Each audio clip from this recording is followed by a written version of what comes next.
Triumph of the Market. Essays on Economics, Politics, and the Media. Edward S. Herman. Contents. Part 1. Economics.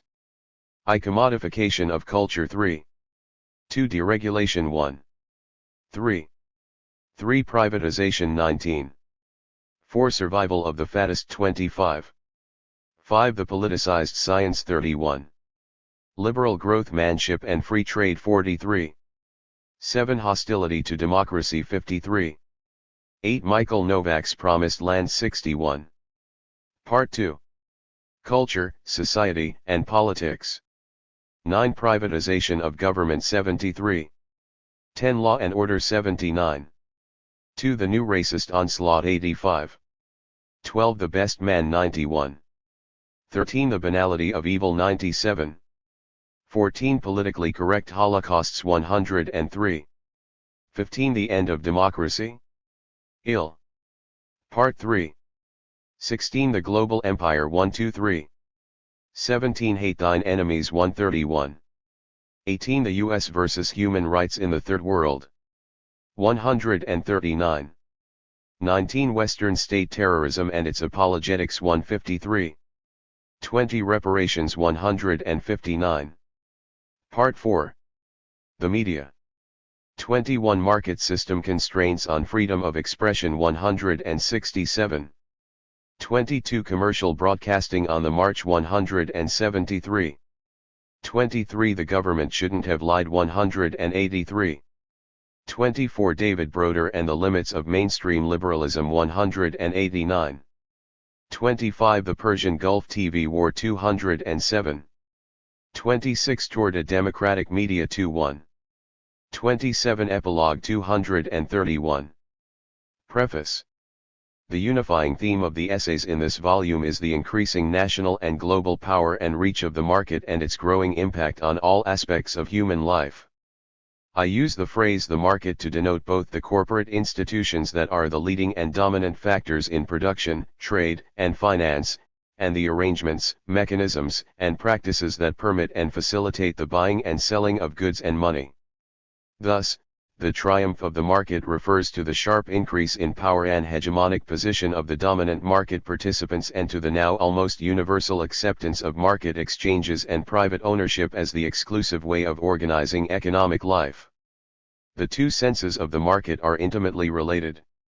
As is implicit in the second sense of the market, its triumph extends, importantly, to ideology and value systems.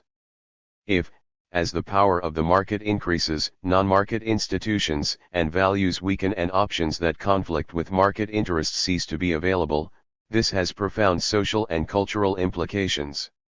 If the dominant institutions of the market want, above all else, to sell more goods, and relentlessly stress the importance of acquiring them, the values of material acquisition and individual satisfaction will be encouraged and the values of community, service to others, and human solidarity will be shunted aside.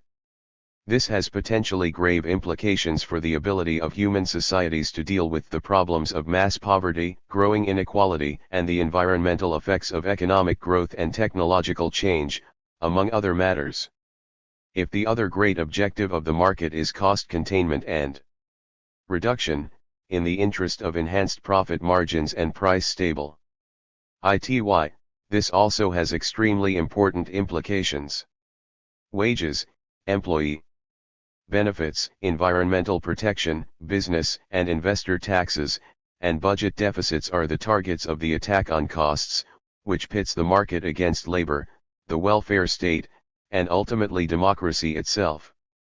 The forms of democracy allow the majority to mobilize government to serve their interests and protect them from detrimental policies of the powerful, such as business efforts to reduce costs by firing labor organizers, skimping on safety measures, and dumping wastes in rivers. Democracy can be a problem for the market. It is true that democracy did advance in the West and that the welfare state was constructed over the course of the past century. But the market has won, at least for this historical moment, and as end of history ideologists have emphasized, we have entered a period of altered conditions and rapid change. Their own Poianish vision of an enlarging sphere of market democracies and a new era of international peace and plenty, has already been contradicted by events before the close of the first post-Cold War decade.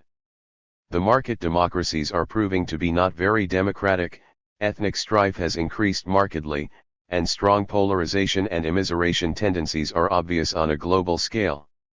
It is becoming clearer by the day that the removal of the socialist threat, the globalization and new mobility of capital, and the weakening of organized labor, have created fresh opportunities for market advances and victories at the expense of the underlying population. Old implicit contracts between capital and labor for the sharing of productivity gains, acceptance of social democratic reforms, and live and let live policies between institutional rivals, are being torn up and open class warfare has become more and more widespread. This one-sided warfare in the United States is reflected in the aggressive bargaining for cuts in wages and benefits, ruthless firings and moves to non-union locales, many open violations of the law, the widespread use of lockouts and replacement workers, and the increasing demand for deregulation of labor markets. It is manifest also in the deterioration of wages and working conditions for the majority of U.S. workers. One recent Wall Street Journal examination of job trends states that while American industry reaps the benefits of a new, high-technology era, it has consigned a large class of workers to a Dickensian time warp, laboring not just for meager wages but under dehumanized and often dangerous conditions, subject to Orwellian control and electronic surveillance, and reduced to limited tasks that are numbingly repetitive, potentially crippling and stripped of any meaningful skills or the chance to develop them. The use of the word Dickensian has become commonplace in reports on New World Order conditions. The resurgent class warfare is also evident in the attempts to dismantle the welfare state in the United States, Great Britain, and increasingly in other European countries. It can also be read in IMF loan conditions, which consistently impose on third world countries worker-damaging macro policies, and attack the institutional power and policies of the welfare state. In short, the power of the market has kept governments across the globe on a short neoliberal leash, unable to meet the demands of their majority constituents.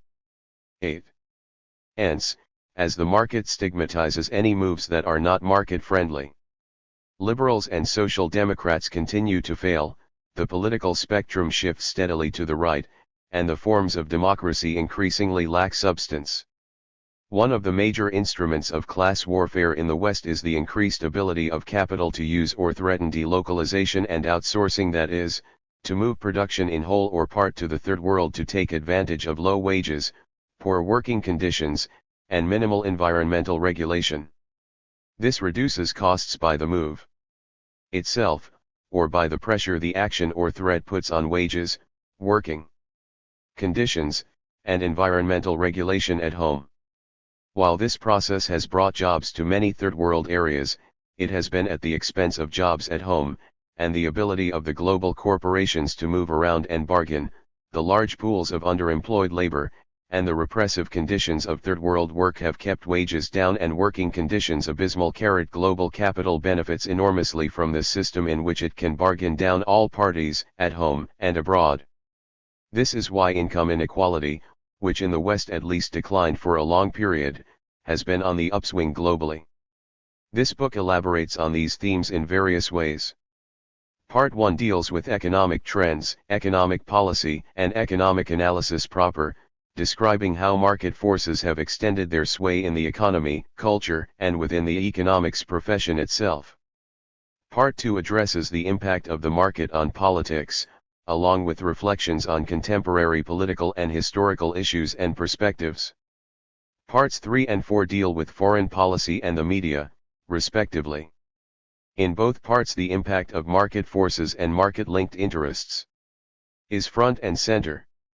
A majority of the essays in this volume were published in Z Magazine between December 1989 and December 1994. One have edited and updated these only slightly, mainly by footnote additions. A short epilogue brings some of the issues addressed here up to date and offers a final prognosis and policy agenda. Part 1. Economics. Chapter 1. Commodification of culture. The deepenings market in the West. While the members of the former Soviet bloc and China have gained accolades in the West for their rapid moves toward market economies, in the West itself the market extends daily into hitherto neglected areas and niches of opportunity.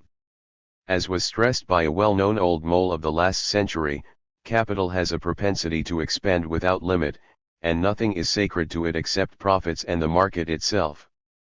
Market expansion and commodification. The market can grow by reaching into new geographic territories or by seeking out new customers in already occupied space, by filling in product gaps with new products, and by converting aspects of life that were once outside the market into marketable products. Commodification and privatization are overlapping categories. Goods that were provided free of charge by public authorities may be commodified by turning their production over to private parties, who will sell them at a price that covers costs and a profit margin.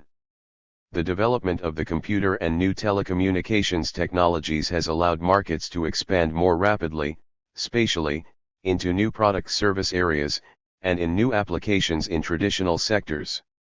These technological developments have reduced the cost of doing business at a distance and permitted a more detailed knowledge of business expenses, sales and margins, and consumer behavior and preferences. Companies themselves have been 3. Modified, in the market for corporate control. In the 1980s, with the aid of junk bonds and a weakened antitrust policy, ever larger firms were brought into play and bought and sold like pork bellies. If we add to this the greater ability of businesses to move around the world in search of a more favorable climate of investment, the vision of the large corporation as a stable institution rooted in the community, concerned with a variety of constituencies and social interests has become even more fanciful than in earlier years. Underdeveloped markets. The cigarette industry, which has run into obstacles and sluggish domestic growth, has targeted the Third World as an underdeveloped market and has been pursuing it aggressively for years. The same is true of the soft drink industry, which in recent years has had much higher growth rates abroad than at home. These businesses have also cultivated less developed market niches at home. R.J. Reynolds prepared a new cigarette honed to the African American market in the 1980s, which it withdrew from test marketing in 1989 after sharp attacks by black community leaders and the Secretary of Health and Human Services. The industry's attempt to entice women and children into the cigarette habit has been a durable scandal, oft criticized but continued without much impediment by virtue of the financial power, economic importance, and political muscle of the industry. A 1988 report in the Wall Street Journal noted the penetration of soda pop into the Saturday morning children's TV junk food ghetto, glutted with commercials pitching candy, fast food hamburgers and sugary cereals to children. 7-Up broke the soft drink barrier in children's commercials on the straightforward ground that kids are an underdeveloped market. Children aged 12 and under account for only 15.8% of soft drink consumption. 7-Up toyed with the idea of a soft drink specially adapted to children, with a bubble gum flavor, but finally opted for kid-oriented advertising. Creating needs. Products are being created to fill any and every need. In the financial sector, the public is now offered instruments designed to generate tax losses, tax-exempt bonds in any state, high-yield bonds, takeover stocks, swaps, options, options on options, and practically anything else you might want to name. In the real product and service markets, there are steady advances. The pet market in Manhattan offers rhinestone-studded t-shirts, leather fur-lined coats, and sequin tuxedos and dresses for dogs. As Eric Barna points. 4.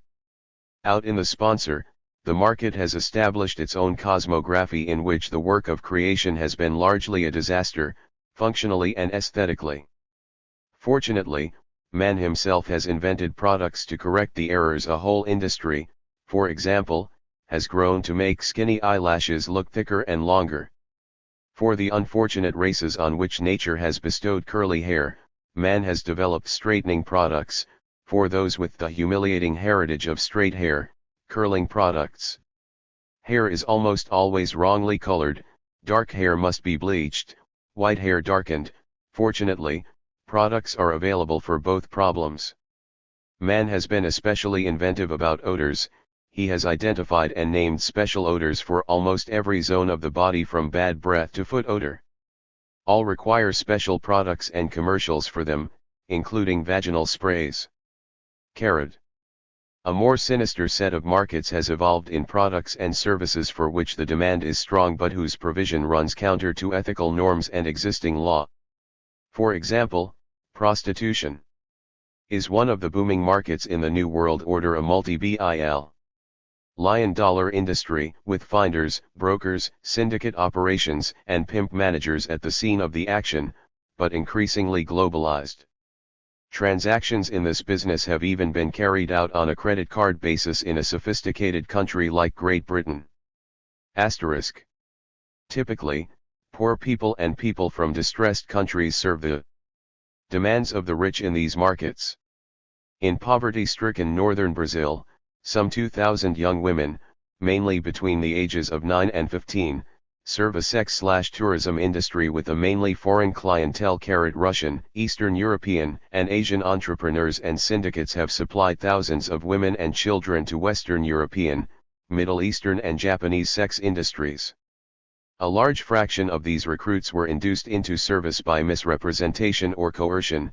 Many of the young were literally sold into bondage. In the development of an international division of labor, a country like Thailand has evolved from a rest and recreation center for GLS during the Vietnam War into a global sexual service station.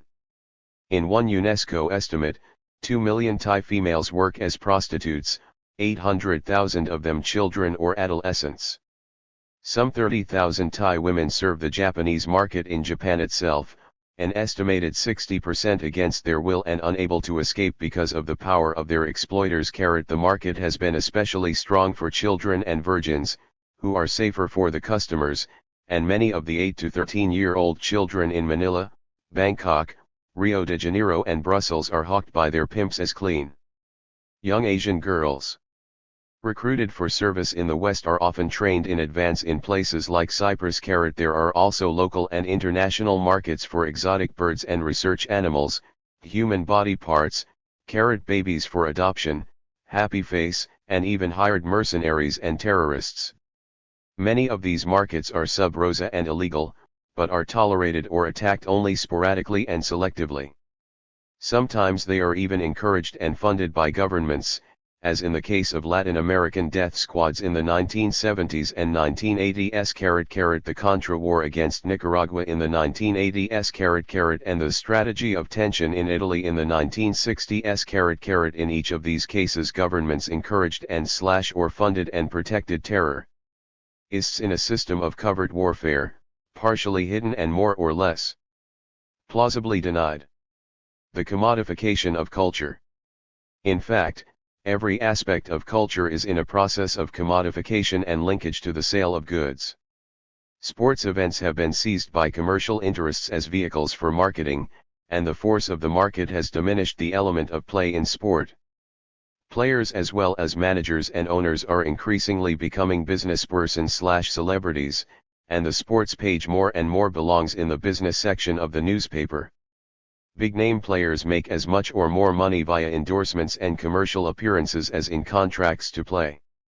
The games themselves are increasingly dominated by the demands of the market. The National Football League has reportedly been considering moving to an 18 instead of a 16-week schedule to better position the product, in the words of one NFL official. Pauses in the game are dictated as much by advertising needs as by the demands of the participants, and advertisers' logos steadily increase their presence, extending to the names of the events, the ads shown in the stadiums and on players' attire, as well as in the increasingly frequent ads within the TV programs. Tennis, formerly a gentlemanly amateur sport, has been transformed by television and money into a professional entertainment vehicle, with playing time schedules and venues dictated by market demands. The Olympic Games held in Los Angeles in 1984 were a turning point in the commercialization of that traditional international competition. With television and radio audiences for the Games now reaching several billion, the aggressive selling of the audience and marketing of events, heroes, teams, logos, and tied-in merchandise has inevitably followed.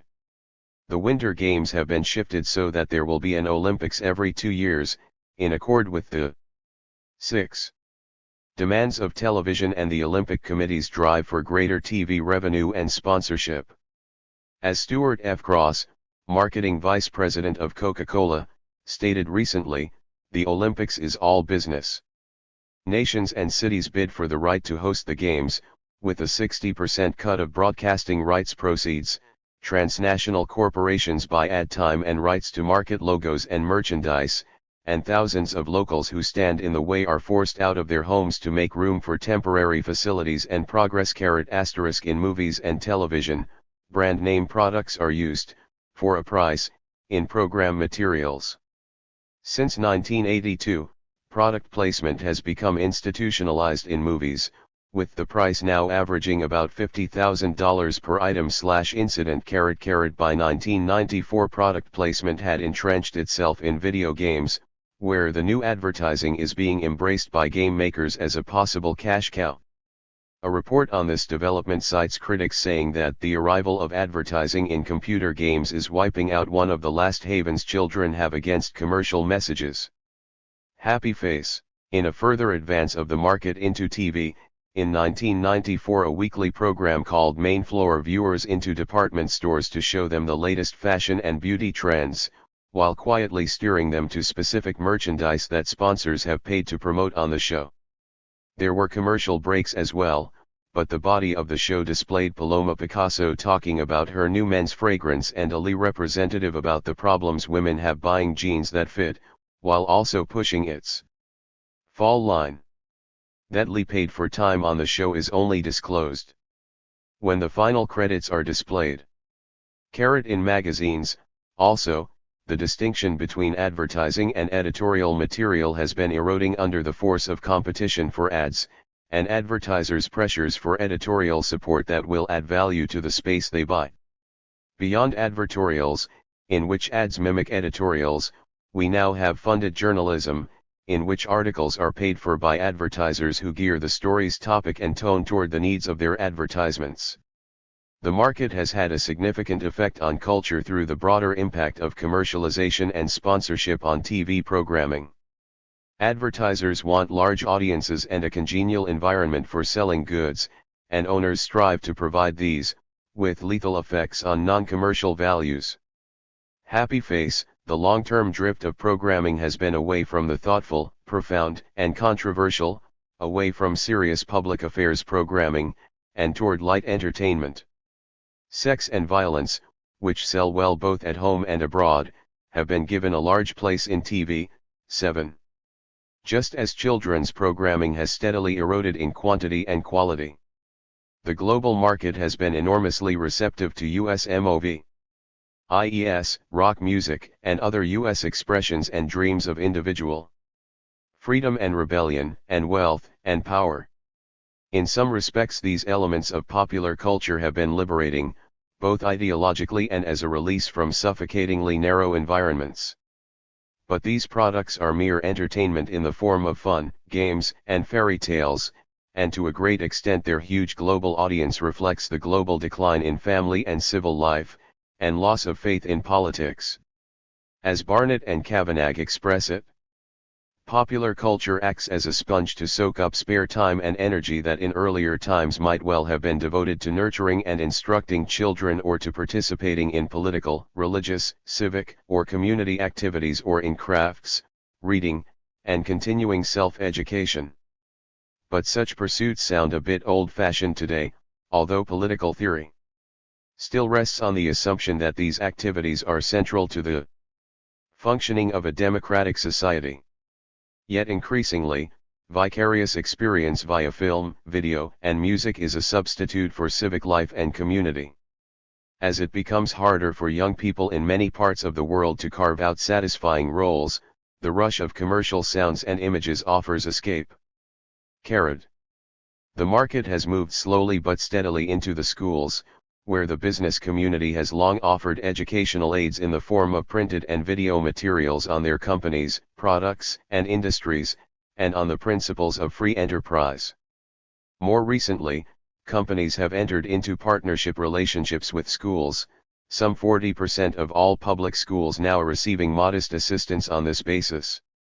The business community vigorously supports political parties and leaders who defund the schools and bargains and fights for lower local taxes, but then gallantly offers small change to alleviate the troubling crisis in the schools. Carrot. A notable development of recent years was Whittle Communications' offer of free equipment to schools in exchange for the right to show students a news broadcast containing advertising. This camel's nose under the tent has been accepted by thousands of financially strapped schools. Carrot, and the advertisement as part of the formal educational package has thus found a home. Schools are also selling advertising space on school buses, sports scoreboard logos, and on acrylic-faced billboards in school restrooms, as well as the right to blare music with commercials into hallways and lunchrooms. Even more important has been the powerful thrust towards school choice via vouchers and an enlargement of the private sector. In competition with public schools, entrepreneurs, including WIT, TLE, have come forward to take over schooling responsibilities on a contract basis. These privatizing developments weaken support for public schools, leaving many of them to service the urban poor without adequate resources, while the more affluent attend better financed suburban public schools or private schools. Playgrounds have been increasingly commodified, providing security zones as well as an array of entertainment and food attractions for children and their anxious parents. In a polarizing society, where crime is an important and rational choice for large numbers at the bottom, and safe community play space is not supplied by the state, those who can afford it simply buy it. Private playgrounds are smaller versions of theme parks, which are controlled environments heavily oriented towards selling goods. A major playground provider is Discovery Zone. Selling under the brand name Discovery Zone Fun Centers, it plans to expand globally in the next 5 years. DZ is affiliated with Blockbuster Entertainment Corporation, which operates music stores, game stores, movie studios, and home entertainment centers, as well as playgrounds. Its head, Wayne Huizinga, states that our goal is to drive traffic from one Blockbuster business to another. Museums and libraries have also been integrated more closely into the market. Deborah Silverman's Selling Culture featured the coordination of the New York Metropolitan Museum of Art's exhibits on China and pre-revolutionary France with Bloomingdale's featured sales of items of the same genre. Both the department store and the museum were being advised by the late Diane Vreeland, a longtime editor of Vogue magazine and consultant to both Bloomingdale's and the museum's exhibitions. The latter lacked historical or social context, and seemed like museum versions of sales campaigns. More generally, museums have increasingly felt the need to obtain corporate sponsorship for exhibits, and thus to adjust their overall orientation to attract this primary source of funding.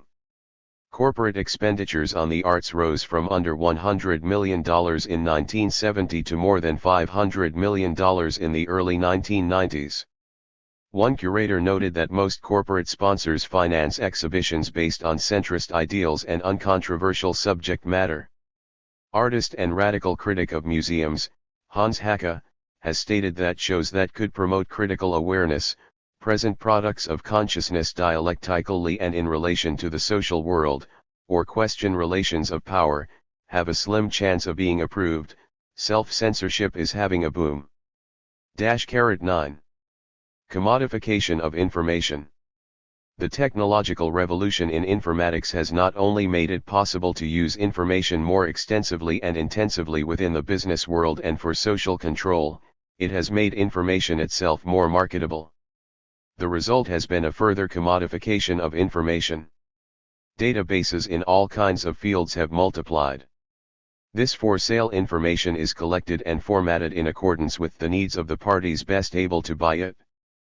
Public libraries are increasingly bypassed as repositories of information, and they have had to subscribe to some of the new private information services. The free library is thus on its way out, as libraries are compelled to impose charges for access to privately controlled information. They are also suffering from severe financial stringency as a result of servicing a disproportionately non-elite clientele in financially stressed urban areas. Another important development has been the tendency to reduce and privatize information collected by the government, much of which was traditionally subsidized as valuable to the public and fitting the concept of a public good. For a public good, one person's use does not interfere with that of another person, so that imposing a price restricts use unnecessarily and the market fails when price is used as a rationing device. In the 1980s, government collected information was increasingly turned over to private users to sell on their own terms. So in this information age, information has been more and more privatized and commodified, its public good quality ignored, in the interest of serving the market. This strengthens the position of those able to control and pay for such information, and weakens the position of the general public. Internet provides a significant new, partially non-commercial means of communication that has a global reach and potentially links together millions of people. It does, however, require ownership of a computer, technical know-how, means of access to Internet through a linked provider, and knowledge of other users sharing common interests. It is therefore a system serving relatively isolated and elite individuals and small groups, not large numbers of unorganized and non-elite people. Furthermore, its commercial exploitation is being aggressively explored and experimented with by commercial interests, who are likely to make major inroads over the next decade. Happy Face. 10. Advertising and public relations. While traditional, hard information is being commodified and subject to rationing by price, advertising and public relations expenditures have been growing at a steady clip.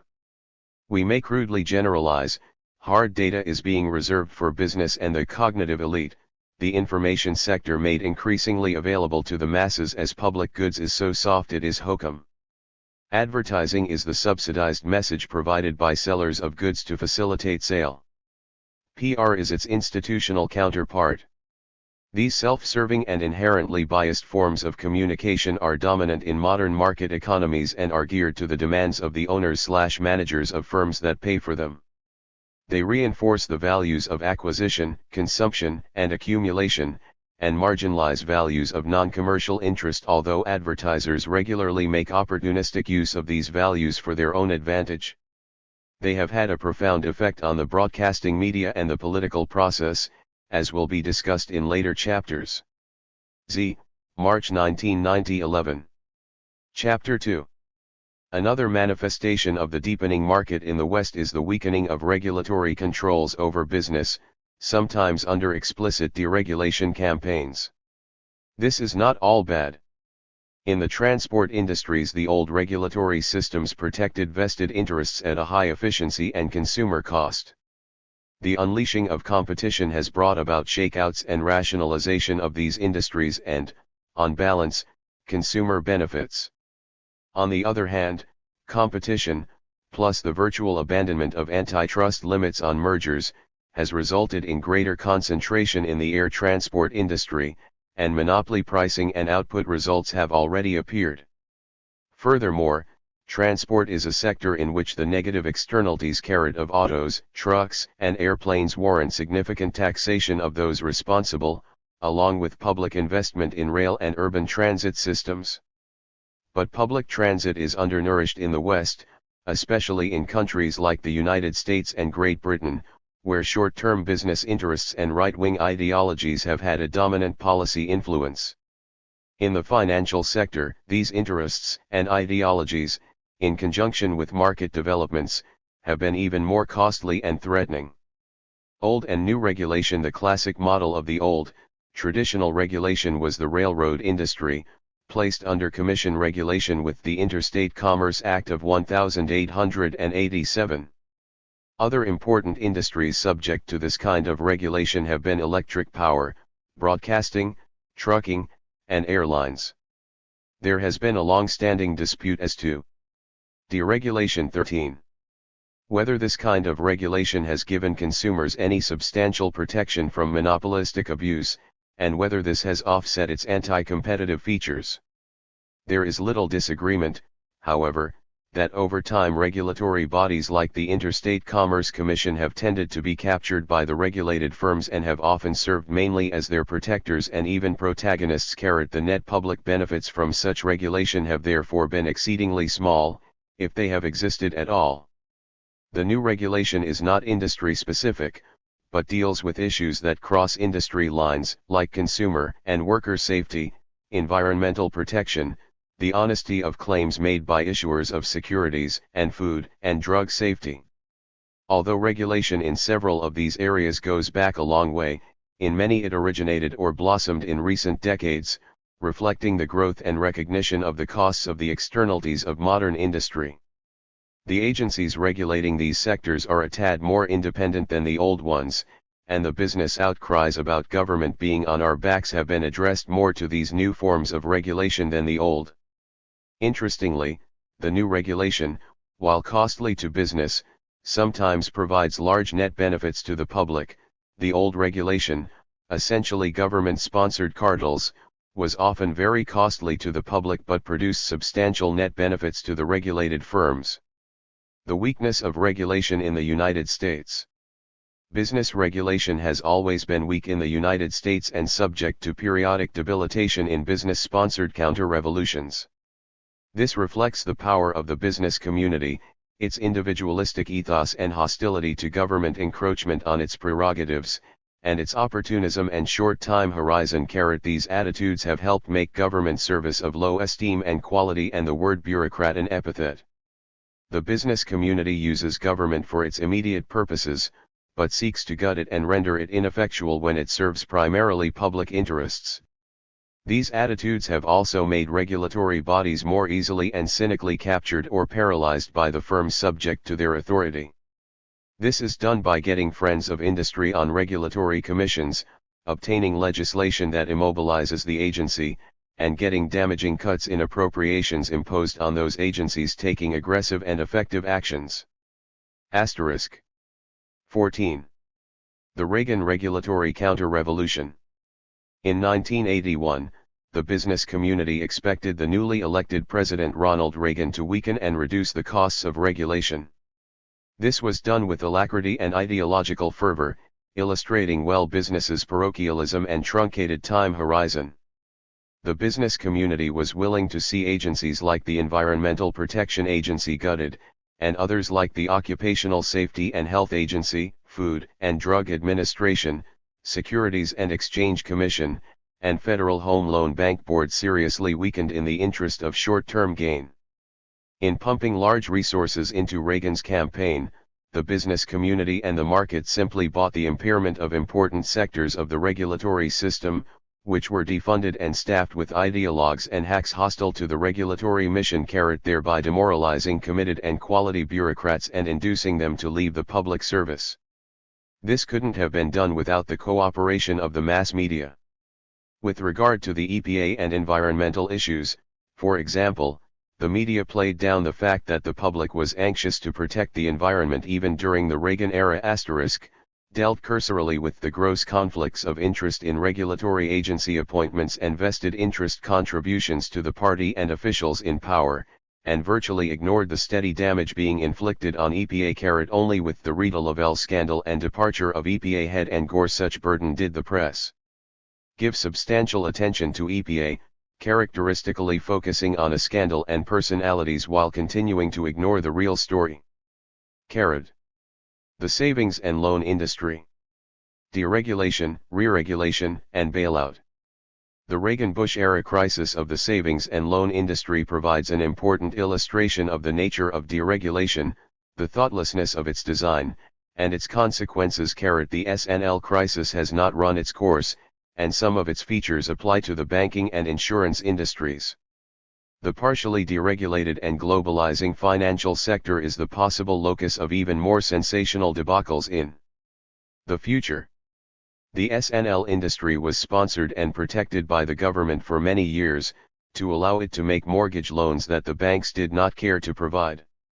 In exchange for legal confinement to mortgage lending, and other restrictive regulations, the S&Ls received government deposit insurance and subsidized loans from the S&L Central Bank, the FHLBB. Their shares, essentially deposits, were eventually made payable on demand, while their assets were largely long-term. Deregulation 15. Mortgages. This imbalance in the maturities of their assets and liabilities made the SNLS vulnerable to sharp increases in interest rates, which would drive up the costs of their liabilities but not affect the rates on their long-term assets. They were thus highly speculative ventures, dependent on continuing low interest rates. When interest rates rose in the late 1970s, the SNLS were in trouble, and when rates skyrocketed in the Reagan-Volcker tight money crunch of 1981, they were in desperate trouble. Deregulation during this period allowed SNLS to raise rates on their deposits, but not on their mortgage assets, causing severe operating losses. This first crisis of high interest rates caused numerous failures and left many of the remaining SNLS badly damaged, with eroded capital. In the midst of this first phase, moreover, the Reagan administration, Congress, and several key states like California and Texas sanctioned further deregulation. Most critically, they allowed the weakened SNLS to make more risky investments, such as the purchase of junk bonds, land investment, and construction loans. Meanwhile, they maintained government insurance on deposits and even allowed the development of brokered deposits, in which SNLS could raise large sums by selling government-insured deposits through brokers, at a fee, to anybody. This set the stage for a second and larger crisis, as the already weakened SNLS with low net worth had little to lose in going for broke with risky investments funded by government-insured deposits. Heads they win, tails the taxpayers lose. As the final ingredient in the Reagan-era recipe for disaster, the early 1980s witnessed a substantial cutback in the FHLBB examiner force, in line with the general cutbacks in regulatory appropriations. This made it increasingly difficult to monitor and respond to the deteriorating quality of industry assets and the influx of crooks and self-dealing builders eager to take advantage of the new opportunities. There was strong evidence from at least 1984 that the second crisis of fraud and excessive risk-taking was brewing. The insurance fund of the Federal Savings and Loan Insurance Corporation shriveled quickly, and the authorities had neither the money nor personnel to close down insolvent SNLS. Knowledge of this regulatory paralysis induced further entry of crooks and additional fraud. Not wanting to divert money from such pet projects as the Salvadoran Army, the CIA, Star Wars, and stealth bombers, the Reagan administration ignored this growing disaster up to the end of Reagan's term in office. The press remained similarly quiet. Until Bush decided to bite the bullet upon entering office, the media hardly remarked on the second crisis, once again discovering a problem only when officials gave them the word. At no point has the media directed attention to the fact that the Reagan 16 administration allowed the problem to fester for years to avoid a budget entry. The chairman of the FHLBB from 1984 to 86, Edwin Gray, fought a lonely battle to reimpose regulatory controls and increase the vigor of regulation as the second thrift crisis grew.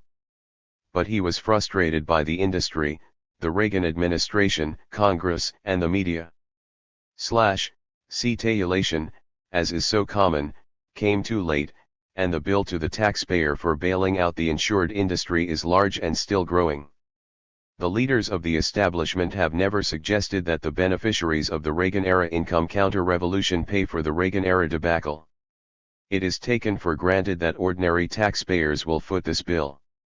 The Resolution Trust, established in 1989 to dispose of the assets of failed institutions, moved slowly in the face of personnel and legal problems and soft real estate markets. The threat of deregulation. Regulatory systems everywhere have been challenged and weakened by the growth of international competition, which has pressed individual firms to reduce costs, including wages, social benefits, and regulatory expenses. Governments at all levels have been put in a poor bargaining position by the greater mobility of capital, and their revenue bases have been eroded by competition, threats to move, and the actual movement of facilities to places offering the best regulatory deals. Regulatory systems are weaker just as their problems have become more complex and urgent.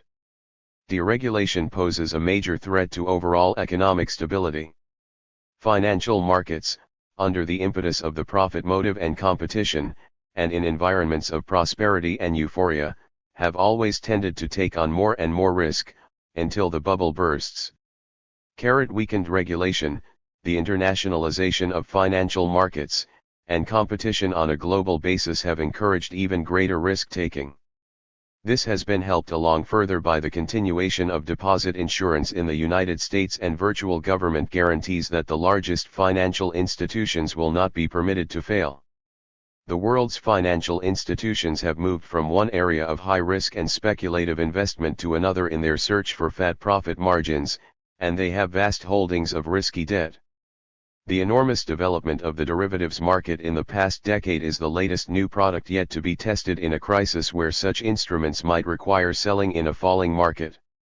Happy face, the deregulation of financial systems has put more responsibility on central banks and governments to prevent large-scale disaster.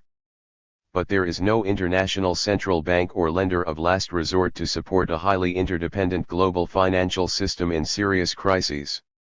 While the small shocks thus far encountered have been dealt with effectively, the world financial system is vulnerable as never before and has yet to be subjected to a major test. Our first global crash may well be a historic landmark of the turn of the century. June 1990. 18. Chapter 3. Privatization. The dependence market in the West. Like reform, which the mainstream media and intellectuals equate with moves toward an unregulated, private market system, privatization is a key word in the lexicon of the New World Order. It means transferring the ownership of public sector properties to the private sector. This would appear to be in full accord with the theory of capitalism, in which private ownership and the quest for profits are seen as the dynamic of the system. The rationales for privatization stress allegedly greater efficiency of privately owned and managed assets and a free and competitive market. The principle of opportunism. In the actual history of capitalism, however, public ownership has played a substantial role, and state intervention in other forms such as subsidization, protection from competition, the underwriting of risk, and the carving out of foreign markets by imperialist wars, has been of enormous importance and integral to the rise of the great capitalist states. The essential principle operative in defining the relation of private capital to the state has been opportunism, that is, the state has been mobilized as needed for a vast number of services, funded by the general taxpayer but benefiting important business interests.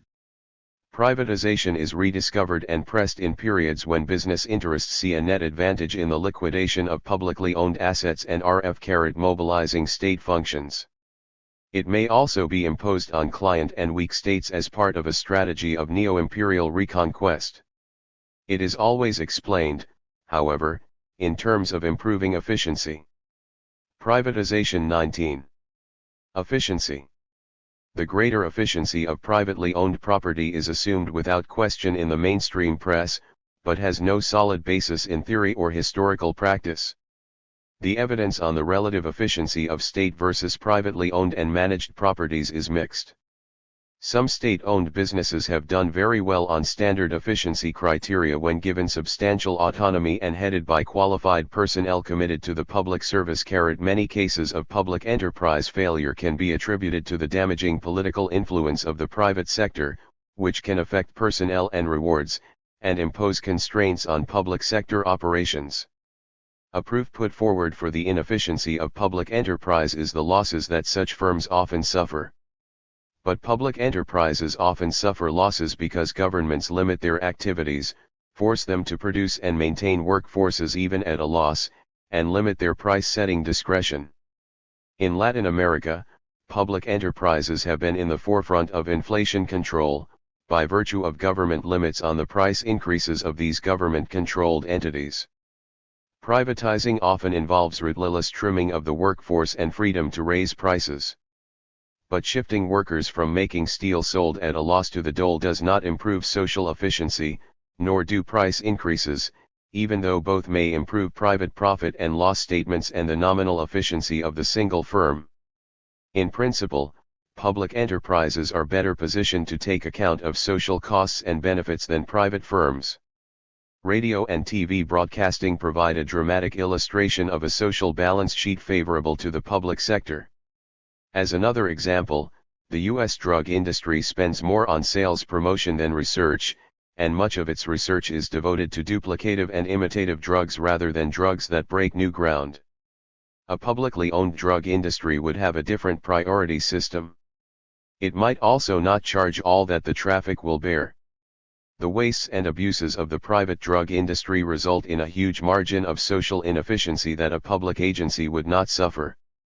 Given the importance of government-sponsored and non-profit-based drug research globally, it is not at all clear that basic drug research would suffer under a regime of public ownership.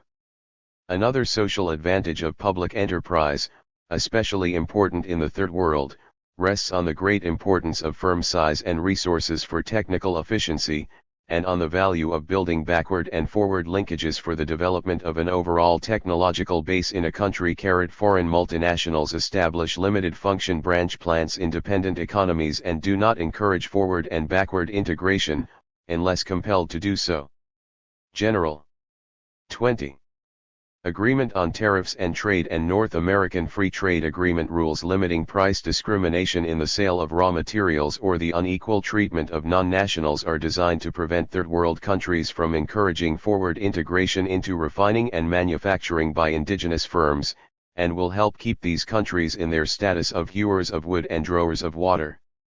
A government enterprise like the Mexican National Oil Company Pemex was for many years a major source of indigenous capital, an increasingly important refiner of oil, a developer of a domestic petrochemical industry, a promoter of Mexican-produced pipes and other supplies, and it carried out a low-price policy on energy and fertilizers in the perceived interest of national economic development. Largely for these reasons, Pemex was long considered a sinister threat to the global interest by the World Bank and international oil companies. Competition. It is frequently assumed, without evidence, that privatization increases competition. But when the Tennessee Valley Authority was organized in the 1930s, it broke up the tacit cartel-like high pricing policy of the private electric utilities in the Tennessee Valley, and was hated by private companies because it increased competition.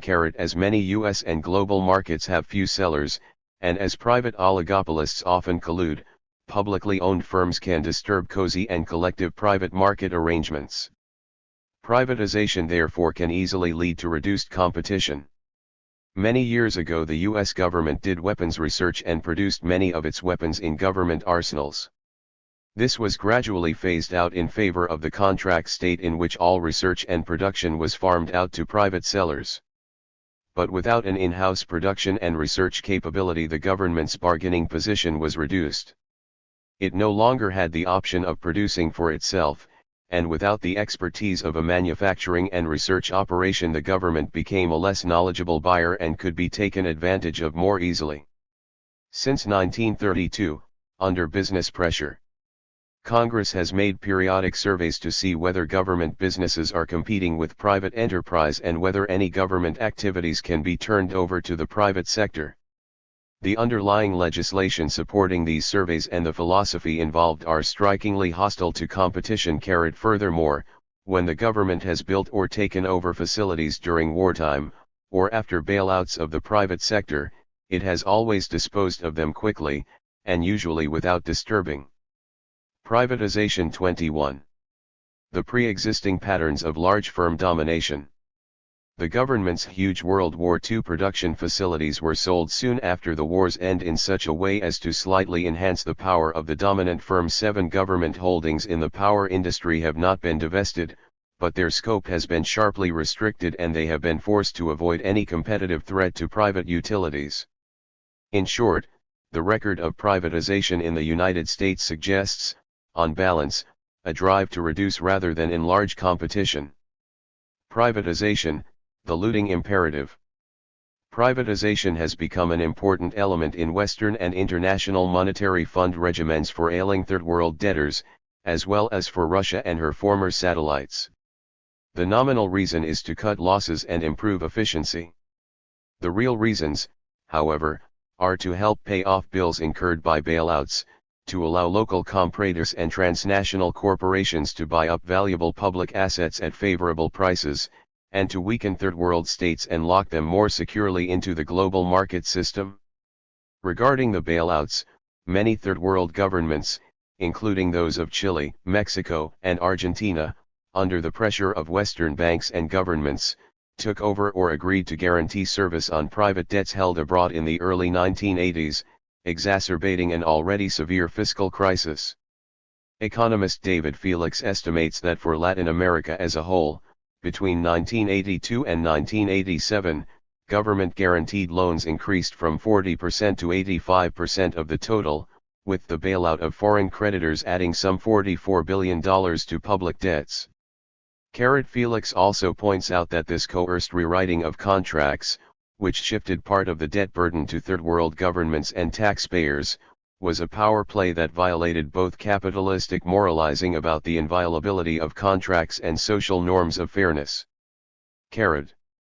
It also violated the principle of accountability that supposedly made private ownership efficient. The IMF, for example, had argued for privatization on the grounds that private owners would have assets at risk and would therefore behave carefully and rationally. Bailouts, however, reduce or eliminate the need to evaluate risks with care. This was one of the arguments against the Mexican bailout of 1995, outweighed by the ability of the investors threatened with losses to mobilize the U.S. government and IMF to socialize their risks, after the fact. Happy face, Felix notes that in 1982, when the banks demanded government guarantees as a condition for rescheduling Chile's debt, the IMF offered no public objection and privately urged acceptance of the bank demands. Saving the banks on their terms apparently took precedence for the IMF over doctrinal consistency. Happy face, 22. It is not well known in the United States that Latin American governments, especially in countries that had vigorously pushed economic liberalization in the 1970s, such as Chile, Argentina, and Uruguay, engaged in massive bailouts of domestic banks and other business firms in the 1980s. This involved very large transfers of income and wealth from taxpayers to the bailed-out private sector firms. In one estimate, the bailout costs in Chile from 1982 through 1988 amounted to one-third of the gross domestic product. Happy face, the large financial burdens incurred by Latin governments with the bailout of failing firms and the pressured takeover of private foreign debt obligations constituted a major socialization of private losses, clearly incompatible with the principles of private markets. The rush to privatize government assets in Latin America was in part a money-raising expedient of governments under extreme fiscal pressure. It has also been a sop to local allies of the government and foreign creditors looking for real assets to buy with paper claims that were shrinking in market value. These asset sales reduce future income of the selling governments in order to serve short-run fiscal needs and the demands of privileged local and external financial interests. The loss is compounded by the fact that the assets are often sold at bargain basement prices. Having renationalized by bailout in 1982-84, the Pinochet government then privatized these assets once again at well below real value in the years 1985-88, using half the proceeds for non-revenue generating uses like tax reductions. Happy face, this was a double whammy of service to the elite, with fiscal losses in the future to be paid by ordinary taxpayers.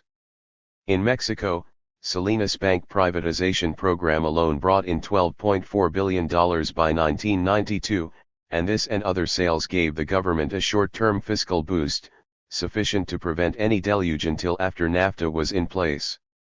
The spectacular rise in number of billionaires in Mexico during the Salinas era, from 2 to 24, can only be explained by the corruption in the privatization process. Where Latin American privatization has involved the exchange of government assets for government debt, the paper has frequently been accepted at face value, even though available on the market at heavy discounts. Little or no upfront cash has been demanded of the buyers. The market-friendly Menem government of Argentina sold off its national airline in a paper trade at face value, with no down payment, to Iberia, the Spanish government airline, and then allowed the privatized airline to buy up its main Argentinian competitor. Funny privatization, funny route to competition, and funny way to raise money. The US establishment and press have not looked too closely at the privatization process. Even under favorable circumstances, where privatization 23. Governments are stable and preserve some autonomy and integrity, fairly priced and non-privileged sales of public assets are exceptional. Where governments are weak, dependent, and corrupt, and where conditions are also chaotic and unfamiliar, massive theft is highly probable.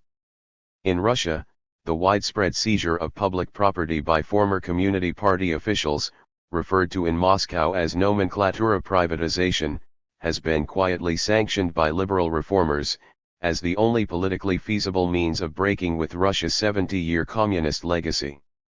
According to economist and member of the Soviet's Presidium, Yuri Marinvich, not only is the people's property being given away free of charge, but it is being appropriated by the very individuals entrusted to manage their property. All the members of the Soviet's executive committee set up private companies that they themselves headed. Happy face, but as these developments are in accord with Western establishment interests, the media avert their eyes from really existing privatization and keep repeating that privatization equals reform. Establishment interests also call for downplaying the huge Latin American capital flight by the privileged, much of it stolen and or evading taxes. Felix estimates that for Argentina, Mexico, and Venezuela, the stock of privately owned foreign assets roughly equals the country's foreign debts. Happy face, in other words, effective national mobilization of those assets could extricate these countries from the debt crisis. It has been pointed out by Felix and other critical analysts that during World War I and II countries like Great Britain required their citizens to declare ownership of foreign assets, forced their exchange for domestic government bonds, and used the proceeds to help fund the wars. Latin American countries cannot do this, despite their terrible economic conditions and the enormous volume and dubious conditions of accumulation of their flight capital, because they are themselves parts of corruption machines, and because their neocolonial parents essentially impose on them rules requiring free markets and freely repatriated profits, and prohibiting capital controls. Happy face, in this thoroughgoing system of elite and transnational corporate privilege, the private sector's foreign liabilities and domestic insolvencies can be socialized, but their private assets cannot even be effectively subjected to taxes. Z. April 1993. 24. Ch. Chapter 4. Survival of the fattest. Jobs thrish improving the investment. Climate at home and abroad. Bill Clinton's high-stake commitment to passage of the North American Free Trade Agreement has to be seen in the context of the new global economic order, the new constraints on economic policy that it entails, and the limited options for encouraging economic growth that it leaves open for an establishment politician. Not only third world clients of the IMF but the great powers themselves have lost much of their control over domestic economic policy. Using traditional Keynesian policy measures to alleviate large-scale unemployment would elicit damaging capital market repercussions, and the new, more conservative and business-oriented internal power alignments, strengthened by privatization and the weakening of organized labor, have increased the pressure toward a focus on inflation control, budget constraints, and otherwise helping to improve the investment climate. Jobs. George Bush, Bill Clinton, the business leadership, and media have talked incessantly about jobs, jobs, jobs. Secretary of State James Baker even asserted that protecting jobs was a goal of the Persian Gulf War. This creates an impression of devotion to the interests of ordinary citizens that is remarkably hypocritical. We are in a period when the reserve army of labor is steadily increasing in the free world, and wages, working conditions, and employee security are deteriorating. This is all functional in a globalizing capitalist order, which explains why it is allowed to proceed without anything serious being done about it. Survival of the fattest 25.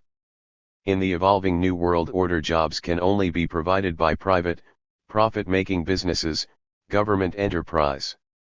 is being liquidated globally, its legitimacy as a producer of social goods is shrinking, and government responsibility for the unemployed is under wide attack. The government is no longer accepted as the employer of last resort, and its support systems like unemployment compensation are under assault because they interfere with a free labor market. The phrase free labor market is the NWO euphemism for absence of labor bargaining power and social protection. In a free labor market, an isolated and unprotected worker bargains only in one with General Electric. The key measure of societal concern with a problem is the directness and magnitude of the effort made to deal with it. The absence of any direct attack on unemployment as it increases steadily, and the reliance on the trickle-down effects of policies serving business to deal with it, tells us clearly that jobs are not a first-order national or global priority, although the establishment leadership may worry about social instability and feedback effects on themselves of massive unemployment. They are not worried enough as yet, however. After the Los Angeles uprising of 1992, the U.S. Conference of Mayors proposed a $35 billion spending program, which identified 7,200 public works projects on hold that, if implemented, would have created an estimated 418,000 jobs. Clinton's proposals for direct grants and tax incentives for enterprise zones over a 4-year period totaled $35 billion, and another $6 billion was to be allocated to housing expenditures. Even this puny set of proposals was drastically cut after legislative attack and subsequent compromises. But although the priorities are clear, as a majority of people have a greater stake in jobs than business profitability, it is good public relations for the elite to pretend that jobs are their deepest concern and to make them a proxy for the objective that commands first attention.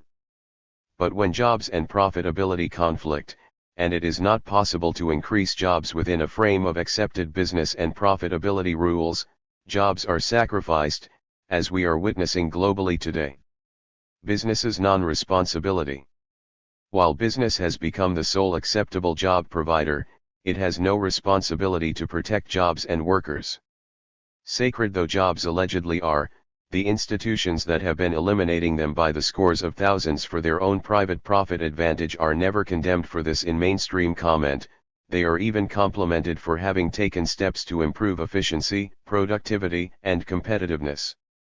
There are daily news reports to the effect that GTE to trim 13% of workers in a restructuring and Procter to shed 1,826 jobs in planned cutback looking toward greater efficiency. One trims excess fat off a piece of meat, and a snake sheds its obsolete skin as a new one takes its place. The euphemisms, including per words like restructuring and efficiency, divert attention from the fact that human lives are being shattered. They normalize the pain of those shed and enable the principals and their agents to keep their priorities intact in the face of large-scale human misery.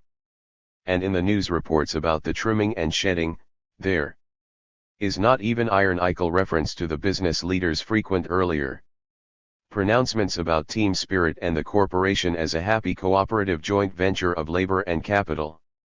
The Japanese tradition of lifetime employment is occasionally mentioned, often with some relish at evidence of its erosion, but the issue of whether the primary institutions of society shouldn't be responsible for their workers and not be able to throw them on the scrap heap at will is not discussed.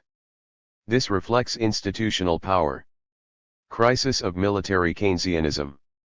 The steady rise of unemployment in the major Western states coincides with the disappearance of the Soviet Union and consequent great difficulty in justifying further enormous waste outlays in an arms race.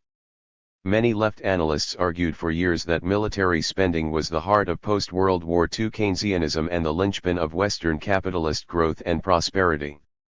Under the regime of military Keynesianism, the government contracted out for expenditures that did not conflict with other private outputs, helped enlarge and protect foreign market opportunities, and provided the rationale for massive subsidization of private corporate research and construction.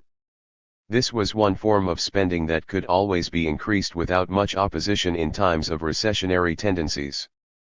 Nevertheless, during the Cold War years, mainstream liberal economists regularly sneered at the idea that capitalism needed the arms race, dismissing it as Marxist ideology that failed to understand that social spending could easily compensate for declines in military spending. That military spending was doing so well and treated so lavishly, and social spending neglected, was a result of historical happenstance. James Tobin argued that U.S. military spending could be explained as simple responses to world events, without any need for bringing in U.S. internal and imperial interests. Well, the chickens have come home to roost. Military spending is falling, with the result that over the past 3 years over 400,000. Survival of the fattest 27.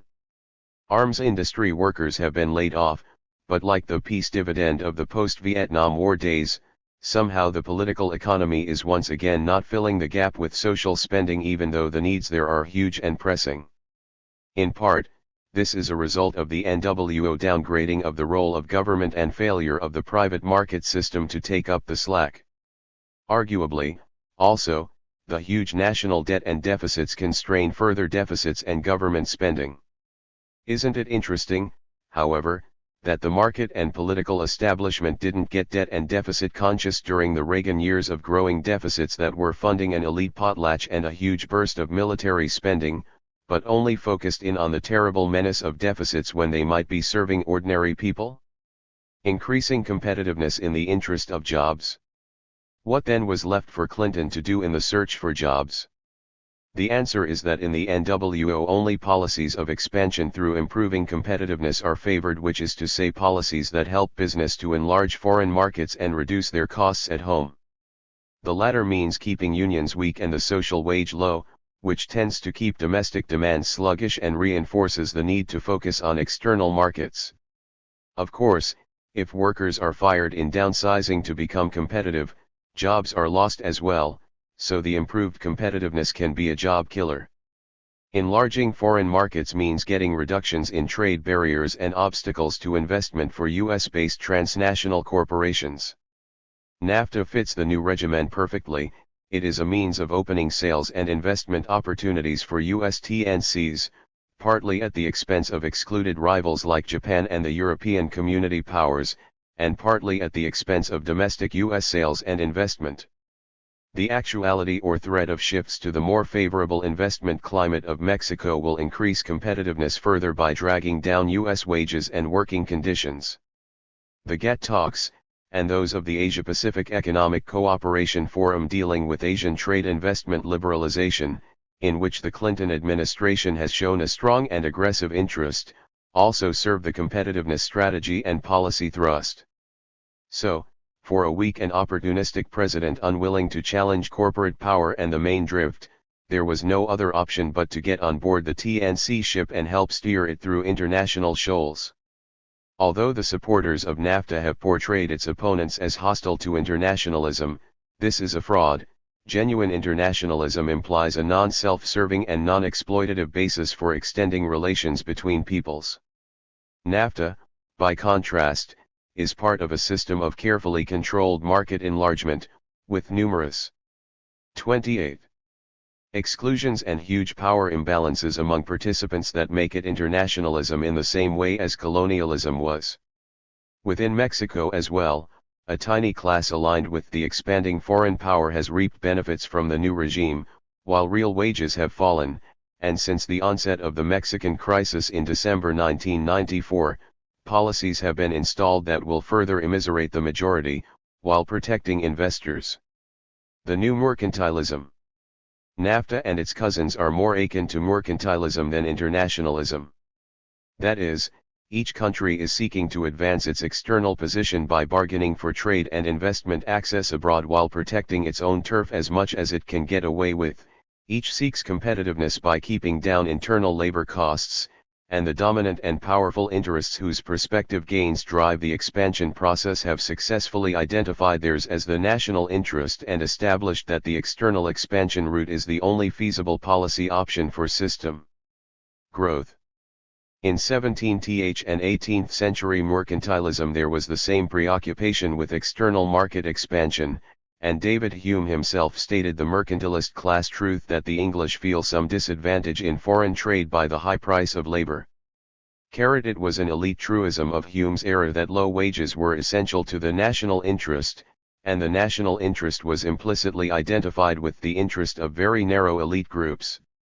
In his analysis of British mercantilism in the position of the labourer in a system of nationalism, E.S. Furness wrote, "Mercantilism teaches us that in working out a system of public policy based upon nationalistic purposes, the dominant class will attempt to bind the burdens upon the shoulders of those groups whose political power is too slight to defend them from exploitation, and will find justification for its policies in the plea of national necessity." Present-day nationalism gives evidence of a tendency to repeat this experience. Robert Reich. If not in the Clinton cabinet, couldn't have put it better. In the neo-mercantilist system today, if workers bargain successfully and wage rates increase, this is read as a troubling development threatening the national interest. As unemployment grows and ordinary citizens become increasingly insecure, this is perceived as a bit worrisome, but with its positive sides, firms are getting more lean and competitive, and there is a braking effect on wages. It is most noteworthy that the growth of unemployment and insecurity doesn't cause a reconsideration of policy. For both developed and third world countries, the answer to worsening conditions for ordinary people is not new policies directed to helping them, but rather intensified privatization and tighter budget controls.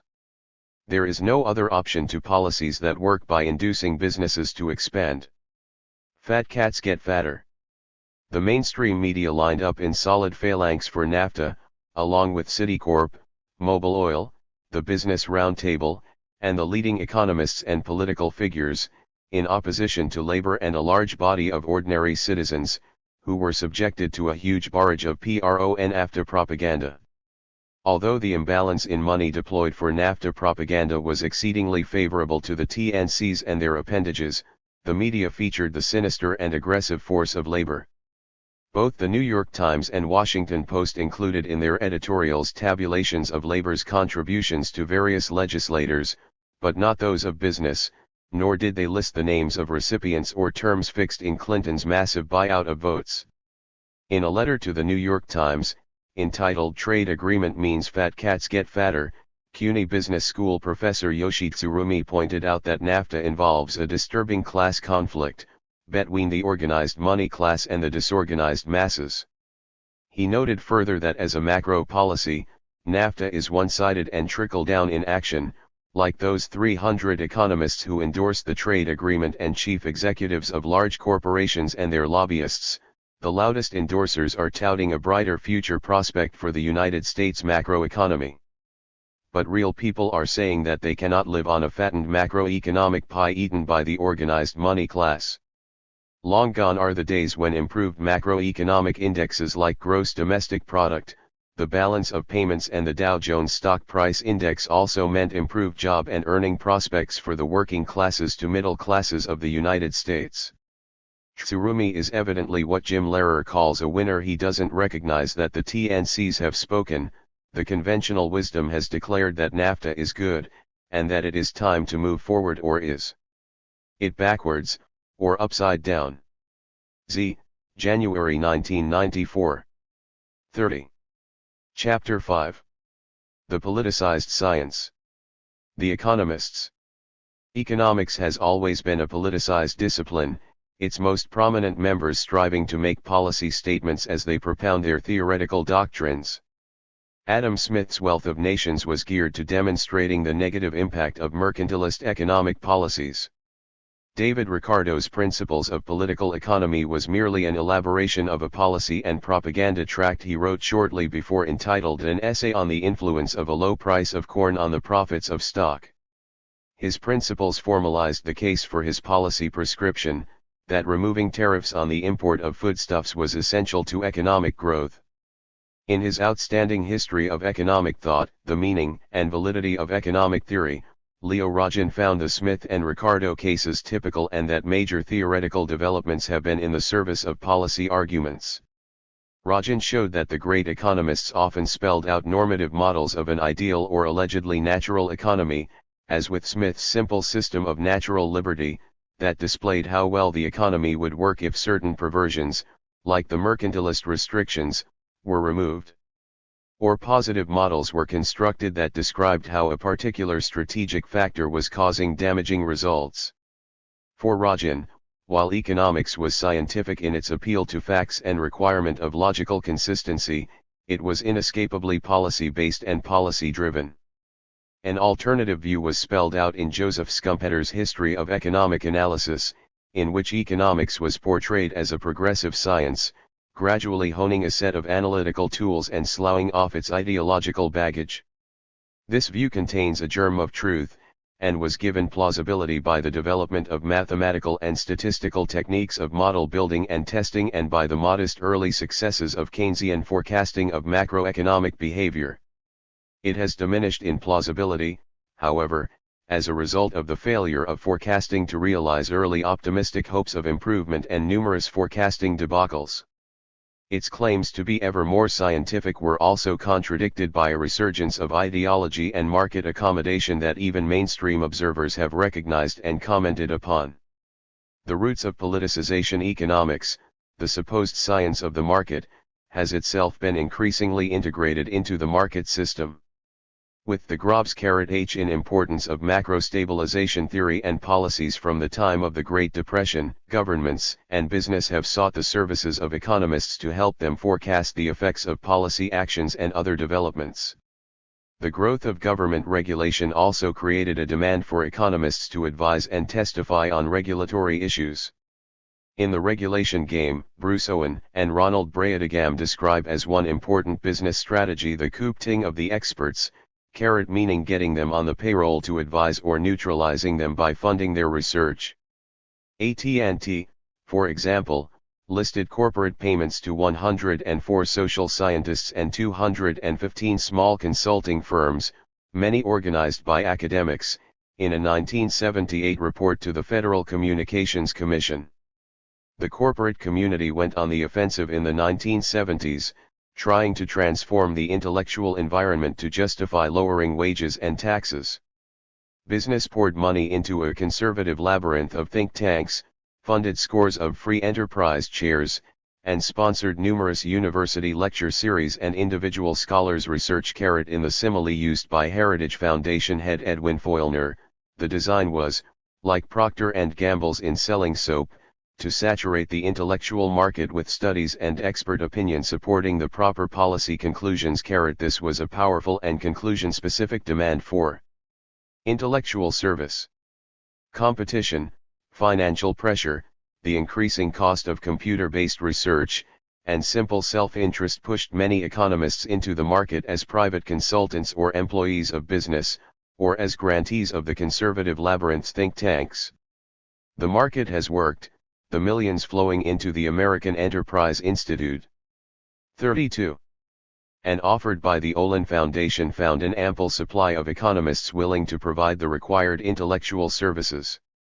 The 1992 Nobel Prize winner in economics, Gary Becker, spent a lifetime showing that the economic calculus of private advantage extends beyond business, even to human behavior in marital choice, gambling, commission of crime, drug abuse, etc.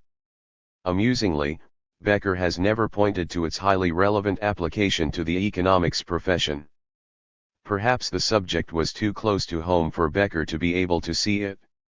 The Cold War and continued force of nationalism also helped politicize economics, with a goodly fraction of the profession accepting as givens vast military buildups and market-enlarging foreign policies.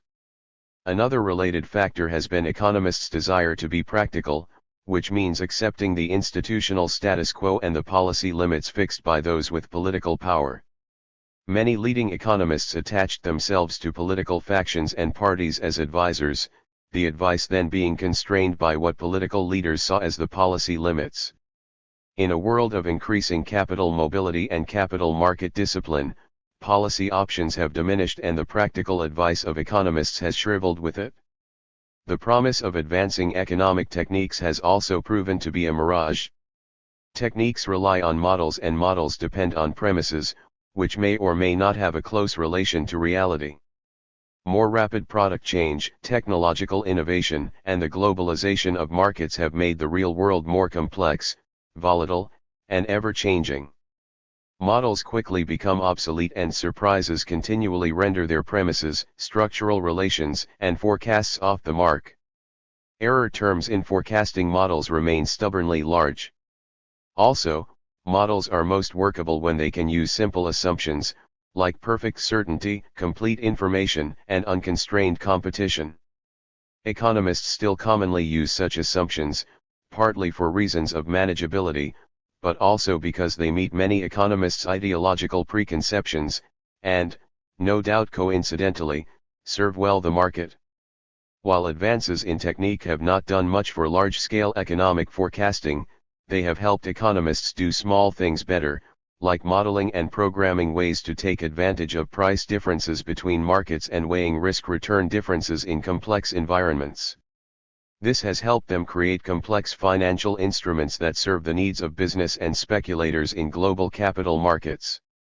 Such services are valuable to banks, brokerage firms, and speculators, and economists' rewards in personal investment and consulting services have been substantial.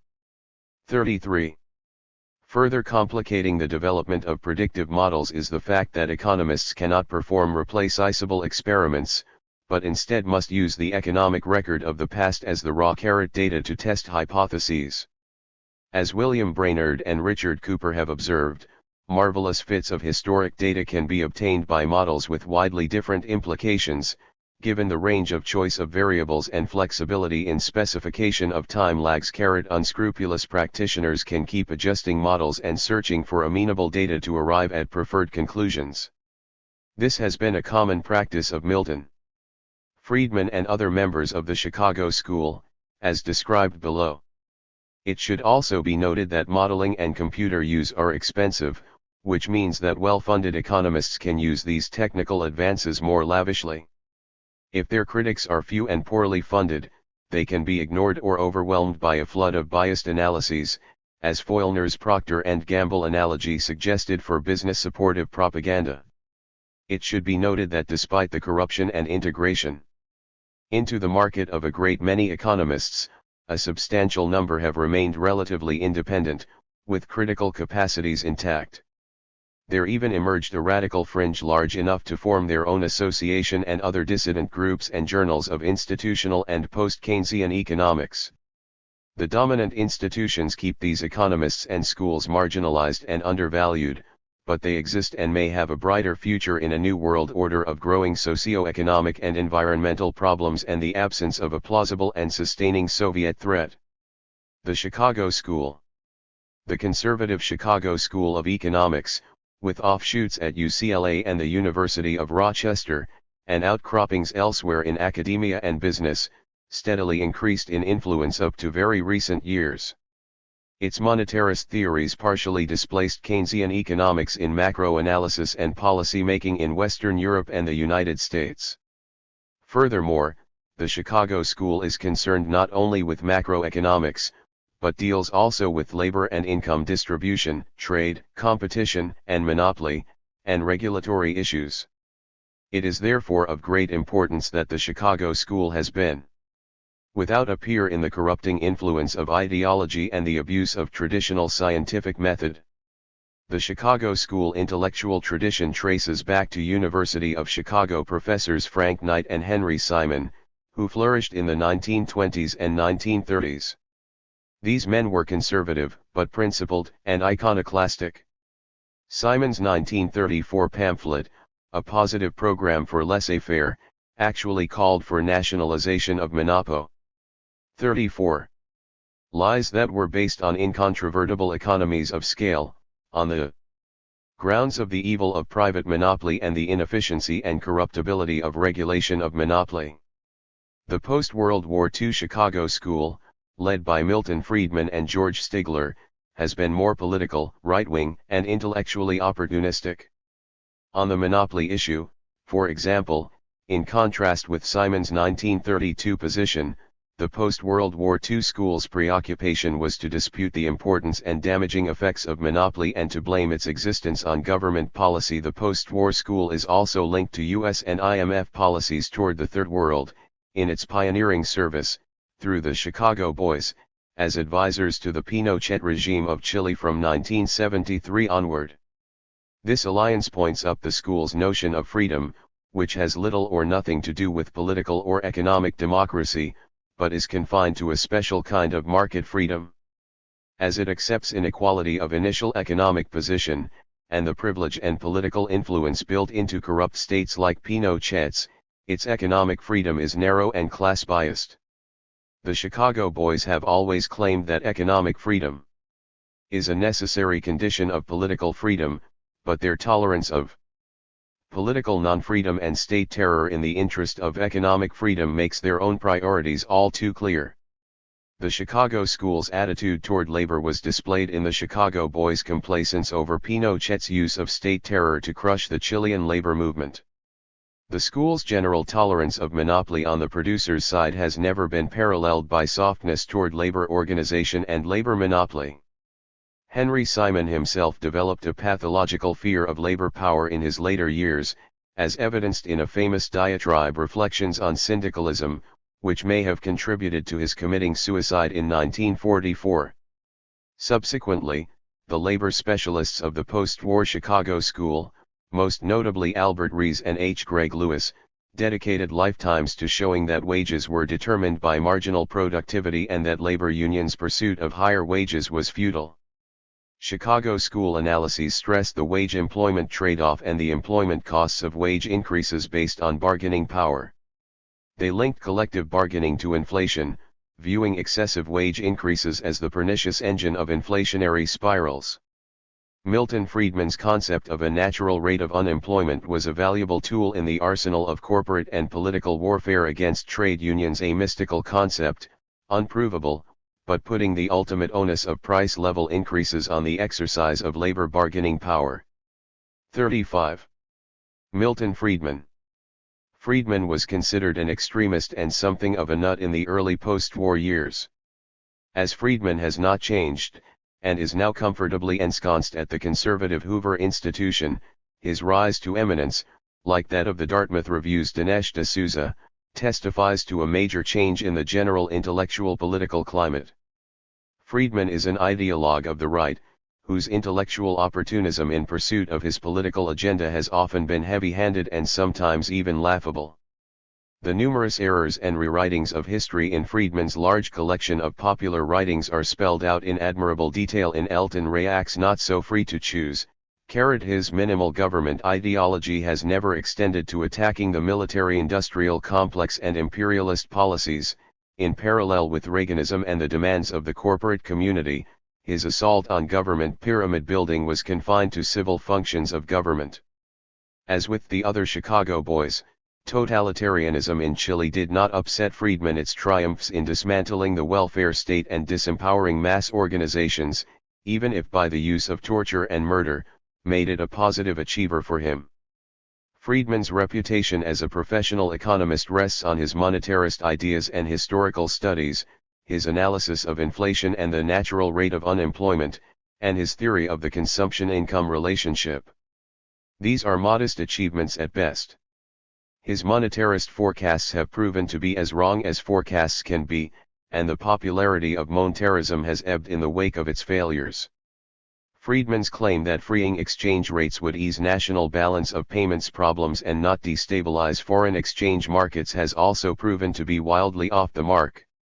The natural rate of unemployment is an unverifiable ideological weapon rather than a scientific tool. His analyses of inflation and the consumption-income relation are ingenious, but neither very original nor anything but partial and special cases. They all have the conservative policy implications that Friedman's scientific writings invariably contain. Friedman's methodology in attempting to prove his models have set a new standard in opportunism, manipulation, and the abuse of scientific method. Paul Dissing points out in his valuable article Hypothesis Testing and Data Interpretation, the case of Milton Friedman, that Friedman tests hypotheses by methods that never allow their refutation. Dissing lists 6 tactics of adjustment employed by Friedman in connection with testing the permanent income, and regulation. His writings on the first 2 topics tended to show the beauties of competition and the relative unimportance and impermanence of monopoly, absent government intervention. Perhaps his greatest mark, however, was made in developing and sponsoring analyses of the inefficiency of government regulation. In one of his most famous articles on this subject, Public Regulation of the Securities Markets, published in the University of Chicago School of Businesses/OMR/ZA/of Business in April 1964, Stigler used an ingenious model of before and after effects of regulation to demonstrate that the Securities and Exchange Commission's requirement of full disclosure in new securities issues was of no value.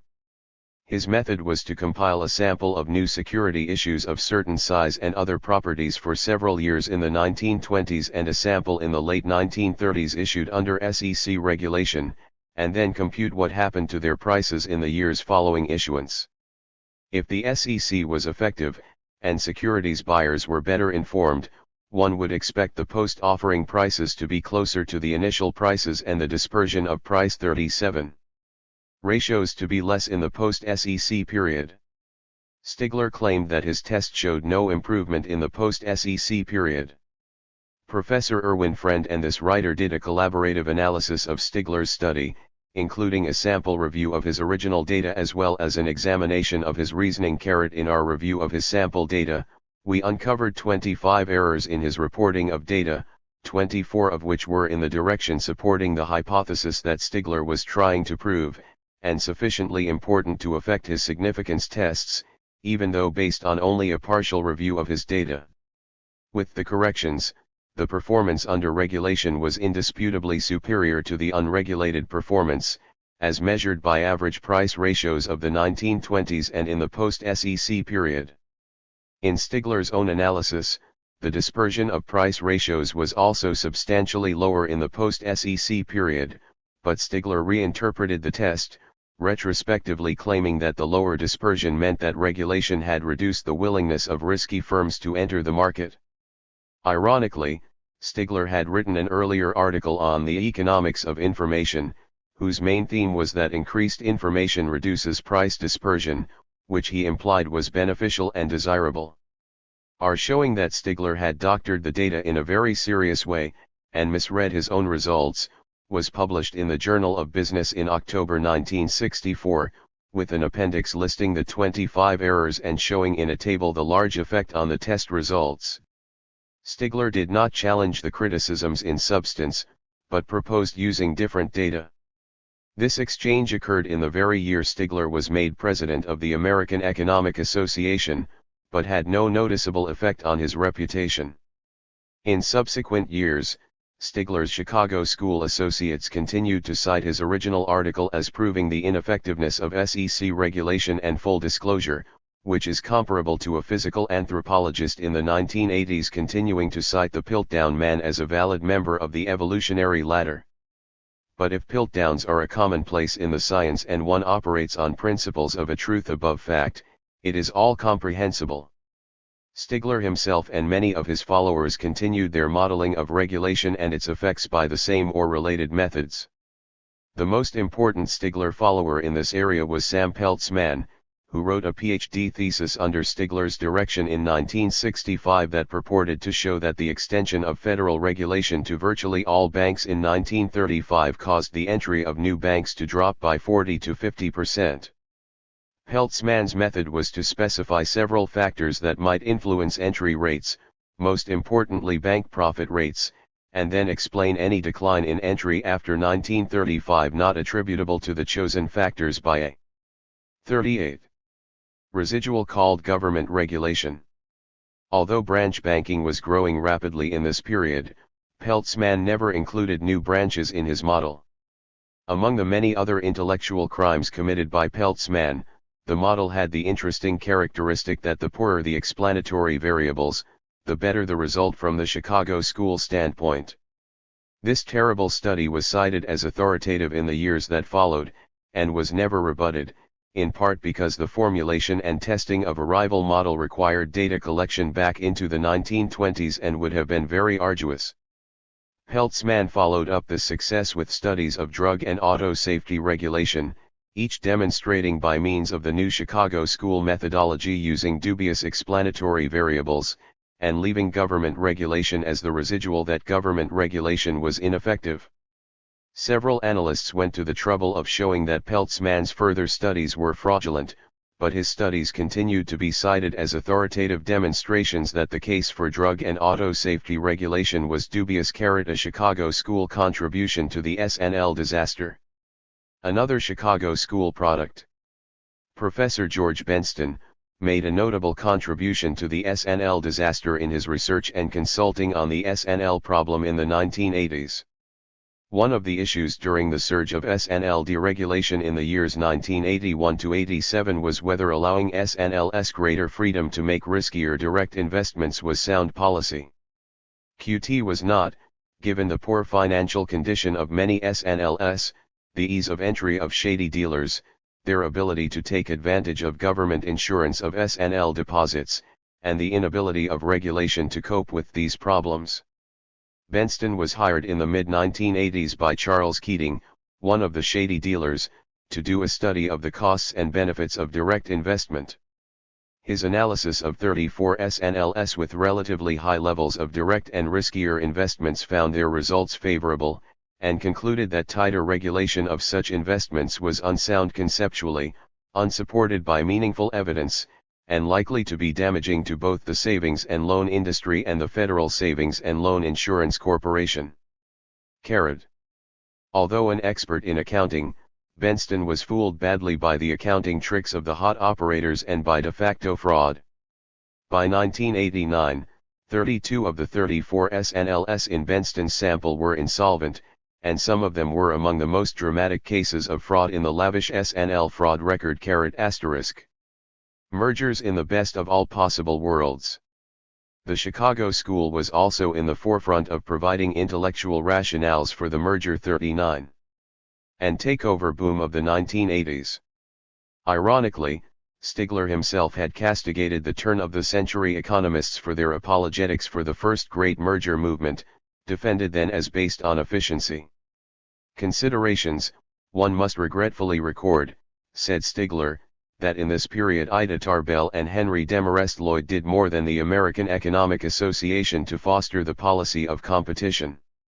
But Stigler's own progeny greatly outdid the earlier apologists. An amusing feature of the 1980s apologias is that the new wave of mergers, and frequent follow-up restructuring by divestment of company divisions, was explained in part as a consequence of the excesses of the conglomerate merger movement of the 1960s, when firms like ITT, Linktemco-Vought, Gulf and Western, and Litton Industries had gobbled up numerous unrelated firms. But at that time, Chicago school economists explained those mergers as based on efficiency considerations. So efficiency is always the basis of merger movements, even those cleaning up the debris of the last one, where we depend on short memories of our last round of apologetics. Chicago school analyses of the 1980s merger boom rested on the agency model, on the theory of takeovers as an efficient market instrument, and on the use of stock price data to measure efficiency effects. In the agency model, managers, while supposedly agents of stockholders, are often able to serve their own interests rather than those of the owners, because of the large number of owners, proxy voting, and managerial influence over choice of directors. Fortunately, the market has evolved a corrective takeover mechanism, allowing outsiders to bid for control of poorly managed companies over the heads of the managers. Michael Milken was thus a servant of the people in providing the financing to those who wanted to bid for these undervalued resources in order to put them to better use.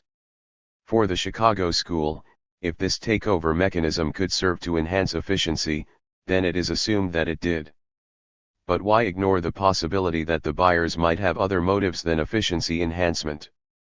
Perhaps they want to get bigger in an empire-building process, or to loot the acquired firm. Maybe the market is working poorly and undervaluing the assets of target firms. Maybe the bankers and lawyers are encouraging uneconomic mergers to capitalize on buoyant and speculative stock market conditions and to pull down large fees. If U.S. Steel Corporation paid twice the prior market price for Marathon Oil in 1981, while admitting that it knew nothing about managing an oil company, and raising the salaries of the previous Marathon management to keep them on the job, it is obvious that the Chicago School more efficient. 40. Management model was completely irrelevant to explaining that important merger. The Chicago School has also pioneered in the use of stock price data to measure the effects of takeovers. The argument is that if mergers enhance efficiency, stock prices will rise in anticipation of higher profits. But this measure is indirect, and it could be influenced by unjustified investor optimism or by investor belief that the merger will increase market power or facilitate union busting or pension looting, rather than increasing efficiency. The measure is in the Friedman natural rate of unemployment mold, not only in its obscure relation to that which is supposedly being measured, but in its amenability to manipulation. Do we measure the stock price effect before the merger, at merger time, or later? From what base? The Chicago School has regularly focused on price effects before, at the moment of, or immediately after a merger transaction, which tells us about what investors expect, not about efficiency effects. A careful study by Ellen Magenheim and Dennis Mueller demonstrated that price study results vary widely depending on timing choices, and that for many recent mergers the longer the time lag the poorer the results. Happy Face, in a Chicago School classic on merger effects by Michael Jensen and Richard Rubach, which finds that mergers enhance efficiency, based on stock price movements before and at the time of mergers, the authors eventually concede that several years after the merger the results don't look so good, that there are systematic reductions in the stock price of the bidding firms following the event. Happy Face, the authors don't incorporate such findings into their conclusions, however, they say it is unsettling because they are inconsistent with market efficiency and suggest that changes in stock price during takeovers overestimate the future efficiency gains from mergers. In other words, the empirical evidence not conforming to the preconceived hypothesis, the authors resort to the Friedman test. Method number 6, if data adjustment or rejection are not feasible, express puzzlement, but don't let the incompatible facts interfere with proper conclusions. Chicago, Nobel Prize capital of a sick profession. The Chicago School has been an extremely prominent recipient of Nobel Prize awards in economics, increasingly so as its proportion of total awards has increased its leverage in the award process. Friedman, Stigler, Merton Miller, Ronald Coase, Theodore Schultz, and Gary Becker have joined Friedrich von Hayek in a solid, ideological free market phalanx. None of these had better qualifications than Joan Robinson and Nicholas Calder, economists of the left who worked with great distinction within the mainstream traditions of economics. 41. Their neglect in favor of Chicago School mediocrities like Miller and Becker, and ideologues like Friedman and von Hayek, testify to a politicization of the Nobel Prize that reflects well the corruption and politicization of the profession as a whole. In 1992, the Union of Concerned Scientists prepared a World Scientists' Warning on global environmental and resource problems, calling for action by the world's governments. A majority of living Nobel laureates signed the statement, including a number of economists. No member of the Chicago School appended his name. One of the great accomplishments of 1991 Chicago School Nobel Prize winner, Ronald Coase, which helped him win the award, was a I-960 article on the problem of social costs, the gist of which was that the market could cope even with externalities. In fact, there would appear to be no problem the market cannot solve, at least for those wedded to the proposition in advance and willing to make a few assumptions here and a few adjustments in the data there. Z. February 1993. 42. Chapter 6. Liberal Growthmanship and Free Trade. The Economists. Liberal trickle-down theory was reformulated and given a new gloss in the late 1950s and the years of democratic rule in the 1960s.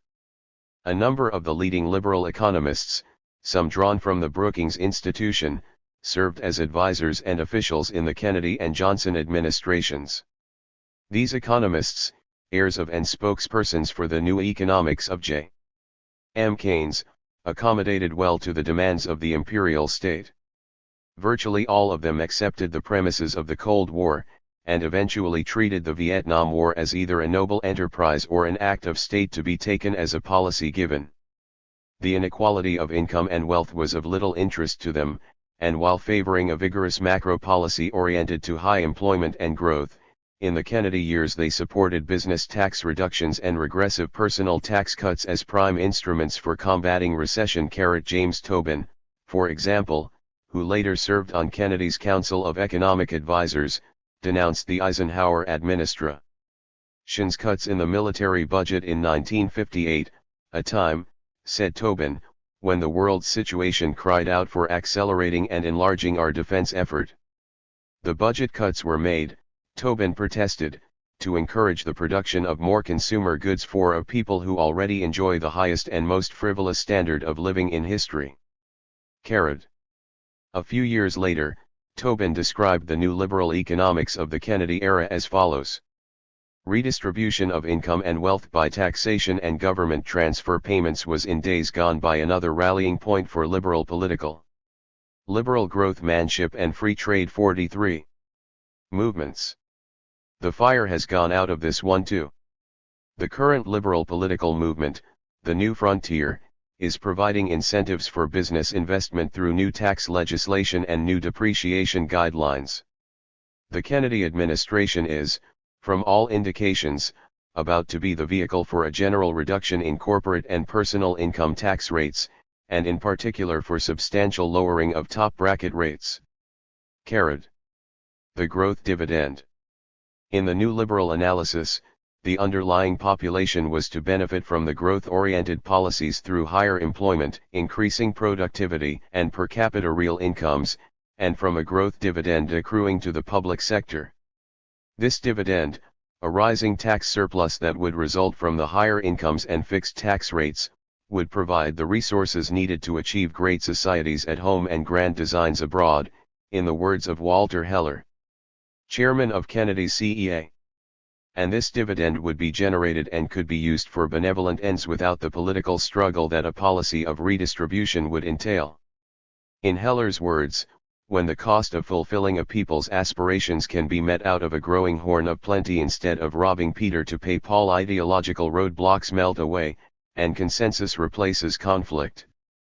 This is, of course, straightforward trickle-down, the only liberal component being the willingness to allow the automatically rising tax revenues to be used for social welfare at home.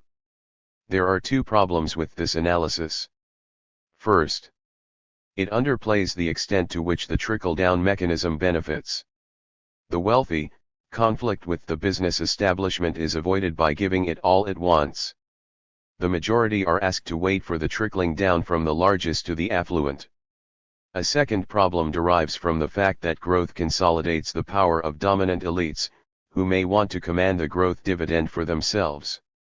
If they must be bribed for growth to occur, why assume that they will not be able to direct the allocation of the social dividend later? And, in fact, the Kennedy-Johnson growth dividend was seized by the military-industrial complex to pursue grand designs abroad, not to create a more equitable society at home. Growth-manship and its enemies. Liberal apologetics and trickle-down theory were advanced by the 1973 publication of Peter Passel's and Leonard Ross's book, The Retreat from Riches, Affluence and Its Enemies. The authors were young and trendy liberal academicians, Passel's trendiness displayed later in his 1987 handbook for Reagan-era yuppies, entitled The Best Retreat from Riches purported to be concerned with poverty and devoted to finding routes to alleviate it. As in the case of the Kennedy 44 Johnson-era liberals, however, Passel and Ross quickly dismissed income and wealth redistribution policies as politically unfeasible, and contended that private sector growth, which made it more lucrative to wash cars and wait on tables today than it was 20 years ago, was the only practical option. Although growth was their solution to poverty, they made no effort to explain why poverty persisted in the face of the huge growth of the prior several decades. What made retreat from riches especially pernicious, however, is that the enemies of affluence turned out to be environmentalists. Like Barry Commoner, modelers of the limits of growth like the Club of Rome, and old-style liberal economists like J.K. Galbraith, who were supposedly creating an atmosphere hostile to growth. Passel and Ross portrayed these opponents as elitists securing their room at the top, while interfering with economic growth benefiting the poor. This ad hominem attack on the environmentalists was eerily similar to that levied a few years later by neoconservatives like Michael Ledeen, Michael Novak, S. Robert Lichter, and Stanley Rothman against the elitists in the liberal media, who were allegedly out of touch with the family values of Middle America. In both cases, Mobil Oil Company and Nixon's Vice President Spiro Agnew were also on the side of the poor and against the environmentalist and media elites. Two separate Mobil Oil ads lauded the insights of the young liberals Passel and Ross, standing up for the poor, and Mobil also helped sponsor and publicize the neocon campaign against the media elites. Spiro Agnew lauded Passel and Ross in a speech at the Philadelphia Union League Club. It may be recalled that Agnew was the Nixon administration's hitman in assailing the threat of the Eastern liberal media. An important component of business's ability to weaken environmental protection is its influence over the intellectual and political environment.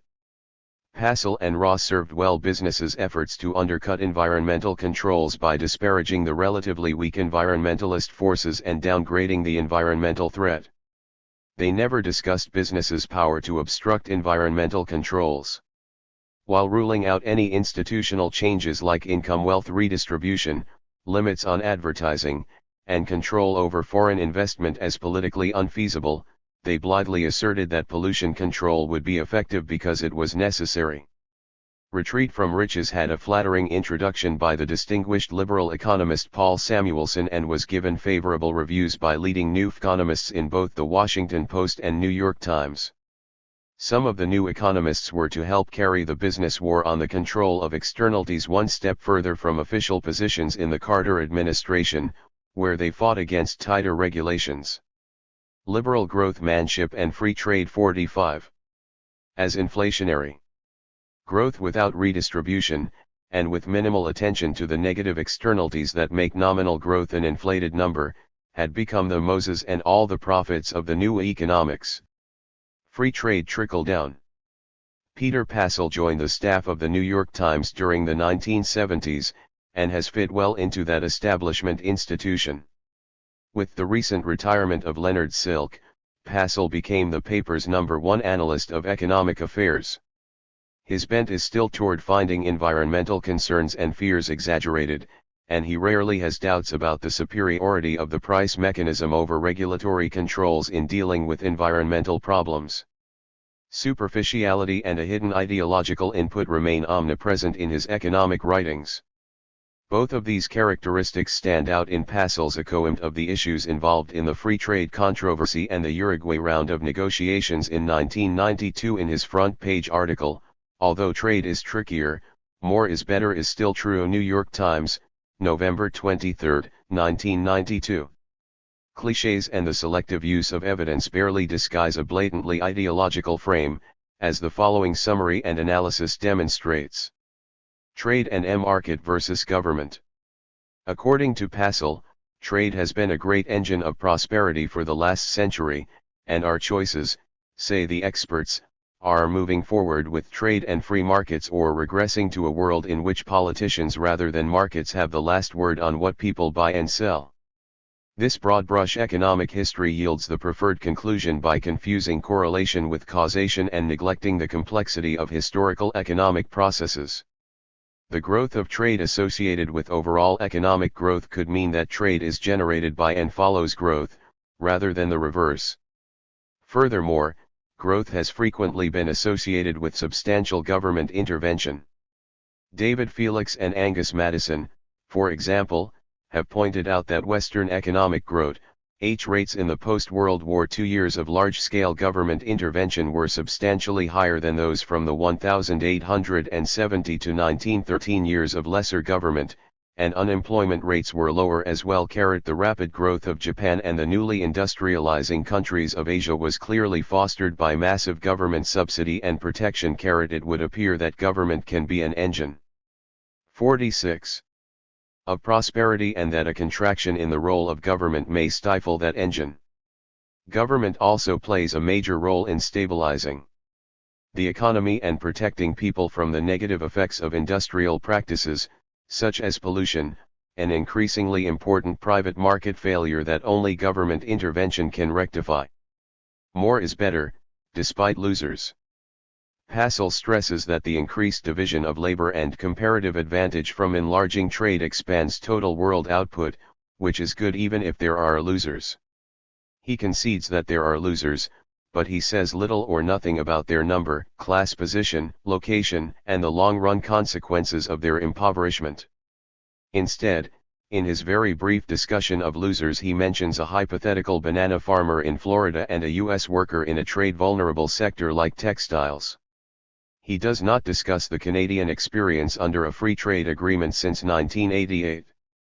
Nor does he discuss the experience of Mexico, Peru, Brazil, and the Philippines, where millions of subsistence and cooperative-linked farmers were pushed off the land in favor of agro-exporters and moved into gigantic shanty towns on the outskirts of large cities.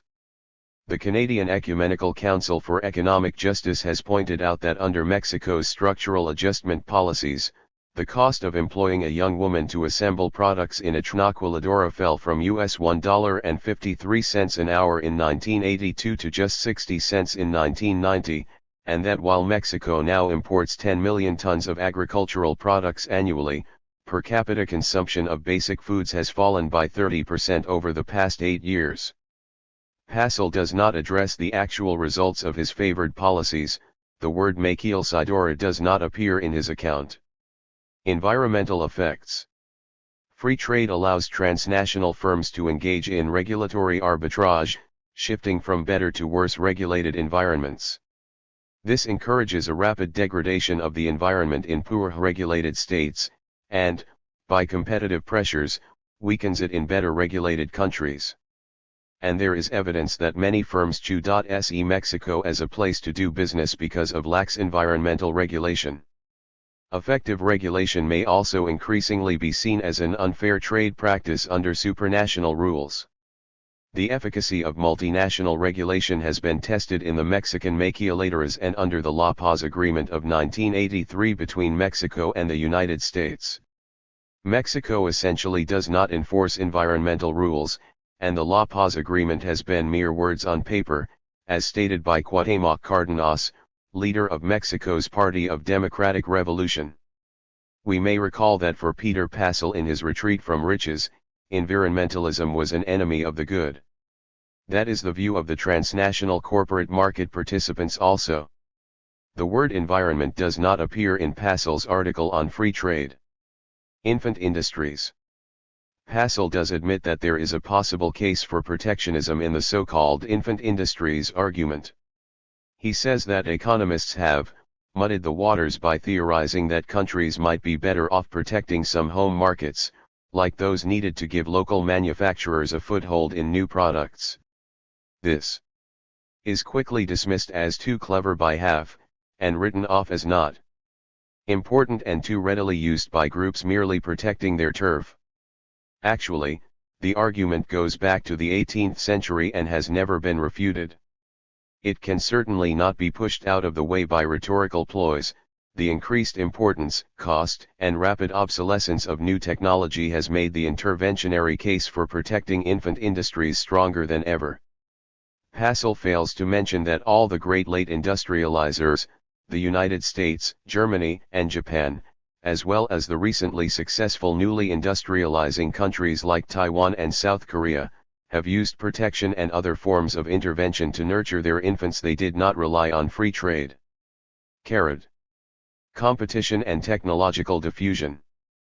Passel contends that free trade is of increased importance because it brings competition to the newly opened markets and because technological diffusion makes open global markets, more than ever, the ticket to rapid progress.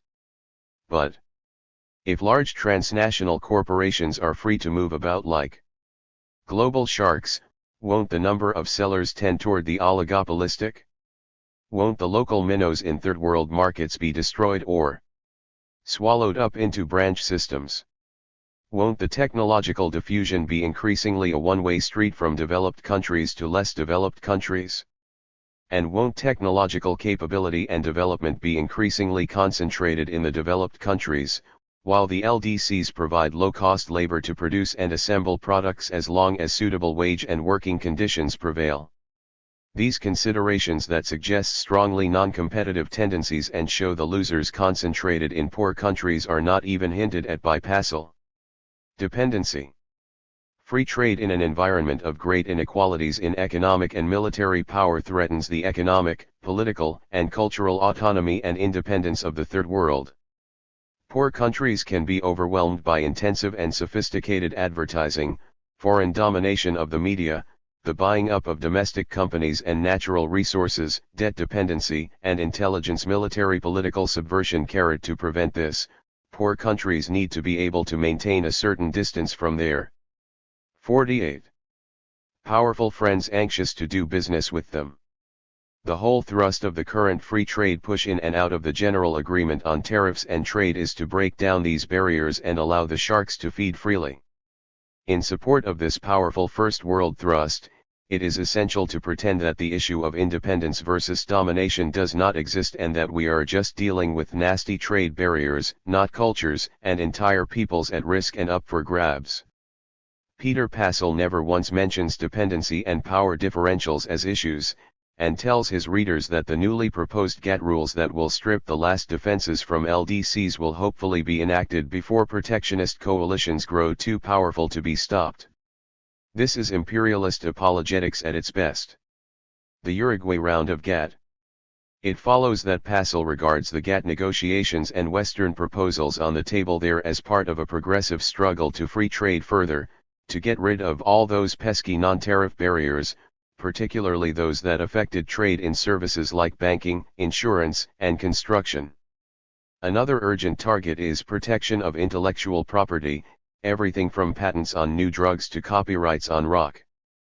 Passel admits that in the early years of GATT, the United States could call the shots, with rules skewed accordingly. But now the old coalition of exporters has broken down, so he implies that we are in a democratic era in which every country will presumably get something from the agreement. This is as plausible as saying that the UN Security Council is now a democratic organization with the decline in relative US power.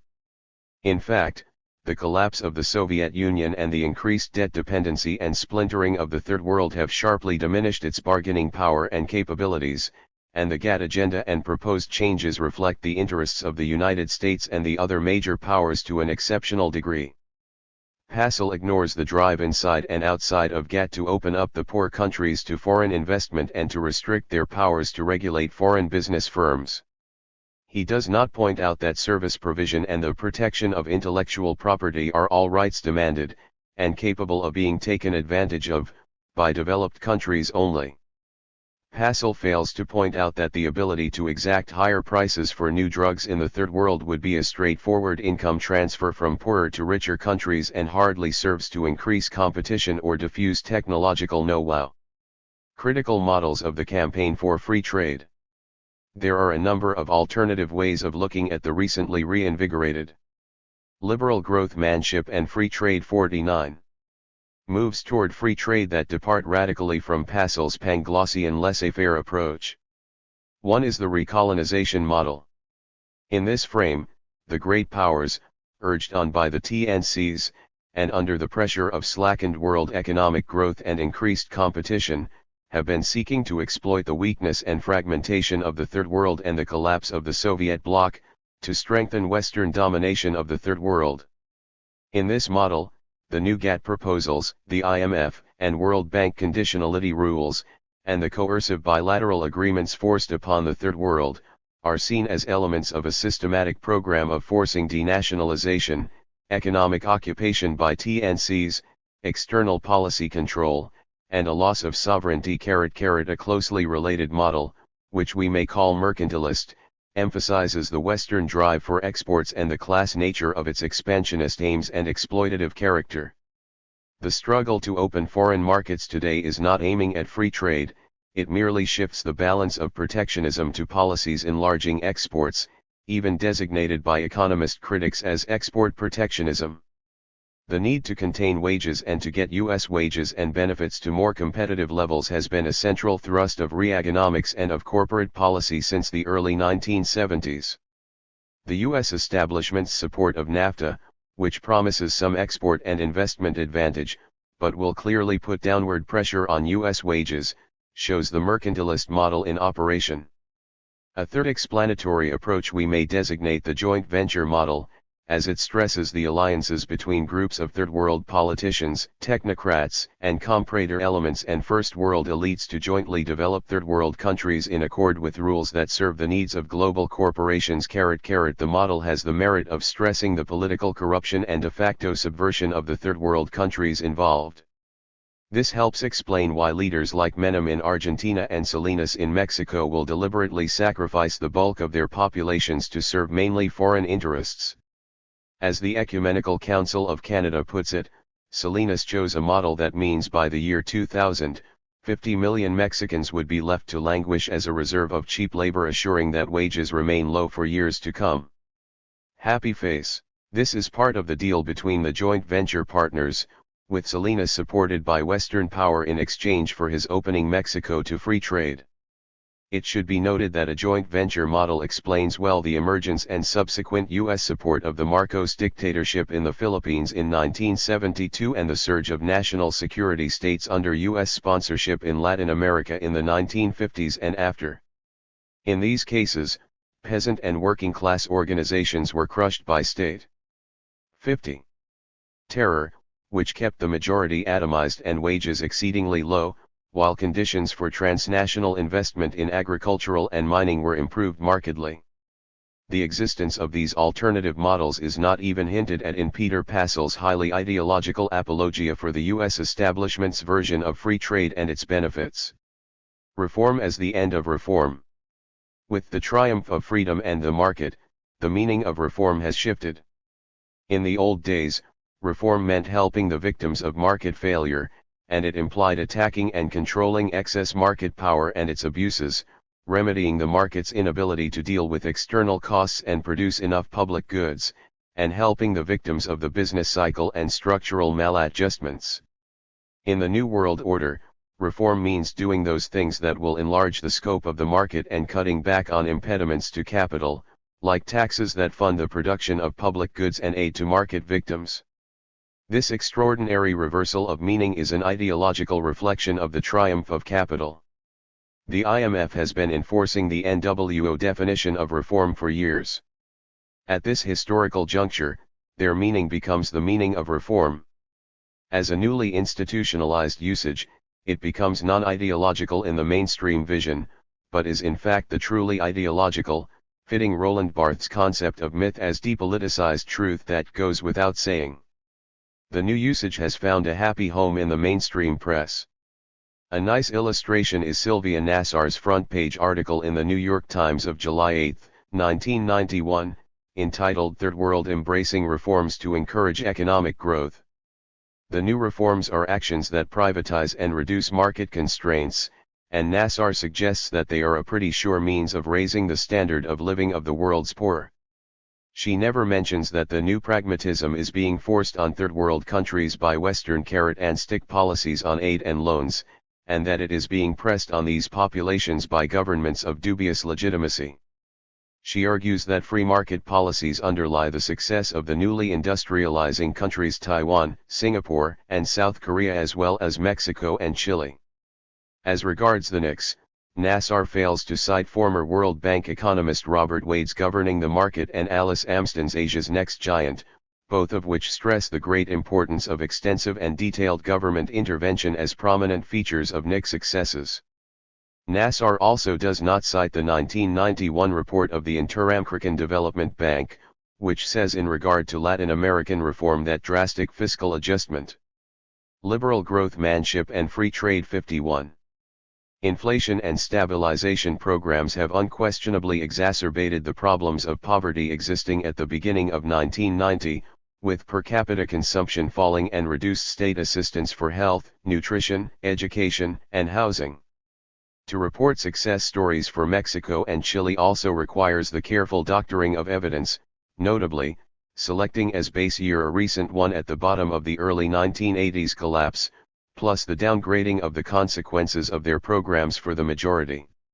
For Chile, average gross national product growth from 1961 to 71 was 4.6%, from 1974 to 89 it was 2.6%, and on a per capita basis it was negative. Mexico has been a disaster area under Salinas for the vast majority, and its growth rates of the past 1.5 years do not match those of earlier years of state-led expansion. But the U.S. leadership and IMF appreciated Salinas's devotion to reform, and this is reflected in press appraisals. January 1993. 52. See Chapter 7. Hostility to Democracy. The Economists. Economics has always been a handmaiden of inspired truth, a class-based and politicized discipline servicing demands emanating from the centers of power. It was no coincidence that the leading British economists were free traders during the age of British industrial supremacy, while major continental and U.S. economists made a case for protectionism, or that the competitive private enterprise model has been the core paradigm of mainstream economics for 2 centuries, or that the problems of underemployment and underdevelopment were not major theoretical concerns of economists until the Great Depression of the 1930s. Given the new global capitalist regime, and the continued accommodation of the profession to the demands of the powerful, perhaps we should speak of economics now as the handmaiden of transnational corporate truth. The 1960s and 1970s witnessed the rapid spread of military dictatorships and national security states in Latin America and elsewhere in the U.S. sphere of influence. Although the regimes in question, which regularly installed more open economic systems, were based on force, dismantled popular organizations, and killed thousands, these political economic developments were given minimal attention by the profession. The Age of Imperialism was written by Harry Magdoff, not by an academy-based professional, and though imperial intervention was of great importance in the restructuring of third-world economies, Magdoff's views were derided or ignored.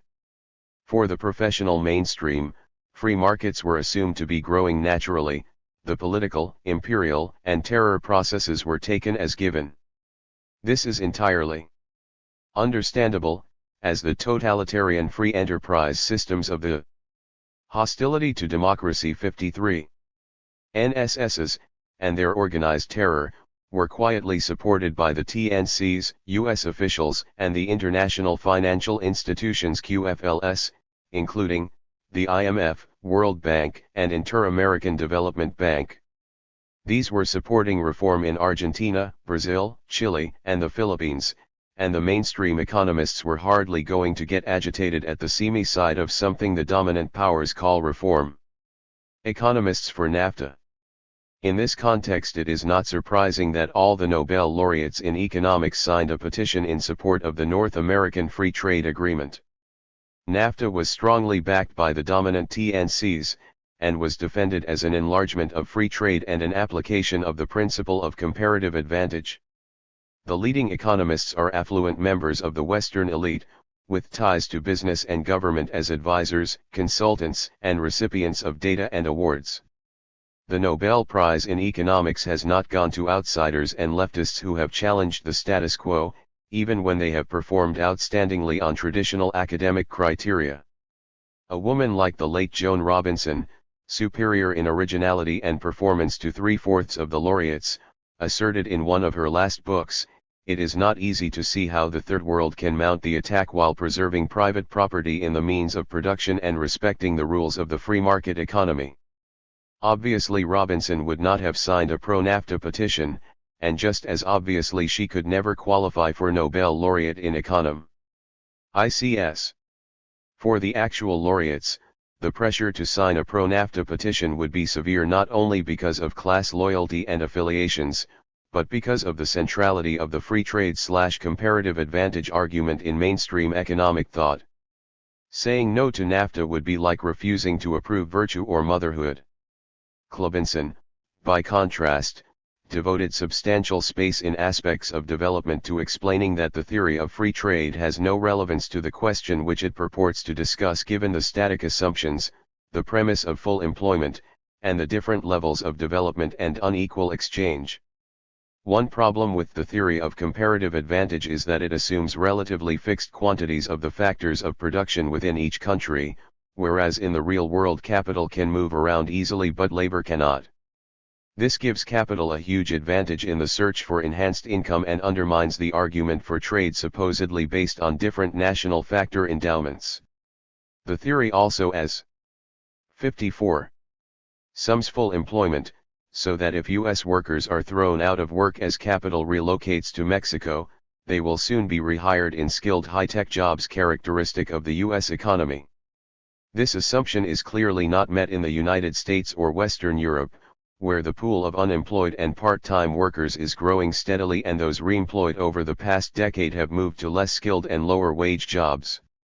At the September 1, 993 annual meeting of the IMF and World Bank, IMF head Michel Camdesis estimated the unemployed in the industrialized states to be nearing 32 million, declaring this to be intolerable but offering no remedy.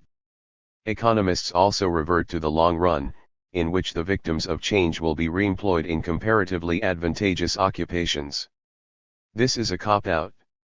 Long-run effects are very uncertain.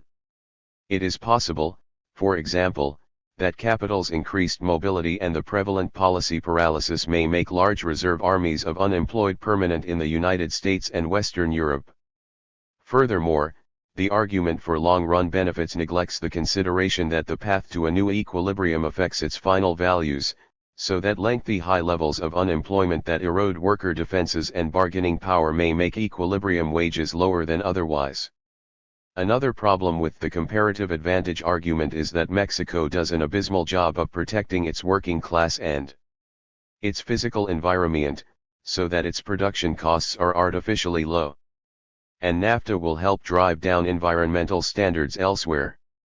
The pro-NAFTA economists reply that an environmental side agreement allows complaints about environmental law violations to be referred to a supranational commission, that Mexico has pledged environmental reform, and that the gains of trade from NAFTA will provide the resources for improved environmental protection.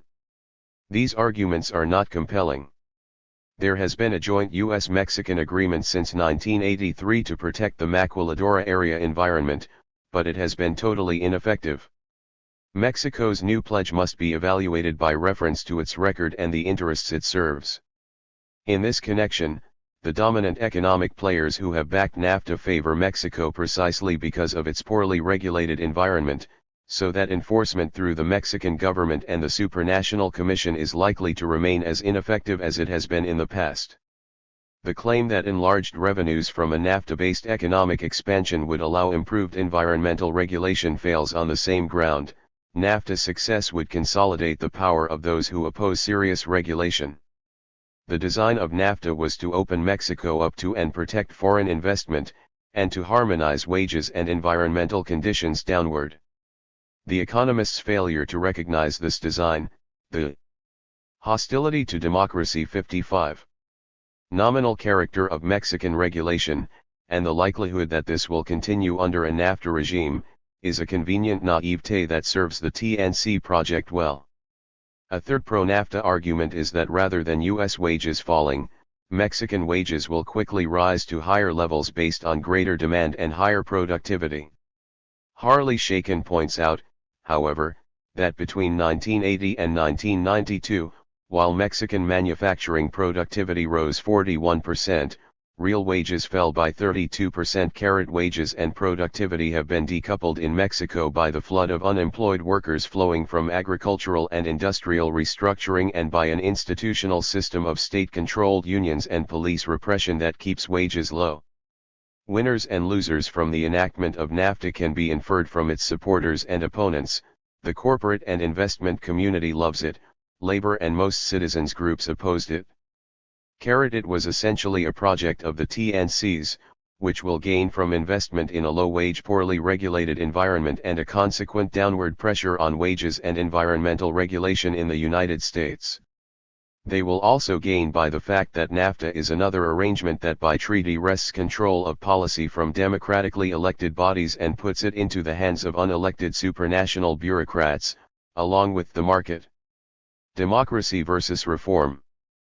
The TNCs that enthusiastically support NAFTA include many of the same entities that were happy with the rise of the NSS in Latin America, and the rule of Suharto in Indonesia and Marcos in the Philippines.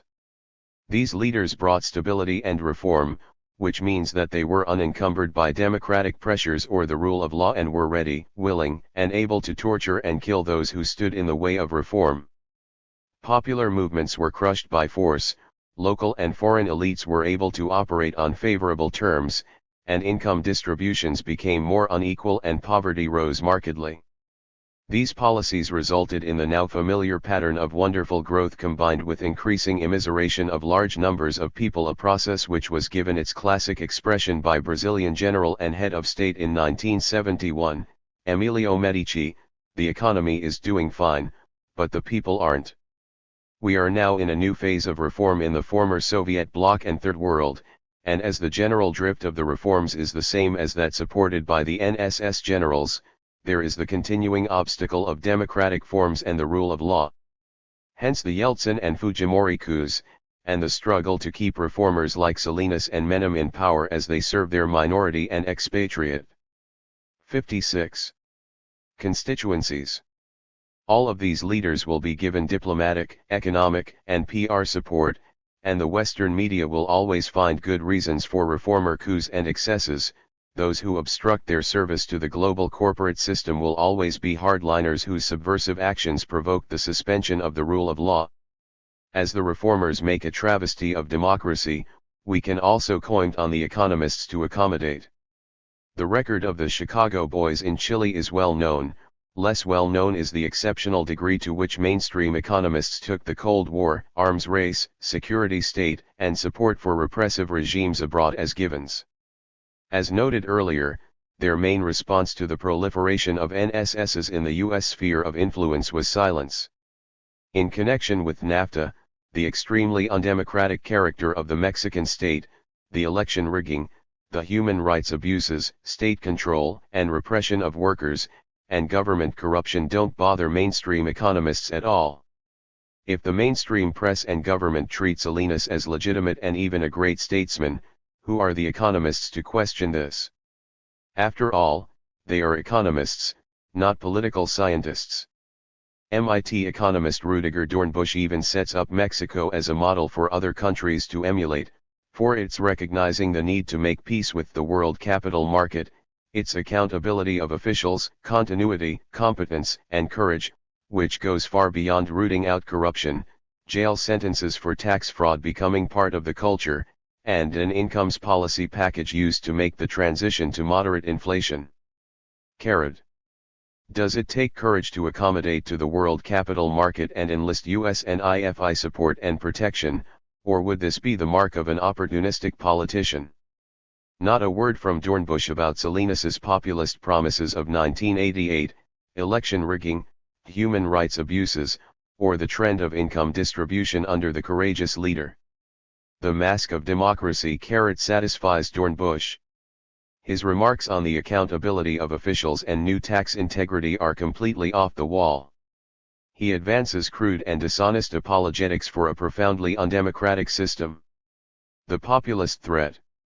For the TNCs and their institutional appendages, the primary threat in the Third World is popular movements and governments that foolishly respond to majority needs.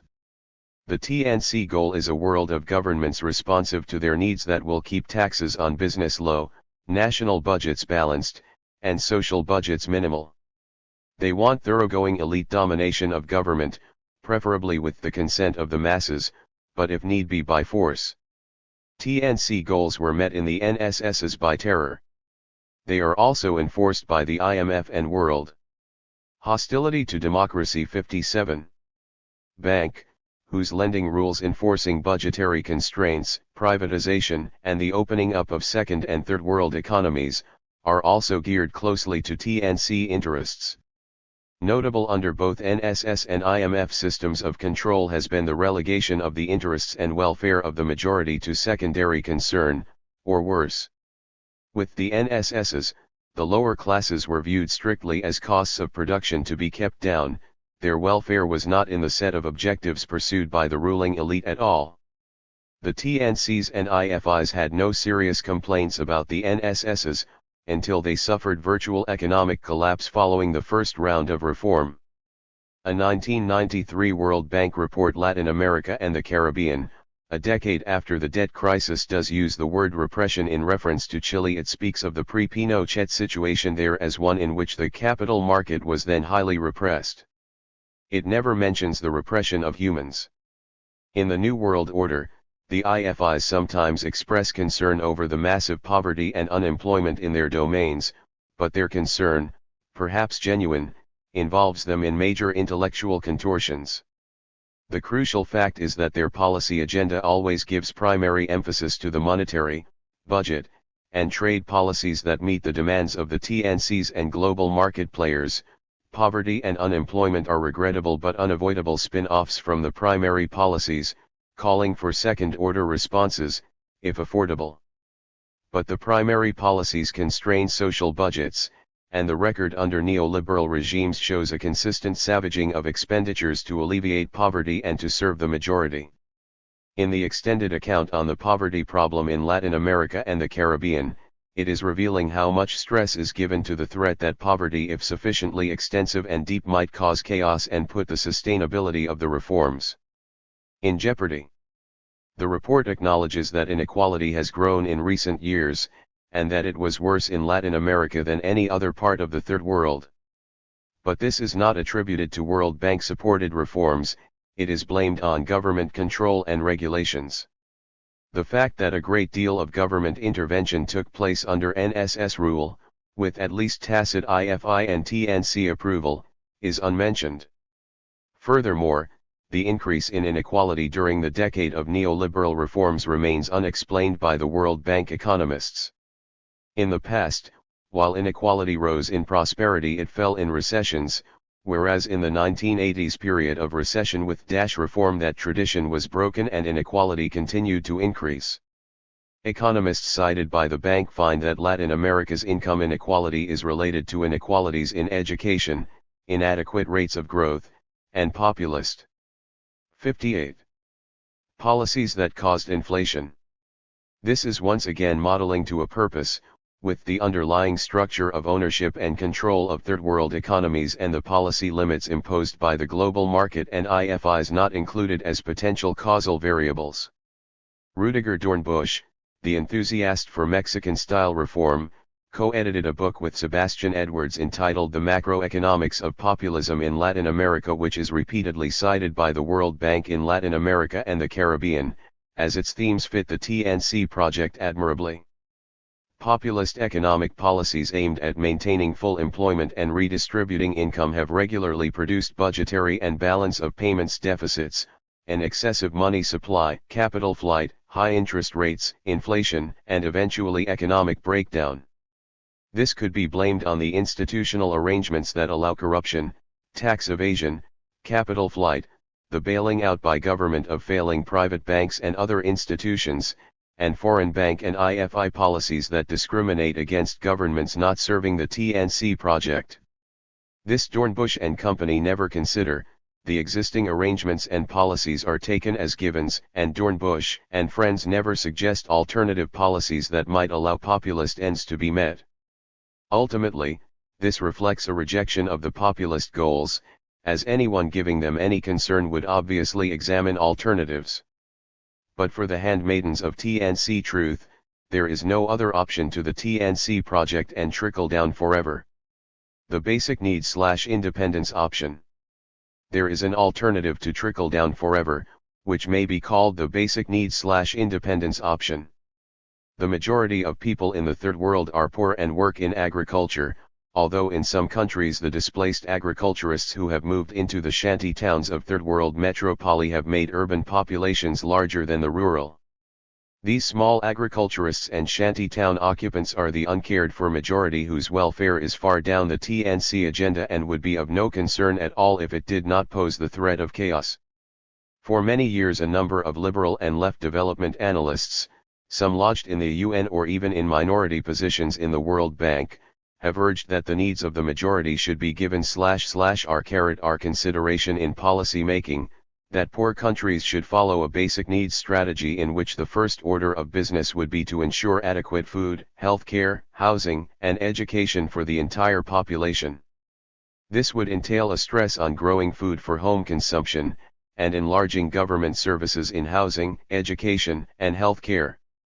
This schema is, of course, entirely incompatible with IMF rules and the interests of the TNCs, which seek to minimize social budgets serving ordinary citizens and to bring all third world countries into the global system where they can produce coffee, cattle, winter fruit and vegetables, and other raw materials, and provide cheap tourism and low-wage and unprotected labor for export platforms, etc.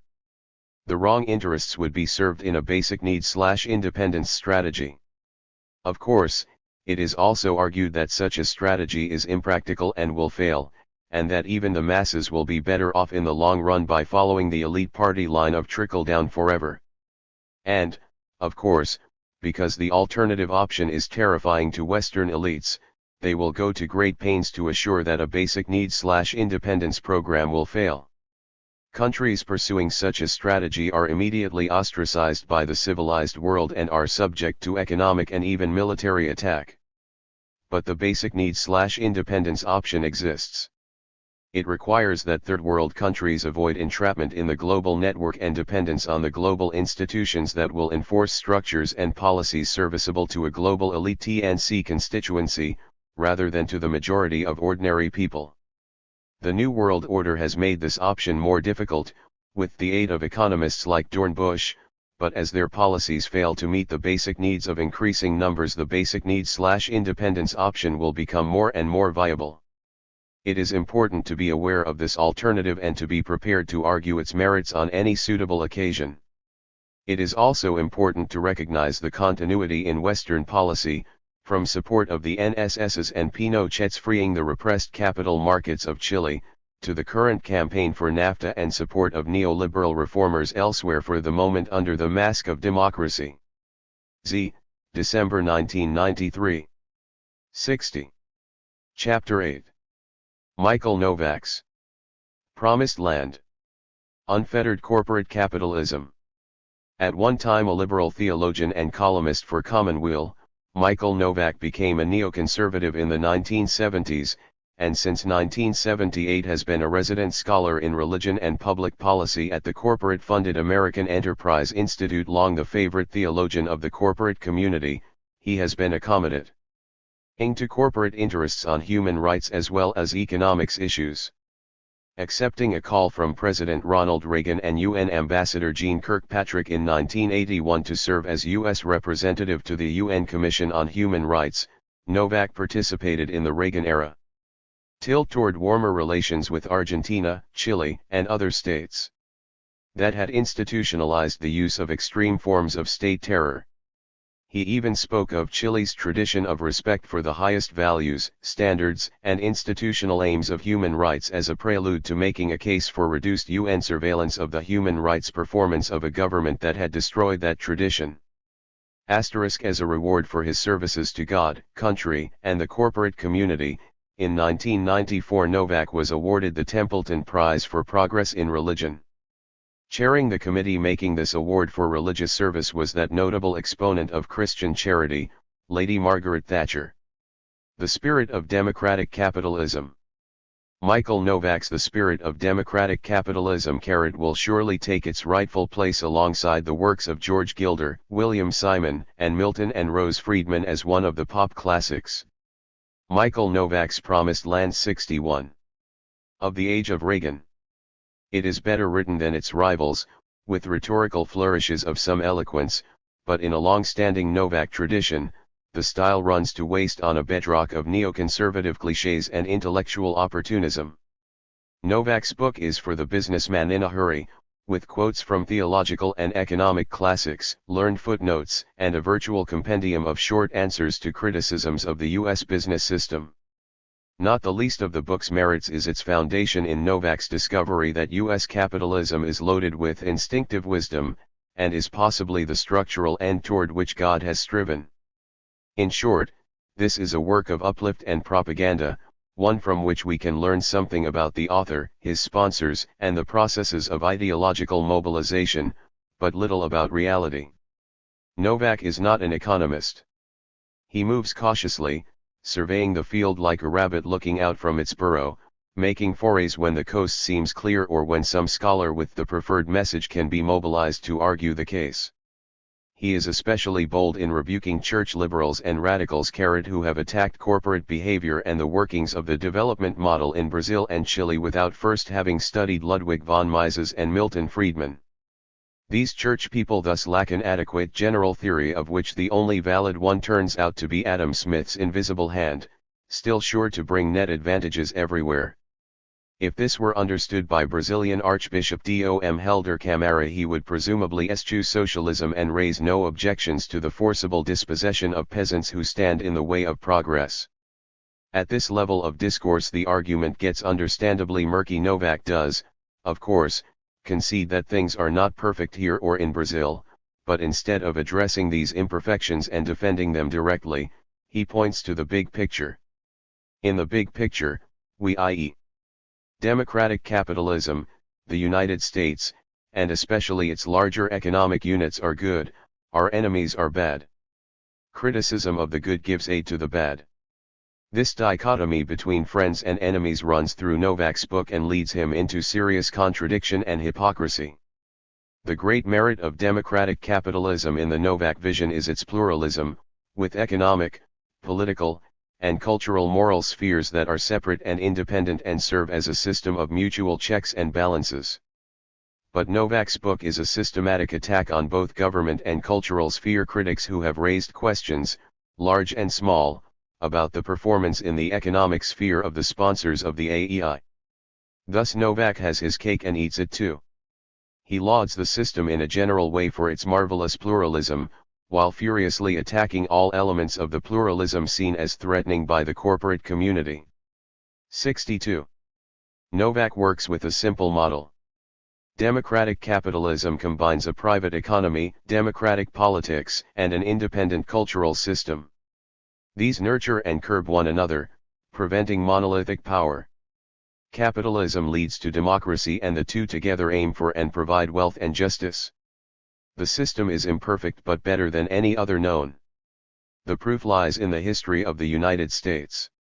This is the essence of Novak's book, and he adds little to it. The ideas can hardly be described as original, and the brush strokes are broad and lacking in subtlety. Novak asserts that he is looking at the system in order to gain insight into our probable future, but his model is completely static, with no analysis or even acknowledgement of the fact that institutions have changed. Democratic capitalism sprang fully armed from the minds of the Founding Fathers, and has proven itself over 2 centuries of experiment. Novak reaches heights of spirituality in contemplating the businessman and the large U.S. corporation. The businessman is part of a cooperative enterprise in which he does better the more his actions are inspired by all the moral virtues. As a community participant and builder, he must try to inspire trust in his team and thus can scarcely be an autocrat. No mention is made of competitive pressures and their possible effect on spiritual values, nor any potential conflict of interest with labor on wages or local communities over tax concessions or waste disposal. This transformation of the modern corporation into a virtual monastic order is done at an abstract level, without supporting evidence or analysis. In this vision of the corporation as a world of morality, trust, and simple creativity, Novak's theological background is compellingly evident. Traditional apologetics made the large corporation a rugged individual, it remained for Michael Novak to make it into a godly haven. For those tired of the pressures of everyday life, Novak has a spiritual message: get thee to a large corporation. In the real corporate world, the increased size and mobility of business firms have created major problems of abandonments, structural unemployment, and the systematic bargaining down of labor and local government. Other forms of externalities arising out of modern technology loom large in serious discussions of the problems confronting modern industrial societies. What does Novak say about these matters? He completely evades such issues, except for the following brief reference to abandonments. In deciding to close an unprofitable plant, managers may recognize political pressures and moral pressures of many sorts, while still determining that economic rationality alone leaves them no alternative. Some might argue further that reliance on such rationality also Michael Novak's promised land 63 cents, in the larger view, sound political and moral judgment. Their reason is that a policy which subsidizes unprofitable operations penalizes other citizens elsewhere, weakening its own economic future, and, even if in the name of compassion or other noble sentiments, sets in motion pressures for less than moral purposes throughout the society. Some might say, in other words, that economic rationality also ranks among the moral virtues, a form of prudence. The abandonment of a community leaving many workers stranded imposes real costs on society that can be disregarded by a private firm in a market system. An economist would say that in these cases the market failed. Only a Michael Novak could convert this private decision, which not only abandons a community, but also constitutes a market failure in the technical, economic and social productivity sense, into a higher morality. Notice also that Novak conveys a different tone and moral lesson than in his earlier abstract accolade to the corporate monastic order, where the community spirit prevails. Here cold-blooded profit rationality is the key moral virtue. Compassion may bring about unwarranted interventions that must be guarded against. Novak is not subtle in his differential allocation of motives to those favored and disfavored in his ideological system. While the businessman is induced by his position as head of a community to virtuous behavior, the agents of government and the intellectuals are aggressive, power-hungry, self-serving, constantly intrude into other spheres, and do not operate in communities. Novak also personifies and imputes purpose to entire systems and institutions ad libitum and to the convenience of the argument. Thus the aim of democratic capitalism is a country of free persons in voluntary association, and its further intention is to raise the material base of life of every human being on earth. U.S. democratic capitalism was created with a respect for contingency and a new concept of the family. It judges corporate size pragmatically. It fears the mean pettiness of regimented equality. It does not promise to eliminate sin. It places its strongest emphasis upon practice. How does Novak know what democratic capitalism intends? Quite simply, his alleged distillation of hidden wisdom from a complex system is a completely unscientific trick that gives his bias full rein. Novak mentions that the fathers of democratic capitalism were most afraid of the tyranny of a majority. The tyranny of the majority is arguably a euphemism for effective majority rule. Arguably, the hidden wisdom of the fathers was their mastery in combining the appearance of majority rule with effective limits and protections. 64. Of what Madison referred to as the permanent interests of society. Novak selects his set of hidden wisdoms for a different purpose. Although the government is one of the triad of a beneficent democratic capitalism, it is a villain and threat. As in other neoconservative treatments, for Novak it has grown because of bureaucratic and expansionist tendencies and biases of the new class, not because of legitimate social demands. This is merely asserted, without supporting fact or argument. Thus the drift of Novak's argument is to discredit government in its social function. The government is not a social institution that induces community spirit and that represents harmonizing impulses. Only profit-seeking business enterprise is so characterized. Novak is even less forthright when dealing with government-business relations in third-world development. On the multinational role in the development process, Novak studiously avoids any suggestion that the U.S. government has ever had anything to do with events in Latin America. The Monroe Doctrine and Guatemala do not appear in the index, and his short chapter on Brazil never so much as hints that U.S. penetration, intervention, and literal subversion were important in the 1964 coup. Given U.S. non-intervention by neoconservative sleight of hand, Novak can proceed with the other formulas, such as the unreasonableness of our sense of guilt. Novak's chutzpah and power of self-deception are so well developed that he can wax indignant over human rights abuses in post-Somoza Nicaragua, where the state terrorists, according to Novak, actually murdered someone while maintaining absolute silence on the institutionalization of torture, death squads, and disappearances by the thousands in a network of U.S. Latin client states. On the cultural impact of democratic capitalism, Novak has a chapter on the family, in which it is shown that a Carter-era White House conference on families was run by people who included in the concept of families homosexuals and childless and unmarried couples. An indignant Novak cries out, they did not seem anxious to exclude any arrangement. Novak's account of this sinister event is followed by a long encomium to the nuclear family and its virtues.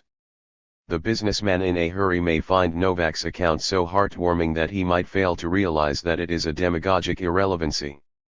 Instead of addressing the substantive questions of just how the evolution of democratic capitalism has actually affected the family, where the family is going under prevailing conditions, and what we might do about it, Novak takes the easy road of vigorously stating the case for chastity and wedded motherhood. Michael Novak's Promised Land 65. It is an important part of the neoconservative credo that in the cultural sphere capitalism has thrown up a new class of free-floating intellectuals, full of envy of and hostility toward the socially oriented corporate leaders who are busily guiding their communities toward a better life. These intellectuals are in an unholy alliance with the other baddies, government bureaucrats, who give them money and other support. They exercise extraordinary power in the media as well as in academia, and in tandem with a civil government run amok, their machinations go far toward explaining our problems. Novak has long expounded this doctrine and he reiterates it here. I note again the imputation of ill motives in a childishly asymmetric fashion. In contrast with businessmen, intellectuals, and media people are not part of communities with internal drives toward the good and generous. They tend to resent their betters whose methods and lifestyles differ so much from their own and lean toward the left. We are left to presume, since Novak is completely silent on this point, that businessmen, unlike the envious and hostile intellectuals, are warm, tolerant and generous toward all, despite lifestyle differences. Conventional analyses point out that many great humanistic efforts under capitalism struggles against slavery, child labor, and numerous other traditional and newly emergent abuses have been given critical leadership and moral support by new class members. This schema of an independent intelligentsia helping curb the excesses of profit-seeking business is not only well grounded in historical experience, it fits Novak's view of a beneficent pluralism with creative checks and balances coming from government and the cultural moral sphere. But Novak cannot use such an argument, even if grounded in fact, because it implies that the economic sphere, the corporate system, needs constraining, and that the new class is playing a necessary function of honest and moral broker.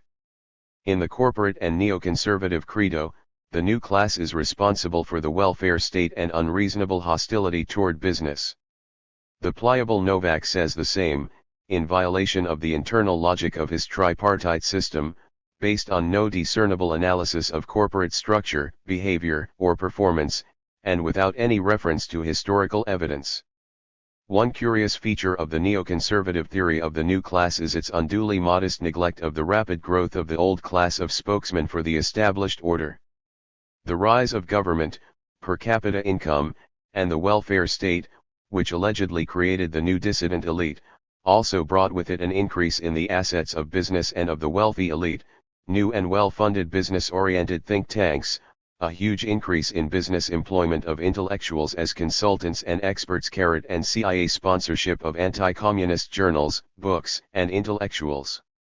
The 66 annual incomes of the AEI and Hoover Institution each exceed that of the Lonely Institute for Policy Studies by a factor of 6 or more.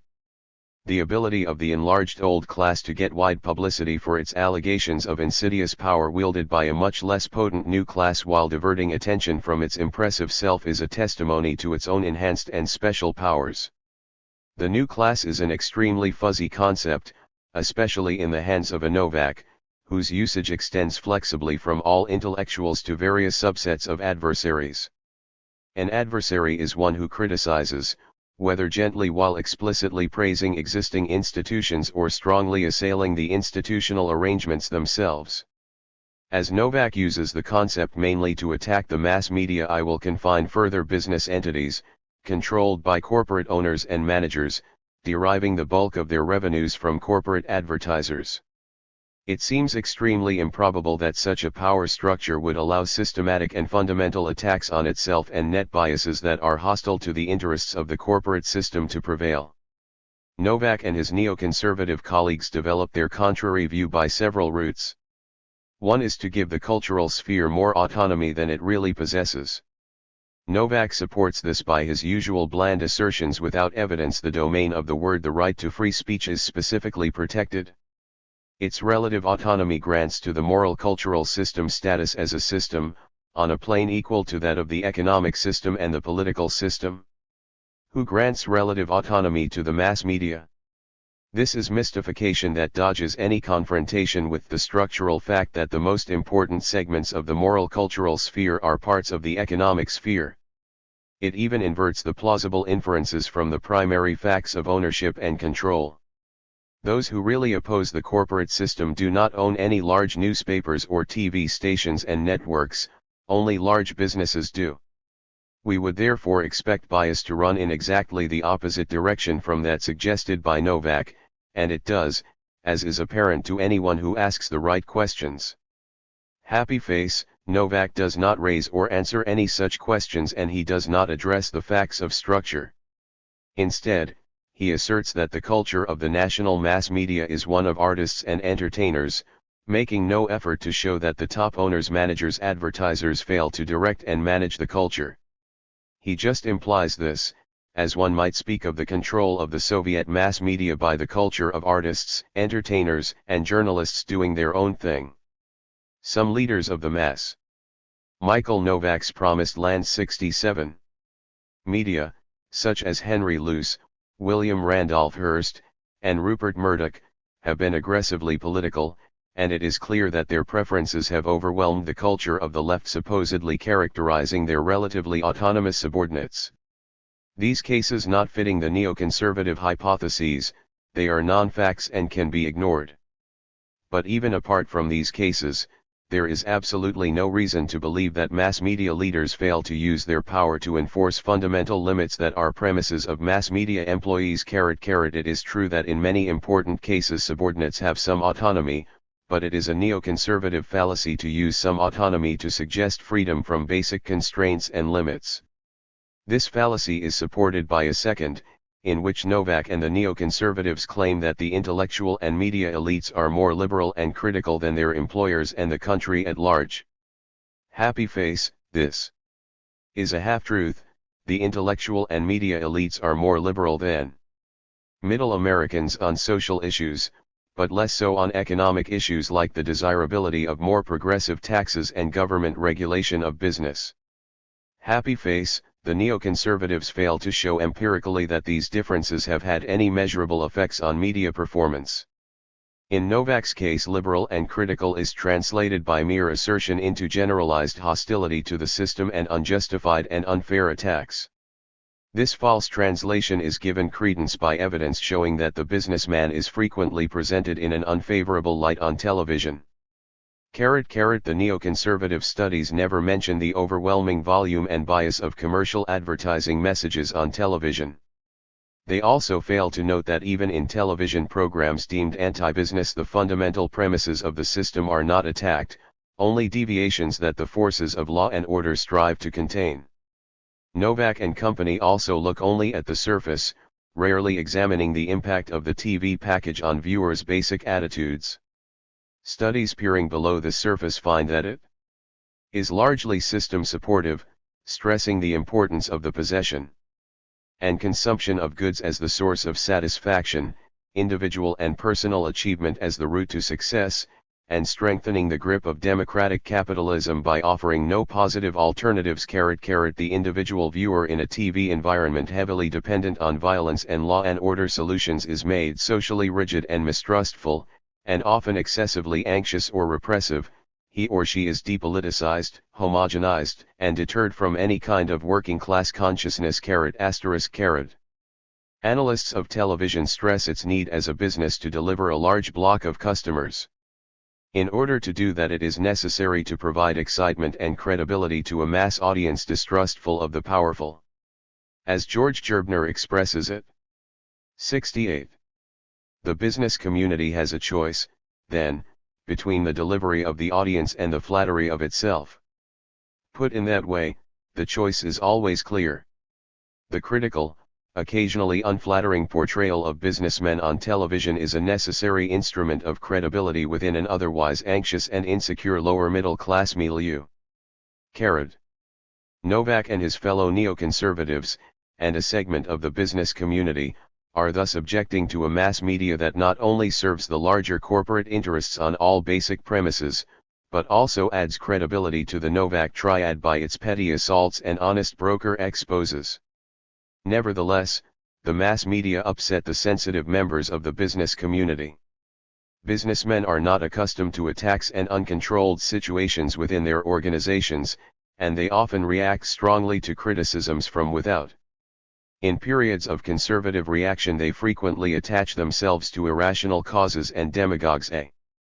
Mitchell Palmer and the Bolshevik Scare in 1919 to 1920, Joe McCarthy and his 205 card-carrying members of the Communist Party in the State Department, in 1950-1952, which serve their ends by discrediting business's enemies, but at a heavy social cost. The new class theory is in the same irrationalist tradition, based on ludicrous and easily refuted claims that are sustained in the mass media by the power of Novak's sponsors. Happy face, to this irony add the structuring of the theory to mobilize the masses against a privileged elite, with Michael Novak and colleagues up front, officials of W.R.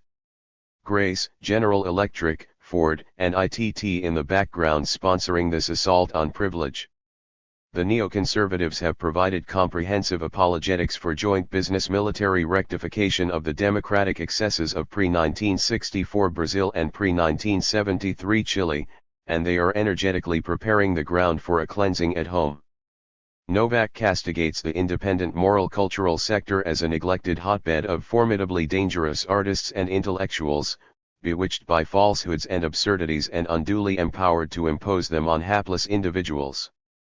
This sphere is thus threatening the foundations of the system by criticizing it and playing into the hands of its enemies.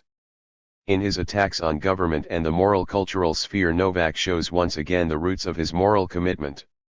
Although the complete independence and separation of the three sectors, economic, political, and cultural, he asserted earlier to be the very soul of democratic capitalism, the monastic order of large corporations having become restive over big government and mass media criticisms, Michael Novak provides in the spirit of democratic capitalism the intellectual and moral basis for bringing a corrupted cultural moral political order under a new and more unified management. Monthly Review, October 1983. Michael Novak's Promised Land 69. Part 2. Culture, Society, and Politics. Chapter 9. Privatization of Government. The Deepness Market in the West. Private power and the incessant demands of capital as the main engine of the economy have always dominated the U.S. political system. James Madison foresaw that fragmentation of the population and the great size of the country would always serve to protect its permanent interests from confiscation and lesser threats by the majority. Modest change can be effected, however, when things get bad enough and when the interests of the fragmented majority coalesce. Usually briefly, these circumstances bring moderate reforms that alleviate pressures from below. But they arouse great anxiety among the dominant elites, who denounce the extremism of special interests and their spokespersons in these periods of democratic excesses and crises of democracy. The processes by which the excesses are contained, although they may make democracy a formal affair without much democratic substance, are institutionalized and are made to seem natural by the established institutions. Their seamier features are glossed over or suppressed.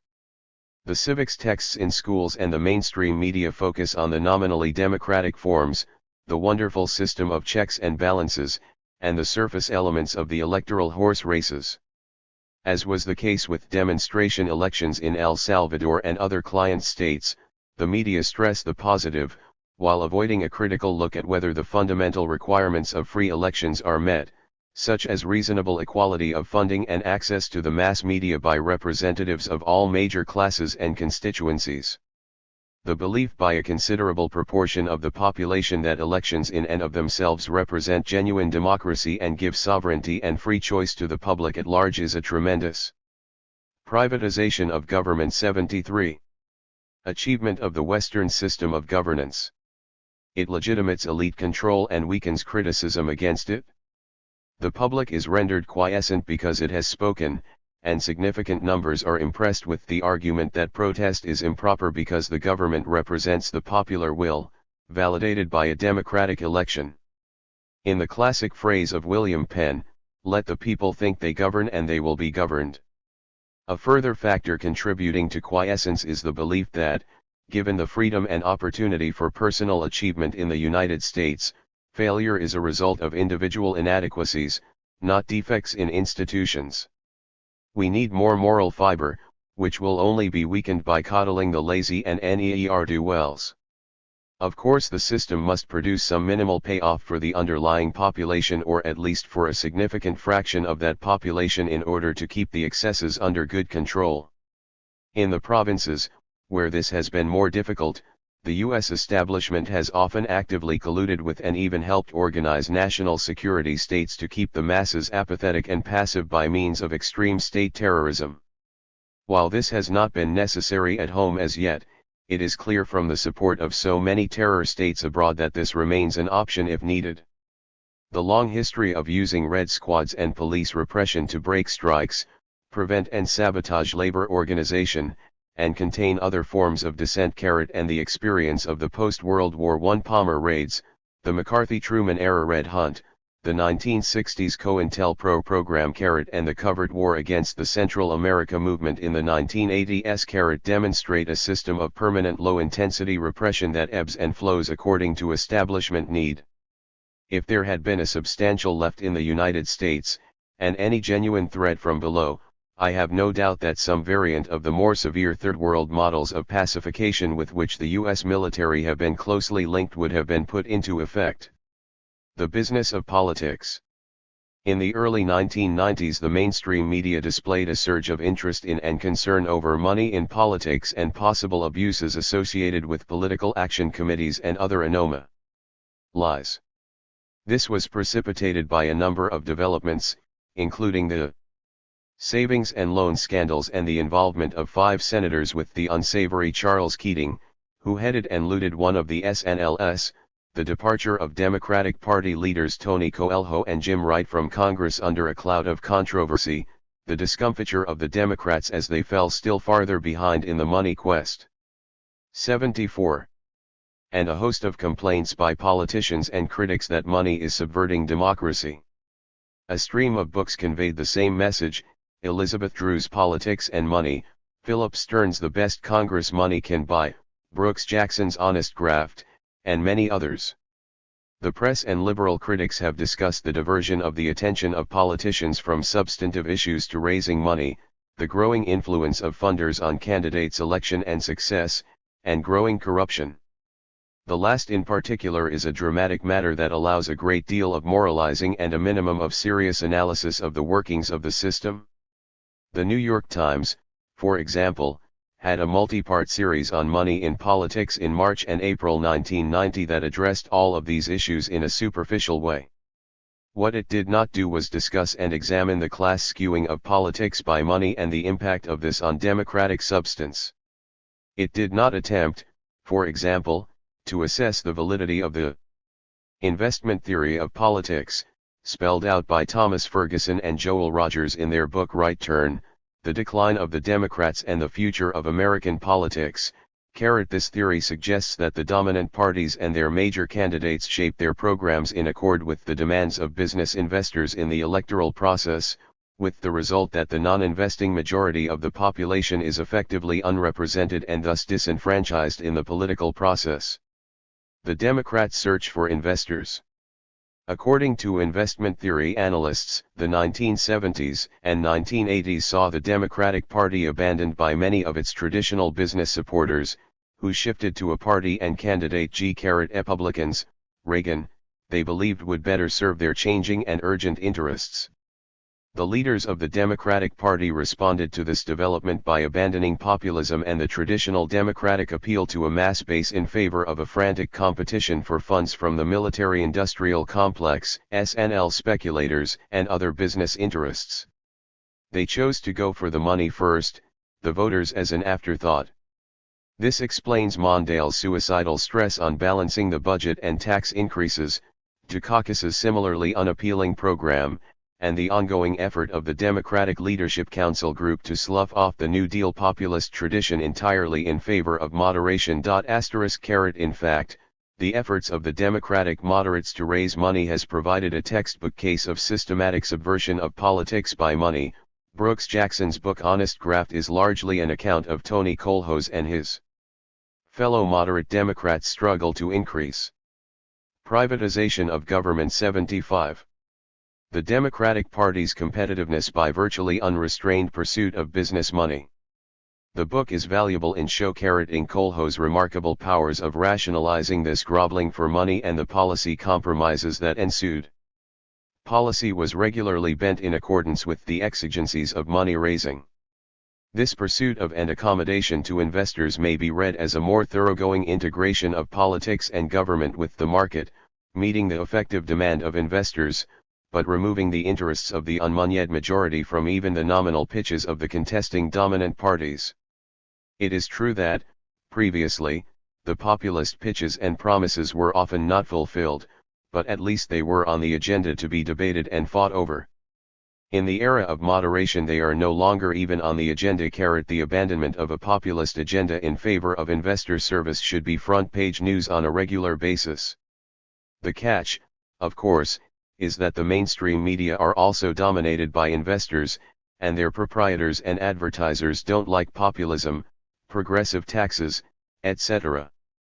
Not surprisingly, the investment theory and its devastating implications were not discussed in the previously mentioned New York Times articles, and the entire structure of news accommodates to the privatization of politics and government. Rob Strauss, Nunco and company are portrayed as moderates, and the view disseminated by the media is that the trouble with the Democratic Party is the undue influence of special interests, not its perversion by the quest for money from investors and unwillingness to serve a mass base. A front-page article by Richard L. Burke in the New York Times of July 17, 1989, was entitled "Democrats Trail in Fundraising, and Many Blame New Chairman." The article did not focus on the effect of fundraising on constituency representation and democratic substance.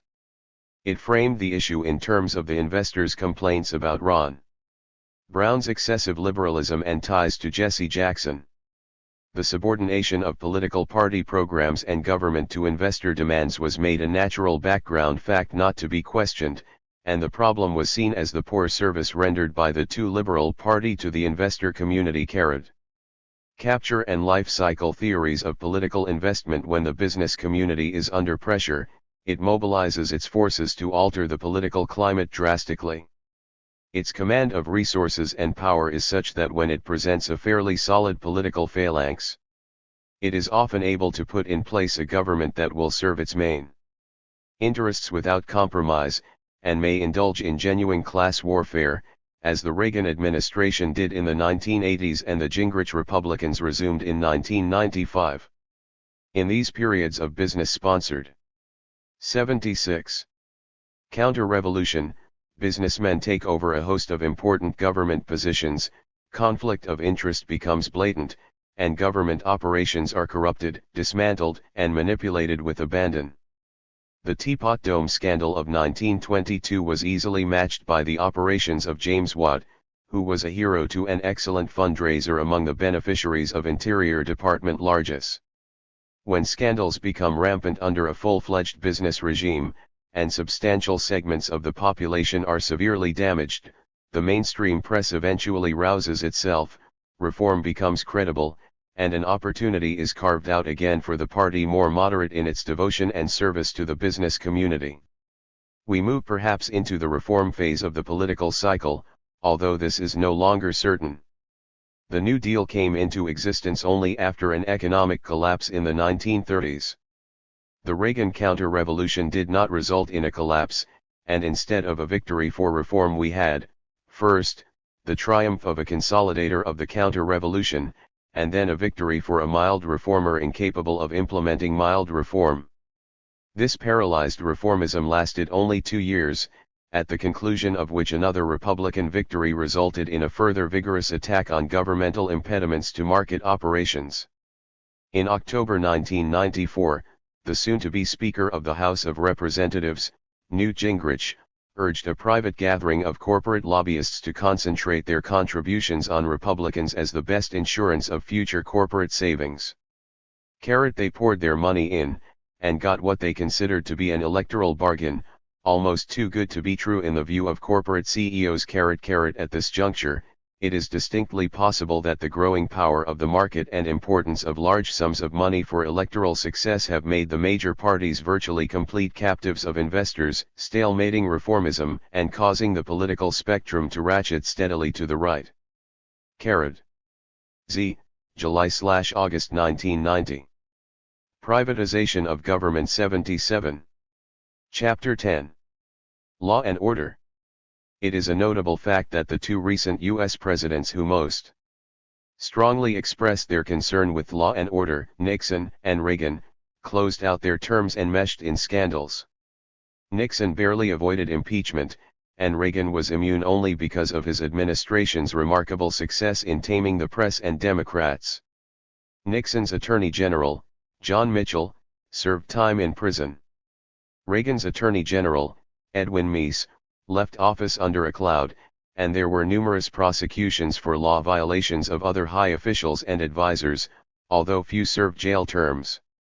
It is rarely noted in the mainstream media that the present LNO Supreme Court majority was chosen by officials who went or should have gone to jail for blatant disregard of the law.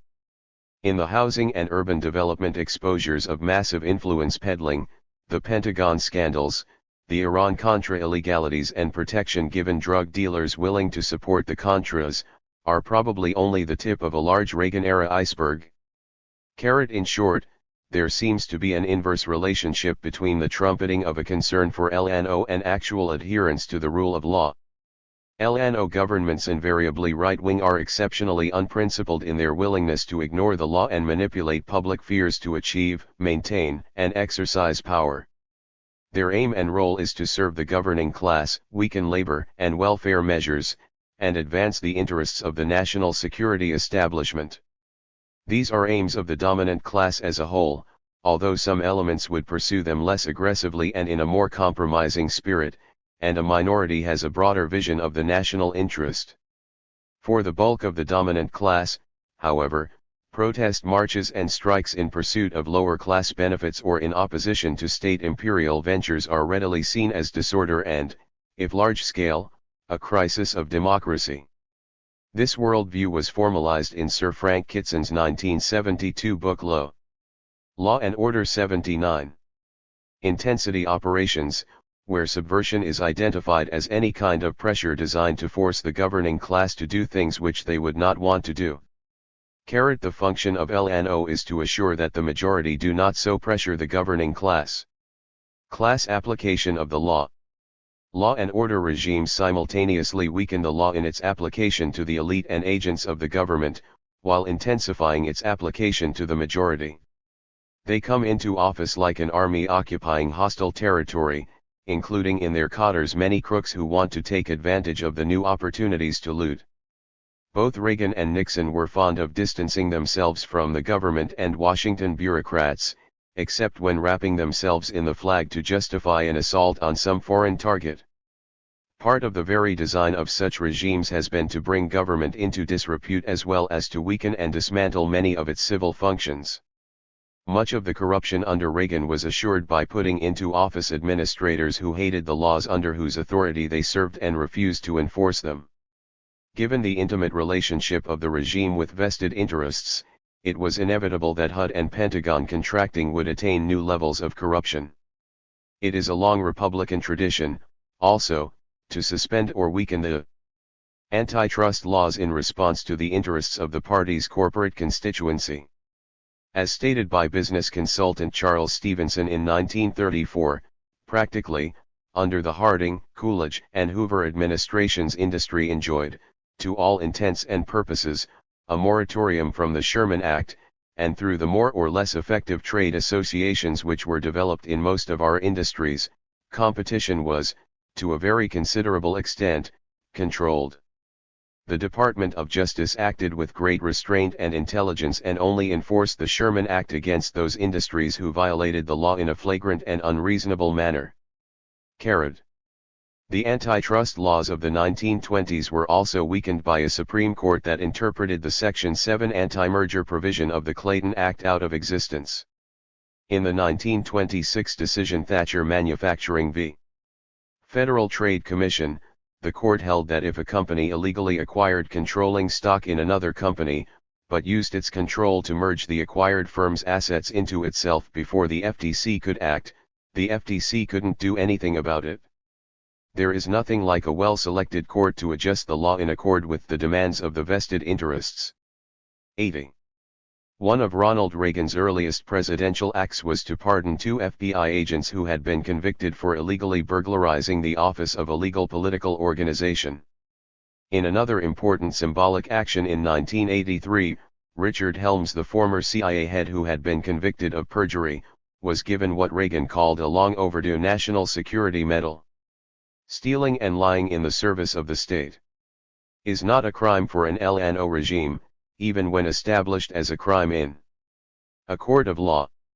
Logically, law violations by state agents should be considered especially serious crimes by true believers in the law, but as noted, LNO regimes are run by individuals for whom the law is merely an instrument for private or ideological service.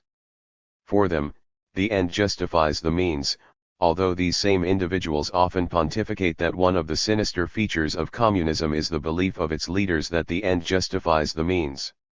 How are we to explain the numerous indictments of Reagan officials, the Levine-Boesky prosecutions, and the pursuit of Watergate criminals, if LNO governments and the corporate system are virtually freed of the encumbrance of the law under such regimes? One reason is that the volume of abuses escalates on such a scale that even minimal enforcement must address the more blatant cases, which often enter public consciousness through investigative reporting, court suits, and confessions of disenchanted ex-officials. A second reason is that the elite and government agents who quickly take advantage of the relaxation of legal constraints often get cocky and push too far, threatening other members of the elite and the credibility and viability of major institutions. Boesky, Levine, and their associates were hurting important corporate interests while making their inside information-based killings, and insider abuses make ordinary investors leery of participating in an unfair game. Nixon and company were attacking the Democratic Party and the prerogatives of Congress. Reagan was also running roughshod over Congress. These aggressors had to be curbed, although not too harshly.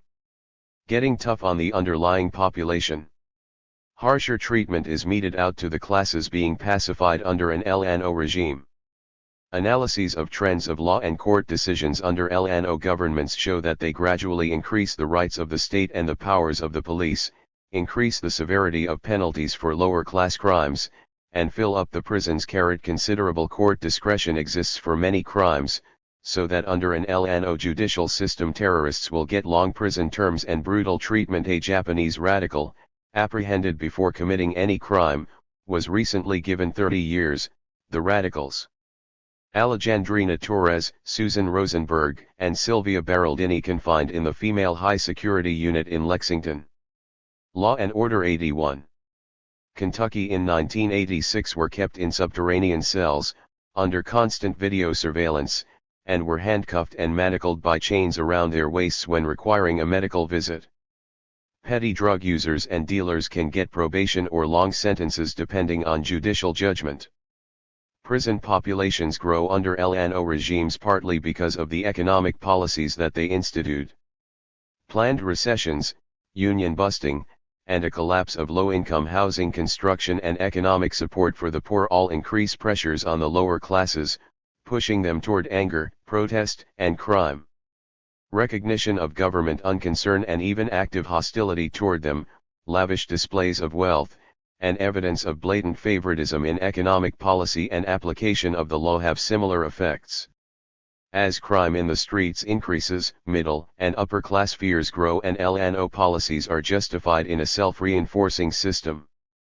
Increasing crime thus serves the interests of the LNO regime, strengthening its political power and justifying militarization at home and abroad. Fascist and Third World LNO regimes. Fascist regimes stress LNO, and their more violent operations have served functions similar to those of LNO governments in countries like the United States and Britain, which have maintained liberal forms. It is understandable therefore that Western elites have tended to be sympathetic to fascism, although occasionally expressing regret over its excesses. They have become hostile mainly where fascist regimes posed real political challenges to their interests. Thus in the 1920s Mussolini was treated with great warmth by the U.S. elite. Judge Elbert Gary, head of U.S. Steel, stating in 1923 that a master hand has, indeed, strongly grasped the helm of the Italian state, Republican Party statesman Elihu Root remarking before the Council on Foreign Relations in 1926 that Italy has a revival of prosperity, contentment, and happiness under the dictator, who was consistently described as a moderate. Hitler was also a moderate. The U.S. charge d'affaires in Berlin wrote to the State Department in 1933 that the more moderate section of the party was headed by Hitler himself and appeals to all civilized and reasonable people. Spanish fascist dictator Francisco Franco had a steadfast protector and ally in the United States, from the time of Harry Truman onward. The same of course applies to LNO regimes in the Third World, many of them organized under U.S. sponsorship to contain restive majorities. The need for LNO regimes has always been explained in terms of disorder and a communist threat. The Western mainstream media regularly find that serious instability justifies strong measures in countries being set up for a coup, but 82. They have great difficulty locating any Western encouragement of and support for the disorder or local coup agents. The LNO regimes of Latin America and elsewhere in the U.S. empire are intensified versions of their counterparts in developed countries. Money for the police and army is greatly increased, corruption becomes more systematic and large-scale, and economic policies are installed that immiserate the majority and generate communists, thus justifying an investment in LNO. An excellent case can be made that these are terrorist states, and their Western sponsors are therefore prime supporters of global terrorism, but this is, of course, contrary to Western constructs of terrorism. By definition these regimes do not engage in terrorism, they counter terror. A final touch in the hypocrisy in which LNO is embedded, the goons who run these regimes of terror also frequently attempt to implement traditional moral rules. The mercenary generals installed by the United States in Vietnam imposed regulations against long hair, while running a system of organized prostitution, theft, torture, and murder. The generals in Latin America are also very keen on morality. December 1989. Law and Order 83. Chapter 11. The New Racist Onslaught. The Bell Curve, by Richard Herrenstein and Charles Murray, and the publicity given to it by the mainstream media, is part of a new racist onslaught on the black poor that, not coincidentally, has gathered steam during a period of austerity for ordinary citizens and pressures for budgetary cutbacks by the corporate community. In his 1974 essay Racist Arguments and IQ, Stephen Jay Gould, writing about an earlier resurgence of biological determinism, asked, if the new theory rests on no new facts, then why has it become so popular of late? The answer must be social and political. Furthermore, Gould wondered if impoverishment is a result of either societal and program failure or some inherent character flaw, which alternative will be chosen by men in power in an age of retrenchment. Acceptability of racist doctrine. What is most notable and least remarked upon about the reception of the Bell Curve is the renewed acceptability and/or tolerance of straightforward racist doctrine. A book that purported to prove, with voluminous statistics, that Italians or Jews were inherently stupid or suffered from other inherited defects, would not be given immediate substantial publicity and serious treatment, mainstream commentators would not assert that such a book was raising reasonable and even urgent questions that we should listen to with open minds. The theme would be seen as invidious and insulting to Italians or Jews, and the book would have to have phenomenal credentials and authentication by experts and notables before it would be taken at all seriously in the mainstream media. The case of books by Holocaust deniers is instructive in this regard. Many of their works are large, stuffed with alleged empirical evidence and copious footnotes. But the only books on Holocaust denial that are given direct press coverage in this country are those denounced. The New Racist Onslaught 85. In the deniers, the denier books themselves are ignored and are available only underground. Critics of the denier books are indignant, not only at the falsifications, but also on the grounds that denial of the Holocaust is dangerously provocative, is part of a larger anti-Semitic package, and is deeply insulting to Holocaust survivors and their descendants. The denier books are, in truth, unworthy of serious media attention, but so are many or all of the racist tomes attacking blacks that do gain media attention. The fact that racist works such as The Bell Curve are deeply insulting to blacks seems to have no bearing on their treatment in mainstream publications. Their authors are even congratulated for their courage in raising touchy, politically incorrect, but important issues. The fact that for 100 years anti-black racist theories have surfaced, gotten great publicity, and in retrospect can be seen as social prejudice translated into purported science, doesn't interfere with the next stage of the same process. With characteristic hypocrisy, the New York Times editorialized against the Bell Curve agenda, castigating the publicity given the book, while a week previously the paper had featured it, along with two other similar tomes, on the front page of its Sunday book review, with a very long and thoroughly incompetent whitewash by reporter Malcolm Brown. Brown's review regurgitated all the old clichés of discredited racist science, including elementary confusions of correlation with causation. The reviewer contended that although the arguments of the book are unfashionable and unsafe, the issues are really important to society, although the policy conclusions that would follow from the Bell Curve argument are left vague. On the one hand, there is the clear implication that we should cut budgets supporting the genetically hopeless. On the other hand, Brown tells his readers that Herenstein and Murray are deeply worried about the enormous potential for racial hatred, not in the book and its message but in the facts of genes and race. That their work might actively contribute to racial hatred never occurs to Brown.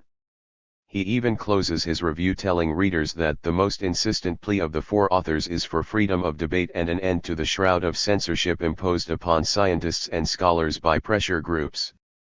In other words, anti-black theorizing, even if blatant and a rerun of long repudiated doctrine, is not provocation and bigotry. It is courageous truth-seeking by scholars. Racist tradition and power. There is a physical difference between the white and black races which I believe will forever forbid the two races living together on terms of social and political equality.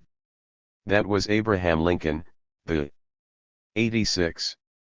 Great emancipator, in 1858. I experienced pity at the sight of this degraded and degenerate race, and their lot inspired compassion in me in thinking that they were really men. This was Louis Agassiz, the great Harvard scientist, reflecting on black servants he met at a Philadelphia hotel in 1846, from which he drew large generalizations. Gould points out in his book The Mystneissure of Man, all American culture heroes embraced racial attitudes that would embarrass public school myth-makers. Carrot. Built on black slavery, with segregation and poverty helping to reinforce stereotypes after 1865, racism has deep and persistent roots in this country. Today, racist Bob Grant has a radio audience of 680,000 in New York City, and racist Rush Limbaugh has a supportive audience of millions. Reagan with his repeated imagery of black welfare mothers exploiting the taxpayer.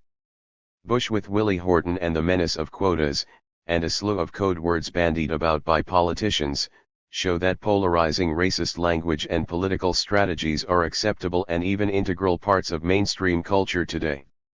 The Republican Party is close to being an openly racist party in the 1990s. With the culture thus primed, racist theories matching racist stereotypes find a receptive audience, and the marketing strategies of book publishers will feed this same maw of hate, just as anti-Semitic works had great marketing potential in Weimar Germany and elsewhere in Europe in the years before World War II. Racist fraud and science history. Propaganda that serves the powerful ignores inconvenient history.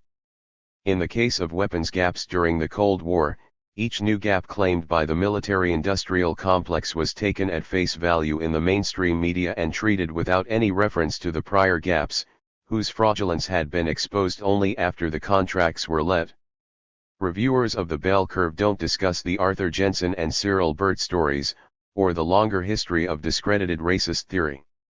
Malcolm Brown, in his New York Times review, mentions Stephen Gould's The Mismeasure of Man in a passing phrase, but he does not tap its contents, which would show the bell curve's close family resemblance to earlier doctrine and which would refute argument after argument that Brown reports as if fresh and possibly true. Gould's Mismeasure of Man reviews the evolution of scientific racism, which means any claims apparently backed by copious numbers.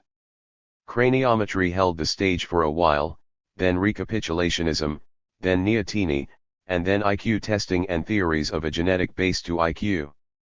The drollest phase of the evolution of the new racist onslaught 87. Racist theory was the shift from recapitulationism to neoteny, as this involved a reversal of superior-inferior physical characteristics.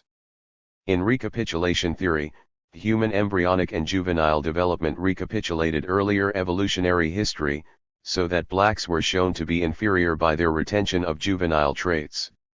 By the end of the 1920s, this theory had collapsed in favor of the view that the primary feature of human growth was its slowness and long retention of juvenile features and gradual loss of previous adult structures. Under recapitulation, black adults should be like white children; under neoteny, white adults should be like black children. As Gould notes, for 70 years, under the sway of recapitulation, scientists had collected reams of data all loudly proclaiming the same message: adult blacks, women, and lower-class whites are like white upper-class male children. When neoteny came into vogue, this data should have demonstrated black superiority. But of course this never happened. Supporters of the new theory simply abandoned their 70 years of hard data and sought new and opposite information to confirm the inferiority of blacks. And they found it. Gould shows that numerous and eminent scientists throughout the 19th and 20th century subtly, or occasionally with knowing dishonesty, doctored the evidence and classification systems and made seriously unscientific generalizations to support preconceived racist views. The distinguished craniologist Paul Broca collected voluminous data on brain and head size showing conventionally superior groups to have larger brains than their inferiors. Gould, after reading Broca's major works, found a definite pattern in his methods. That is, conclusions came first, and Broca's conclusions were the shared assumptions of most successful white males during his time. His facts were reliable, but they were gathered selectively and then manipulated unconsciously. Broca did not fudge numbers, he merely selected among them or interpreted his way around them to favored conclusions. Gould claims that the durable biases and frauds of racist science were mainly honest, not based on conscious deception. In retrospect, however, it is readily demonstrable that these scientists were embarrassingly wrong, mainly because they were prisoners of racist ideology. Jensen and Burt, precursors to the bell curve, built on the modern focus of racist theory on IQ differences, were Arthur Jensen's publications of 1969 and 1980. His 1969 feature article in XHE Harvard Educational Review, "How Much Can We Boost IQ and Scholastic Achievement?" contended that intelligence was a genetically transmitted quantity that could be 88 measured by IQ tests, and that the 1 5-point average difference between blacks and whites rested on heredity, not environment. Jensen's political bias and lack of scientific discipline showed itself in his opening page statement that compensatory education has been tried, and it apparently has failed. This hint at the possible genetic basis of failure misses 2 points.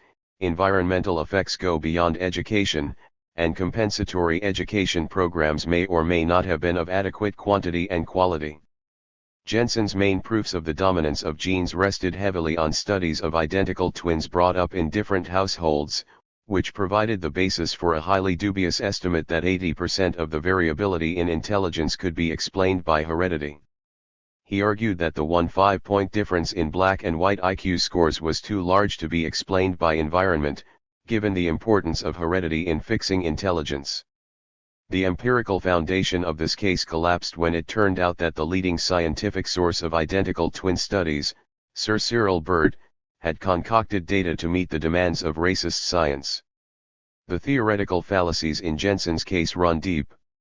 Environmental differences could account for substantial variation in IQs within groups, but even more clearly the importance of the genetic factor within groups tells us nothing about what determines the differences in mean values between groups. Environmental differences could easily and fully explain intergroup differences, just as they might explain differences in average weights between groups, one well-nourished, the other undernourished. This elementary statistical fallacy was at the heart of Jensen's argument. Nevertheless, Jensen got a lot of publicity in 1969, and his research, although subject to harsh criticism by people like Gould, Richard Lewontin, Stephen Rose, and Leon Kamin, certainly did not cause him to be ostracized as another in the line of racists looking for good reasons to keep blacks in their place. In fact, when he came up with another study along the same line in 1980, Bias in Mental Testing, he was once again treated respectfully and given space in the mainstream media. Gould points out that Jensen's 1980 book comes to exactly the same conclusion as his 1969 article, but that he had shifted ground from identical twins and genetic theory. He is simply using a different and more indirect argument to prop up the same old claim. And he has buried the central fallacies of that argument so deeply among the apparent rigor of these 800 pages of lists, figures, and charts that no commentator in the mass media managed to ferret them out. Asterisk. In the new book, Jensen argued that IQ tests are unbiased in measuring intelligence, using a technical meaning of the word, that is, IQ scores are unbiased in the sense that they do a pretty good job of the new racist onslaught 89. Predicting school grades for both blacks and whites. But then he subtly moves to using unbiased to mean that the IQ tests are not profoundly affected by environmental factors that vary greatly between groups and are measuring genetically based intelligence. He never even attempts to prove the claim of non-bias between groups, so essentially he arrives at his racist conclusion once again by an intellectual trick. And once again he fooled reviewers in Time and Newsweek, who are receptive to a racist message and fool easily. Concluding note: racism is more American than apple pie. The receptive mass audience is encouraged in its worst prejudices by racist politicians and rightists who see racial polarization as helpful to advancing their power and agenda. Publishers like Basic Books estimate that such an environment will make The Bell Curve a bestseller. As the book is advertised heavily and its racist message is approved by large numbers, including many with economic and political clout, it is treated as a serious book. There is criticism in opinion columns, letters, and some reviews, but it is taken seriously, and even the criticisms give it valuable publicity. Very few of the reviews frame the book in the history of racist science, or denounce it as another racist insult that tends toward the encouragement of negative stereotypes and political and social violence against black people. This is racism normalized, made acceptable to an important racist constituency and fitted to serve the political agenda of the powerful, setting the intellectual and moral stage for a new wave of harsh policies toward the descendants of the victims of the slave system. December 1994. 90. Chapter 12. The Best Man N. When Barry Goldwater tried to use the Southern strategy in the presidential election of 1964, with barely hidden appeals to white fears of black advances and crime in the streets. This was viewed in respectable circles as a desperation tactic and not worthy of a major party. With Reagan's diatribes against welfare mothers, and even more comprehensively with George Bush, the Southern strategy has become a core aspect of Republican National Party politicking. Bush ran against Willie Horton in 1988 and for a while positioned himself to run against quotas in 1992. The Wall Street Journal vs. James Perry, in discussing Bush's abortive selection of William Bennett as Republican National Chairman, noted explicitly that Bennett would have been perfect for Bush's running in opposition to quotas. Best man. In naming Clarence Thomas for the Supreme Court vacancy left by the resignation of Thurgood Marshall in 1991, Bush pronounced Thomas the best man for the job. In fact, Thomas was as close to a purely political and ideological appointment as you could get an extreme right-wing black man, arguably an anti-black racist, who participated in the early Reagan administration's gutting of benefits to poor people, with very limited judicial experience and entirely without distinction. He was being rewarded for services rendered to the Republican establishment and, as a black man, was a clever choice for getting another right-wing ideologue onto the court. It is not well known that Thomas was a longtime close associate of J. Parker and William Keyes, two black men who were registered paid agents of the South African apartheid government. Parker Regis. The Best Man 91. Tiered as an agent of South Africa's Transkei Bantustan in 1977–78, and was the official agent of another South African Bantustan, Venda, from 1981 to 1985.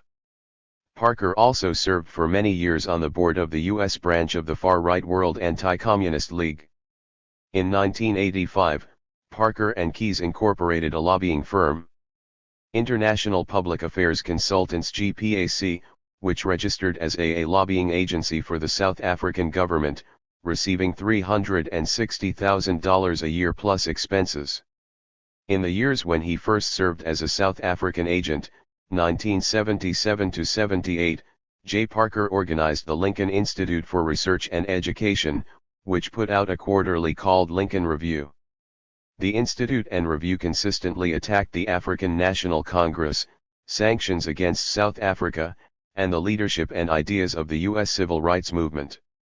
Parker was also notable for extending the concept of black radicals to Benjamin Hooks and the National Association for the Advancement of Colored People, and for his opposition to a national holiday honoring Martin Luther King, who gave his full support to the North Vietnamese Communists. In a speech given at California State University on April 25, 1988, Clarence Thomas expressed his warm support for steadfast dissidents like J. Parker. "I admire them, and only hope I can have a fraction of their courage and strength." J. Parker and Clarence Thomas served together on the Reagan-Bush transition team for the Equal Employment Opportunity Commission, of which Thomas became commissioner in June 1982. From 1981, Thomas was listed as a member of the editorial advisory board of Parker's Lincoln Review. Keyes has been a contributing editor. According to the registration filings of IPAC, under the heading Political Propaganda, that lobbying organization held a reception for its South African client's ambassador in 1987. EEOC Chairman Thomas was listed as in attendance, giving a nice lift to the affair and South Africa's efforts to fight sanctions. In 1984, Keyes organized a Black POC, Parker serving as treasurer. This organization worked hard for the re-election of Jesse Helms in 1984, while strongly opposing the terrorist outlaw ANC and extremists like Jesse Jackson and members of the Congressional Black Caucus. In June 1987, the conservative weekly Human Events reported that the Black POC leaders were holding a strategy meeting that month to plan for the important political battles being waged in Congress, the attendees including Clarence Pendleton, Reagan's chairman of the U.S. Civil Rights Commission, and Clarence Thomas of the EEOC. That these two top black officials in the Reagan administration would attend a strategy meeting. 92. Organized by two paid lobbyists for a foreign government and a racist government to boot, raises questions of morality and legality that have not been discussed in the mainstream media. Self-hating blacks? The notion of a self-hating Jew is a common form of name-calling, used freely in the Jewish establishment to castigate Jews critical of Israel. But I have never seen any mainstream reference to self-hating blacks in speaking of black right-wingers.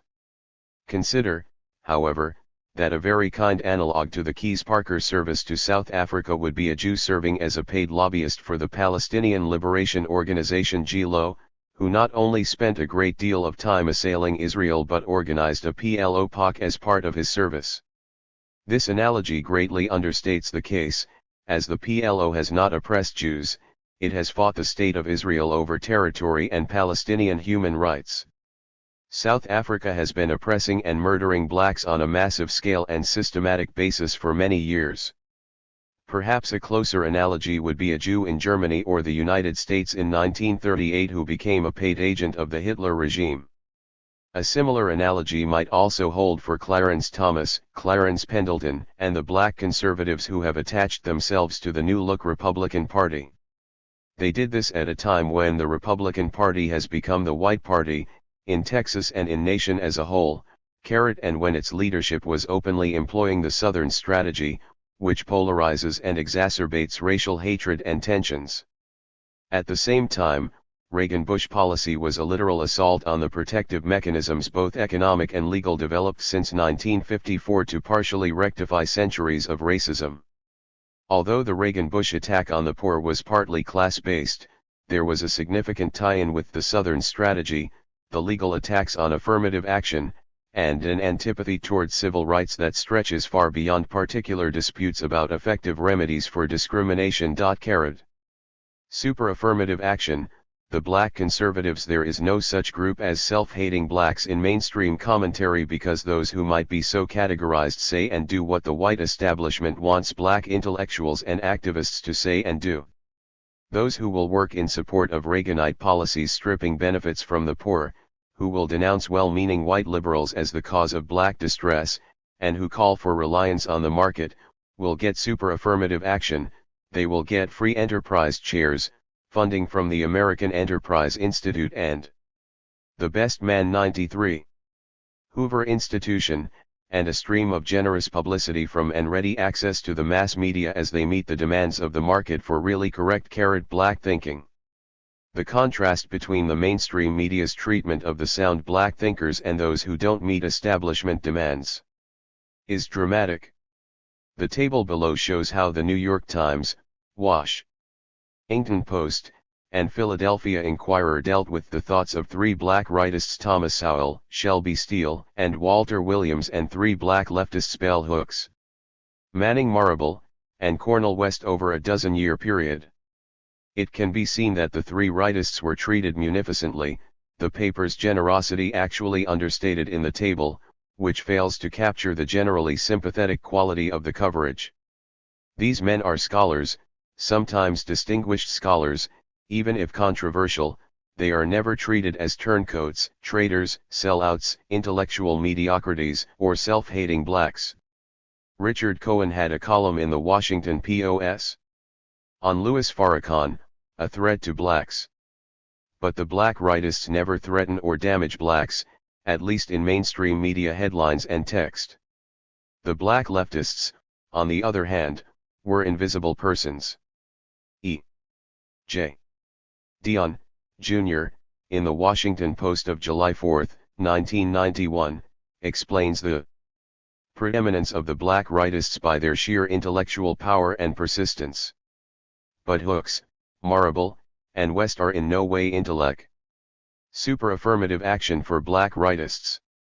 New York Times, Washington Post, and Philadelphia Inquirer coverage of three black rightist and three black leftist intellectuals, 1980 to 1991. Op-eds/articles by articles about works reviewed. NYTWP Pi NYTWP Pi NYTWP Pi. Rightists. T. Sowell 4264 112 feet 4 inches 5. S. Steele 1123, 221. W. Williams 1-2, 1 2 feet 1 inch 1. Leftists. B. Hooks. M. Marable. C. West. Asterisk based on a Nexus and Dialogue database search from January 1981 through August 1991.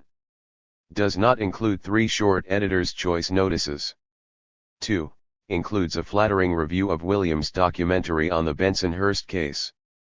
94. Twilly inferior, less productive, less persistent, or less focused on relevant issues than the rightist trio. The difference is twofold, in the nature of their analyses and solutions, and in the fact that the leftists are not generously funded by what John Saloma called the conservative labyrinth. E.J. Dion, Jr. never mentioned these other considerations, whose explanatory value carries well beyond the selective treatment of black intellectuals. Especially generous benefits will flow from established power centers to black people who are prepared to help administer the necessary blows and discipline to the dispossessed. This is again in accord with the law of markets. Such individuals are in short supply. They will also have to suffer the psychic costs of the contempt and even hatred of most blacks, liberals, and PC types, who view these market-worthy blacks as sellouts. These critics, largely excluded from mainstream discourse, do miss the complexities of human motivation. But it remains true that by this route mediocrities and worse may be the beneficiaries of a perverse and market-based super-affirmative action program. Z. October 1991. The Best Man 95. Chapter 13. The Banality of Evil. The concept of the banality of evil came into prominence following the publication of Hannah Arendt's 1963 book Eichmann in Jerusalem, a report on the banality of evil, which was based on the trial of Adolf Eichmann in Jerusalem. Arendt's thesis was that people who carry out unspeakable crimes, like Eichmann, a top administrator in the machinery of the Nazi death camps, may not be crazy fanatics at all, but rather ordinary individuals who simply accept the premises of their state and participate in any ongoing enterprise with the energy of good bureaucrats. Normalizing the unthinkable. Doing terrible things in an organized and systematic way rests on normalization. This is the process whereby ugly, degrading, murderous, and unspeakable acts become routine and are accepted as the way things are done. There is usually a division of labor in doing and rationalizing the unthinkable, with the direct brutalizing and killing done by one set of individuals, others keeping the machinery of death in order, still others producing the implements of killing, or working on improving technology. It is the function of defense intellectuals and other experts, and the mainstream media, to normalize the unthinkable for the general public. The late Herman Kahn spent a lifetime making nuclear war palatable thought and behavior, and are pressed upon mainstream individuals and institutions by minorities and other outsiders. There is politically correct language and deportment, but also politically correct history and even politically correct conspiracies. For example, that the assassination of JFK was carried out by more than one person is PC, and thus has been subjected to indignant repudiation by the dominant media.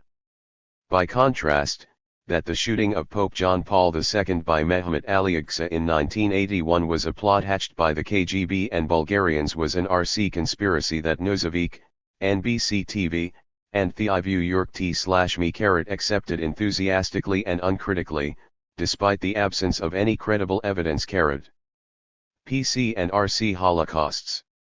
There is also a sharp distinction between holocausts that the establishment recognizes and finds deserving of attention and indignation, and those that mainstreamers ignore but which are deemed worthy of attention by marginalized people and extremists. The former, which are RC, may be illustrated by the case of Cambodians murdered by Pol Pot, or the final solution under Hitler. Those that are of little interest to the establishment, and which can be classed as PC, may be illustrated by the slaughter of over 1 million Armenians by the Turks in 1915 and the decimation of the East Timorese population by the Indonesian army from 1975 onward. There is obviously a close correlation between the worthiness of the victims as perceived by the Western establishment and the recognition of the Holocaust. As the West was built in good part on the Politically correct Holocausts 103. Destruction and exploitation of colonial peoples and on a slave system, the associated victims are hardly likely to be worthy or their holocausts are for dominant Westerners. Such holocausts are an embarrassment as well as painfully at odds with myth structures of the West. It also seems likely that the differentiation between PC and RC holocausts will fit the schema of dividing bloodbaths into those that are constructive, benign, and nefarious in this classification system. Constructive bloodbaths are those associated with political changes seen as advantageous to Western political interests. They may be carried out by ourselves, or by an ally or factions within a foreign state.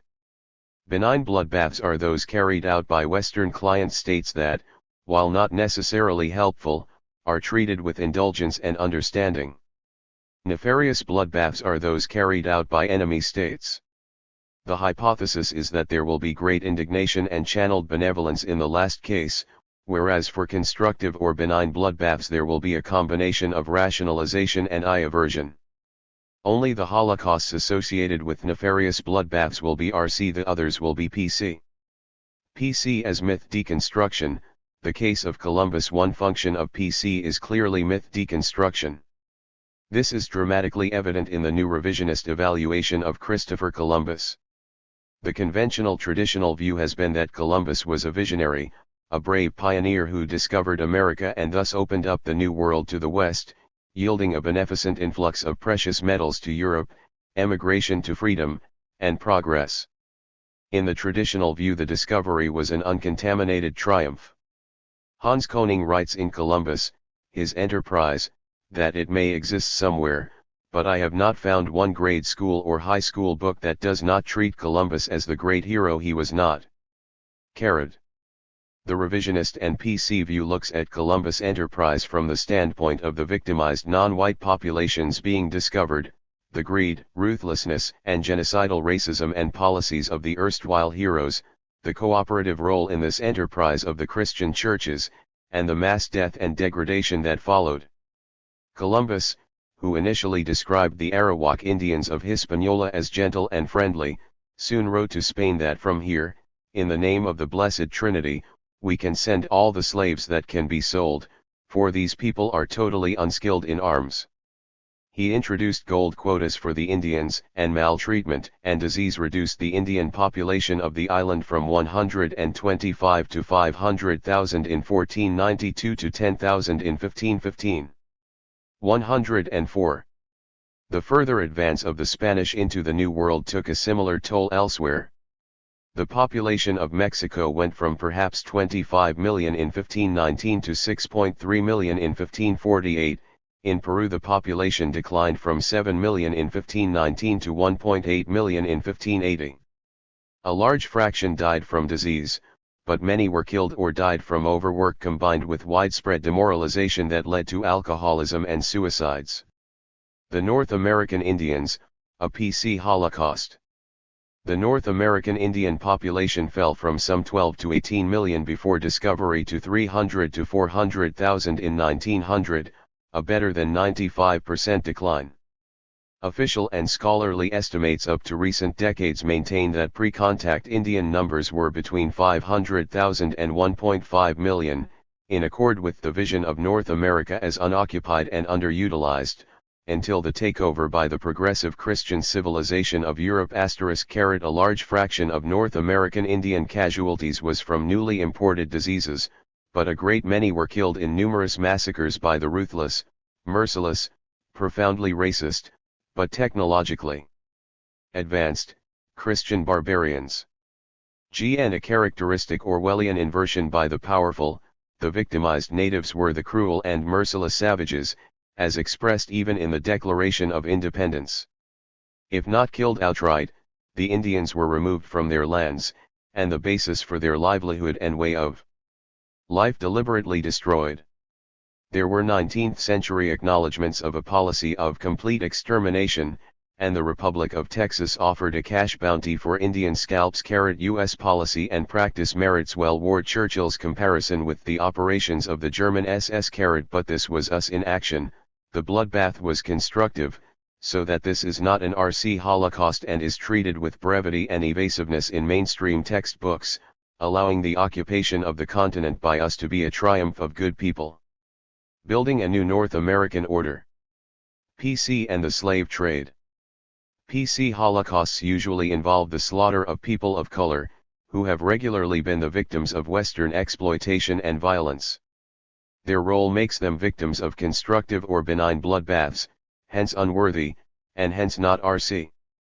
The PC-RC dichotomization parallels contemporary usage in the application of the word terrorism. For example, the apartheid government of South Africa was never a terrorist state in Western government. Politically correct Holocausts 105. Expert media representations in the 1980s. Although it was responsible for the death of hundreds of thousands, and perhaps more than 1 million, Black Africans in that decade. Happy face. Earlier, the slave trade produced one of the greatest holocausts in human history, but as the West did the victimizing, this is only a PC, not an RC, Holocaust. With the virtual extermination of the native populations of the New World, and the discovery of the enormous profitability of slave labor in raising sugar, the market in combination with state-organized and protected terrorism that seized, transported, and sold slaves gave new life to human slavery and the slave trade from the 15th century onward. Later, it was found that tobacco and cotton could also be profitably cultivated using slave labor, and the reach of slavery was extended, persisting until the latter part of the 19th century. Roger Anstey and J.E. Inakori estimate that some 12 million enslaved Africans were successfully shipped to the New World between 1451 and 1870. But the conditions of the trade were so horrendous that the 12 million were the residual of 48 million originally seized, with 36 million dying en route. As L.S. Stavridis describes it in Global Rift-Carrot. The 36 million casualties were sustained in the course of the overland march from the interior to the coast, and then during the dreaded overseas Middle Passage to the New World. Inhuman crowding, stifling heat and poor food resulted in appalling mortality rates during the ocean crossing. Maize and water once every 24 hours was the standard diet. If the slaves refused to eat, they were lashed and, if that failed, hot irons were used to force them to eat. When epidemics broke out, as they often did under the foul conditions, the sick slaves were drowned in order to prevent infection from spreading. Sometimes the slaves jumped overboard rather than endure the misery. Indeed, this became so common that nets were fixed all around the decks in order to prevent suicides. This Holocaust served dominant Western interests and was institutionalized and participated in by all the great powers of the West. Their commercial elites built fortunes and respectability on the basis of this business, either directly in trading slaves or indirectly in supplying provisions for the slavers or exporting the sugar and molasses, and later the tobacco and cotton. Accounts of the history of the great powers stress the economic importance of the sugar-cotton-tobacco economy to the West, but the human cost is mentioned only in passing, if at all. For example, Richard Cobban, a liberal historian of France, notes the great importance of the Caribbean in French trade and prosperity in the 18th century, and he castigates Louis XVL's foreign policy for failing to give sufficient protection to French interests in the 106 Caribbean, which he says were worth fighting for. Carrot. The condition of the slaves and the morality of slavery and the slave trade, so crucial to Caribbean economics, are addressed in a single parenthetical statement. Happy face. In brief, slavery and the slave trade are normalized, given their importance in Western economy and institutions. And being normalized, they can hardly constitute an RC Holocaust. The final solution, from PC to RC, Western attitudes toward specific Holocausts may change over time. This can be illustrated by the evolution of Western responses to Hitler's policy of exterminating the European Jews in the 1940s. At the time this policy began, the position of the Jews in the West was tenuous and their leaders were fearful and cautious. Anti-Semitism was deeply embedded in Western cultures. As a result, the slaughter of Jews in the Nazi death camps was not given great attention or credence by the mainstream media. As Deborah Lipstadt has shown, it was mainly in the dissident media like The Nation and PM that the issue was treated as of first-order importance. In ESSAYS New York Times and most of the mainstream media, reports of the killing of hundreds of thousands of Jews were put on the back pages, often next to the comics. It was only after the war that attention to and indignation at the final solution became intense. No doubt this was partly because of fresh disclosures, but the lag in disclosure and the treatment of the substantial and horrifying evidence known earlier remained to be explained. The later attention and indignation were associated with the growth in affluence, confidence, and power of Jewish communities in the United States and other great Western powers, and the increasing importance of Israel as a U.S. surrogate in the Middle East. In short, Jews became worthy victims in retrospect, and the final solution became an RC Holocaust after the fact. The murder by the Nazis of hundreds of thousands of Gypsies, who continue to be a marginalized people, remains only a PC Holocaust. In Congress Weekly, 2L publication of the American Jewish Congress, the well-known Zionist academic Edward Alexander referred to the charges of a Nazi genocide against homosexuals and Gypsies as an exploded fiction. At a meeting in Jerusalem of the World Congress of Jewish Studies, Professor Henry Guttenberg referred to the real or supposed genocide of Armenians, homosexuals, Gypsies, and American Indians. These denials of other and competing holocausts by spokespersons for those that are RC constitute a form A. Politically correct Holocausts 107. Apologetics for the Nazis and other perpetrators of mass murders that are designated fictions. But as these are PC Holocausts, books on Holocaust denial never include these deniers, they are not worthy of attention. Vietnam War, a PC Holocaust. The U.S. attack on Vietnam was one of the great Holocausts of our time, but as it was perpetrated by us it is not only not an RC Holocaust, we are portrayed as victims of an unappreciative Vietnamese people. In the beyond chutzpah category, the moral issue of the war turns on the Vietnamese treatment of our missing in action and prisoners of war. The arrogant bullies who ran the United States after World War II refused the Vietnamese people the right of self-determination for 30 years because this was incompatible with Western control. We and the British supported French recolonization from 1945 to 54, we then refused to abide by the Geneva Accords of 1954 and allow unification of Vietnam by free elections. It was well known then and later that the great majority of Vietnamese, in the southern as well as northern parts of the country, supported Ho Chi Minh and the Vietnamese Communists. The United States therefore simply ignored the Geneva Accords, the rights of the Vietnamese to self-rule, and the UN Charter, and imposed its own imported dictator on South Vietnam. When this didn't work, in 1962 the Kennedy administration began pouring in helicopters and thousands of advisors, and managed a vicious counterinsurgency war, which included using chemical warfare to destroy peasant crops as well as concentration camps for peasants. When this also didn't work, Lyndon Johnson fabricated a Bay of Tonkin attack by the North Vietnamese, and began the systematic bombing of the North and a massive invasion of South Vietnam in 1965. All through the early 1960s, U.S. officials fought strenuously against any political settlement that would terminate complete domination of the South by a U.S.-controlled faction, despite the general acknowledgement that this faction had no substantial political support within the South. What followed was one of the most vicious and cowardly wars in history. The greatest military power on earth, with the most advanced technological arsenal, deployed its full power against a poor peasant society without aircraft or a modern technological base.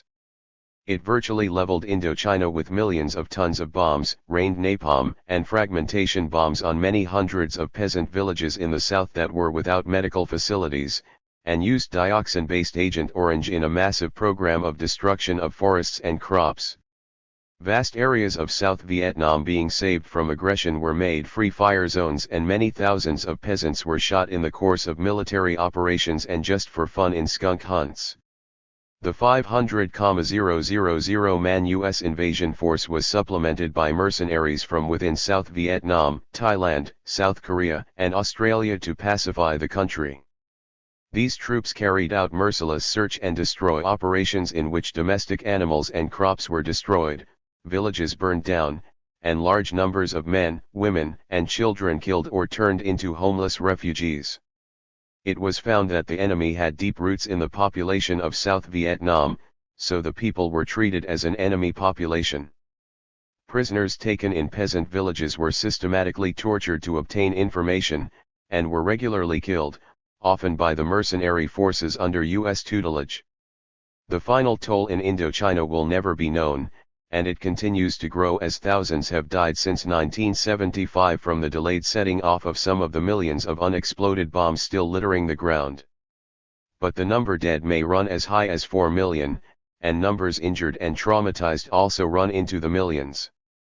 The number of victims of Agent Orange is large, but of zero interest to the West. The land ravaged in the chemical war of virtual ecocide may never recover. As a victim of U.S. actions, the Indochinese catastrophe cannot be an RC Holocaust.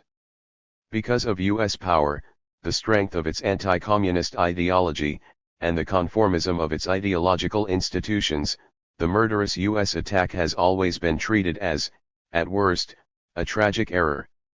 In RC thought, the United States was never engaged in aggression in Vietnam. Its right to smash a peasant society by the most cruel and vile means was never called into question, nor were the policies ever called by their proper names. Liberals like Anthony Lewis and Stanley Carnot contended that we were overreaching in our efforts to do good. Carnot in 1988 was still writing that we allowed the Vietnamese people to depend too much on us. In saying this, Carnot was equating Vietnamese with our puppets and mercenaries. The people who successfully fought against us and the population we attacked were reduced to non-people. And, in fact, the crucial element in U.S. perspectives on Vietnam has always been the mere Gook rule. The slopes, dinks, Gooks, small, poor, non-white peasants who failed to accept our dictates had and have no moral standing. We had a right to determine who ruled that distant country. If the population refused to accede, we had a perfect right to slaughter them. This was the politically correct Holocaust's 109. Lying imperialist racist morality of the Vietnam War, which persists up to today. MIA's POWs, beyond chutzpah. The great preoccupation of the U.S. media and establishment with MIAs and POWs dates from 1969, when Richard Nixon latched onto this issue to stall settlement of the Vietnam War. He was successful, and even after the war the right wing found this a useful means of preventing normalization of relations with Vietnam. Has become the great moral issue of the post-Vietnam War era, is a product of a racist nut house. As Franklin shows, there never were many POWs and Vietnam returned all of them it could be expected to account for on schedule. Nixon's trick, of course, led to a lot more fighting and the deaths of many more U.S. military personnel than the prior total of MIAs and POWs. The hypocrisy in the pretended concern over the welfare of U.S. military personnel is also shown by the treatment of Vietnam veterans after their return to this country. They became non-persons, the government struggling to prevent their collecting money for Agent Orange damage, and the vastly more numerous veterans missing in America than missing in action being of no interest to the leaders of the nut house. The Indochinese victims, of course, present no moral issue at all. It is not admitted or of any interest that the United States killed and wounded millions of innocent people and virtually destroyed Indochina in an unprovoked, vicious, and cowardly aggression. These are mere gooks, who, in addition, had the temerity to stand in our way and even shoot at our armed forces occupying their country. In the RC model, we were protecting South Vietnam from aggression, expending our resources to save the Vietnamese and allow them democracy and self-determination, etc. Thus we are guilty of nothing and have no moral obligation for damages, but this perspective is achieved by a rewriting of history that makes Stalinist accounts of the role of Leon Trotsky look straightforward by comparison, and by moral insensitivity without limit. The spectacle of elevating our few POWs, who were instruments of a cowardly aggression that victimized millions, to the status of martyrs and victims of somebody else's pernicious behavior. All built on a system of lies and hypocrisy, is the final touch that carries us beyond chutzpah. Z. April 1992. 110. Chapter 15. The End of Democracy. Democracy is under siege throughout the globe, including in the United States.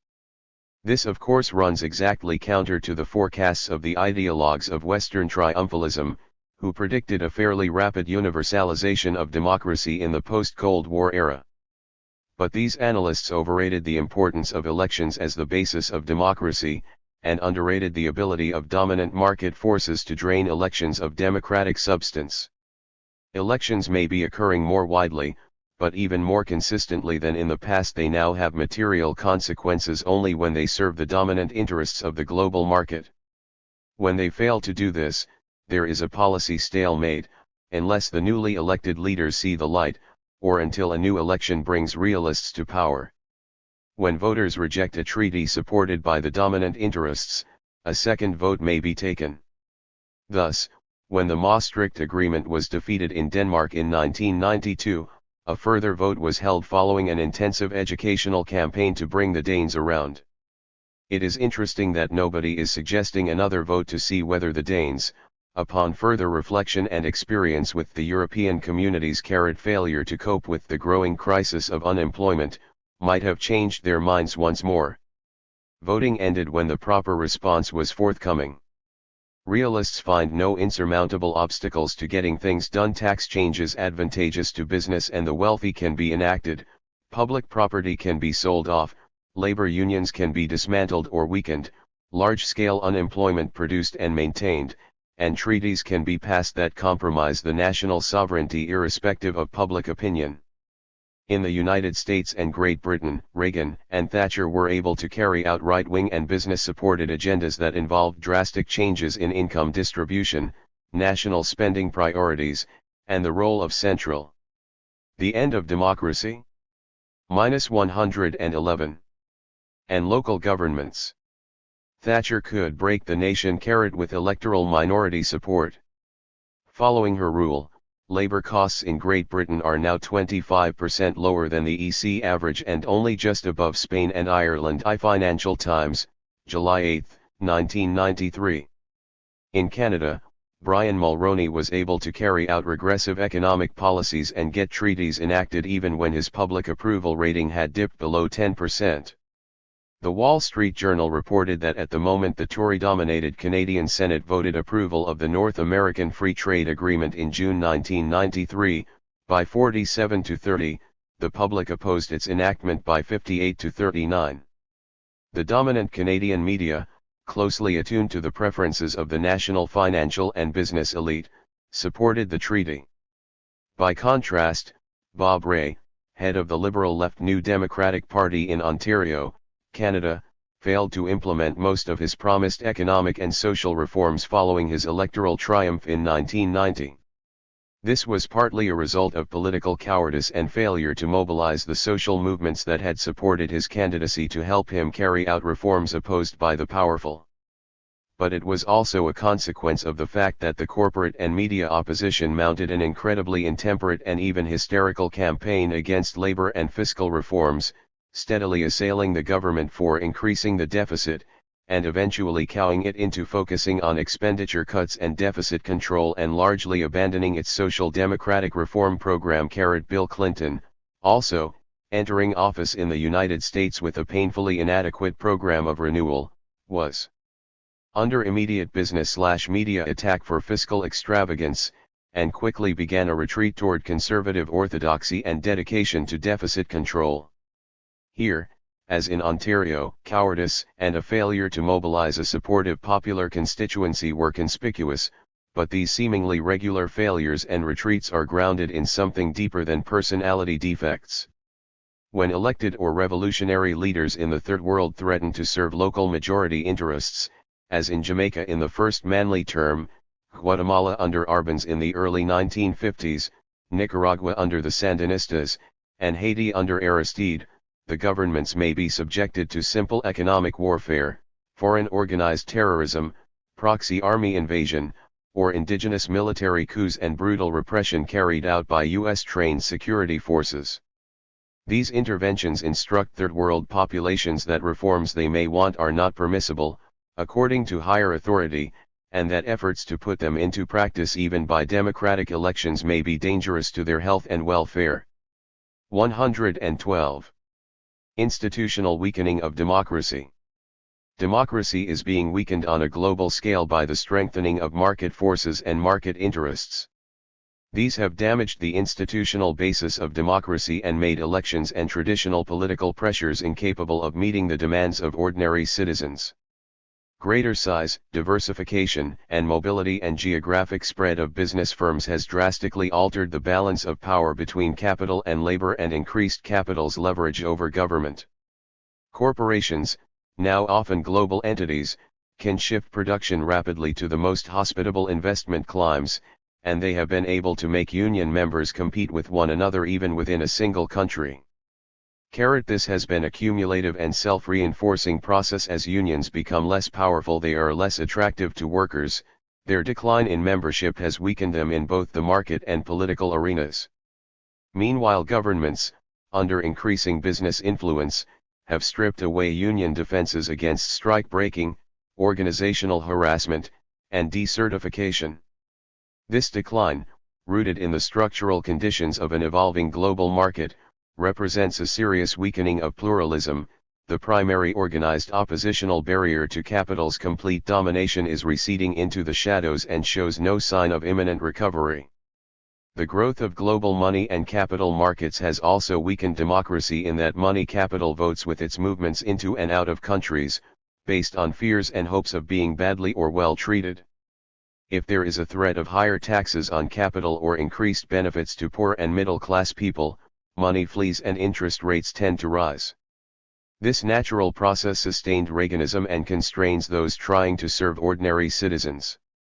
The slackened rate of economic growth, intensified global competition, and associated restructuring and delocalization has also had a devastating effect on government budgets.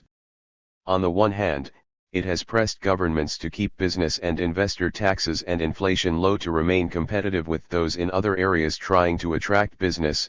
On the other hand, the increase in unemployment resulting from anti-inflation policies, businesses' actions, and unrelenting demands for government services to meet infrastructure needs and cope with environmental damage have enlarged government outlays. The fiscal crunch and deficits have, of course, made it difficult to meet the needs of ordinary citizens. The irony is that business policies, and tax benefits to the elite provided by governments super friendly to business, are major programs. The left wing of the Property Party will make vague promises of service to the majority during the 114 election campaign, and even the purer Business Party will speak of bringing us together in a kinder, gentler country. But these promises will not be kept, partly because of the contrary commitments to the funder investors, but also because the moneyed interests can make any attempts to serve the majority very costly. They have the power to stalemate programs by mobilizing friendly legislators to obstruct, lobbyists to bargain and threaten, the corporate mass media to denigrate, and the financial markets to punish deviations from their interests. When elections bring in nominally populist governments, they will be prevented from taking any significant actions. They will be quickly discredited as having veered to the left and created an atmosphere discouraging to business. They will have to reassure capital that they are investor-friendly and that they understand that, in an age of deficits and austerity, social spending must be constrained and investment encouraged. If a leader decided to resist, to tell capital to go to hell and to carry out vigorous expansionary and redistributive policies, he or she would run into a firestorm of opposition and would almost surely not be able to implement such policies in the existing political economy. For this reason, political leaders not only will not embark on such bold ventures, they even announce in advance policies designed to placate capital which contradict their promises of renewal and service to their democratic constituencies. Clinton's 1992 deficit reduction plus stimulus plan, even if fully enacted, would have had a net deflationary impact on the stagnant U.S. economy. His proposed welfare workfare approach was little improvement over Reagan-Bush policies, and his tax reforms, his most progressive endeavor, were only a very partial offset to the Reagan-Bush era redistribution upward. In brief, markets, money, and the media now work in tandem to allow substantial change in institutional arrangements and policies only where this will serve the larger corporate interest, but quickly quash threats to those interests posed by political leaders responsive to popular demands. A massive propaganda campaign has successfully inculcated the idea that big government is the source of our problems, with spending for social reform a pernicious manifestation of out-of-control government, an ideological/propaganda coup that discredits government actions that benefit ordinary citizens. With reform, let alone necessary radical change, stalemated ideologically and in electoral political processes, ordinary citizens will gradually lose interest in the election game, cynically write off politics and politicians, and withdraw from the political arena. They are disillusioned and angry, but they seem to have lost in a fair electoral fight. Thus, although the end of democracy? 115. Nary citizens exit because of the absence of real options. This has no political consequence in constructive action. Real options not being mentioned, let alone debated, do not enter public consciousness. And with the elite beneficiaries of the existing system disproportionately finding political participation worthwhile, the power of capital in election processes is further enhanced. Elections in the provinces.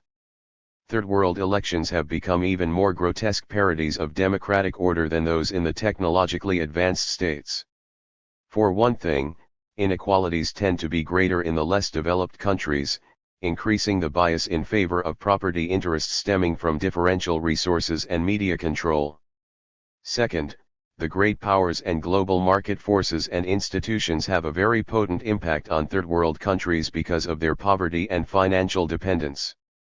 Caught in the web of the international financial system, the poor countries depend on borrowing from private commercial banks, the IMF and World Bank, and on aid money from the rich countries. They have no other option than to comply with their lenders' demands on budget and monetary policy, and their people are not free to choose. As a recent illustration, Ramiro de Leon Carpio, the former human rights ombudsman of Guatemala, who became president in June 1993 following the failed coup of Serrano, initially promised to give top priority to overcoming the poverty that afflicts 87% of the Guatemalan people. Within a month, de Leon had shunted this objective into the background in the face of IMF demands for austerity, stating that Guatemala's macroeconomic policy has complied with IMF demands, and we need to continue that way, otherwise we'll destabilize the country and cause a loss of confidence. But we need to give it a human face wherever possible.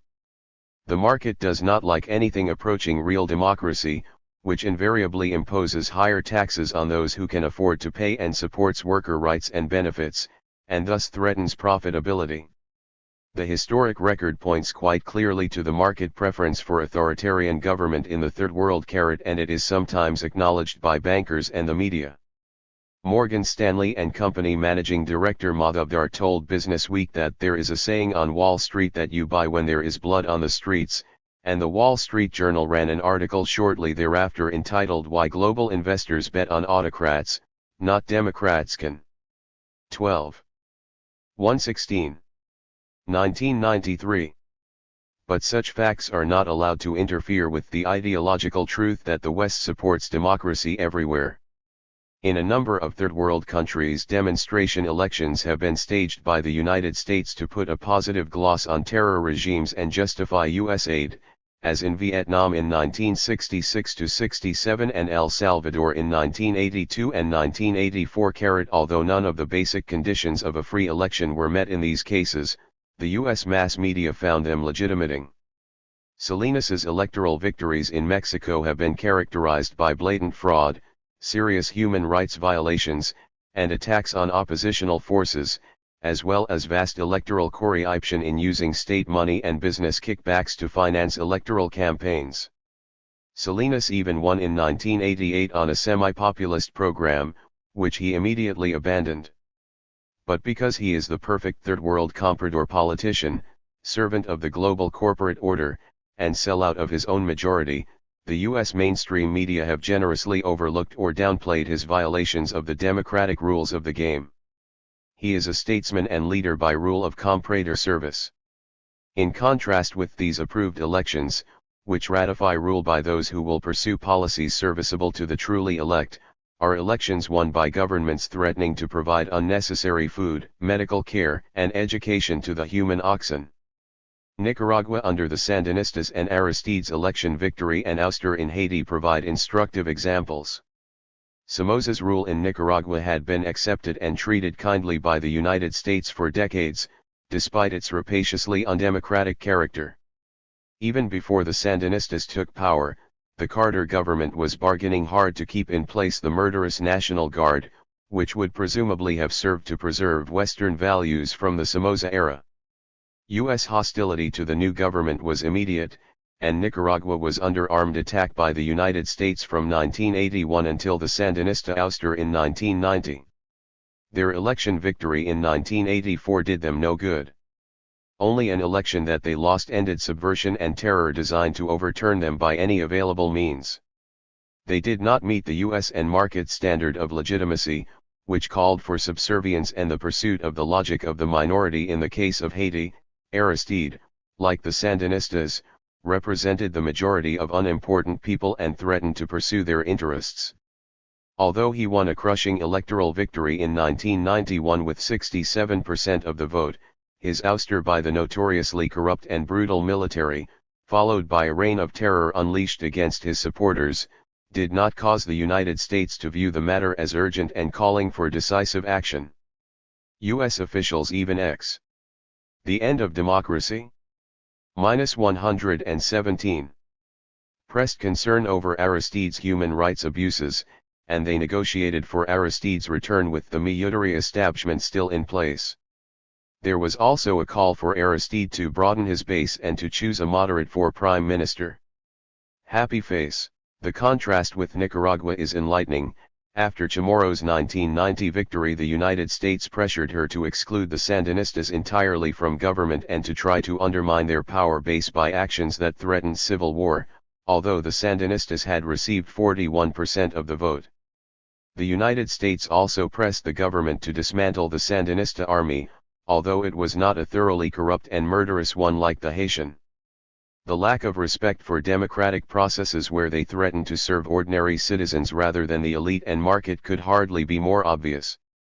In a number of Latin American states, including Chile, Argentina, Brazil, and Uruguay, elections were held after a period of army rule during which many left and social democratic leaders were tortured and murdered, labor and peasant groups destroyed or weakened, and the economy restructured and opened up in ways favored by the IMF and global rulers.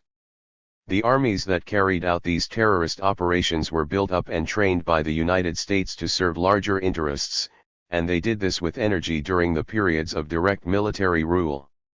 With the fall of the military regimes, the murderers and torturers were never punished and were allowed to remain in place as enforcers in case social democratic forces pursuing the logic of the majority get out of hand once again.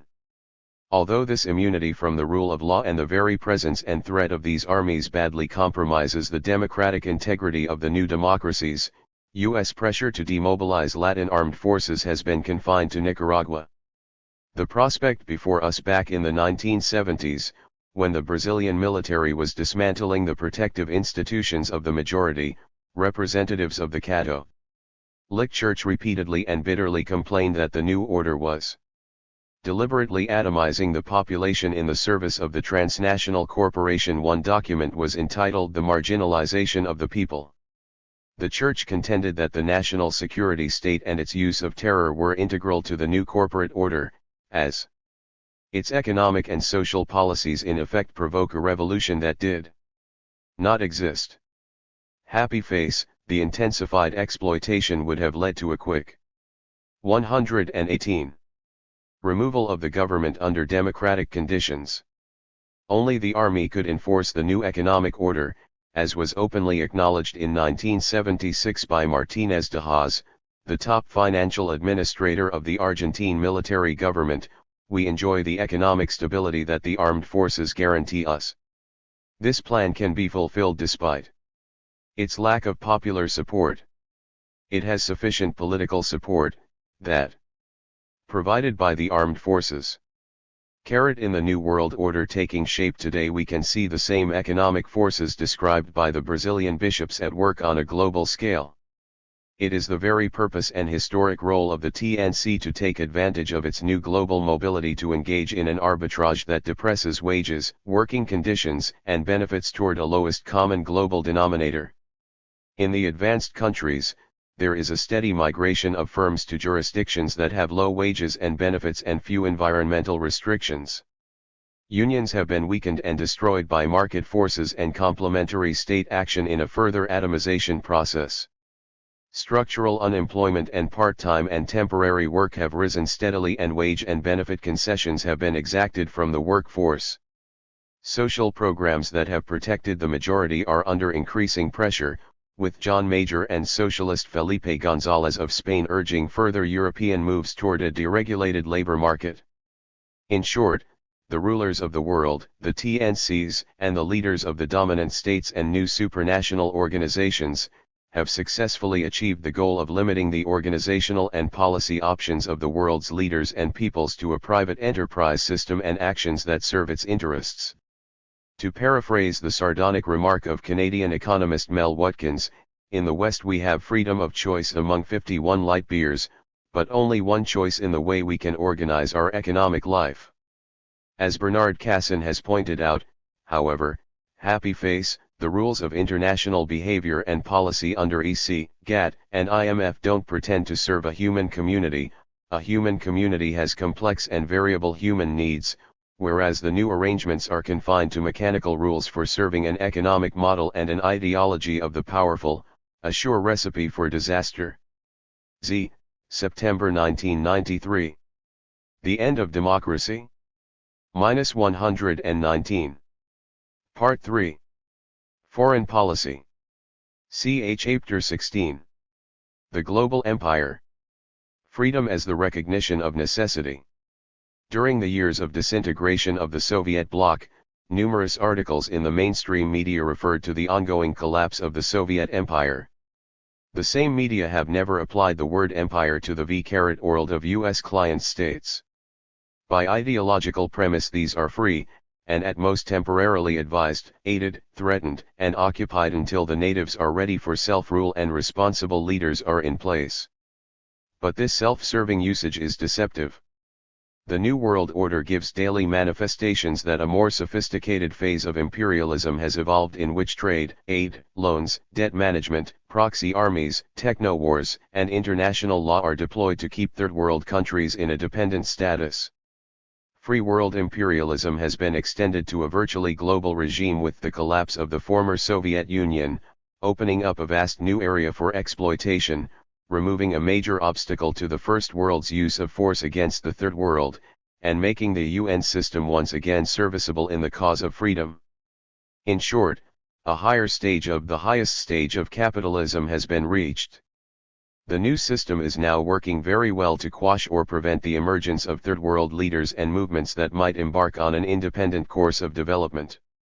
Michael Manley, recently retired from office in Jamaica, has pointed out that social reform has become impractical, with Jamaica desperate for foreign exchange and strapped up to its eyeballs, totally dependent on an IMF that's more powerful than ever. His own earlier experiment in reform was undermined by Reagan policies as well as normal market forces, and the more mature Manley, returning to office in 1989, opted to accept the constraints of the NWO and eschew any attempt. The Global Empire 123. At Progressive Politics. He now not only regards these constraints as inescapable, he has surrendered spiritually as well as in practice to the new realism. The new Manley contends that the market is the guarantee that you will attain the necessary level of competitive efficiency to be able to survive in a world market. Freedom in the NWO thus has two aspects: economic freedom to invest, sell, and repatriate profits, which is fundamental, and the derivative freedom of leaders of weaker countries to carry out policies within the constraints of imperial reality. The latter freedom harks back to the Spinozan concept of freedom as the recognition of necessity. Let us review briefly the main elements and bases of the new freedom of the Manleys, Ortegas, and their ilk. The Imperialism of Free Trade. A notable article by John Gallagher and Ronald Robinson entitled The Imperialism of Free Trade stressed the importance of economic dependence and mutual good feeling as the basis for domination of less developed countries by imperial powers. Trade, loans, dependence on ports and markets, and investment in and control over railroads and other forms of communication produced an informal paramountcy over LDCs. This was frequently confirmed by a treaty of free trade and friendship made or imposed upon a weaker state, which was perhaps the most common political technique of British Empire. Technical, marketing, and financial dependency were supplemented by the political influence of local comprador elements. Once the LDC's economy became dependent on foreign trade, the classes whose prosperity was drawn from the trade normally worked themselves in local politics to preserve the local political conditions needed for it. Gallagher and Robinson emphasized that intervention was only a supplement to a dominant influence that normally flowed from free market forces. The imperial power would have to use military force only when local polities fail to provide satisfactory conditions for commercial or strategic integration. Subsequent analyses have added the consideration that economic penetration and marketing connections have brought LDC elites into a new social nexus, including acculturation to the advanced consumerism of the First World. Denationalization of elites in Latin America thus took the twofold form of working for foreigners, and representing their interests, and absorbing their culture and repudiating one's own. The so-called international demonstration effect followed from the latter, and was characterized by a gradual shift of elite purchases from local goods to high-style foreign imports. 124. This weakened domestic industry and, via the increasing imports, made for balance of payments difficulties, enlarged debt, and greater dependency. Some analysts have pointed to the contrast between the Latin American and Japanese elites in this respect. For many decades the latter rejected denationalization in both its aspects. This helped preserve Japanese economic and cultural autonomy and contributed to their ability to take off into sustained economic growth. Managed trade. The United States and other great powers also managed trade, via tariffs, quotas, subsidies, harassment and seizures of imports, threats of retaliation, and boycotts. Much of this management is done under the guise of combating somebody else's unfair trade. Thus, beyond the power stemming from the dependency relations of normal trade flows, the great powers manipulate the trade environment with bilateral initiatives based on bullying smaller trading partners. The aid system. Government aid has long been deployed to supplement private trade and financing. In the post-World War II era this was improved and given international sanction by the creation of major international lending institutions, including the IMF, World Bank, and Inter-American Development Bank, all dominated by the United States. Given U.S. power, U.S. hostility to a small country has traditionally resulted not only in the cutoff of direct U.S. aid, but defunding on the part of the international institutions, and then by private finance. When added to managed trade attacks, the pressures on small countries through these economic channels can be very severe. On the other hand, states meeting US IMF World Bank standards are treated generously. The criteria of acceptability are a suitable degree of political subservience, and policy choices that, as Gallagher and Robinson described in connection with imperial policy in general, provide satisfactory conditions for commercial or strategic integration. Such policies namely, establishment of an open economy, privatization, a stress on raw materials exports, protection of the rights of foreign investors, cutbacks in social budgets, and devotion to inflation control are the elements of structural adjustment programs implemented by the IMF enforcers and missionaries. James Morgan, an economics correspondent for BBC World Services, compares SAP to the Word of God dispensed by missionaries going out from Western Europe to visit the barbarians in the Middle Ages. SAPs have often been implemented by terror states that were the ultimate in non-democracy. But aid and bank funding flowed there. The Global Empire 125. Way. Nicaragua, pursuing the logic of the majority in the early 1980s, was quickly defunded and even put on a free world hit list.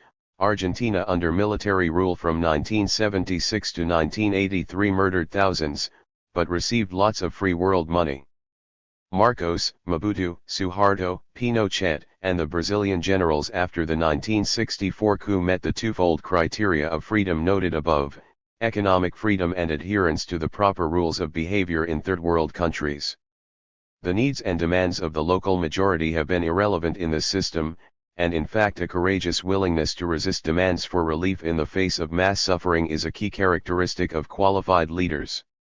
In this framework, we can see that Yeltsin is now the IMF's and the West's hitman who inflicts pain on the general population as required by the imposed model, as Pinochet and Marcos did before him, with much of his power now resulting from the fact that the aid is contingent on Yeltsin's retaining authority and thus preserving the West's confidence in Russia's pursuit of a SAP. Structural reform funded by aid can move only in one direction. If any reforms designed to advance social democracy were attempted, confidence would sag, funding would dry up, and the leaders pursuing such outlandish ends would become demagogues and perhaps even qualify for destabilization. The subversion system. Subversion is an invidious word that the mainstream media and intelligentsia rarely if ever apply to their own government's actions, and acts by the United States that would be gross subversion if done by others are normalized in the US media. Most notable was the arming, training, and brainwashing of Latin American police and military establishments from the 1950s onward, to reorient them to US needs and provide a counterweight to populist and radical movements at home. This was followed by the rapid proliferation of military dictatorships, death squads, torture, and disappearances on a continent-wide basis in our most closely watched sphere of influence. Brazil in the early 1960s is a classic case, where the United States operated as a quasi-occupying power in this supposedly sovereign country, the largest in Latin America. The U.S. Embassy expected to be consulted on major decisions. The United States subsidized hundreds of politicians, intellectuals, and journalists, organized think tanks, bought space in newspapers, penetrated and tried to disrupt labor and peasant organizations, and established close relations with a significant segment of the military establishment and other security forces. It was a virtual partner in the 1964 126 coup, wrote the justifying white paper, and the ruling generals expressed their deep appreciation and loyalty to the Godfather in the years that followed. In lesser client states, U.S. intervention in policy making and manipulation of the political environment is equally or more blatant, but it is treated with brevity and understanding in the mainstream media. For example, while U.S. law prohibits foreigners from funding and organizing our elections, major U.S. intrusions in the Nicaraguan elections of 1984 and 1990 were taken as perfectly legitimate in the U.S. mainstream media. An imperial double standard was completely internalized. This is plausible. The normalization of our own subversion is obviously necessary to maintain subversion as a viable instrument of imperial policy. The proxy army system. In addition to subversion by the provision of military aid and training, proxy forces may be organized and funded to attack a target country whose military forces are not easily won over to counter-revolution.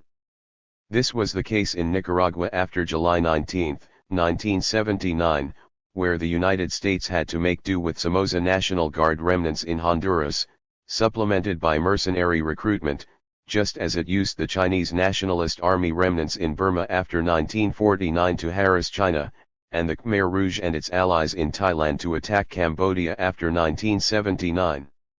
As is well known, U.S. support automatically makes these proxies freedom fighters, as opposed to terrorists. It is also clear that any ruling by the World Court declaring the proxy army system illegal in a particular case would render the court momentarily a hostile forum that can be reasonably and safely ignored. The techno-war option. Panama in 1989 and Iraq in 1991 demonstrated the efficacy of a short, capital-intensive assault as a useful imperial option for displacing a disobedient leader or returning to the Stone Age, the society of a disobedient and threatening one Grak. The option was made more viable by the disappearance of the Soviet threat, the associated return of the UN system from demagoguery to reasonableness and utility, and mastery of the art of the short war that minimizes US casualties while providing the media and public with a modern version of the Roman circus. The Global Empire 127. The new legality. A crowning touch to the new imperial system has been its refurbished base and legitimation in imperial law. First, there was the reconquest of the Security Council, with the demise of the Soviet Union eliminating the threat of a veto, and the virtual dependency status of the members assuring a majority vote in favor of proposals by the United States and its eager British Tory ally. Iraq can be devastated and starved by the United States under UN auspices. At the same time, the United States can protect its Israeli client from enforcement of a long-standing Security Council resolution condemning Israel's illegal occupation of territory, and can veto or simply ignore a Security Council vote condemning its own invasion and occupation of Panama. In a further development of imperialist legality, the World Court, which challenged U.S. direct and sponsored terrorism against Nicaragua in 1986, dismissed Libya's appeal to international law which, according to the Montreal Convention of 1971, appeared to give Libya certain options in handling the case of its two citizens accused of involvement in the Pan Am 103 bombing. The World Court now declares that a Security Council resolution supersedes international law. This rounds out the legal system of the NWO nicely. The law is what the Godfather decides. The imperial hierarchy. In sum, the global imperial order has been strengthened by the Soviet collapse and Chinese counter-revolution. It has been weakened somewhat by the economic disabilities of the United States and the rise in economic strength of Japan and Germany. But the United States is still far and away the largest and most diversified economy, has the largest aid budget, dominates the international lending institutions, and its huge investment in military power, and the relatively small Japanese and German military establishments continue to give the United States preeminent power and considerable discretion in dealing with third world countries. The Gulf War displayed the structure of power. Germany and Japan were compelled to support and even help fund U.S. actions damaging to their own interests. But while the imperial hierarchy has been strengthened vis-a-vis second and third world countries, the increased size and mobility of the transnational corporations has weakened the power of individual states, including those at the peak of the hierarchy. Their capacity to run independent monetary and fiscal policies has been reduced, and their freedom of action in general is to a great extent contingent on their 128. Serving the TNC and banker interest. In the age of the triumph of the market, the dominant colossi that stand astride the world are the major TNCs and banks. Nations are free to serve these rulers of the world. Z. July/August 1992. Chapter 17. Hate Thine Enemies. A document found in Soviet files in April 1993, in which a Vietnamese official claimed there were more U.S. prisoners of war in Vietnam than previously reported, temporarily reduced the pressure to abandon the 18-year-long boycott and ostracization of a major victim of U.S. aggression, highlighting once more the vindictiveness of the U.S. establishment toward its enemies. U.S. leaders often proclaim that this country's behavior in international affairs is grounded in a Judeo-Christian ethical tradition, and the biblical text on which this tradition rests is larded with words and phrases like forgiveness, love thy neighbor, and turn the other cheek.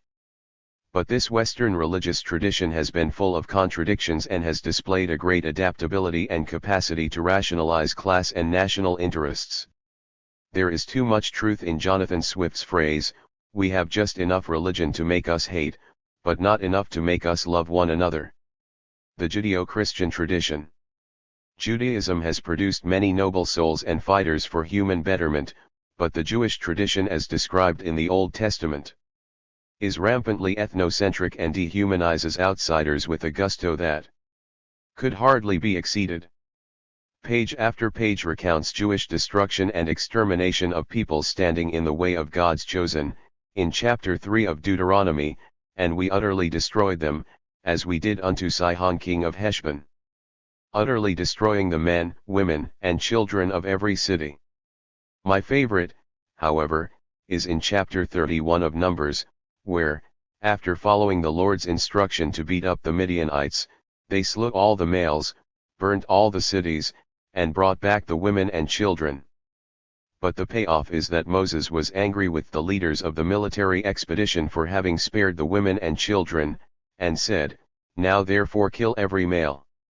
Hate thine enemies." 131. Among the little ones, and kill every woman that hath known man by lying with him. But all the women children, that have not known a man by lying with him, keep alive for yourselves.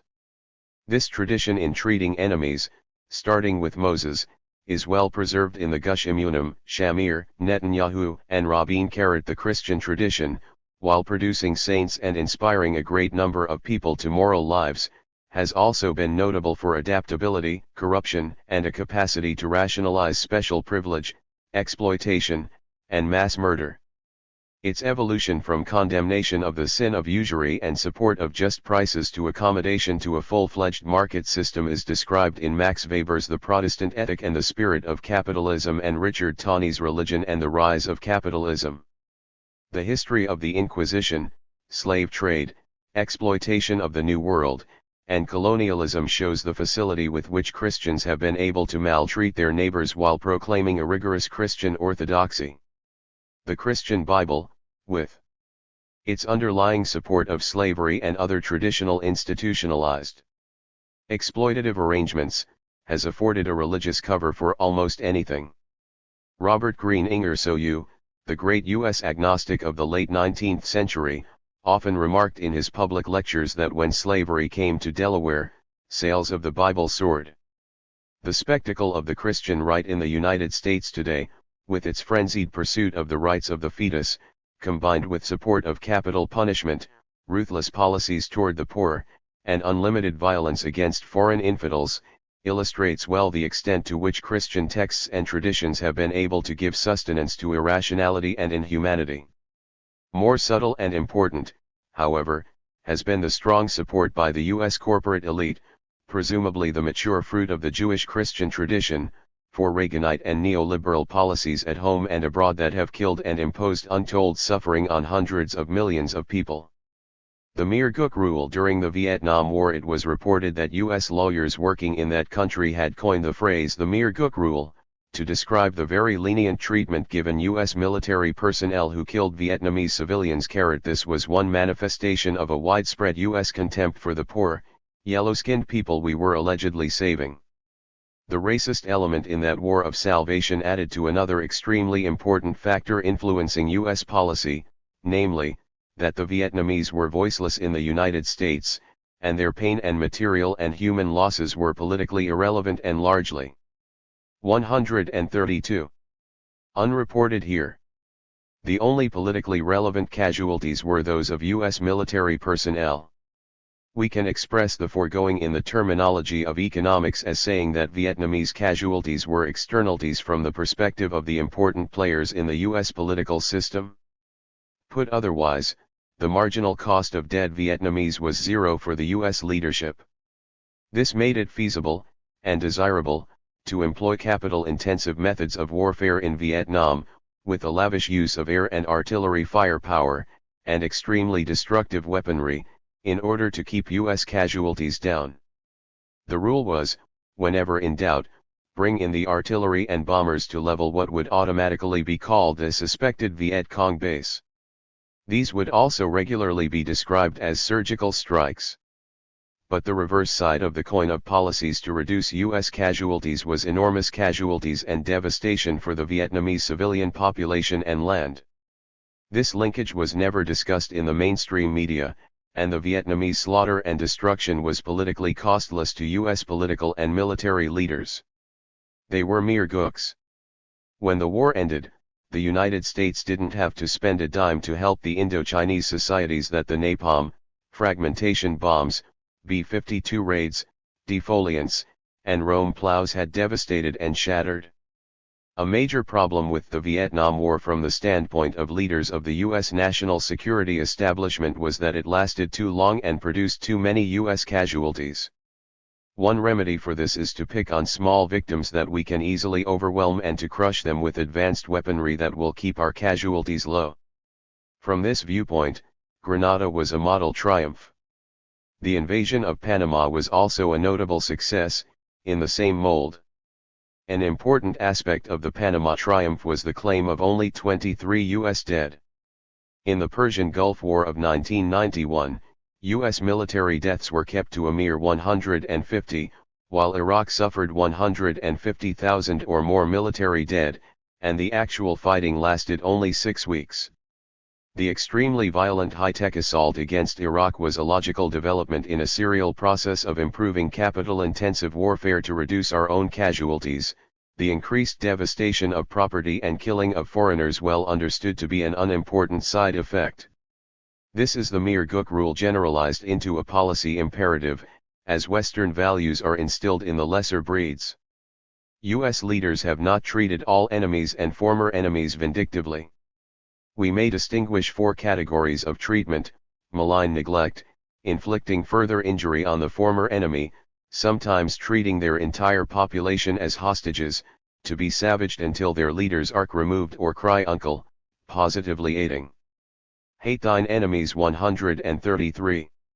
Reconstruction, as with post-World War II Germany and Japan, and, in the case of the former Soviet bloc collapsars, aiding and abetting the dismantling of publicly owned property and the social welfare apparatus as part of a return of these countries to Third World and dependency status within the free world.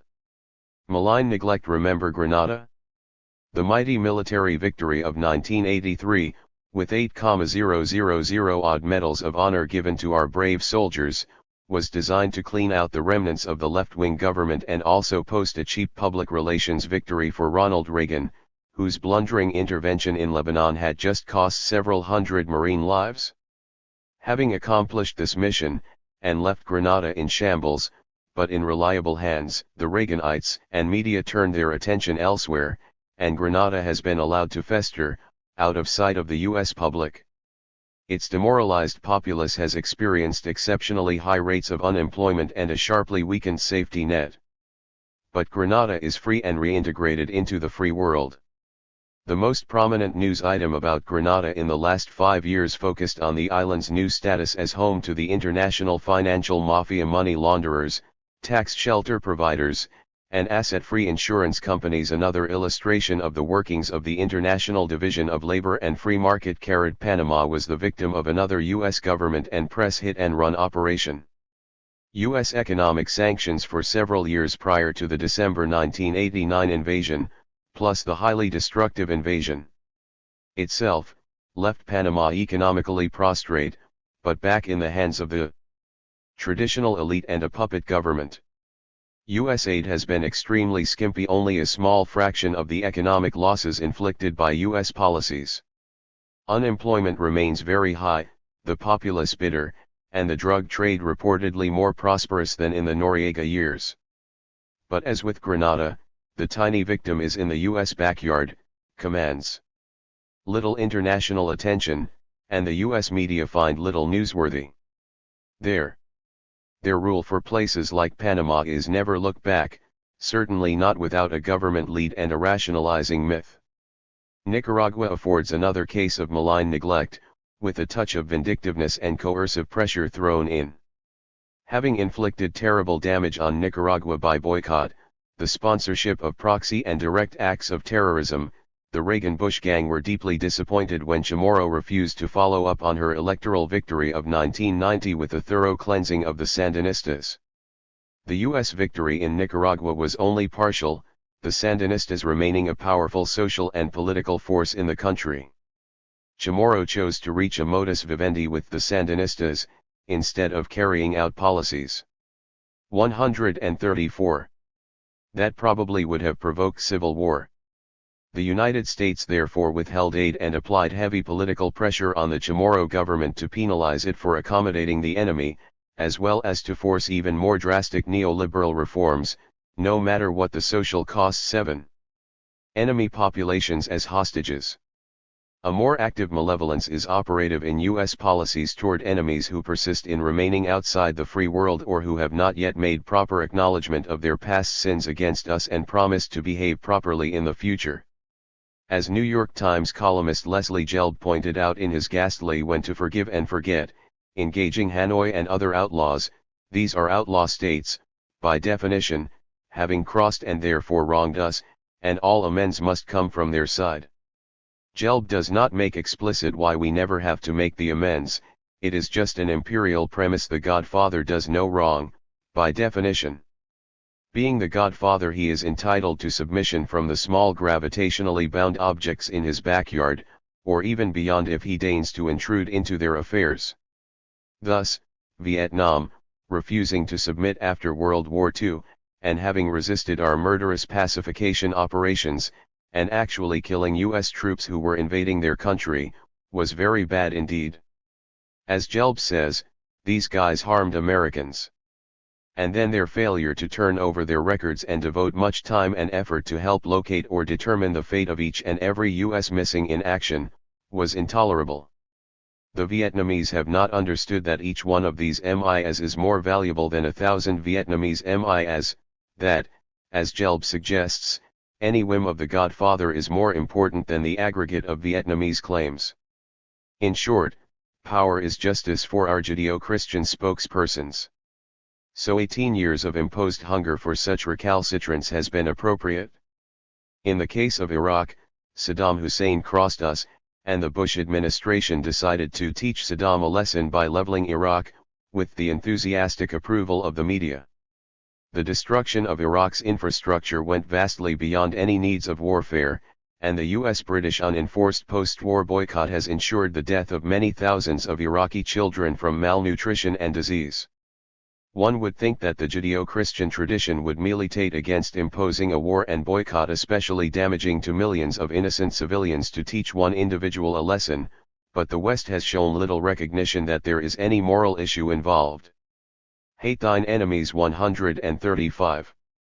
When Iranians took 82 U.S. citizens hostage in 1979, this was treated in the United States as an utterly outrageous act of terrorism. So were the several hostage-taking plane hijackings over the past decade. But is it not a form of hostage-taking and hostage abuse to subject an entire population of 18 million to boycott, deprivation, disease, and starvation to punish or eliminate a foreign leadership? The design is to make the hostage population suffer, causing their disaffection from the leadership, and by this route weaken its hold on the government. Is this not as vicious as threatening a plane full of hostages to achieve a political end? And is this not on a larger scale, wholesale terrorism, in contrast with the retail terrorism of the smaller group hostage takers?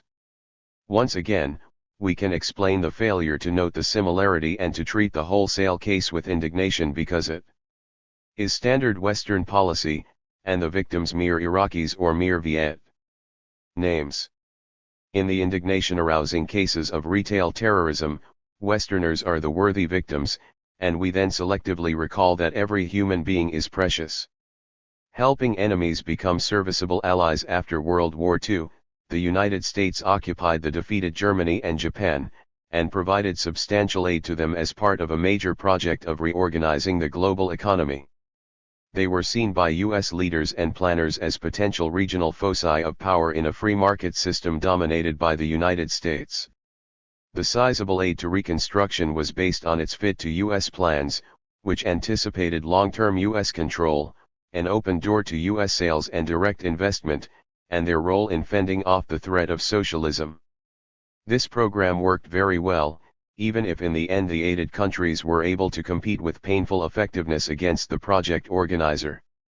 A large part of the aid given was tied to the sale of U.S. products, and the aid was tied also to allowing private U.S. sales and investment, especially in Europe, and military subordination to the United States in the North Atlantic Treaty Organization and under treaty conditions with Japan. The aid was therefore far from being a purely charitable enterprise. Helping dismantle co-USSRs. With the collapse of the Soviet Union and Soviet bloc, and the rise of Lech Walesa, Boris Yeltsin, and other admirers of Reagan and Thatcher, the West used its influence to privatize and dismantle collective enterprises and welfare functions, and to integrate these clients into the global market system. The resulting huge declines in real income and increases in unemployment and social demoralization did not matter to the West except as possible threats to reform and the 136 reformers. The material aid dispensed to the co-USRs has been extremely modest, and has hardly affected the declines in process, but indicates Western support for the reformers and helps keep them in a reformist halter. The West has engineered a major bang in the form of restructuring and acceptance of great social pain and dislocation for minimal bucks. Z. July/August 1993. The U-S versus human rights in the Third World. The United States has had a large negative impact on human rights in the Third World, and should be regarded as a primary source of human rights violations, rather than as a world leader devoted to their elimination. This is an incomprehensible idea for most people and virtual contradiction in the frame of conventional discourse. But the conventional view in every prosperous and relatively stable society is that its external behavior is decent, benevolent to a fault, and while perhaps influenced by interest and security considerations, operates strictly within the bounds of the rule of law and morality. The mainstream press in every such society does not dispute this patriotic and exceptionalist view. Starting from such self-serving premises, however, precludes objective analysis and genuine understanding. The truth of the U.S. relationship to human rights was dramatically illustrated by the rise of torture in the 1960s and 1970s. In its 1975 report on torture, Amnesty International pointed out that human torture, which for several centuries had been largely a historical curiosity, has suddenly developed a life of its own and become a social cancer. At the same time, AI noted that reports of torture from the Soviet bloc had declined after the death of Stalin in 1953, leaving the cancerous growth a largely free world phenomenon. In its 1975-76 annual report, AI noted that over 80% of the urgent cases of torture were coming from Latin America.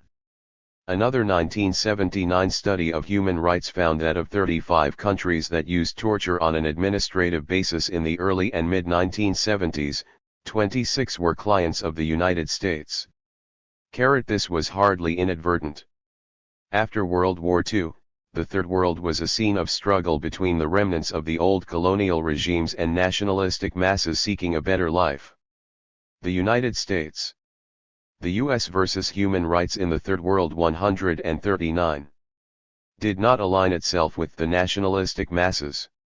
On the contrary, its leadership sought a certain form of stability, with governments in place that are friendly and even subservient, maintain an open economy, and eschew populist and radical solutions to demands from below.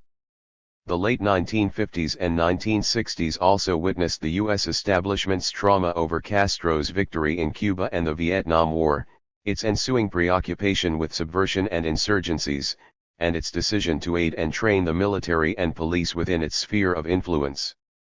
The trend in Latin America toward nationalistic regimes, maintained in large part by appeals to the masses and an increasing popular demand for immediate improvement in the low living standards of the masses, is presented in a National Security Council policy statement of 1954 as a challenge and threat to U.S. interests. These interests were seen as best served by governments that participate in an allied defense effort, eliminate the menace of internal communist or other anti-U.S. subversion, and base their economies on a system of private enterprise and, as essential thereto, create a political and economic climate conducive to private investment. The U.S. establishment has long seen Third World nationalism, genuine independence, and economic radicalism or even serious reformism, as threats. The weights given the interests of the local majorities, and human rights values, appear to have been close to zero. In fact, human rights have been a distinct obstacle to accomplishing the primary values. Genuine political democracy would pave the way for the election of independent and nationalistic reformers and would allow subversive groups and organizations to develop. The outstanding lesson of the Vietnam War, according to General Maxwell Taylor, was the need to identify and counter in advance an incipient subversive situation.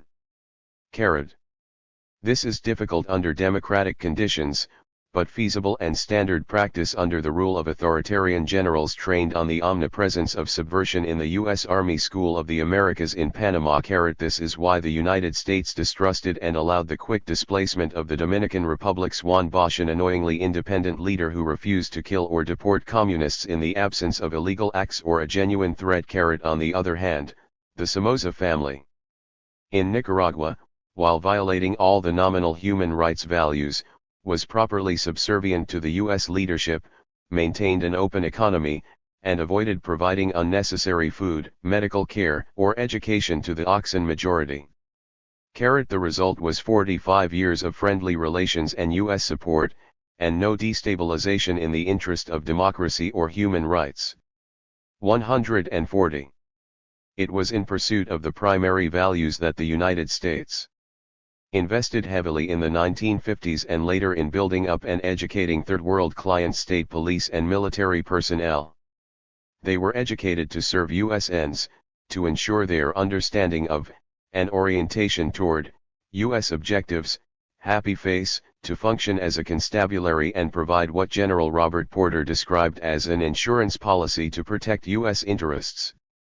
Happy face. The training of these de facto agents of U.S. power stressed the threat of communist subversion, broadly and vaguely defined but tied in with popular movements and challenges to existing property relationships. As political scientist Frederick Nunn pointed out in reference to Latin America, subject to U.S. military influence on anti-communism, the professional army officer became hostile to any form of populism. In a remarkable display of Orwellian misrepresentation and self-deception, U.S. leaders and military spokespersons have regularly claimed that U.S. aid and training programs are designed to foster democratic values. Happy face, but the intent, design, and effect of such programs have been blatantly undemocratic. They have been to orient the foreign trainees to U.S. objectives and priorities, to wean them away from indigenous loyalties and populist or radical tendencies. They have encouraged these military personnel to distrust democratic institutions and to take matters into their own hands. If carried out by an enemy power, such programs would be called blatant subversion. What is most telling, however, are the results, in the wake of this large new U.S. effort. Between I-960 and 1969, 18 regimes in Latin America, of which 11 had held office constitutionally, were overthrown by the military. By 1969, more than two-thirds of the people in Latin America were living under military dictatorships. Happy face. Some 80% of the core group of generals participating in the Brazilian coup of 1964 were U.S. trained, whereas only 22% of those not involved were products of U.S. programs. Happy face. The United States was an active or behind-the-scenes participant in many of these transfers of power, and in the aftermaths of the Brazilian and Chilean coups U.S. personnel helped write the white papers justifying these positive developments. The United States quickly recognized these coup-based regimes, gave them protection and support, and proclaimed the clearly undemocratic results to be gratifyingly positive yields from our investment in support programs. General Robert Porter stated in 1968 that dollar for dollar, U.S. military training assistance pays the greatest dividend of any of our assistance programs in Latin America.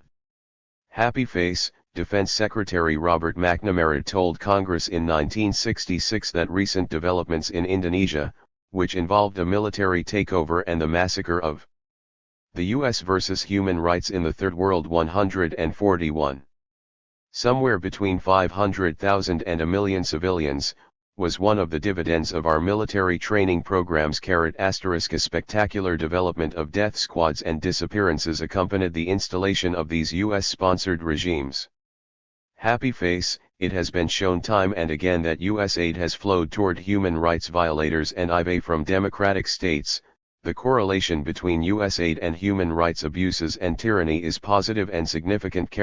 This is because human rights violators quickly improve the climate of investment by crushing trade and peasant unions and opening the door to U.S. investment, and genuflect to the United States in the Somoza manner. In short, the U.S. pursuit of its primary values has led to the systematic support of gross violations of human rights.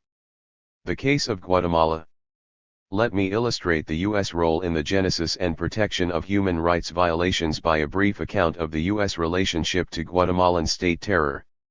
The United States supported a dictator, Jorge Ubico, for many years, despite his systematic disregard for human rights. The revolution that ousted Ubico in 1944, and established a democratic order in the years 1945 to 54, was strictly indigenous and was not aided by any U.S. destabilization of the dictator.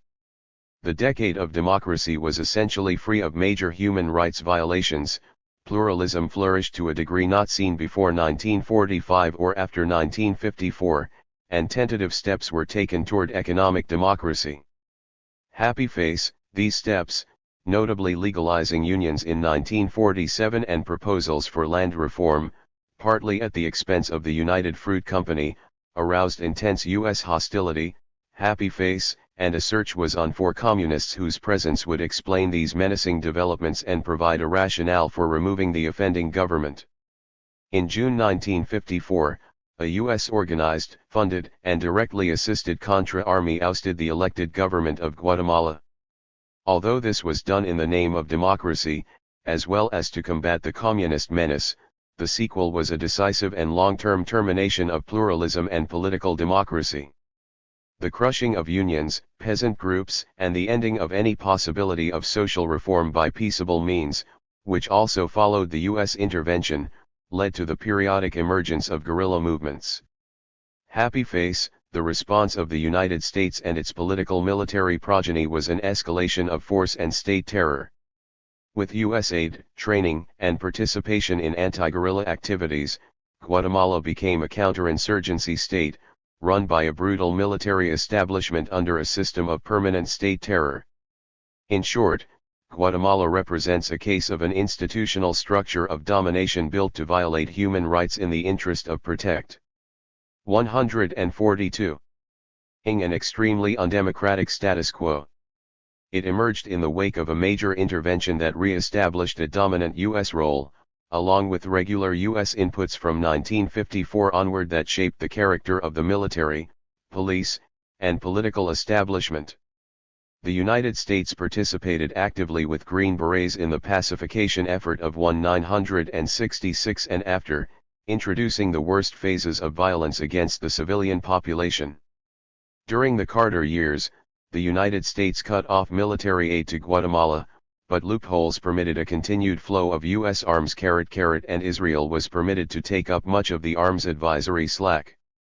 There was, of course, no destabilization of Guatemala or support of freedom fighters, as there was for the elected government of 1954.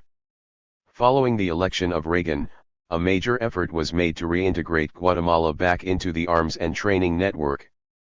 Unconstrained apologetics for Guatemalan state terror, reclassifications of military items making them eligible for sale, secret transfers of military goods and provision of counterinsurgency advisors, vigorous lobbying of Congress all set the stage for the official renewal of military aid in 1983. The Reagan administration displayed the spirit of its approach to Guatemala in December 1982 when, at the height of a new wave of Guatemalan state terror, and 2 months after publication of an AI report enumerating the places and character of a slaughter of 2,600 peasants, President Ronald Reagan visited Guatemala and lauded the head of state General Rios Montt as totally committed to democracy and getting a bum rap.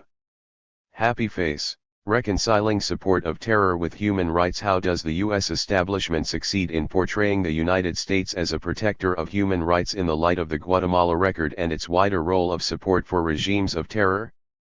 First, there is the rule of selective attention and indignation. The U.S. mass media focus heavily and intensively on human rights violations in enemy states. For example, of the 22 human rights victims given intensive coverage by the New York Times in the period January 1, 1976 through June 30, 1980, 21 were victims of enemy states. Happy face. Although this was a period of increasing terror in Guatemala and other U.S. client states, the U.S. mass media prefer to feature Cuba rather than Guatemala, despite the fact that Cuba's human rights performance is glowing in comparison with that of Guatemala.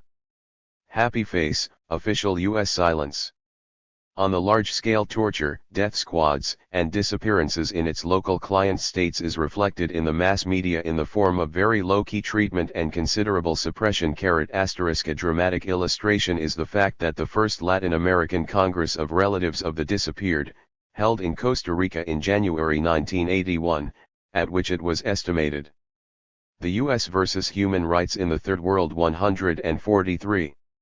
That the disappeared in Latin America by then totaled 90,000, was unreported in the New York Times, Washington Post, or any other U.S. mass circulation newspaper, magazine, or TV broadcast.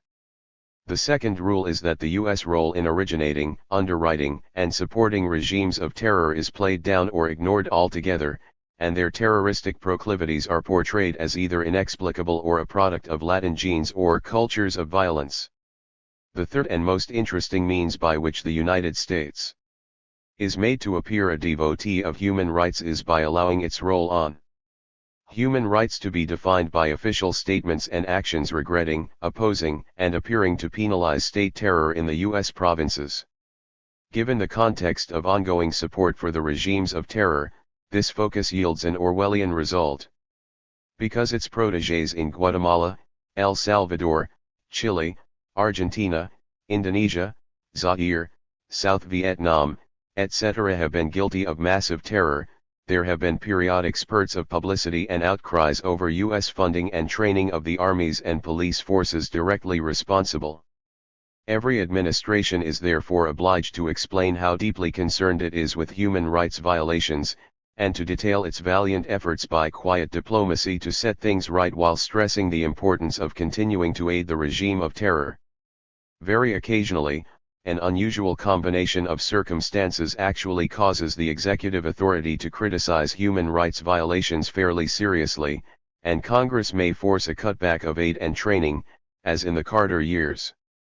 Happy face, the emphasis on U.S. efforts to curb human rights abuses in its client states not only misses the forest for the trees, it even fails to identify the trees properly. When U.S. officials make statements about their deep concern and quiet efforts to curb abuses, several questions immediately suggest themselves. If the institutional apparatus of terror and its operations were put in place and are supported by the United States, is it not likely that the abusive results are expected and acceptable, if not intended? Is it not therefore also likely that these expressions of concern are only nominal and designed to placate public opinion? Wouldn't a serious attack on the abuses go to the heart of the supported enterprise? The press does not ask such questions, however, and allows the official claims of deep concern over abuses to prevail. There is, in fact, substantial evidence that the primary role of U.S. officials in dealing with difficult cases of state terror, i.e., those that establishment institutions are unable entirely to overlook and that must therefore be explained and reconciled with our benevolent purposes, such as the Holocaust in Guatemala from 1978 to 1984, the rape-murder of 4 U.S. religious women in El Salvador in 1980, and the Army's murder of 6 Jesuit priests and their 2 employees in 144. November 1989, has been damage containment, designed to protect the institutions of terror. Cover UPS and false denials have been systematic, and U.S. officials and client state terrorists have been in consistently friendly alliances of mutual support and protection. During the early 1980s era of mass killings in Guatemala, Reagan administration officials not only engaged in continuous apologetics and serial lying on Guatemalan government actions and responsibility, they carried out a systematic campaign of derogation and intimidation against AI, America's Watch, and other human rights groups in an attempt to discredit and silence them. In the case of the rape murders of the 4 U.S. religious women by members of the Salvadoran National Guard in December 1980, it took 3.5 years and a congressional threat to cut off U.S. funds to get a few low-level guardsmen tried and convicted of the murders. With the help of U.S. officials, the involvement of higher-level Salvadoran political and military leaders was kept out of the press and trial in an outstanding example of protection of a regime of terror. Happy face. In connection with the November 1989 murder of the 6 Jesuits and their 2 employees, the record of protectionism of the terrorists was so blatant that even the New York Times used the word in reference to the case. Happy face. For over a month the U.S. Embassy suggested that the murders were carried out by the rebels. When a Salvadoran soldier came forward with evidence of Salvadoran army responsibility, U.S. officials released his name to the Salvadoran military, thereby jeopardizing his life and warning others to remain silent. A woman who witnessed the murders was taken to the United States, threatened, and treated as a hostile witness. A CBS 60 Minutes program on the murders reported that the U.S. ambassador had coached the Salvadoran army chief on probable questions and appropriate answers for the program. Shortly thereafter, the New York Times reported that 4 army witnesses in the case had disappeared. It soon turned out that the reporter had neglected to note that the soldiers had disappeared to Fort Benning, Georgia, which apparently put them out of the jurisdiction of Salvadoran law. Happy face. On August 1, 1990, it was reported that U.S. officials were refusing to release documents pertaining to the murders on national security grounds. Attempting to explain the tacit U.S. support of torture in Greece in the late 1960s, AI pointed out that as the Greek military regime met the U.S. criteria of strategic compliance and suitable political stability, and with other matters being of little account, U.S. policy on Greek torture has been to deny it where possible and minimize it, where denial was not possible. This policy flowed naturally from general support for the military regime. Asterisk. This analysis has wide applicability. The U.S. versus Human Rights in the Third World 145. In the Reagan years, Congress imposed a requirement that the administration certify each year that human rights were improving in El Salvador, as a condition for further aid to the Salvadoran government. It is well known that during this period over 50,000 Salvadoran civilians were killed by the armed forces and death squads, without any officer ever being brought to trial for murder. Nevertheless, the administration never failed to find improvement and Congress never failed to accept these findings. The fact that mass killings at the rate of some 1,000 civilians per month occurred in the base years of 1980 to 1981 helped support the claims of improvement, but it is a notable fact that the immense height of the initial level of state terror never caused Congress to refuse support. This process, which did not interfere with U.S. aid to the Salvadoran government, allowed the establishment institutions to show U.S. devotion to human rights by reporting these concerns and debates, while ignoring their largely nominal character and deflecting attention from the main human rights decision to support the regime of terror in the first place. The role of national security and anti-communism. It is often argued that U.S. support for human rights violators is based on national security considerations, rather than any mundane motives. This rationale for intervention, however, even if valid, which it is not, does not eliminate U.S. responsibility for the regimes of terror and human rights violations which it supports. It merely tries to explain them in more acceptable terms.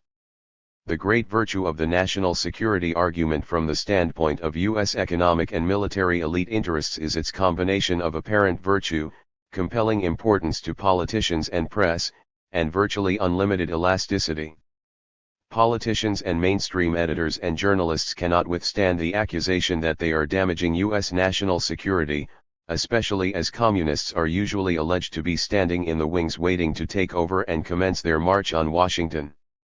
Anti-communism and national security in tandem have thus been a primary control mechanism that allows the political and military machinery of the state to serve the larger interests that benefit from the global expansion of the U.S. economy. Happy face. It must be acknowledged, however, that these ideologies and fears are internalized and take on a life of their own, and that the threat of Grenada, Nicaragua, and a virtually disarmed Guatemala in the early 1950s may seem real to national security managers and mainstream editors. The NSC policy statement on U.S. policy in the event of Guatemalan aggression in Latin America, dated May 28, 1954, conveys an aura of panic, as if Guatemala, increasingly instrument of Soviet aggression in this hemisphere, was truly about to launch an 146 attack. Happy face. In the real world, Guatemala had not moved 1 inch outside her own borders, and was to be easily toppled by a U.S. organized invasion within 1 month of the date of the NSC statement.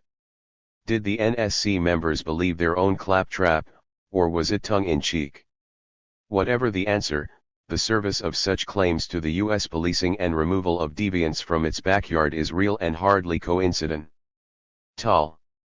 National security has the merit of vagueness and thus easy extensibility to anything that stands in the way. Especially with Moscow to link to the local radicals, governments that show signs of excessive independence, allow local communists and radicals to proselytize, tolerate, and even encourage union and peasant organization, and worst of all, take positive steps to serve the majority, quickly become national security threats.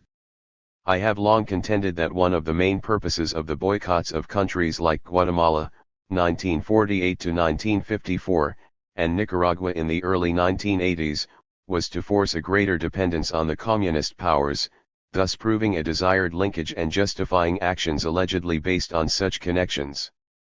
One form of evidence that national security is convenient pathology is the extent to which neighbors of the states allegedly threatening U.S. security, who are closer to and less able to defend themselves from the menace than the United States, are much less concerned than the pitiful giant, and have had to be bribed and browbeaten to join the U.S.-sponsored opposition.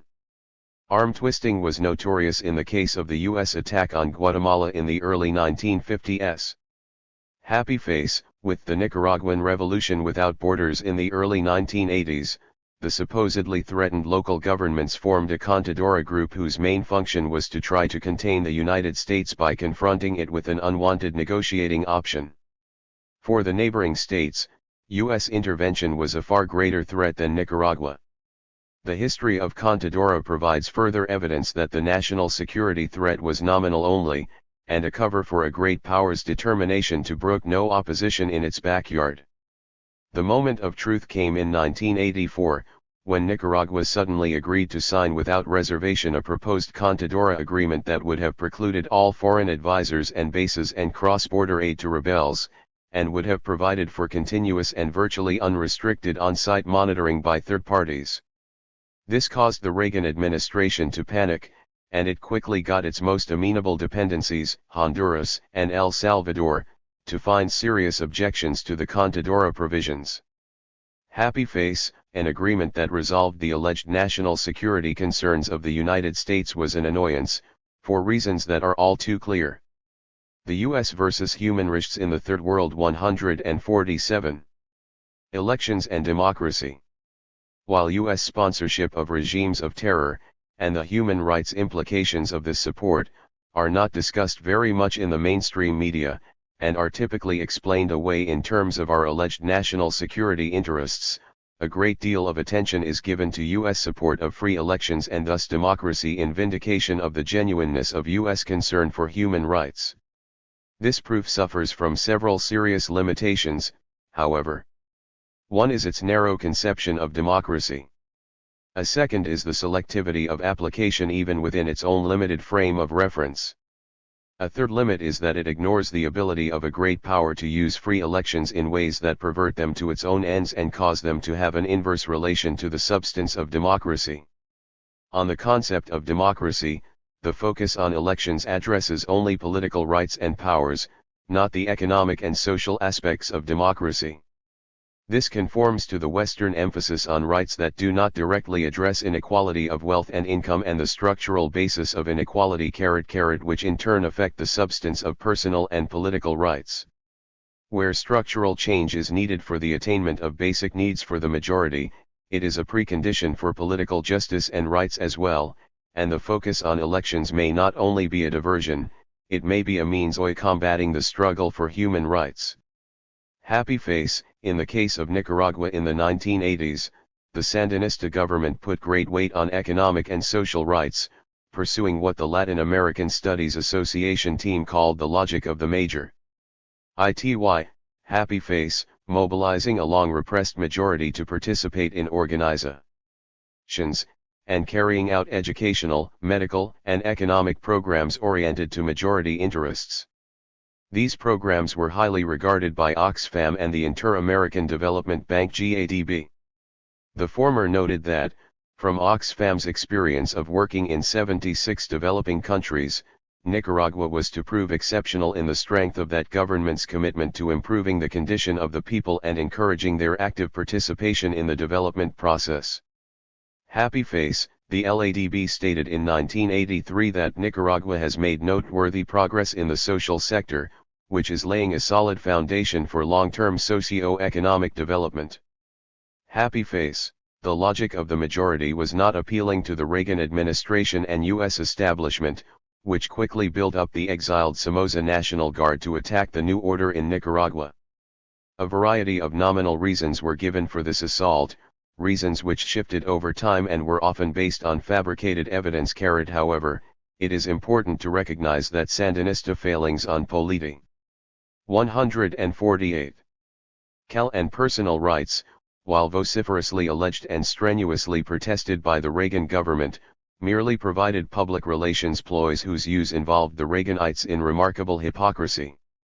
This same administration was entirely oblivious to the absence of political rights in Saudi Arabia and Pakistan, and to what AI described as a government program of political murder in Guatemala, happy face, among many other cases. It should also be reiterated that the absence of political rights under the Somozas never elicited U.S. hostility. The Somozas, however, pursued the logic of the minority.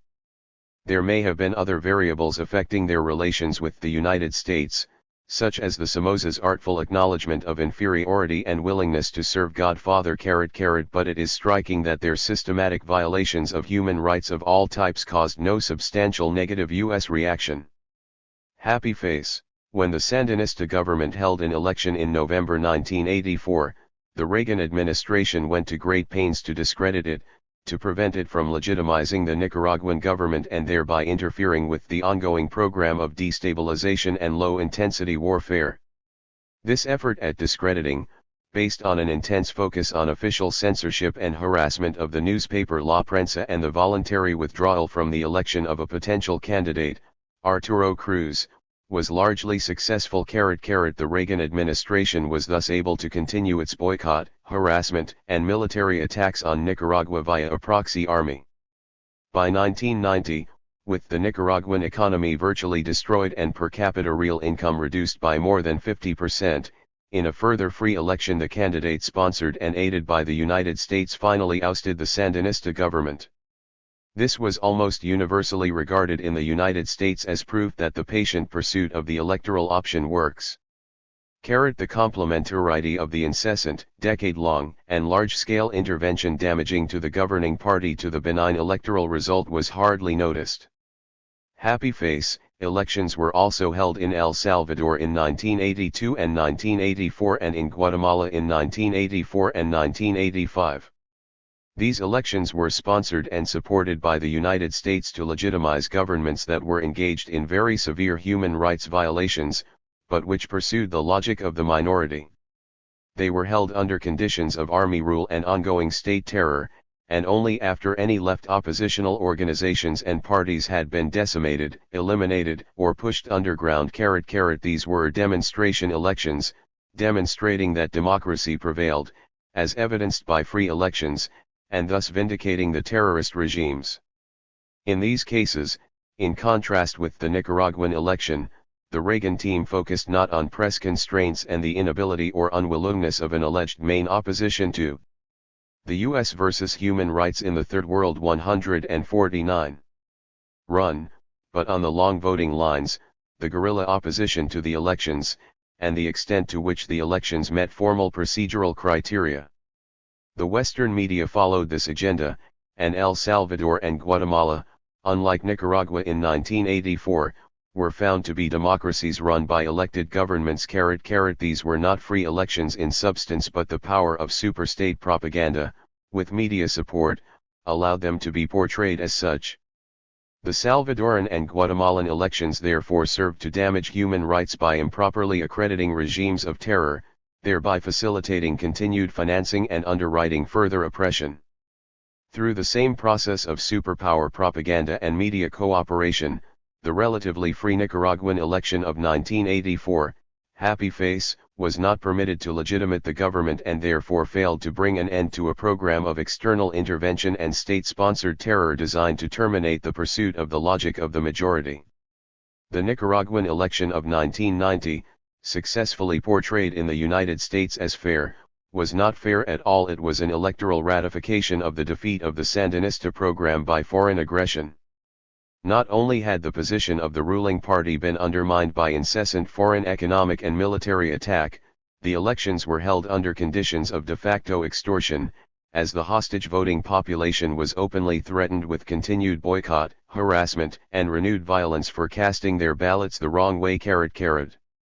Concluding note: the image of the United States as a protagonist of human rights is a result, in part, of patriotic sentiments and the self-serving claims of officials and their establishment supporters. It is also widely believed that a democracy must support democracy abroad. Facts to the contrary are handled by muted coverage or rationalizations in terms of national security and the threat of communism. The possible dominance of the investment climate as the operational criterion of policy in the Third World, its implications for human rights, and the insurance policy strategy, are simply not discussed. The possibility that the assertion of national security concerns may be a cover for the support of clients whose rule violates all of our nominal values is also avoided. The United States is, in fact, a strong supporter of political and trade union rights in enemy states. In the early 1980s, the public would have had reason to be impressed with the passionate official concern with trade union rights in Poland. They would not be aware of the same officials' almost simultaneous support of the Turkish military government and its violent crackdown on Turkish trade unions. Turkey was an ally and client. 150. Bringing about change in U.S. policy toward human rights is a formidable task, as it is rooted in a structure of interests and power.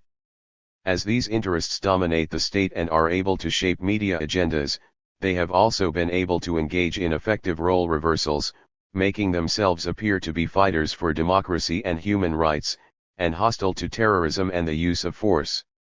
In the light of the facts, this is an achievement that a totalitarian state could strive to equal but could hardly surpass. Harvard Human Rights Journal, Spring 1990. The U.S. versus Human Rights in the Third World. 151. Chapter 19. Western State Terrorism and its Apologetics. Despite the great media interest in terrorism in recent years, William Perdue's Terrorism and the State has not been reviewed in any mainstream journal or national newspaper. It was issued by a publisher that charges library-oriented high prices and provides modest follow-up support. But that is not the main reason this book has fallen stillborn from the press. The problem with Perdue's book is that it frames the terrorism issue outside the mainstream paradigm, and will necessarily repel, and may even be incomprehensible to, mainstream editors and reviewers. In the mainstream paradigm, the West is the victim of terrorism, because of its openness and the envy and hatred of the subversive forces of the world. The focus of Western officials, experts, and media is therefore on insurgent and left terrorism, with selective admission of state terrorism by politically convenient villains. Perdue not only fails to use this supremely biased Western model of terrorism, he analyzes and rejects it as a blatant ideological apparatus designed to rationalize Western state terror. For Perdue, the main form of terrorism is regime terrorism, a higher terrorism managed by the leading Western states, to help them mobilize the world's resources and people to serve their own interests. They employ their superior power to advance and protect the transnational corporate system which they dominate and to keep the world safe from change. These states use a wide array of means to dominate through fear. Thus Purdue includes under the rubric terrorism not only the Western state terrorism and its apologetics 153. State's employment of force to keep its own populace in line, but also the warfare state and its operations, racial terrorism, settler terrorism, surrogate terrorisms, and a vast array of other forms of state intervention. Concept and ideology. As Purdue notes, terrorism is a label of defamation, a means of excluding those so branded from human standing, and it is a powerful one. He situates it not only in an ongoing structure of power relations, but in a history of domination and supremacist thought. In an earlier age of imperialism, slavery was legitimized by various racist ideologies, and terrorism is in the same tradition of ideologies in the service of domination. Essentially, terrorists are those who stand in the way of the West. It is a form of international deviance, a resort to uncivilized forms of violence. These outsiders and deviants are often portrayed as irrational or crazed, exercising a twisted thirst for blood. History is reduced to the behavior of notorious persons locked in an international morality play. Combined with appeals to nationalism, faith, and other traditional symbols, the war on terror unites the social audience against the forces of barbarism and heresy. Purdue observes that each anti-colonial movement has been delegitimized as terrorist, and that each enemy resisting the United States, such as the National Liberation Front in Vietnam, is quickly given the terrorist label. He also points out that the paranoid style of anti-communism projected on a world scale has conveniently linked together domestic opposition to U.S. intervention and foreign communist terrorists. He stresses also the flexibility of usage of terrorism in a regime of modern propaganda servicing the state, illustrated by the emergence of narco-terrorism, tying Reds and enemies of the state to drug suppliers, and merging together all the enemies into a compote of negative symbolism. Meanwhile, of course, in Southeast Asia in the 1960s, and in the case of the Nicaraguan Contras in the 1980s, the establishment media ignored or downplayed the very real links between the CIA and other government agencies, the immediate Western tools of state terrorism, and the drug trade. Purdue has a good account of the academic construct of terrorism, showing how nicely aligned it is with the demand of the Western establishment for an exclusive focus on threats and violence from below, simultaneously ignoring regime terrorism. He calls this the order paradigm of terrorism, which is clearly committed to a control perspective. Occasionally discussions of state terrorism by mainstream analysts mention notorious regimes or take illustrations from African tribal 154 communities. Absent from this Amiri type of inquiry is an analysis of Western state violence, much less the global relations that give it form. Regime terrorism. Purdue provides a broad account of regime terrorism, describing its multi-leveled characteristics, but its invariable reliance on control through fear. He includes internal wars through death squads as well as pacifying armies, but he also embraces all of the external manifestations of the warfare state, which reflect a real developmental stage in the productive forces. The resultant imperial terror, aided by a bellicose patriotism, is far and away the most important form of terrorism.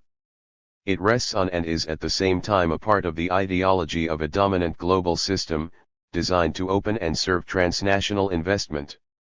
It is a partner of a growth model of development. Thus what is modernized is a system of global inequality, and what is developed are the dependency relations of peripheral underdevelopment. This, simply put, is real terrorism. Most of Purdue's later chapters are case studies of various forms of regime terrorism. He is unusual in treating the testing of and threat to use nuclear weapons as a form of state terrorism. For the Western establishment, the threat of nuclear terrorism is confined to the possible acquisition and use of such weapons by Gaddafi, Saddam Hussein, and other enemies of the West. Purdue argues, however, that the real nuclear terrorism is already here, manifested by actual possession and threatened use of nuclear weapons by Western governments pursuing their alleged national security interests. For the West, only its members have legitimate security interests, and the imperial demands of the elites of the dominant states are readily made into security questions. But this is the self-serving perspective of the powerful. In fact, the nuclear powers have transformed the whole of humanity into nuclear hostages, always in the name of keeping the peace, but as part of a system of domination by fear. Racial terrorism is analyzed in a chapter focusing on the apartheid system of South Africa. Perdue puts that system into a historic and global context, a racialist tradition, the long record of South African oppression and aggression, the tie-in of South Africa's needs and the Red Menace, and the various modalities of U.S. and other Western support for racial terrorism. Perdue's other chapters on forms of state terrorism cover the British in Ireland, the Israeli-Palestinian conflict, Iranian state terror under the Shah and pre- and post-Shah developments, and the U.S. attack on Nicaragua as a case study in surrogate terrorism. 155. These chapters are rich in historic and global context, unusual in the terrorism literature. His most original work in this series is that on Libya and terrorism, in Chapter 6, entitled Terrornoia and Zonal Revolution. Terrornoia is of course Western frenzy over terrorism, which reached its zenith in the Reagan-orchestrated anti-Gaddafi campaign of 1981–87.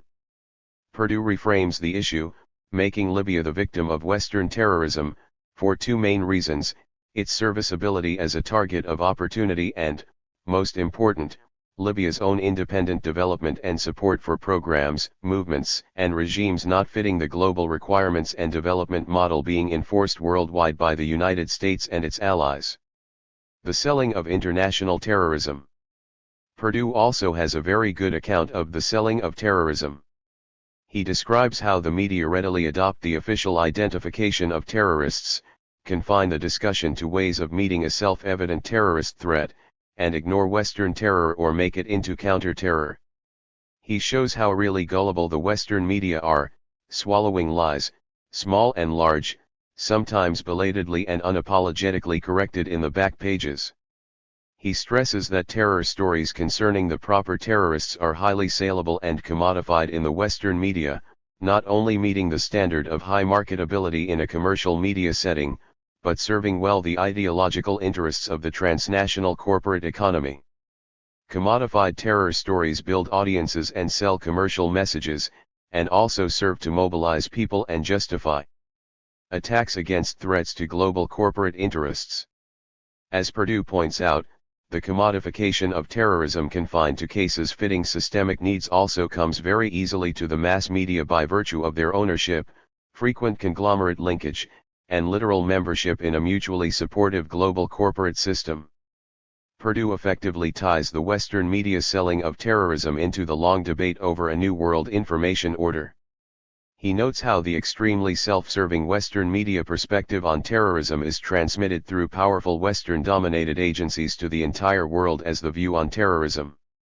This is a compelling proof that a NWIO that would not frame important issues solely in accord with the demands of dominant Western power is desperately needed. A section on the stereotyping of Arabs in the media reinforces this point. Perdue also provides an extended case study of the Reagan-era demonization of and attacks on Gaddafi and Libya, showing in detail. 156. The media's extreme bias and service as a propaganda agency of the state.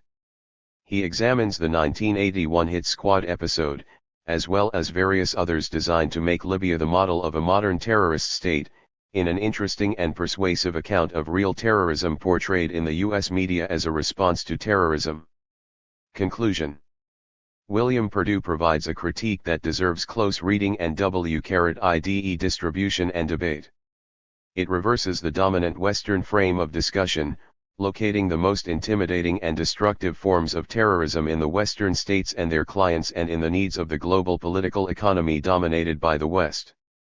Perdue shows convincingly how the West and its intellectual and media agents have transformed the victims of terrorism into the terrorists, in a great feat of system-supportive word management and intellectual legerdemain. His work has the additional merits of providing historic and institutional context, describing the semantic and ideological background of Western practice, and tying the whole picture together as part of a global system of control.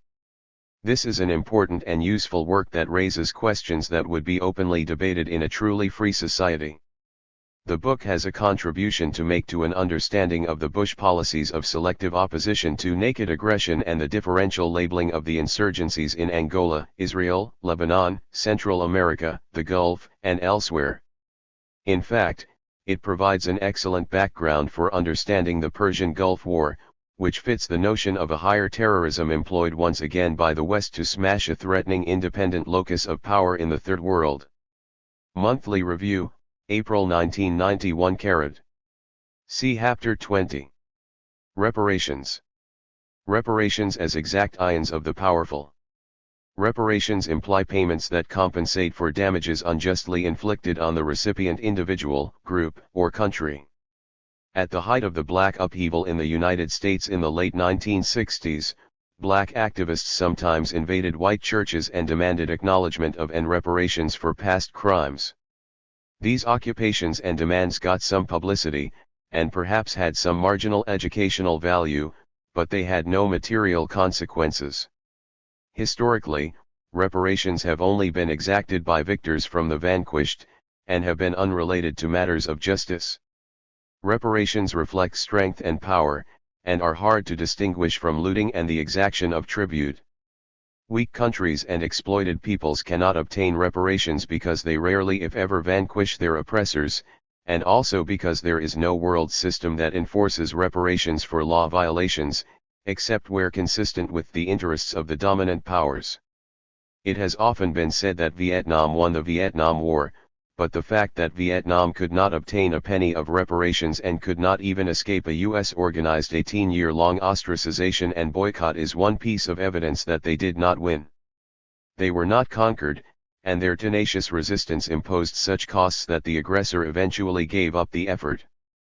But the aggressor was clearly not defeated, and the Vietnamese people and countryside suffered a devastation and disorganization from which they have not yet recovered. The United States attained a partial victory by disrupting and shattering another threatening socialist experiment, and by providing an object lesson in the costs of refusing to accept Western domination. If a minimal system of justice and enforceable rules of international law existed, a powerful aggressor would not be able to get away. Reparations 159.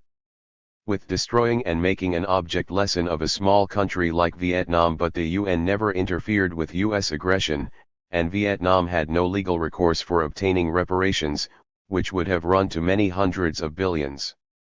Instead, Western nations cooperated with the United States in further impoverishing the victim of aggression. The double standard was dramatically illustrated when the United States succeeded in imposing reparations on Iraq for its damage to Kuwait, while ignoring the bill for damages to Nicaragua called for by a World Court decision of 1986, which had found the U.S. guilty of the unlawful use of force and owing reparations.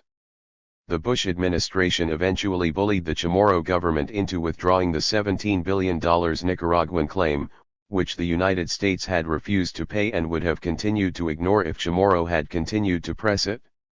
It is clear that reparations can only be exacted from parties that fall afoul of the United States, and perhaps its principal allies. No reparations will be required of South Africa for its depredations against its black population, Namibia, and the front-line states, although a system of just compensation would call for sums in excess of $100 billion.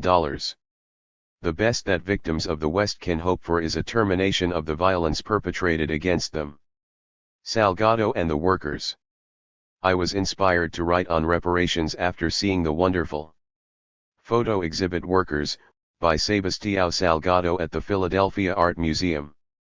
A former economist, Salgado overcame this structural obstacle to a humanistic perspective and in 1973 became a photojournalist with a specialty in photographing people at work.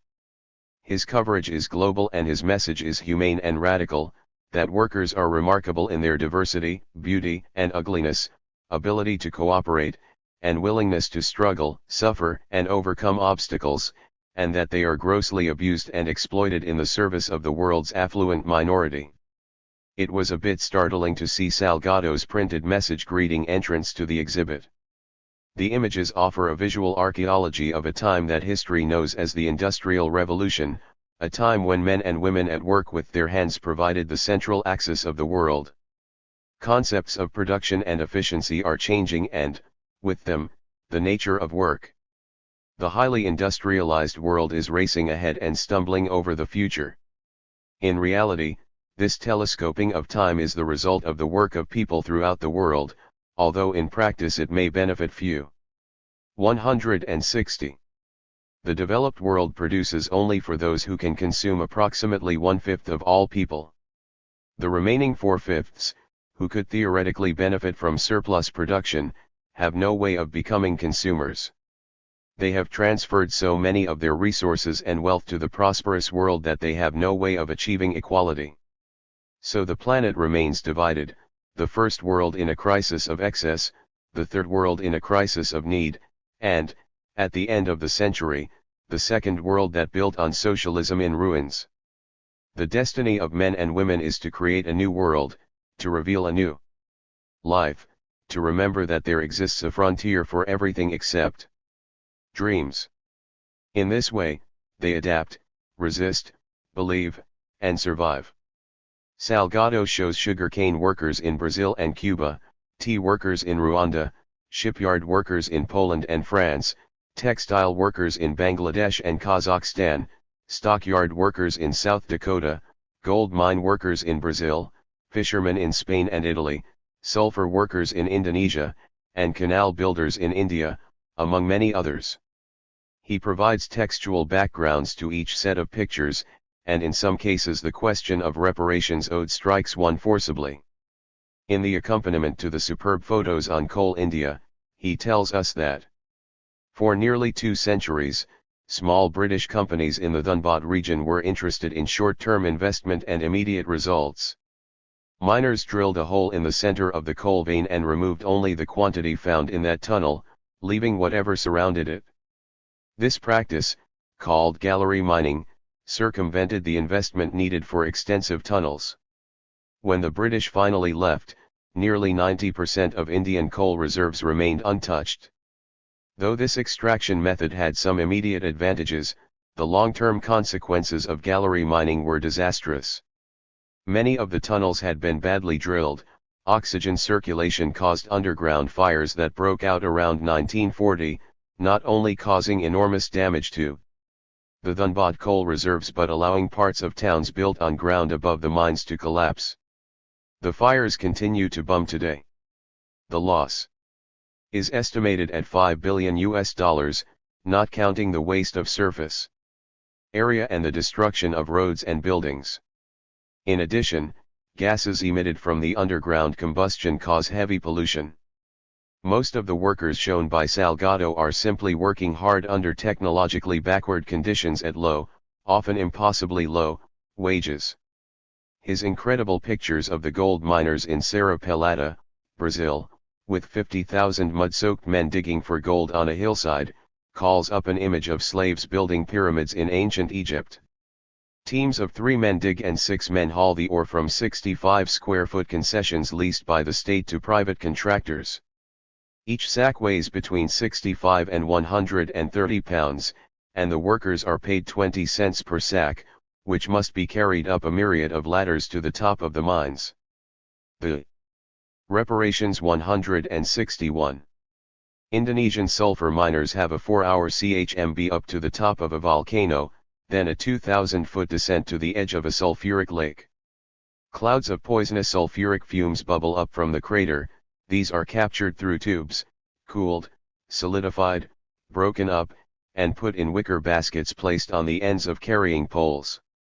The wicker baskets, with 155-pound loads, are carried up the 2,000 feet to the top by men who often weigh no more than 130 pounds themselves, is an exercise in suffering. For each such load, the workers receive the equivalent of $3.50 down from the level of $6.70 a decade previously. Forms of abuse calling for reparations. There is a continuum in the spectrum of human exploitation and abuses, from the simple and local to the complex and large-scale, national and global. Workers are exploited by overwork under terrible conditions, underpayment, and fraud, and their exploiters use the proceeds to accumulate property. Powerful people also obtain property by the use of inside information, market manipulation, taking advantage of favorable market conditions to buy cheaply, exploitation of monopoly power and the capitalization of market power in stock values, and of course by the privileged acquisition of publicly owned property. In the history of the Third World, many hundreds of millions of people have been killed, enslaved, and exploited as part of the social history of the machine gun in the service of imperialism. P.J. Proudhon's famous dictum, "Property is theft," is a fundamental truth that is made obvious in any serious history of the past 500 years. Formed in 1968, lodged a protest with the FCC in 1970 demanding reform. The FCC response in 1974 admitted the industry's failures and responsibilities, but left the resolution to the voluntary actions of the broadcasters. In 1983, the Reagan-era FCC, in a further response to the ACT petition, declared that the broadcasters had no responsibility to children. The situation deteriorated thereafter. Programming of substance for children was left to public broadcasting, but there was no national policy or regular funding of children's programs. The poor performance of U.S. school children is often noted in the mass media, and is sometimes attributed in part to the underfunding of schools, but the foregone potential of TV broadcasting is rarely mentioned. Negative externalities. While the failure of commercial broadcasting to produce public affairs, cultural, and children's programs that promise important positive externalities has been subject to only modest study and even less publicity, its exploitation of the audience enlarging vehicles of sex and violence has aroused important elements of the mainstream and has received greater attention. The aggressive use of themes of sex and 178. Violence, often in combination, can produce externalities in the form of distorted human and sexual attitudes, insecurity and reduced ability to function in a social order, and aggressive and violent behavior. Television violence builds audiences. It therefore tends to dominate the TV screen under the pressure of commercial imperatives. Since 1967, Professor George Gerbner and his associates have compiled an annual television program Violence Profile and Violence Index. They have found that on average 7 of 10 primetime programs use violence, and the rate of violent acts runs between 5 and 6 per hour. Some half of primetime dramatic characters engage in violence and about 10% in killing, as they have since 1967. Children's weekend programming remains saturated with violence, clocking more than 25 acts of violence per hour, as it has for many years. Happy face, violent programming has grown in Western Europe, along with the new surge in commercialization and in direct relation to the shift to action, adventure and movies.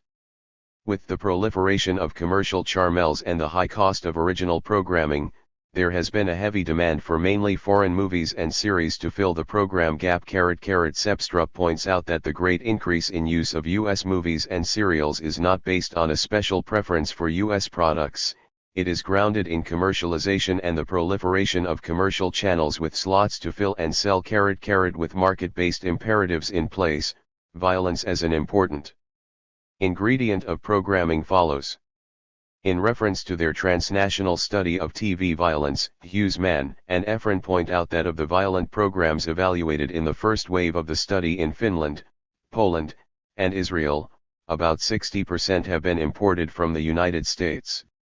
Happy face, while there has been little dispute that commercial broadcasting has been associated with a large diet of violence, there are ongoing debates over the effects of violent programs.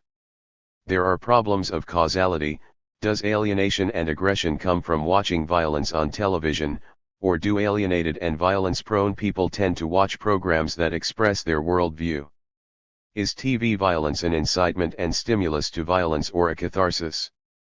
Despite continuing debate, the overwhelming consensus of experts and studies over several decades, covering a number of countries and supported by a variety of models of behavior and controlled experiments, is that TV violence makes a significant contribution to real-world violence by desensitizing viewers, making people insecure and fearful, and habituating, modeling, and sometimes inciting people to violence. Happy Face, 179. Commercial broadcasting and anti-democratic power. The threat of a centralized, monolithic, state-controlled broadcasting system is well understood and feared in the West. What is little recognized or understood is the centralizing, ideologically monolithic, and self-protecting properties of an increasingly powerful commercial broadcasting system. U.S. experience suggests that once a commercial system is firmly in place, it becomes difficult to challenge, and as its economic power increases, so does its ability to keep threats at bay and gradually to remove all obstacles to commercial exploitation of the public airwaves and without any charge for their use. Commercial broadcasters do compete with one another, but this competition is for large audiences through offering entertainment fare under the constraint of advertisers, and it ignores externalities as a matter of structural necessity and the force of competition. As one illustration of the power of the industry to fend off virtually any threat, in the liberal environment of 1963 the FCC leadership decided to try to impose a formal restraint on commercial advertising, but only to the extent of designating as the regulatory standard the limits suggested by the broadcaster's own trade association.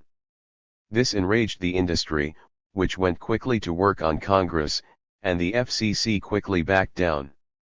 Another important illustration of the commercial broadcasting industry's self-protective power is found in the area of children's television. The country claims to revere children, and child abuse is given frequent and indignant attention. But although the erosion of children's programming, and the commercial exploitation of the residual ghettoized programs, occurred as the commercial networks were making record-breaking profits, and although substantial numbers of adults have been angered by this programming, it has taken place with only a muted outcry. The FCC has been pressed hard to do something about the situation by organized groups like ACT, but the mass media have not allowed this matter to become a serious issue. When, after a 13-year delay in dealing with an ACT petition to constrain abuses in children's television, the FCC decided in December 1983 that commercial broadcasters had no obligation to serve children. This decision was not even mentioned in the New York Times. In fact, between 1979 and 1989, although many important petitions were submitted by ACT and decisions were made by the FCC that bore significantly on the commercial broadcasters' neglect and abuse of children, the New York Times, Washington Post, and Los Angeles Times had neither a front-page article nor an editorial on the subject. The dominant members of the press, most of them with substantial broadcasting interests of their own, simply refused to make the huge failure of commercial broadcasters in children's programming a serious issue. 180. It is also enlightening to see how the principles of broadcasters' public service responsibility were gradually amended to accommodate broadcaster interests, without discussion or debate. As advertised programs displaced sustaining programs, and the balance wheel disappeared, what gave way was any public interest standard. The industry defense was in terms of free speech and the Alice in Wonderland principle that if the audience watches, the public interest is served. But the industry hardly needed a defense. Raw power allowed the public interest standard to erode quietly. The issues undiscussed in any open debate, even as regards the enormous abuses and neglect in children's programming. Communication, Spring 1995 181. Chapter 23. The government shouldn't have lied. A fundamental fogging process carried out again and again by the mainstream media is to report uncritically government propaganda claims even when contrary evidence is available, then retrospectively acknowledge that they had been duped, but complaining that the government shouldn't have lied. Rarely if ever do the media admit, apologize for, or reflect on their own major role in helping make the government lies effective propaganda. This system has manifold advantages. It allows the government to carry out its propaganda operations without the inconvenience of an adversary press, or even one that does a minimal job of checking and verification. It permits both the government deceptions and media failures to be explained away as a result of liars in the prior administration, now out of office and safe targets. The decent folk currently in power are offended by the earlier deceptions, and may even appoint a commission to establish the truth and see that we don't do such things in the future. Thus, the country is also shown to be good, its benevolent course only briefly diverted by bad people momentarily in power. To a fog watcher, however, it appears that we are witnessing an effective propaganda system in operation, with the media conniving in the dirty work, then later cleaning up their image and readying us for the next round of propaganda service. The KAL-007 case. A classic illustration of this process took place after the USSR shot down Korean airliner 007 in September 1983. The Reagan administration took advantage of the incident to vilify the evil empire. A key element was the official lie that the Soviets knew that 007 was a civilian airliner. The media accepted the lie without question and gave the event enormous and morally indignant publicity. Years later, in an editorial 183, entitled The Lie That Was Not Shot Down Gan. 18, 1988, the New York Times admitted it had been gulled. The exposure of the lie came long after the propaganda campaign had done its useful work, and was so muted that most of the public, insofar as they recalled the case at all, would retain the impression of Soviet villainy. Furthermore, the media didn't even uncover this lie themselves, they were reporting a disclosure by Congressman Lee Hamilton, who had the enterprise to use the Freedom of Information Act which the adversary press had never mustered up. The media never apologized or took blame for having helped turn a lie into an effective propaganda weapon. They were just innocent dupes, for the umpteenth time, although their business is supposed to be the professional gathering and dissemination of information. The truth about El Salvador. The media are now going through this routine on El Salvador, reporting on a UN Truth Commission's findings of massive state terror and Salvadoran and US government lying and cover UPS in the 1980s, and ignoring or downplaying their own collaborative role. A New York Times editorial of March 26, 1993 goes so far as to admit that coverage was intermittent and at times timid, a serious misrepresentation of the facts, as discussed below.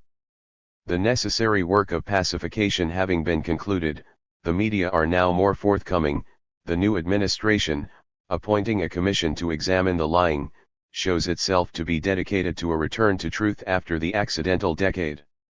And the media, no longer being deceived, can once again be their usual truth-loving selves.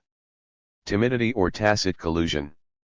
The mainstream media, and especially the major institutions like the New York Times, Washington Post, major news weeklies, and television networks, were not timid about reporting the El Salvador struggle. They were active collaborators in protecting state terrorism.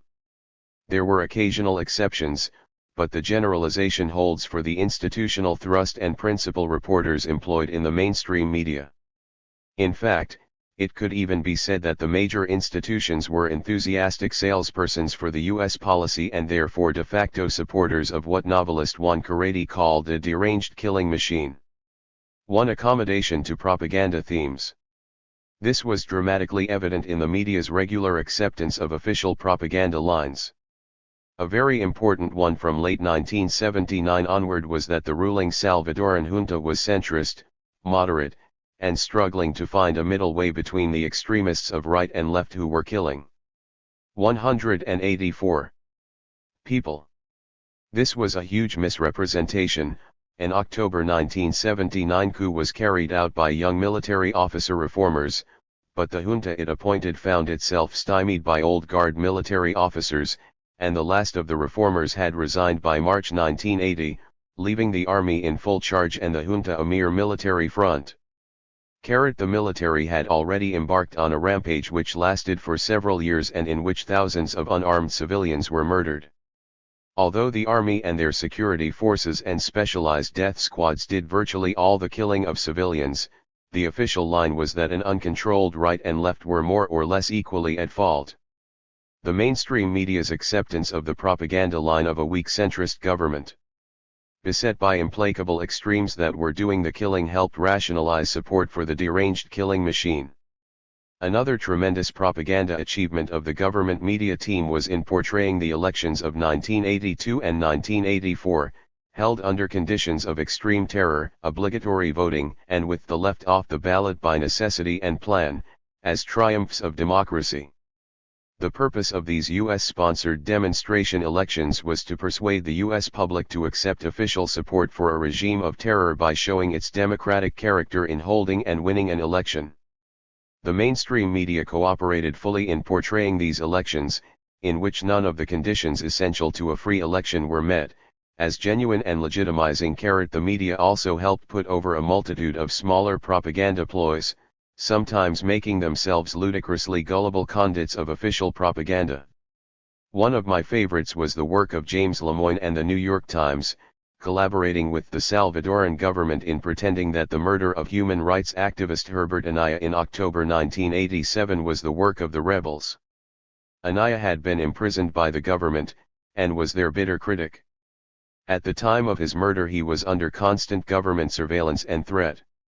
After his murder, which created an international furor, the government got a 19-year-old student to confess that he did the killing for the rebels, in order to make the government look bad.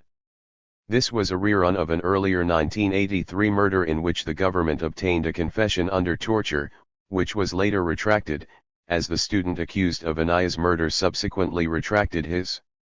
But Lemoyne and the New York Times took the Salvadoran propaganda seriously and featured it in 2 substantial articles.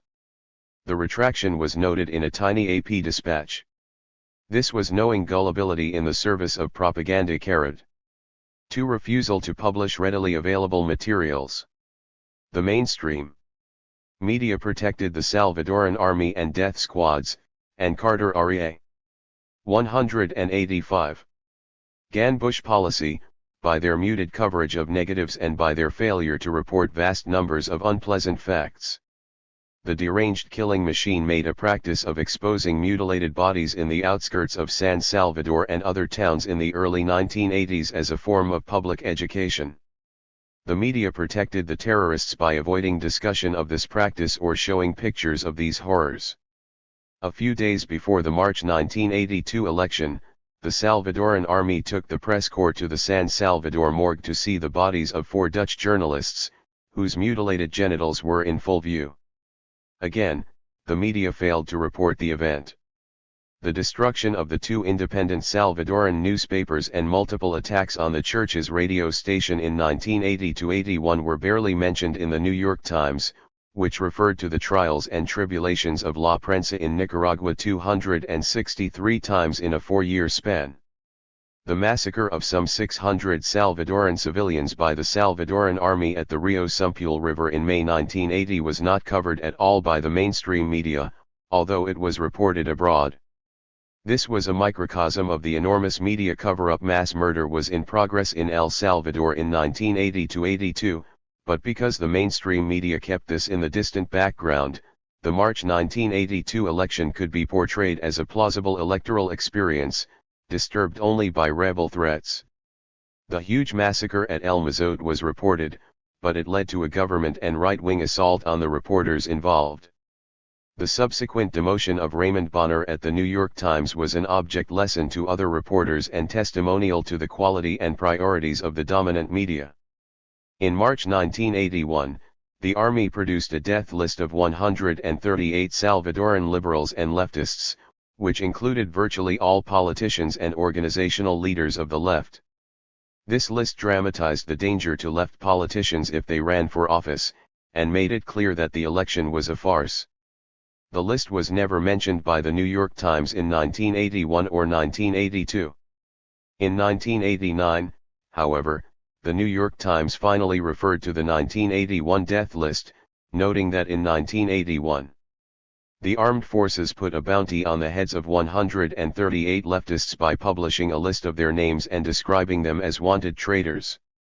In 1989 the left was making a tentative electoral bid, and the earlier death list could be used to contrast the bad old days with the new openness, and was therefore brought out of the black hole to which it had been consigned in 1982.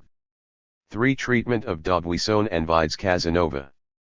The Truth Commission reported that Roberto D'Aubuisson was a key organizer of the murder of Archbishop Oscar Romero in 1980, and that the U.S. government had information pointing that way which it sat on.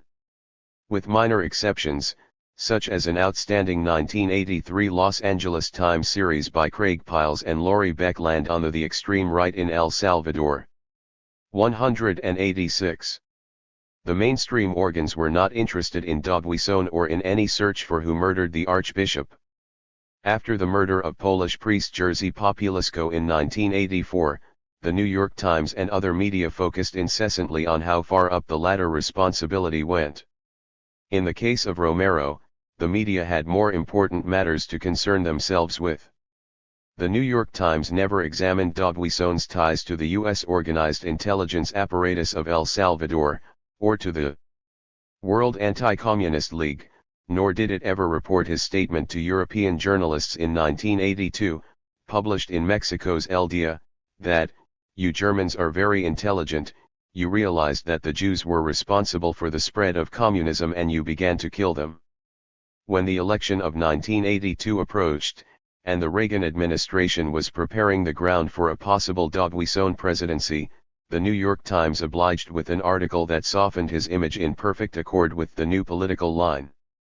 The piece, by Warren Hogue, entitled Rightist Flag Bearer, was accompanied by a flattering picture of D'Aubuisson, and criticized him gently for impulsiveness and uneven behavior. In the case of the murder of the 4 U.S. religious women by members of the Salvadoran National Guard in December 1980, again the U.S. mass media were remarkably unenterprising in searching for top-level responsibility. Journalist John Dinges uncovered evidence that the threat posed by the 4 women had been discussed at the highest government levels just weeks before the murders, but his report was never picked up by the New York Times and his lead was never pursued by the mainstream media.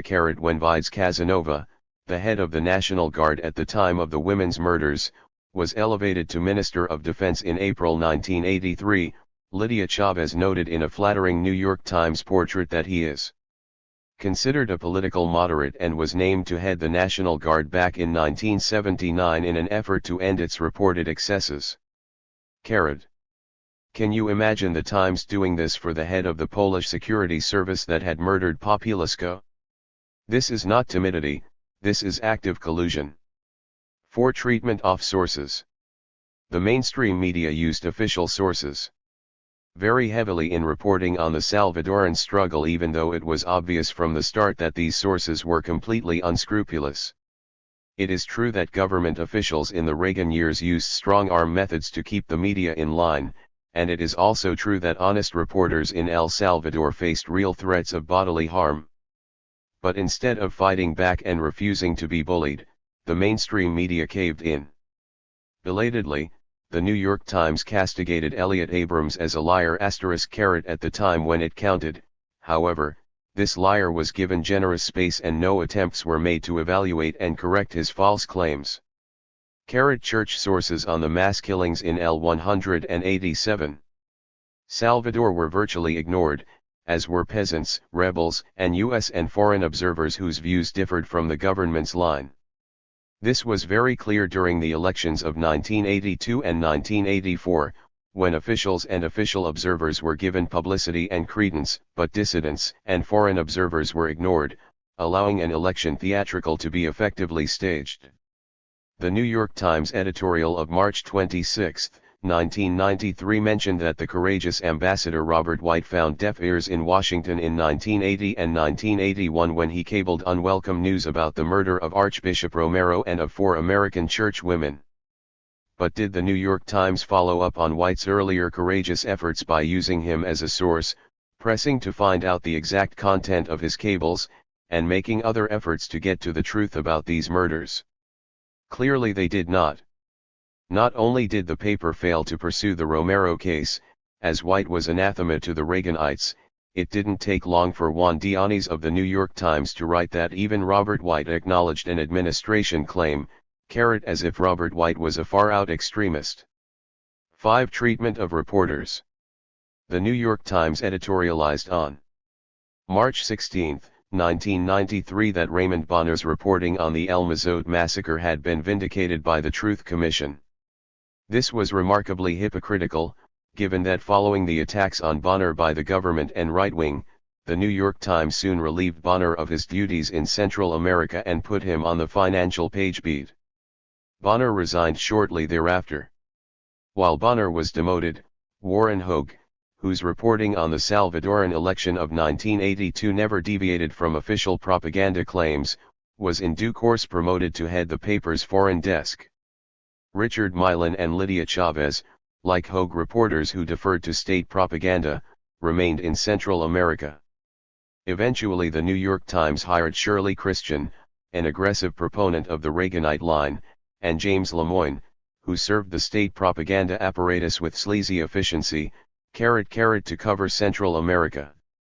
This pattern of promotion, demotion, and overt selection of reporters points to a deliberate policy of support for government propaganda, not timidity, as the guiding thread in news decision-making.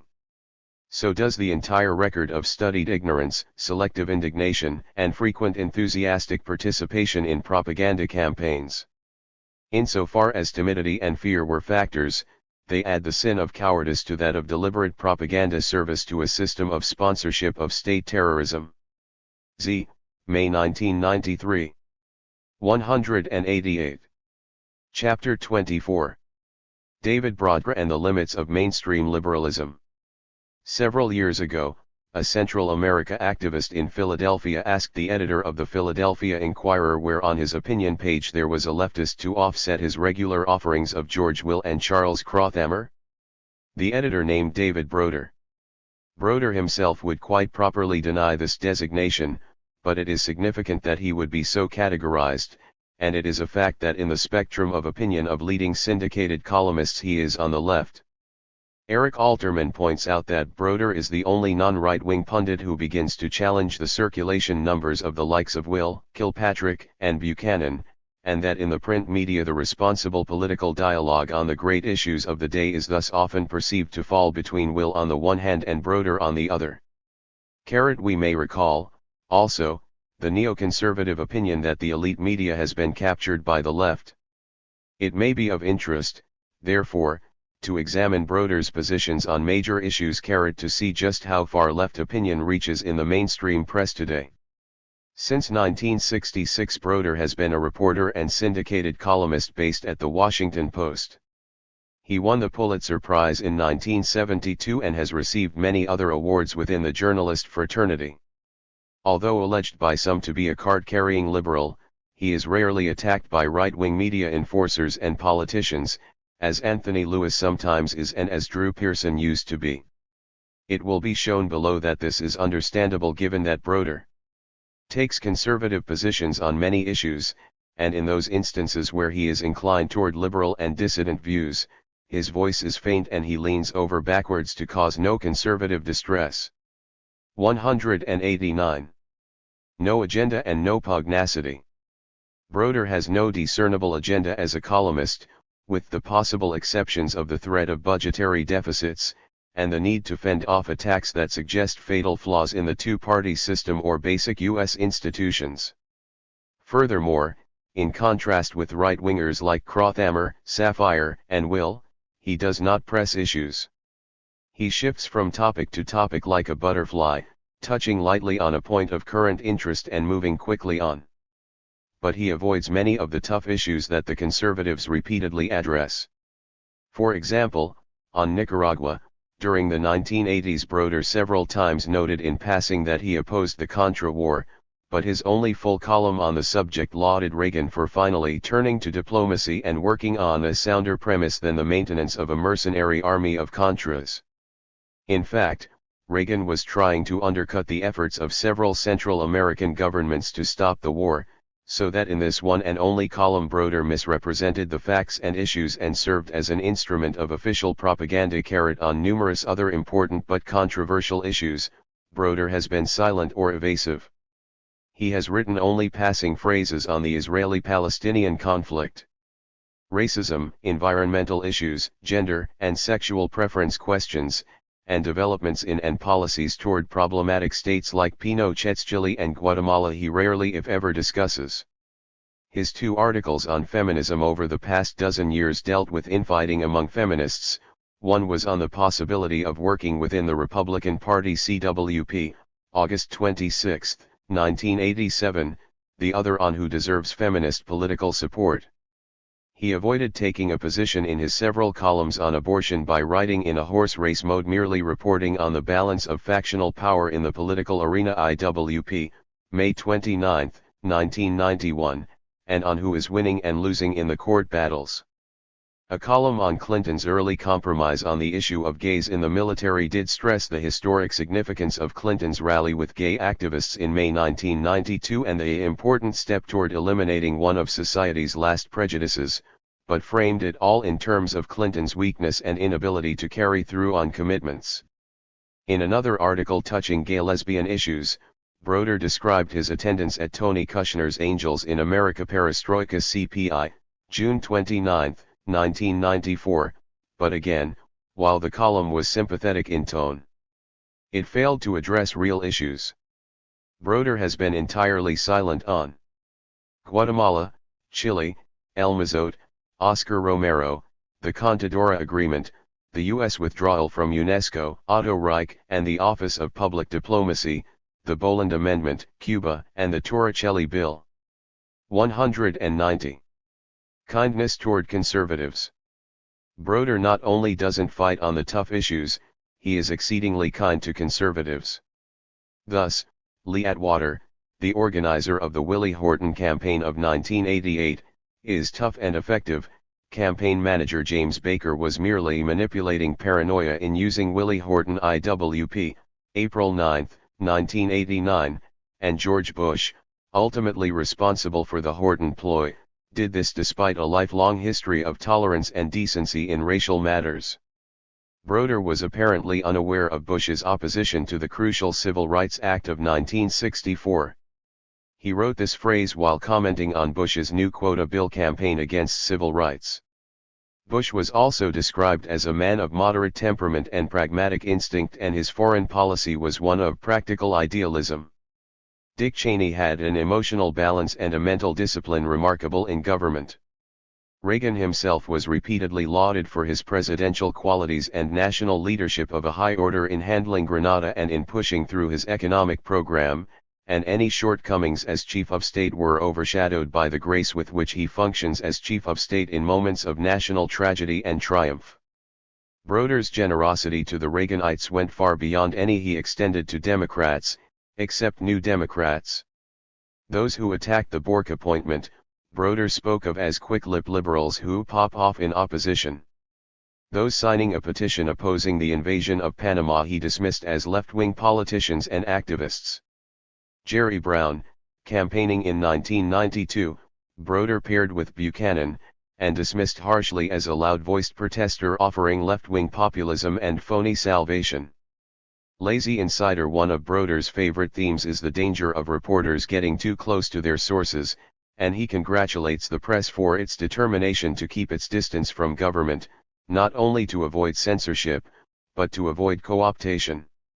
He clearly puts himself in the class of outsiders who are inquisitive, impudent, incorrigibly independent, who hold their feet to the fire and devil them with questions and make them, if they can, explain and justify what they do. But Broder is describing somebody like the late I.F. Stone, or Robert Perry, formerly with Associated Press and Newsweek, surely not himself. Broder's columns never display a serious investiga. 191. Tiv effort. His citations to scholarly articles and books are infrequent. He rarely if ever refers to government hearings and out-of-the-way government documents. In his numerous articles on economics, he never cites Ralph Nader, JEFFO or the Economic Policy Institute, Robert McElntire, or Citizens for Tax Justice, or representatives of the Center for Budget Priorities or the Center for Defense Information. Rather, he quotes spokespersons of the right-wing Cato Institute, the New Democrats Progressive Policy Institute, the Georgetown Center for International and Strategic Studies, the Hoover Institution, and other conservative think tanks. The farthest left Broder goes in tapping Policy Institute sources is the Brookings Institution, now run by former Republican officials and safely back in the conservative fold. And Broder's reliance on government officials is heavy.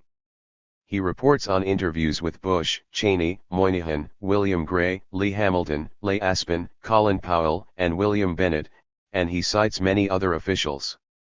He handles them lightly, rarely comparing their claims with evidence from independent sources.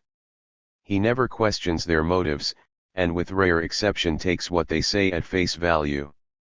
On Reagan's bombing of Libya in 1986, Broder assured his readers that Reagan has been insistent that every possible step be taken to spare the innocent IWP, April 20, 1986, an unverifiable claim of no value except as official propaganda.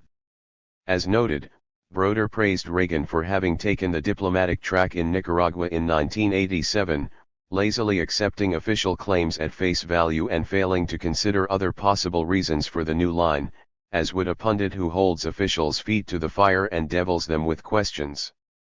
In a speech before the National Press Club in which he spoke on the threat of co-optation, Broder flattered the press and public, saying that the U.S. system of journalism somehow works. The voters sniff out the phony from the real, the poser from the politician who merits trust. IWP, December 4, 1988. This was asserted in December 1988, after the Iran-Contra affair disclosures and toward the end of actor President Reagan's second term in office. Elitism and anti-democracy. Broder's touching faith in the voters finding their way to essential truths is hyperbole in the service of the status quo. If the voters don't agree with an elite agenda, his respect for their grasp of the truth vanishes. This was dramatically evident in the struggle over NAFTA. The general public didn't like NAFTA, according to a steady stream of polls. 192. Despite overwhelming press bias in NAFTA's favor. And the elected Democrats didn't like it either. But the business roundtable and corporate elite were enthusiastic, so Broder sneers at those Democrats in opposition who were once again siding with the losers instead of the winners. He made it clear that the winners are the affluent, upwardly mobile suburbanites whom the Democrats have foolishly neglected, whereas the losers were the older, poorer, and black Democrats. Broder ignored the polls, which suggested that the losers were a majority of the population and constituted the great majority of those who had voted for Clinton. He did not mention the backroom construction of NAFTA, its capacity to override domestic law, and the fact that Clinton had to engage in egregious bribery to win enough pro-NAFTA votes. Apparently, democracy for Broder means that elected representatives should pay no heed to their voting constituencies when the winners have spoken. Similarly, in discussing the healthcare debates of 1993 and 1994, polls have indicated that the public strongly prefers a single-payer system and universal coverage. Broder's articles on the subject never mention the polls or discuss the Canadian system, and only once addressed the single-payer plan. One of three Broder interviewees favored single-payer, but Broder did not ask this individual to state the reasons for his preference. CWP, April 28, 1993. As the elite had declared single-payer impracticable, Broder doesn't allow voter and Democratic preference to influence his assessment of healthcare politics. Politics light. Broder attacked Jerry Brown in 1992 on the ground that politics is more than protest. For people's anger to be salved, policies must be put in place that address their needs and right the wrongs of which they properly complain. The problem with populism is that it is long on indignation but notably short on solutions. But what solutions do Broder or his favored New Democrats have for the big problems? In a 1992 apologia for New Democrat Paul Tsongas, Broder stressed Tsongas's alleged integrity, religious faith, and fighting qualities, he mentioned only in passing his belief in capital gains cuts and industrial policy, and Broder didn't discuss how Tsongas's policies would address the needs and wrongs of ordinary people. Apparently only populists have to produce viable policies. New Democrats are acceptable on the basis of faith and personal qualities. Broder sometimes writes about the unaffordability of political office and the rise of rich people to Senate preeminence. August 4, 1993, but he never discusses who owns newspapers and TV stations. 193. Who funds elections, who can move capital in and out of the country according to investment climate, and how these together might constrain policies serving ordinary citizens and affect publicity and votes on an issue like NAFTA.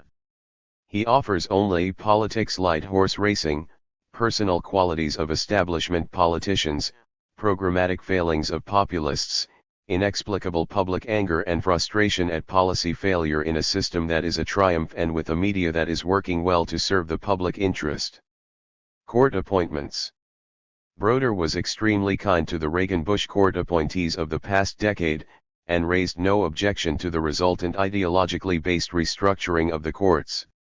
In discussing Scalia's nomination, Broder's article was entitled "Finally the Reagan Stamp IWP, June 22, 1986, that is, Broder treated the topic objectively, using as a peg the fact that Reagan was merely conforming to expectations, which allowed him to avoid addressing substantive issues. He even compliments Scalia and Rehnquist as of commanding intellect and considerable personal charm, and offers no critique of these strongly ideological jurists. Presumably intellect and charm are enough. Souter was a superb choice both substantively and politically for Broder despite grumbles from the political extremes. Broder failed to provide one fact or argument in support of the alleged substantive merits of Souter. Most of his article was on the political adeptness of the appointment. On Clarence Thomas, Broder was once again objective, devoting most of his attention to the politics of the selection, very little to qualifications and none to the ideological stacking of the court. And Broder took no position on the merits of the appointment. He did mention Thomas's somewhat esoteric notion of natural rights, and civil rights leaders' objections to Thomas's having worked for the Office of Economic Opportunity under Reagan. But Broder never mentioned Thomas's close association with two black lobbyists for the South African apartheid government, or the terrible irony and racist insult that this anti-affirmative action ideologue should be named to replace Thurgood Marshall. The Anita Hill sequel was never taken up by Broder. Guinier and civil rights. Broder's virtual enthusiasm for Scalia and Souter, and acceptance of Thomas and the final Republican construction of an extremist court, contrasted sharply with his critique of Lonnie Guinier and approval of Cunton's decision to drop her nomination. No. 194. Mention was made of Guinier's intellect and personal charm, in this case an analysis of the alleged theoretical position of the appointee on voting rights in scholarly law reviews was the basis for a conclusion on fitness for office. The right-wing court nominations that Broder approved were lifetime appointments, unlike Guinier's, yet Broder felt no obligation to examine those closely and try to see where they might take the country in the future. His response to Guinier did not speak well for Broder's commitment to civil rights or civil liberties. He never mentioned the political and symbolic importance of Guinier, that she represented a likely reinvigorated enforcement of civil rights law that had been gutted in the Reagan-Bush years. It is significant that that gutting had never energized Broder. He had no column on civil rights or William Bradford Reynolds in the Reagan years. After Reagan's departure, he had one good article based on a Brookings study on the urban underclass, in which Broder summarized the grim empirical evidence of serious employer racist discrimination, and in another article he quoted Eddie Williams of the Joint Center for Political Studies, asking whether Reagan did not allow the genie of racism to escape the bottle. WP, April 4, 1990. But these were late, and it was only the proposed appointment of Guinier that aroused and upset him, as it did the Republicans and New Democrats. South Africa and Savimbi. Broder ignored South Africa during the Reagan-Bush years. He never discussed the apartheid system, the South African assault on the frontline states, constructive engagement, or Savimbi. He had one sentence on the subject: an American negotiated agreement promises to bring peace to Namibia, a land fought over by South Africa and Angola, with the involvement of thousands of. In fact, Namibia had been illegally occupied by South Africa for decades, and used as a jumping-off place to invade Angola. Cuban troops were never in Namibia and entered the conflict in response to South African aggression against Angola. Describing Namibia as having been fought over by Angola and South Africa is a gross distortion of the record, and Broder's focus on Cuban aid and failure to note U.S. support of South Africa under constructive engagement is seriously biased reporting. Broder made a more general statement that would seem to laud the Reagan achievement in Angola, but from Afghanistan to El Salvador, the United States under the leadership of these Republicans effectively supported people whose values and aspirations came closest to our own and helped them prevail. This 195 incredible sentence is on a par with Reagan's identifying the Contras with our founding fathers' Afghan Islamic fundamenta USD terrorist leader and drug dealer Gulbuddin Hekmatyar, Roberto D'Aubuison's Arena Party, and presumably the Argentinian and Guatemalan generals as well as Savimbi share our values. I suspect Broder was carried away with sentimental yearnings for the Reagan-Bush era in which he thrived as a columnist on the left, and would possibly not agree with his own statement if confronted with the details. Broder is not a very careful writer. It is obvious that in this important area, in which the conservative pundits pushed a reactionary agenda that cost black South Africans dearly, David Broder offered not the slightest opposition. Imperialist apologetics. Except for the low-intensity Nicaraguan and Salvadoran conflicts, Broder got onto the war bandwagons of the Reagan-Bush era with enthusiasm. The Grenada invasion he found entirely justifiable based on our natural imperial rights. We are old-fashioned enough to think that, even in a nuclear age, there are such things as spheres of influence and geographical areas of vital national interest. The Caribbean is such an area for us. The use of American power against a regime of thugs backed by forces that want to weaken American influence in the area does not strike us as unconscionable. In connection with the Panama invasion of 1989, for which Broder was equally keen, he did note that in an open letter to the president 69 left-wing politicians and activists called attention to his violations of the UN Charter and OAS agreement. Broder's reply was, "What nonsense. This static on the left should not obscure the fact that Panama represents the best evidence yet that 15 years after the Vietnam War ended, Americans really have come together in recognition of the circumstances in which military intervention makes sense." CWP, January 14, 1990. The evasion of the question of international law is laughable, and the analysis is sheer demagoguery. The public always rallies around the flag after an enemy has been demonized and our boys are in action. Making this into a careful calculus by the public which justifies intervention is worthy of Charles Krothammer. In commenting on the Iran-Contra affair, Broder wrote that the Reagan administration's defiance of law by its own staff members terribly weakened when confronting a dictator who chooses to ignore laws that inconvenience him. IWP, May 14, 1989. The hypocrisy of this position, in light of Broder's comprehensive apologia for Bush's ignoring laws that inconvenienced him in invading Panama, is striking. 196.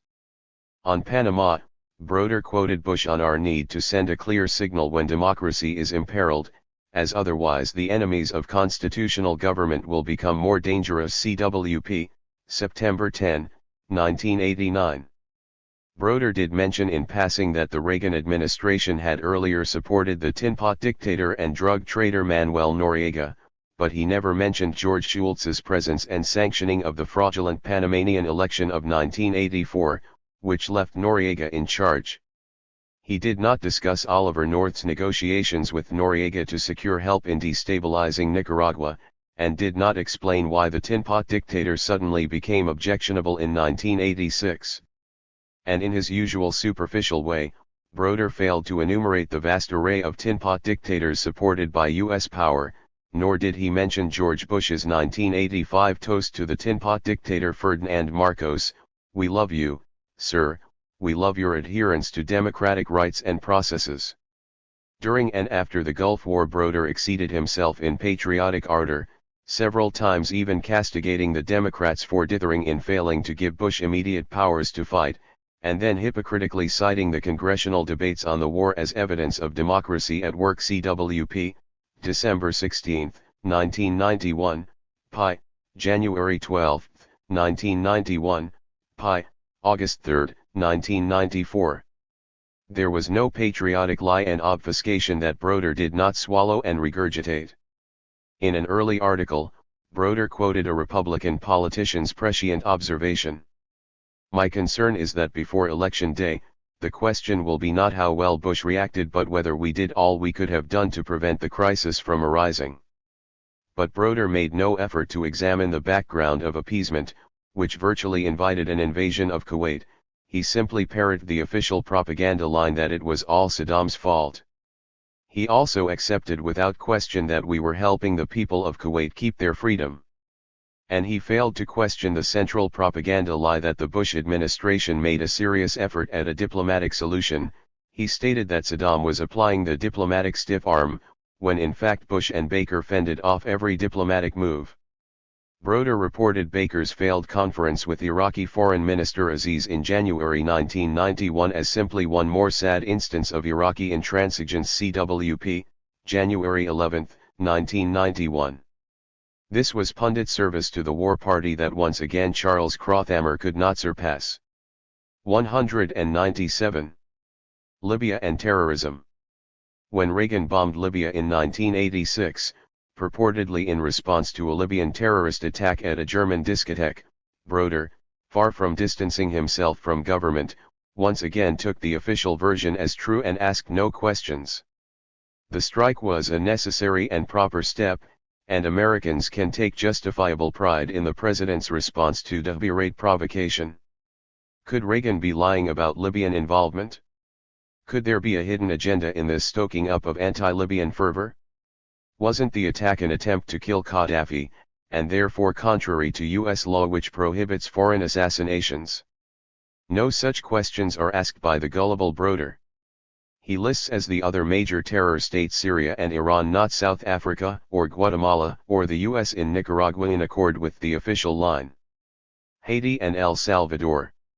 Broder's only redeeming columns on foreign policy were one criticizing Clinton for following Bush's policy of repatriating fleeing Haitians, contrary to his campaign promises. IWP, March 7, 1993, and a 1983 column reporting on the slaughter of doctors in El Salvador. The trouble is that these are, or were, major issues and demanded sustained attention. A journalist with an aim to enlighten on issues of great public importance would have held Reagan's and Clinton's feet to the fire on these matters and made them explain and justify what they do. Reaganomics and the deficit. Broder's finest moments were his attacks on Reagan's economic program between 1981 and 1984, in which he assailed Reagan for a damaging policy mix that promised dire consequences. He stressed the implausibility of supply-side reasoning, the deficits that would ensue, the favoritism to the rich in the tax cuts that were supposed to serve the general interests. CWP, February 10, 1982, May 23, 1982, October 6, 1982. Reaganomics was grounded in greater inequality and greater poverty for millions of our fellow citizens. Over succeeding years, however, Broder's focus was increasingly on the deficit and its threat alone. And in urging policy changes between 1987 and 1994, he did not call for rectifying the regressive income distribution changes of the early Reagan years. He stressed the menace of runaway entitlement spending and the threat to the integrity of the Social Security Trust Fund. In other columns, however, Broder cited Moynihan's critique of deficit accounting, which stressed that the 198 accounts for the runaway entitlements were in surplus and masked the real deficit. IWP, March 29, 1990. This contradiction was based on muddled thinking, but the focus on entitlements was in accord with elite priorities. Broder has also been keen on scaling down the size of government and privatization, both also in accord with corporate, Republican, and New Democrat ideology. Broder discusses these issues with great superficiality, using as his sources a Cato Institute study urging massive cuts in non-military outlays, the example of privatization by Mayor Daley of Chicago CPI, July 10, 1991, and recommendations of David Osborne and the New Democrats Progressive Policy Institute IWP, January 13, 1993. Military budget. Broder was somewhat ambivalent about Reagan's military buildup and occasionally suggested that its rate was perhaps excessive, but in the end he accepted the level of military outlays and never regarded it like entitlements as a source of potentially large budget savings. He never spoke of a runaway military budget. In 1987 he wrote an admiring column on a Hollings budget proposal that incorporated a further 2% annual real growth in military spending. He has had no column over the last 15 years devoted to the military budget and its possible excesses. Broder even lauded Reagan in retrospect for his military buildup, which made us ready for the Gulf War, and he expressed worry lest we shortchange our military establishment. The Gulf crisis proved to Broder that we can't safely solve every budget problem by whacking the Pentagon.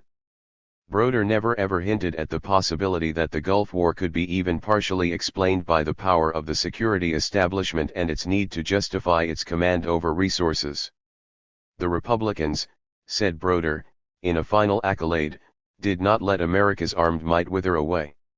He did not mention that they let other things wither away instead, like human and social capital. There was no hint by this chronic worrier about entitlement excesses that the Republicans might have spent too much on America's armed might. NAFTA and free trade. As noted earlier, Broder strongly favored NAFTA, on the grounds that it represented the winners, and would enlarge U.S. markets. Furthermore, voting down the treaty would have stopped the liberalizing trend of Salinas and the PRL. Broder never mentioned the impact of these changes on ordinary Mexicans. He just assumed that their 199 interests were being served by something called reform.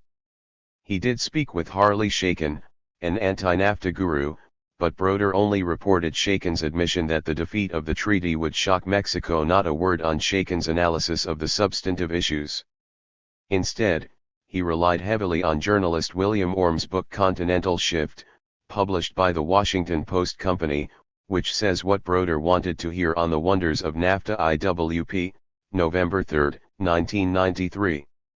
Broder argued in a number of columns for the unqualified benefits of free trade, and repeatedly claimed that the Great Depression of the 1930s resulted from the imposition of the Smoot-Hawley tariff. He congratulated Reagan for his support of free trade, apparently unaware of the great Reagan-era expansion of voluntary export agreements and what has been described as a policy of aggressive unilateralism. The possible damaging effects of NAFTA on the environment and income distribution he ignored or treated as transitory, and as with his discussion of the health care issue, Broder never mentioned the Canadian experience in this case, under a 1988 free trade agreement. The essence of Broder's approach is a simple-minded and demagogic support of a policy favored by the national business elite, and a failure to discuss alternative views and analyses. Iran-Contra. Broder's dozen articles on Iran-Contra and its follow-up were an unmitigated journalistic disaster. He came to the subject late, never deviated from the lines put forward by the Reagan team and leading Democrats, and failed to follow up on the Banco Lavoro case or Walsh report.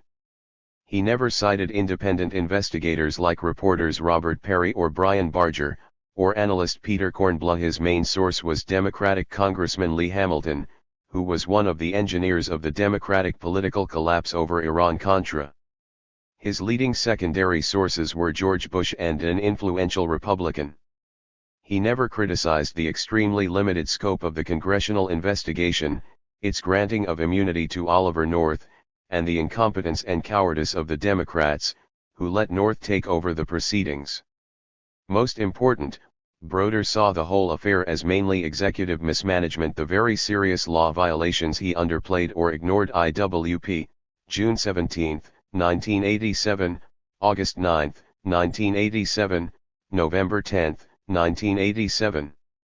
The main 200 Problem was the failure of Reagan to control his subordinates and inform the Congressional Intelligence Committees what they were up to. IWP, July 9, 1987.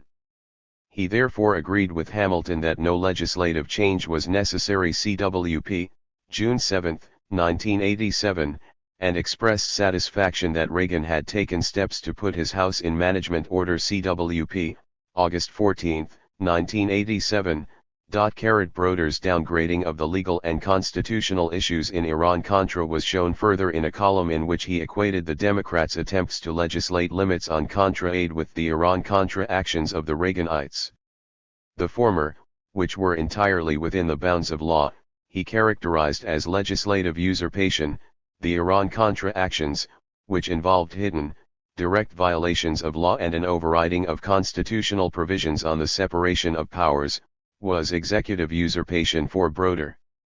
Broder had columns arguing against both the trial and then the imprisonment of Oliver North. He argued that North did violate the law, but had already suffered by being fired from the White House and retired from the Marines, and a trial and imprisonment would be a cop-out for our failure to ban or shun a prominent ne'er-do-well. The critical question is whether we as a society are prepared to treat him as someone who has betrayed his trust, etc. That is up to us, not a jury. The notion that the law should be enforced as a matter of principle, and that the jury is our representative in treating matters of trust that are also law violations, escapes Broder, as does the fact that his own opinions feed into how the public views North and his legal position. Broder's evasions can be explained as follows: large numbers felt North should not be tried or imprisoned, and Broder doesn't want to offend this substantial constituency, so he works both sides of the issue. He castigates North, but constructs a pathetic argument that rationalizes the non-application of the law in this particular case. Crime. On crime and crime legislation, Broder deserves commendation for several pieces in which he argues that imprisonment as a main solution to the crime problem is both enormously expensive and ineffective as well. He doesn't delve very deeply into what would be effective, but he mentions policies addressing jobs, education, gun control, and identifying and treating drug and alcohol abuse. 201. Welfare and family values. On welfare and family values, however, Broder joins the Republican New Democratic throng as they focus on family stability and values while downgrading economic conditions and racism. Broder cites as main sources William Bennett, the estimable David Gergen, Clinton's in-house Moynihan clone, William Galston, and of course Deborah Defoe Whitehead's Atlantic Monthly article, Dan Quayle was right. Broder quotes Gergen at an Aspen seminar on the participants' agreement that the best anti-poverty program for children is a stable, intact family, a remarkable statement that makes family instability the cause of poverty and doesn't even admit the possibility that family instability might be a result of poverty. Broder says that liberals now acknowledge the centrality of values like family stability, personal responsibility, and work. This is a misleading partial truth. Many liberals contend that family values, while important, are fundamentally derivative, not central in a causal sense. Broder features Whitehead's claim that Dan Quayle was right that two-parent families are best for children, implying that family instability is primarily a matter of personal morality, not economic and social conditions. That Whitehead's views are contestable, and that Dan Quayle's attack on Murphy Brown was an attempt to play the Willie Horton card in whiteface is beyond Broder's vision, as he follows the elite in making welfare a moral issue, with conservative policy conclusions that follow. Education. Broder had two columns on the Reagan educational aid cutbacks of the early 1980s. Although superficial, they did offer a serious critique on grounds of damage to the less affluent and to the educational system in general. WP, February 24, 1985, April 3, 1985. In an article on school choice, however, Broder framed the story around the failure of organized conservatism to support a school voucher plan referendum in California. WP, October 27, 1993. He makes it a story of betrayal, and in the process failed to discuss the merits and demerits of school choice and voucher plans. Environment. Although environment is an exceedingly important issue, over a 5-year period Broder provided no coverage of the problem in general. Reagan policies in specific, National Forest Policy, or Bush, and the Rio Summit. Surprisingly, in the one article during the Reagan era in which he devoted a few paragraphs to environmental policy, he sided with the Reaganites and castigated Carter as an environmental extremist. 202. Speaking of Beaver Island, Michigan, his vacation site, he wrote, "Deregulation and particularly the change in the Environmental Protection Agency since Gorsuch took over has helped the island. For a time, under what Interior Secretary James Watt would rightly call the environmental extremism of the Carter administration, the Beaver Island dump was threatened with closure. There were rumbles we would have to take our tax money and build an incinerator. Let me tell you, an incinerator would be as out of place on Beaver Island as an all-star on the Chicago Cubs. But, thanks to Reagan, the dump is still in business." This is all Broder had to say about Gorsuch, Reagan's gutting of EPA, and environmental issues, in the 1980s. In 1990, in connection with Earth Week celebrations, Broder addressed environmental issues once again. One main point was that everybody now agrees that the environment is important and the conservation ethic has become one of the fixed guiding stars of American politics. This vacuous statement confuses the nominal and real. The words must now be used, but that tells us nothing about real beliefs, and obscures the likelihood that powerful interests may find public concern over the environment an obstacle to overcome. His second prominent theme is the threat of environment. To list alarmism and too frequent pushing of the panic button, which may discredit environmentalism. There is no suggestion that the strength of the business interests opposing genuine environmental protection might be a major problem. The experience of the EPA under Reagan is not mentioned. Broder on the press. Broder is a Pollyanna on the press, which has always been tough on itself and is notable for successful maintenance of a distance and apartness from government, despite the attraction of closeness to insiders and the existence of a revolving door between media and government, which Broder acknowledges. WP, December 4, 1988. Broder never gets beyond these superficial assertions. He does not discuss the economics of the media that make for dependency on powerful sources, nor does he examine the economic interests, power, and policy of media owners and advertisers. That Katharine Graham and Ben Bradley were part of the dominant power structure and close friends of many government leaders he doesn't consider salient. Although the 1980s witnessed a major merger movement in the media, Broder never dealt with the issue. The Reagan administration's attacks on the media and its major propaganda and disinformation effort, paid for by the taxpayer and based in the column on Our Wonderful Bill of Rights. Broder did criticize the Reagan censorship of the media during the Grenada invasion and Gulf War, but in neither instance did he discuss government disinformation or the media's de facto collaboration in propaganda. With the Gulf War, he didn't even object to the pool system of censorship, only to the delays in release of information and the government's lack of trust in the press. On the deterioration in the tone and quality of public discourse in this country, Broder is encouraged by the recent sensible dialogue between press and government, which is a start on improving public understanding and reducing cynicism. He has no further recommendations on the subject. Forecasts. David Broder doesn't often offer prognostications of the future, but when he does, the results are not impressive. Although his forte is politics, in 1987 he predicted that poor George Bush was not likely to be a candidate given his vulnerable record and political innocence. If Bush did venture into today's Shark Tank political environment, we were likely to witness the slaughter of the innocent. Broder's forecast that the candidate would be somebody with the spontaneity for common truth, an outsider not loaded down with political government connections, was a bit off the mark.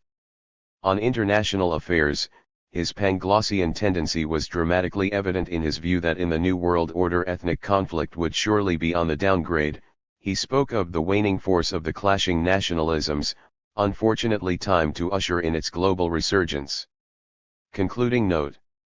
David Broder has prospered as a syndicated columnist because he never threatens the larger special interests, the winners who he advises the Democrats to heed in contests like NAFTA. When his better instincts would lead to opposition, as in the case of the Contra War against Nicaragua, the Israeli-Palestinian conflict, or gay-lesbian issues, he remains exceedingly quiet and his tiny forays have no weight. On most foreign and economic policy issues, Broder lines up with the conservatives. NAFTA, the Grenada, Panama and Iraq wars, attacks on Libya, fear of runaway entitlements, the need for a lavish military budget, welfare as a personal morality question, the tendency toward 204. Environmentalist excesses. He relies heavily on official and conservative institutional sources, engages in minimal independent research, and rarely asks hard questions. He even helps keep debates within proper bounds by castigating those who challenge establishment premises as extremists. Carrie Brown, J.W. Fulbright, or by simply ignoring them. Clauf Nader, Jeff Foe, Robert Eisner, Harley Shaken, Robert Perry, Peter Kornbluh, Noam Chomsky. In sum, David Broder is an ideal leftist for a media and political establishment that can't even abide a serious liberal challenge. Extra, November/December 1994. 205. Chapter 25. The Persian Gulf TV War. The invasions of Grenada and Panama during the 1980s and the Persian Gulf War in 1991 were military successes, but disastrous media failures. In part, the failures were a result of military restrictions on access, but the media did not react to these official constraints by more aggressive investigative and reporting efforts in areas open to them, nor did they struggle very energetically to get the restraints removed. In the cases of Grenada and Panama, once the great military triumphs over two of the tiniest countries in the world were completed, and officials turned their attention elsewhere, the mainstream media dutifully did the same. The Persian Gulf War was a larger-scale effort, with international dimensions, and its preparation and the war itself were of longer duration, even though the imbalance of forces between the West and Iraq was overwhelming. This meant that there was more room for debate and public discussion before the outbreak of hostilities. The main attention in what follows will be on this early period in which the media could have fostered a democratic debate on issues of war and peace. Phase 1, August 2, 1990 through January 15, 1991. Following the occupation of Kuwait by Iraq on August 2, 1990, the Bush administration very quickly decided to use this invasion for Bush's and the security state's political advantage by compelling Saddam Hussein to leave Kuwait in total defeat and humiliation. This required fending off all attempts at a negotiated settlement that would have allowed Saddam a dignified exit, and readying the public for war. The media's role was crucial. The Reagan-Bush administration had actively supported Iraq's aggression against Iran, 1980-88, and subsequently the Bush administration continued to aid and appease Saddam Hussein through July 31, 1990. On July 25, 1990, a week before the invasion, U.S. Ambassador to Iraq April Glaspie had assured Saddam that the United States had no opinion on his conflict with Kuwait, which was Arab business. And on July 31, John Kelly, the highest-ranking Bush official directly concerned with Middle Eastern affairs, told a congressional committee that this country had no obligation to defend Kuwait. Numerous CIA alerts that Iraq was massing troops on Kuwait's border and that an invasion was imminent did not cause the Bush administration to issue a word of warning. This was either entrapment or colossal incompetence and blundering. It was important for Bush's freedom of action that his virtual go-ahead to the invasion, and the prior appeasement policy, be buried. The media obliged as Bush was allegedly taking a high moral stance against naked aggression. It was also important that the background of Reagan-Bush support of Iraq's aggression against Iran be ignored. Furthermore, less than a year before Iraq's invasion, the Bush administration had invaded Panama, in violation of the UN and OAS charters and in the face of a UN oppositional majority, vetoed by the United States. South Africa had been ordered to leave Namibia by UN and World Court orders from 1968, and it regularly invaded Angola from Namibia from 1975 into the 1980s. But Reagan-Bush policy in that case was quiet diplomacy and constructive engagement, with the United States supporting a linkage between South Africa's gradual withdrawal from Namibia and the departure of Cuban troops from Angola. Israel, also, was in long-standing violation of Security Council orders to leave the occupied territories, which led to no cutbacks in massive U.S. aid, let alone sanctions or bombing. Attention to these double standards would have called into question the purity of Bush's insistence that aggression could never be allowed to stand or to pay. The media obliged by rarely, if ever, allowing these matters to surface. Similarly, the United States had long failed to meet its legal obligations to UN financing, had withdrawn from UNESCO, and was far and away the dominant user of the veto against UN attempts to oppose violations of international law. It simply ignored a 1986 World Court decision that its attacks on Nicaragua constituted an unlawful use of force. In the case of Iraq's invasion of Kuwait, however, with the Soviet veto and military capability no longer an obstruction, the United States was able to mobilize the UN to attack this particular law violator. The double standard here, and the turnabout in treatment of UN authority, were dramatic, but were essentially ignored in the mainstream media, which reproduced the U.S. official view that the UN was finally resuming its proper role in maintaining the peace, etc. 208. In addition to the decontextualization of issues just described, the Bush administration depended heavily on mass media cooperation in its various strategies for mobilizing consent, all of which involved the use of traditional propaganda techniques. One technique was the demonization of Saddam Hussein, who, like Gaddafi and Manuel Noriega in earlier years, was made into the embodiment of evil, and another Hitler. Effective propaganda here required that the mass media repeat the propaganda claims and disclose the evidence of the new villain's evil acts, but avoid mention not only of any positive features of his rule, but the fact that the villain was for a long time nurtured by the U.S. government as a valuable ally, and treated with parallel apologetics by the mainstream media. Demonization was accompanied by new atrocity stories, often inflated and sometimes wholly fabricated. A classic was the alleged Iraqi removal from incubators of several hundred babies in Kuwaiti hospitals following the occupation. This story, created by a Kuwait-financed propaganda operation, was accepted and transmitted without verification by the mainstream media, and was still repeated by CNN and others long after it had been shown to be a complete fabrication. An important part of the Bush war program was to place a large U.S. contingent in Saudi Arabia and elsewhere in the Middle East, to get the media focused on military maneuvers and to bond them and the public with our fighting men facing a ruthless enemy. This was accomplished, first, by claiming that Iraq was planning to invade Saudi Arabia. This claim was a propaganda lie, as Iraq not only denied any such intention, it had insufficient troops and supplies for such an operation, and such action would have been a suicidal declaration of war against the United States. The U.S. mainstream media nevertheless accepted the official version without question and quickly urged vigorous military action against Iraq. Having gotten a large U.S. force in place, the Bush team enlarged it substantially immediately after the November elections. With our boys over there, the media cooperatively spent a large fraction of their organizational resources in exploring military deployments, possible scenarios of war, and the conditions and opinions of our boys. This not only diverted attention from real issues, it readied the public for war. The most important official lie and greatest media service to the war policy was on the question of diplomacy. It was crucial to the Bush strategy that a diplomatic solution be averted, as noted by Thomas Friedman in the New York Times of August 22, 1990, the diplomatic track must be blocked lest negotiations defuse the crisis while allowing Iraq a few token gains. The administration therefore carefully subverted an early Arab effort at resolution of the crisis. Iraq. The Persian Gulf TV War 209.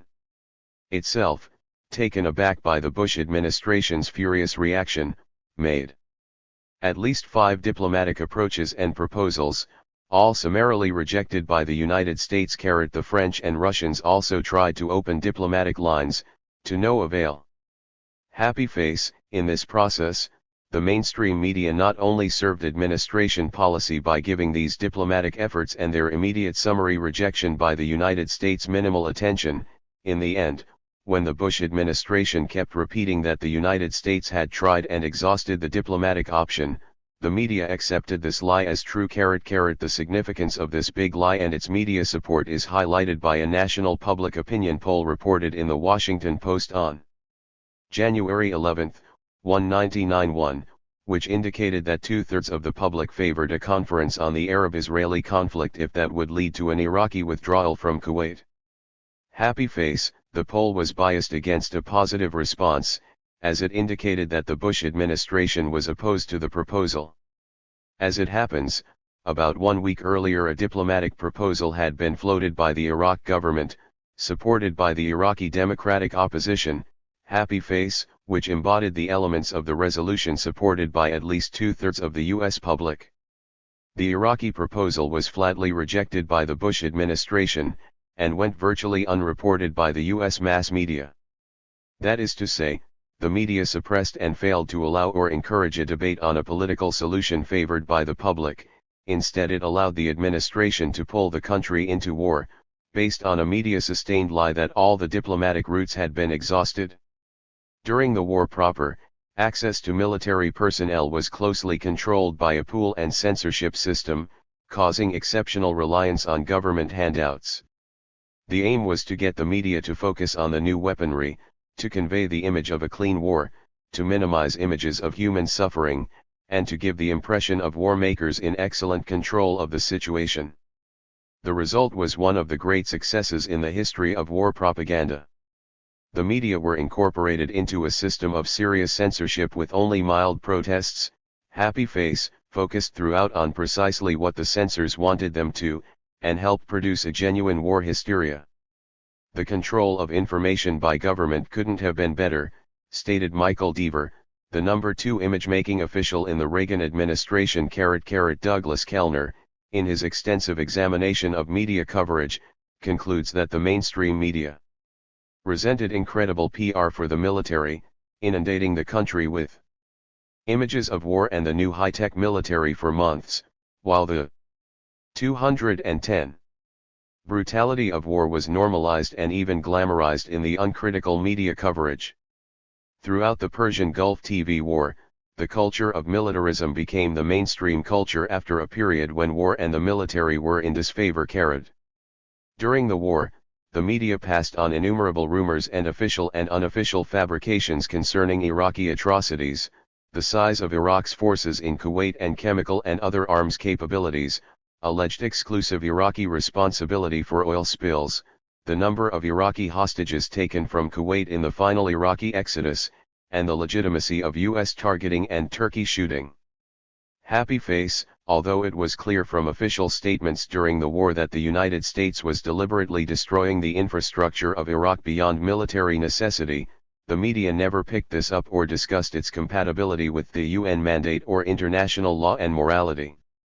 When U.S. officials adamantly claimed that an infant formula milk factory destroyed in Baghdad actually made biological weapons, the U.S. media accepted this as true, despite the fact that Peter Arnett's and Iraqi officials' denials were confirmed by numerous independent sources.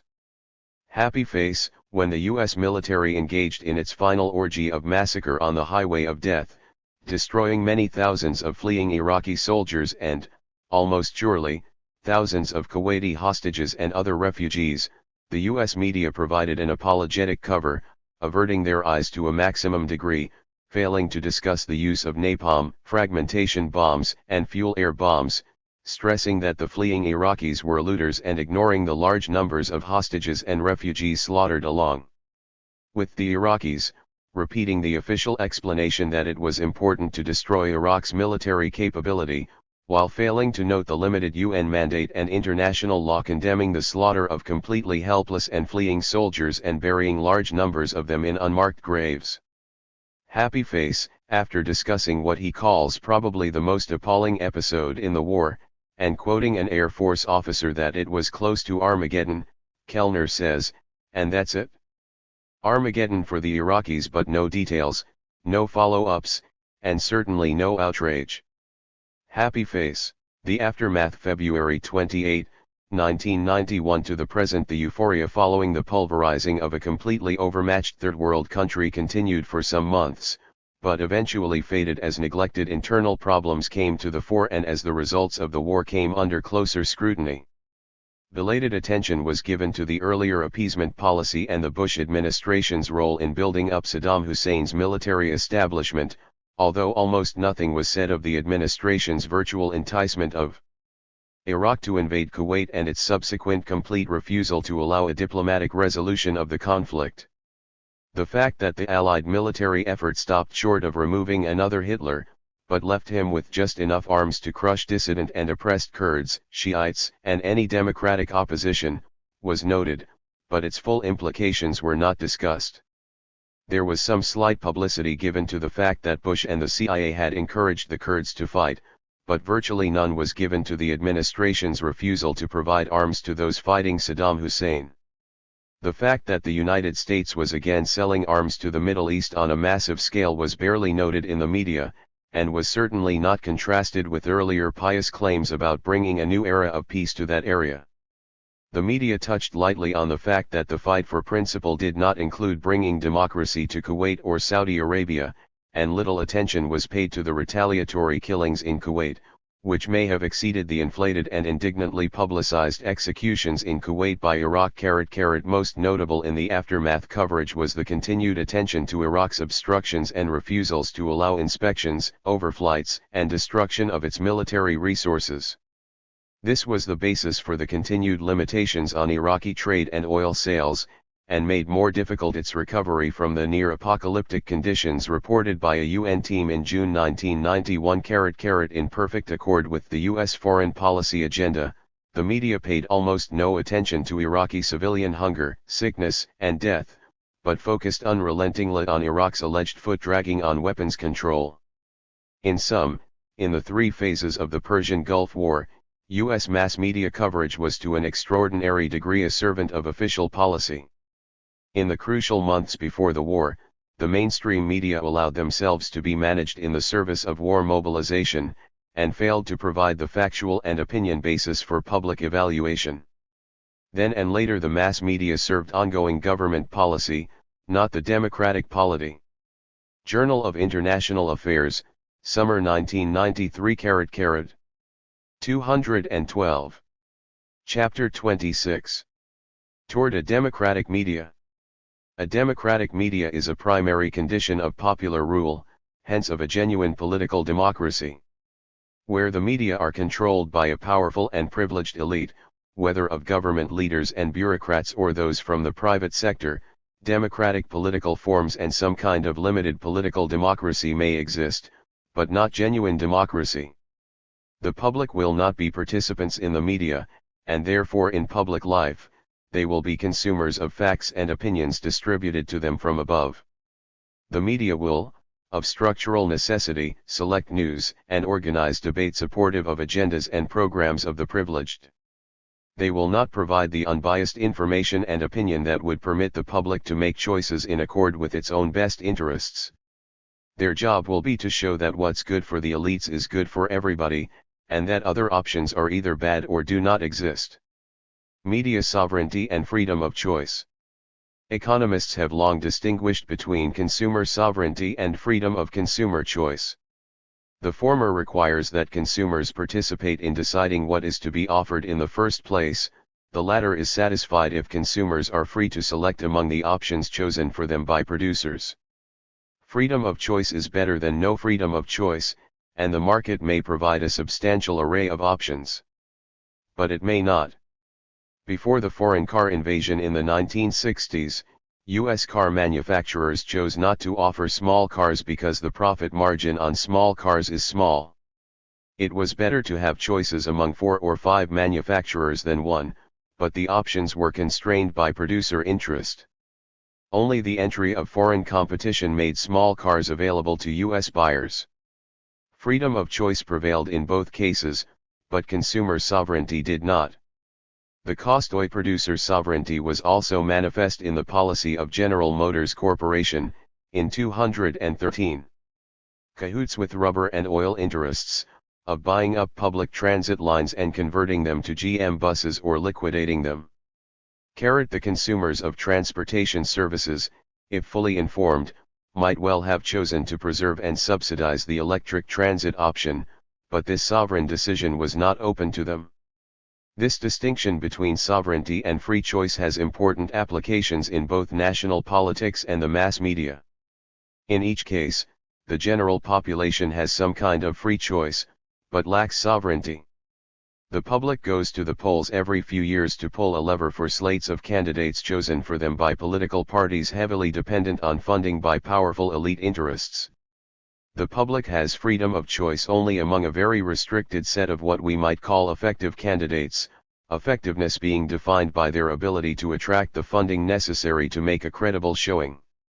At the level of mass communication as well, the dominant media with large audiences are owned by an overlapping set of powerful elite interests. There is a fringe media with very limited outreach that might support ineffective candidates, but because of their marginal status they and the candidates they support can be easily ignored.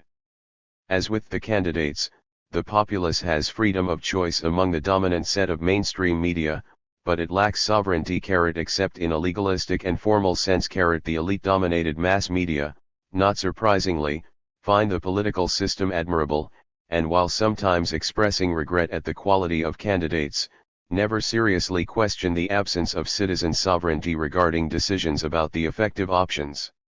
Naturally, also, the mass media hardly mention the undemocratic underpinnings of the political process in the media itself. In fact, one of the most disquieting features of the propaganda systems of advanced capitalism's constrained democracies is that the consolidation of mass media power has closed down discussion of the need for radical restructuring of the media. It has also pushed such changes off the political agenda. As the gatekeepers, the mass media have been in the enviable position of being able to protect themselves from debate or political acts that threaten their interests, which illustrates the deeply undemocratic character of their role. Occasionally, issues like TV violence have aroused public opinion and caused Congress to hold hearings and assail the TV networks, but the whole business has always been settled by appeals to corporate responsibility and self-regulation, and the assurance by the media barons of their deepest concern and commitment to rectifying the situation. In 1977, however, an unusually aggressive and naive House subcommittee actually drafted a report calling for investigation of the 214 structure of the television industry as a necessary step to attacking the violence problem at its source. As George Gerbner described the sequel, when the draft mentioning industry structure was leaked to the networks, all hell broke loose.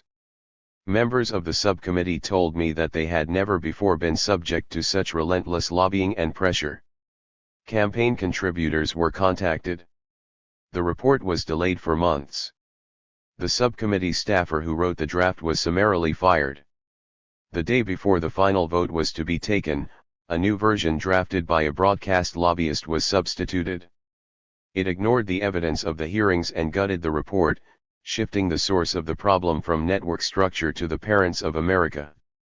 XXT and the network-dictated draft came to a vote, members of the Hall Committee were mobilized, and the watered-down version won by one vote.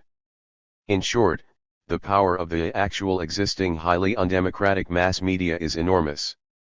What would a democratic media look like? A democratic media can be identified by its structure and functions. In terms of structure, it would be organized and controlled by ordinary citizens or their grassroots organizations. This could involve individuals or bodies serving local or larger political, minority, or other groups in the social and political arena. Media fitting these structural conditions would be bound to articulate demands of the general population because they are either part of it or instruments created to serve its needs. In the mainstream system, the mass media are large organizations owned by other large organizations or shareholders and controlled by members of a privileged business elite. The ownership structure puts them at a distance from ordinary people. They are funded by advertising, and advertisers have to be convinced that the programs meet their needs. Thus, in terms of fundamental structure, the mainstream media are not agents serving the general public. The first responsibility of their managers is by law to stockholders seeking profits, and as advertisers are the principal source of revenue, their needs come second. There is no legal responsibility to audiences at all. These must be persuaded to watch or buy, but by any means the gatekeeper chooses, within the limits of law and conventional standards of morality. As regards function, a democratic media will aim first and foremost at serving the informational, cultural, and other communications needs of the members of the public which the media institutions comprise or represent. The users would determine their own needs and fix the menu of choices either directly or through their closely controlled agents, and debate would not be limited to select voices. 215. Chosen by corporate or governmental gatekeepers. The sovereign listeners would not only participate in choosing programs and issues to be addressed, they would be the voices heard, and they would be involved in continuous interchanges with other listeners. There would be a horizontal flow of communication, in both directions, instead of a vertical and downward flow from officials and experts to the passive population of consumers. A democratic media would encourage people to know and understand their neighbors and to participate in social and political life. This is likely to occur where media structures are democratic, as such media will be open to neighbors who want to communicate views on problems and their possible communal resolution. At the same time, a democratic media would recognize and encourage diversity. It would allow and encourage minorities to express their views and build their own community's solidarity within the larger community. This would follow from the democratic idea of recognizing and encouraging individual differences and letting all such flowers bloom irrespective of financial capability and institutional power. This is also consistent with the ideal of pluralism, part of mainstream orthodox doctrine but poorly realized in mainstream practice. The commercial media serve minority constituencies badly, tending toward the repetition of homogenizing mainstream cultural market themes and ignoring the group entirely when it is really poor. In Hungary, for example, the new commercial media have a radio program for tourists from German-speaking countries, but none for hundreds of thousands of gypsies living in Hungary. The same criticism often applies to state-controlled media. Talk shows, phony populism, phony democracy. The talk show radio and TV revolution in the United States offers the facade of something democratic, but not the substance. The interaction of talk show hosts with the public is usually carefully controlled by screening out undesired questions, and there are very limited exchanges between hosts and a statistically insignificant proportion of the listening audience. Rush Limbaugh, for example, has a sizable audience of proudly self-styled ditto heads, but they are entertained in pseudo-postmodern monologues with a minimum of genuine interaction. There is a kind of quasi-community built among the followers, who listen, meet together, buy and discuss the master's books, but the community has a cultish quality, and the master's discourse is no more democratic than was Father Charles Coughlin's radio talk show back in the 1930s. The 216. Community is led by a leader who possesses, and guides the followers to, the truth.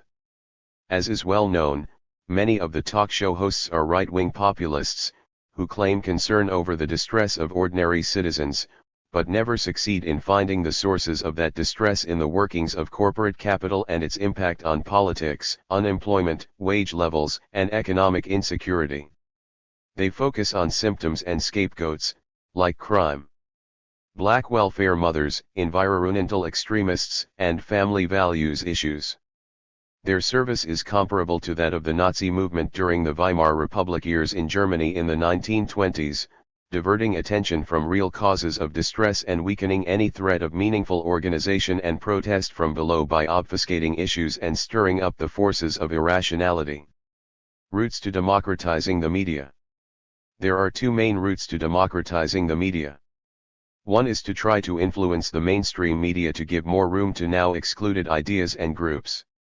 This could be done by persuasion, pressure, or by legislation compelling greater access. The second route is to create and support an alternative structure of media closer to ordinary people and grassroots organizations that would replace, or at least offer an important alternative to, the mainstream media.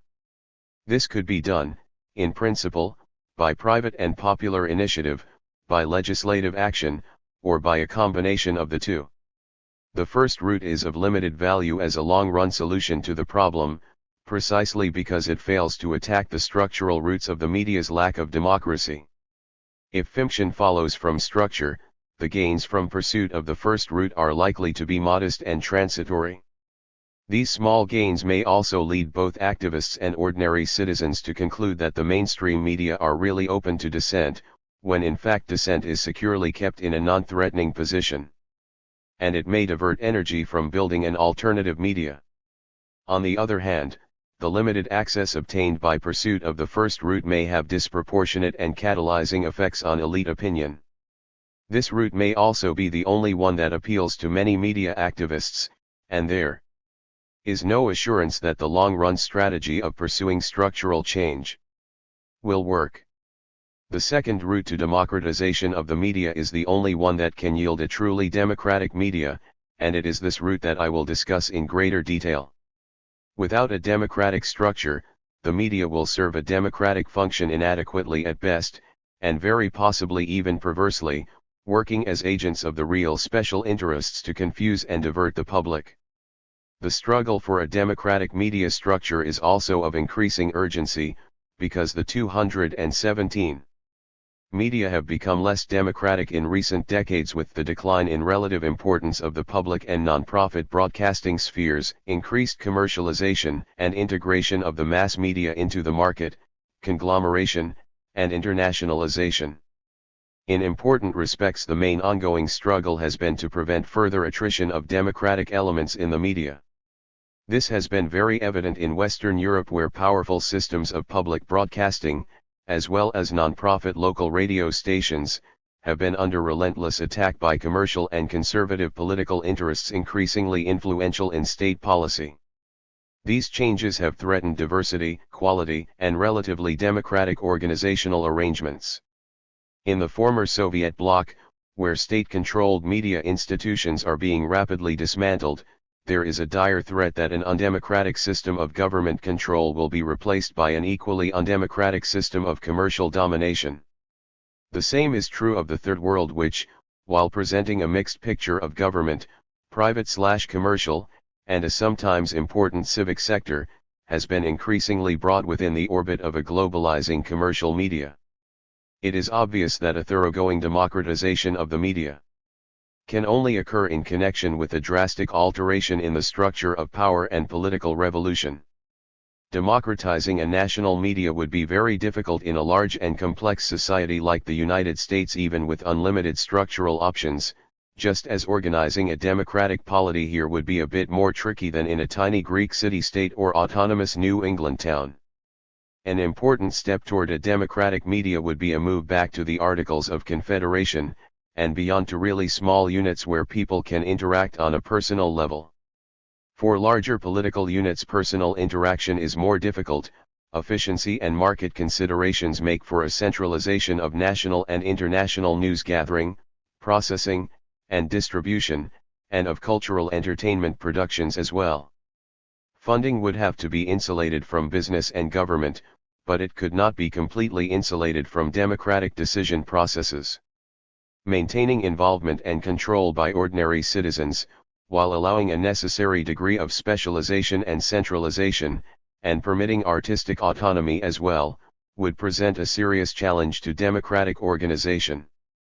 As this is not on the immediate agenda, however, I am not going to try to spell out here the machinery and arrangements whereby these conflicting ends can be accomplished. Some partial guidelines for the pursuit of democratic structural change in the media here can be derived from the current debates and struggles in Europe, where the democratic forces are trying to hold 218 the line and prevent wholesale commercialization. The Democrats have stressed the deadly effects of privatization and commercialization on a democratic polity and culture, and have urged the importance of preserving and enlarging the public and civic spheres of the media. The public sphere is the government-sponsored sector, which is far more important in Western Europe than in this country. It is funded by direct governmental grants, license fees, and to an increasing but controlled extent, advertising. This sphere is designed and responsible for serving the public interest in news, public affairs, educational, children's, and much cultural programming. It is assumed in Europe that the commercial sphere will pursue large audiences with entertainment and that its long-term trend toward abandonment of non-entertainment values will continue. The civic sector comprises all the media that are non-commercial but not government-sponsored, and which arise by individual or grassroots initiatives. This would include some mainly local newspapers and journals, independent movie and TV producers, and radio broadcasters. The civic sector has virtually no TV presence in Europe, but radio broadcasting by non-profit organizations is still fairly important, sufficiently so to have produced a European Federation of Community Radios to exchange ideas and coordinate educational and lobbying efforts to advance their ideals and protect their interests. FERL has been lobbying throughout Europe for explicit recognition of the important role of the non-commercial and especially the civic sector in governmental and intergovernmental policy decisions. It has urged the preservation and enlargement of this sector by policy choice. In France, the civic sector actually gets some funding from the state via a tax on commercial advertising revenues. This is a model that could be emulated elsewhere. It should be noted, however, that in the conservative political environment of the past half-dozen years, the policies of the French regulatory authority, the Higher Broadcasting Council, has reduced the number of non-profit radio stations from 1000 to under 300, and discriminated heavily in favor of religious and right-wing broadcasters as well. Democratizing the U.S. media. Democratizing the U.S. media is an even more formidable task than that faced by Europeans. In Western Europe, public broadcasting is important, even if under siege, and community radio is a more important force than in the United States. In Eastern Europe, the old government-dominated systems are crumbling, so that there are options and an ongoing struggle for control. In the United States, commercial systems are more powerfully entrenched, the public sector is 219. Weak and has been subject to steady right-wing attack for years, and the civic sphere, while of and bustling, is small, mainly local, and undernourished. The question is, what is to be done? Funding. An extremely important problem for democratization is that the commercial sector is self-financing, with large resources from advertising, whereas the public and civic sectors are chronically starved. This gives the commercial media an overwhelming advantage in technical quality and price, publicity, and distribution. An important part of a democratic media strategy must consist of figuring out how to obtain sizable and more stable resources for the public and civic sectors. The two promising sources are taxes on commercial media revenues and direct government grants. Commercial radio and television are getting the free use of the spectrum and satellite paths, which are a public resource to turn a private profit, and there is an important record of commercial broadcasting and FCC commitments to public service made in 1934 and 1946 that have been quietly sloughed off. These considerations make a franchise or spectrum use tax, with the revenues turned over to the public and civic sectors that have taken on those abandoned responsibilities, completely justifiable. We could also properly extend a tax on spectrum use to cellular and other telephone transmission, which also use public airwaves, possibly placing the tax revenue into a fund to help extend telephone service as well as other communications infrastructure to third world areas at home and abroad. The funding of the public and civic sectors from general tax revenues and or license fees on receiving sets is also easily defended, given the great importance of these sectors in educational, children's, minority group and public affairs programming. These services are important for democratic citizenship, among other aims. In some, local, regional, and national groups interested in democratizing the media should give high priority to organization, education, and lobbying designed to sharply increase and stabilize the funding of the financially strapped public and civic sectors. Success in these endeavors is going to depend in large measure on the general political climate. Happy face. The commercial sector. The commercial sector of the media does provide some small degree of diversity, insofar as individual proprietors may allow it and advertisers can be mobilized in niche markets of liberal and progressive bent. But this diversity is within narrow bounds, and rarely if ever extends to support for policies involving fundamental change. Furthermore, the main drift of commercial markets is absolutely antithetical to democratic media. 220. Service, and while we may welcome the offbeat and progressive commercial media institutions, we should recognize the inherent tendencies of the commercial media. It will still be desirable to oppose further consolidation, conglomeration, cross-ownership of the mainstream media, and discriminatory exclusions of outsiders, not only because they make the media less democratic, but also because they help further centralize power and make progressive change in the media and elsewhere more difficult. I also favor fairness doctrine and quantitative requirements for local, public affairs, and children's programs for commercial radio and TV broadcasters. Part of the reason for this is straightforward: it is an outrage that they have abandoned public service in their quest for profit. A more devious reason is this: pressing the commercial broadcasters, and describing in detail how they have abandoned children and public service for light fare, will help make the case for taxing them and funding the public and civic sectors. In Europe, commercial broadcasters are sometimes obligated by law, or by contract arrangements made when spectrum rights were given, to provide a certain amount of time to quality children's programs at prime hours, or to give blocks of broadcasting time to various groups like labor organizations, church groups, and political parties, in proportion to their membership size. In Europe, and elsewhere as well, broadcasters are obligated to give significant blocks of free time to political parties and candidates in election periods. These are all desirable, and should be on the agenda here. They are not being considered because the media would suffer economic costs, so that the public isn't even allowed to know about and debate these options.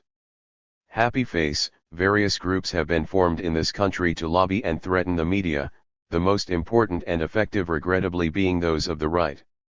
Happy face. Notable among those representing a broader public interest was Action for Children's Television, organized in 1968 to fight the commercial media's degradation of children's programming. Also worthy of special mention is Fairness and Accuracy in Reporting, a media monitoring group that has published numerous special studies of media bias as well as an ongoing monitoring review, Extra.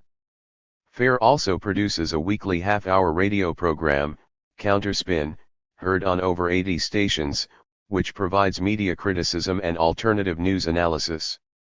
The public sector. The Corporation for Public Broadcasting was brought into existence in 1967, with the acquiescence of the commercial broadcasters, 221, who were pleased to transfer public interest responsibilities elsewhere as long as these were funded by the taxpayer. Over the years, public radio and television have been more open to dissent and minority voices than the commercial broadcasting media, partly as a result of original design, but also because, despite their ties to government, they have proven to be somewhat more independent of government and tolerant of controversy than the commercial broadcasters. The independence and quality of the public sector depends heavily on the political environment. As long as it is kept on a short financial leash, underfunded, and worried mainly about attacks from the right, it will feature a William Buckley and McLaughlin, with McNeil Lehrer on the left, and offer mainly bland and cautious news and commentary plus uncontroversial and cultural events. Happy face. Not surprisingly, it went into serious decline in the Reagan-Bush years. It needs a lot more money, longer funding periods, more autonomy, and less threatening pressure from the right wing to perform well. There is an important role for the public sector in a system of democratic media, and its rehabilitation should definitely be on the democratic media agenda. The civic sector. For real progress in democratizing the media, a much larger place must be carved out for the civic sector. This is the nonprofit sector organized by individuals or grassroots organizations to serve the communications interests and needs of the general population. The building of a media civic sector is important as part of community building and the democratic process itself. Democratic media analysts stress that ordinary citizens must participate in the media, which is part of the public sphere in which public opinion is formed, to be genuine members of a political community. Alternative press. There is an alternative local press in many cities in the United States, usually distributed without charge and funded by advertising, but catering to a somewhat offbeat audience and providing an opening for dissent and debate, within limits. This alternative press has a national association of alternative news weeklies with 95 members and claims a readership of some 5.5 million. Its performance is spotty and often unimpressive, but it is a small force for diversity. It is possible to depend on advertising and to maintain alternative press substance. The costs of serious dissent may be heavy, however, and compromises are endemic. The Village Voice has provided significant dissent in the huge market of New York City. Even more interesting is the Anderson Valley Advertiser of Boonville, California, a local paper. 222. Which has survived in a small town despite the radical perspectives of its editor. It has been subjected to advertising boycotts and is avoided regularly by some advertisers on political grounds, but its advertising penalties are partially offset by a wider readership generated by its exciting quality and vigor. AVA covers local news well, and its exceptional openness to letters and petitions, and the continuous and sometimes furious debates among readers and between readers and editors constitute a kind of town meeting in print. The paper addresses a host of local issues, and the columns and letters debate national and global issues, though no attempt is made to provide national or international news coverage. 1,000 papers like AVA would make this a more democratic country. With the demise of the New York Guardian in 1992, the only national alternative newspaper is the biweekly in these times, with a circulation of only 25,000, despite its high quality and avoidance of the doctrinaire. Even this one publication struggles each year for greater circulation and other funding to keep afloat. It deserves support, helping it continue to exist and grow, and supplementing its coverage with other national papers, is important in a democratic media project. Alternative journals. There are a fair number of liberal and left alternative journals in the United States, including The Nation, Z Magazine, The Progressive, Mother Jones, Dollars and Cents, Monthly Review, Ms. Magazine, The Texas Observer, Covered Action Quarterly, Extra, and others. Apart from Mother Jones, which has sometimes crossed the 250,000 mark in circulation, based on large promotional campaigns. The Nation has the largest readership, with about 100,000. Most of the alternative journals have circulations between 2,000 and 30,000, and experience chronic financial problems. By contrast, Titney has a circulation of 5.6 million in North America, and Reader's Digest 29.6 million. Some of the alternative journals could expand circulation with aggressive and large-scale publicity and higher quality copy, but this would cost a lot of money. Not many of the 78 U.S. billionaires are inclined to set up trust funds to help enlarge the circulation of alternative journals. Advertisers are also not bending over backwards to throw business their way. Alternative radio. Radio may promise more for the growth and greater outreach of alternative media than does print media. More people are prone to listen to the radio and watch television than read journals, or even newspapers, which are also harder to get into the hands of audiences. And radio broadcasting facilities are not expensive. Community radio made a large growth spurt in the early 1970s, then tapered off, in part as a result of the shortage of additional frequencies 223. In the larger markets, of the roughly 1,500 non-commercial radio licenses outstanding, half are held by religious broadcasters. Many of the remaining 750 are college and university linked, and perhaps 250 are licensed to community organizations. Many of the community stations have languished for want of continuity of programming and spotty quality. Discrete and sporadic programs do not command large audiences. Building substantial audiences requires that many people know that particular types of programs are going to be there, day after day, at a certain time period. There are also the usual problems of funding, as well as threats to licenses by more powerful commercial interests seeking to enlarge their domains. Nonetheless, these stations are precious for their pluralism in programming and diversity among staff and volunteers, and they meet the democratic standard of community involvement and serious public debate. Noam Chomsky has observed that when he speaks in a town or city that has an alternative radio station, people tend to be more informed and aware of what is going on. Happy Face, Pacifica's 5-station network and news service have done yeoman work in providing alternative and high-quality radio programming and in developing a sizable and loyal listenership. Under constant right-wing attack and threat, it deserves strong support and emulation. Radio Zinzine in Forcalquier, a small town of Upper Provence in France, also provides an important model of constructive radio use. Organized by the members of the progressive cooperative Longomai, Radio Zinzine has given the local farmers and townspeople a more vigorous and action-oriented form of local news, but also an avenue for communication among formerly isolated and consequently somewhat apathetic people. It has energized the local population, encouraged its participation, and made it more of a genuine community. In a dramatic example of how democratic media come into existence out of the needs of ordinary people who want to speak and encourage others to communicate, Mbana Kantiko, a 31-year-old black, blind, unemployed public housing resident in Springfield, Illinois, organized Black Liberation Radio in 1986 out of frustration with the failure of the major media to provide news and entertainment of interest to the black community. Operating illegally on a 1-watt transmitter with a range of 1 mile, Kantiko provides a genuine alternative to the black community. Kantiko was ignored by the FCC and dominant media until he broadcast a series of interviews with blacks who had been brutalized by the local police.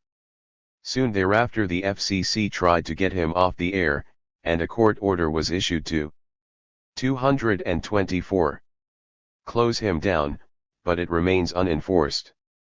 Undefended by the local media, Kantiko has gotten considerable national publicity and support. Grassroots organizers and student groups from practically every state and a number of foreign countries have contacted him, and numerous other similar micro-radio stations have gone on the air.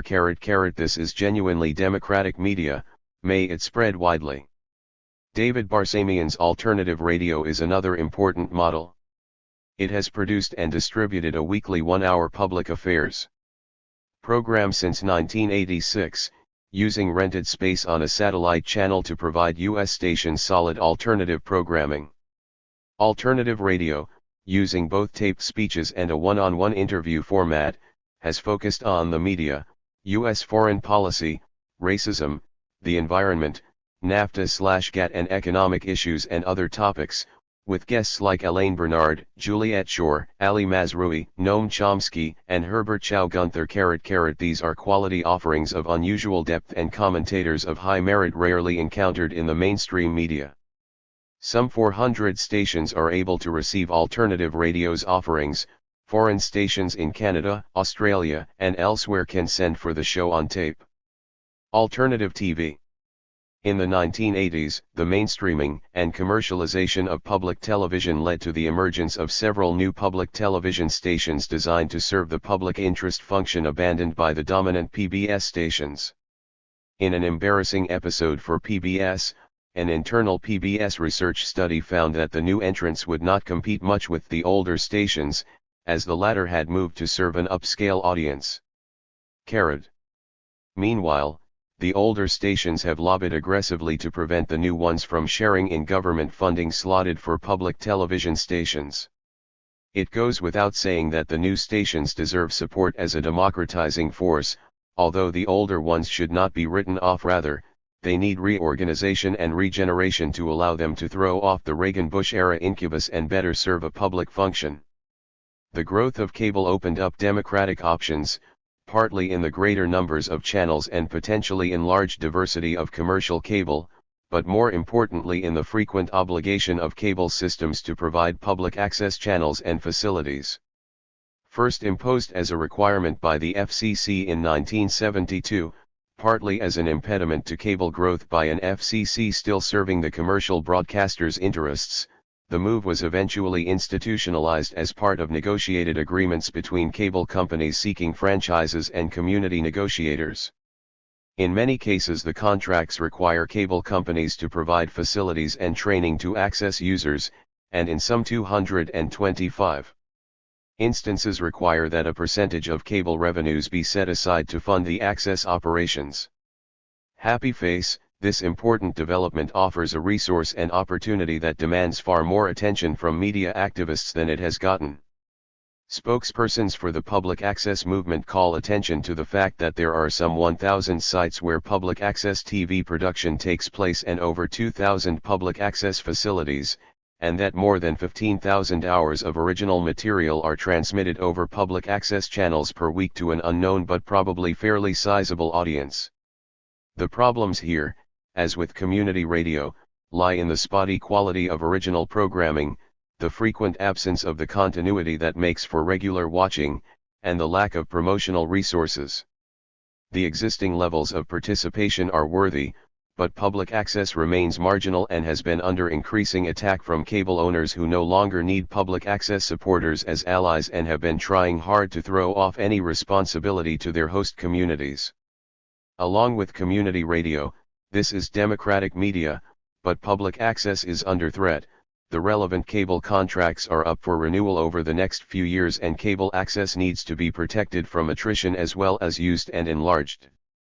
A strenuous effort has been made by some media Democrats to fill the TV programming gap with centrally assembled or produced materials, made available through network pools of videotapes and by transmission of fresh materials through satellites. Paper Tiger TV has been providing weekly programs on Manhattan cable for years, and making these programs available to public access stations and movement groups wanting to use them in meetings.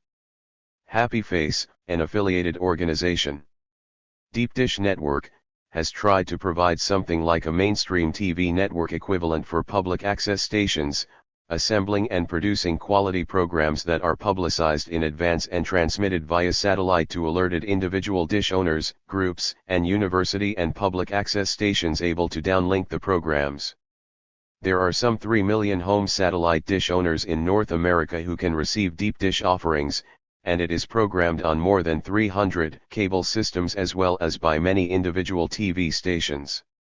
In addition to a notable 10-part Gulf Project series, which provided an alternative to mainstream TV's promotional coverage of the Gulf War, Deep Dish has had a 6-part program on Latino issues, a major series on the Reagan-Bush era attacks on civil liberties, and during 1992, counter-celebratory programs on Columbus' conquest of the New World. On December 1, 1991, it transmitted an hour-long live program by Kitchen Center professional artists in conjunction with 226 visual aids, entitled Day Without Art, as part of a day of action and mourning in response to the AIDS crisis. Performed in New York City, there were live audiences receiving the program in 8 cities, and a much wider audience call-in operation organized as part of the program. Group viewings and cable showings were encouraged in advance. More recently, Deep Dish had a program on staking a claim in cyberspace, and a 12-part series on the U.S. healthcare system in 1994 entitled Sick and Tired of Being Sick and Tired. Deep Dish has tried to use its productions as an organizing tool, working with community groups to help them tell their stories and getting them to mobilize their constituencies to become aware of access and other media issues. This is extremely valuable, but Deep Dish suffers from the sporadic nature of its offerings, which harks back to the basic problem of funding.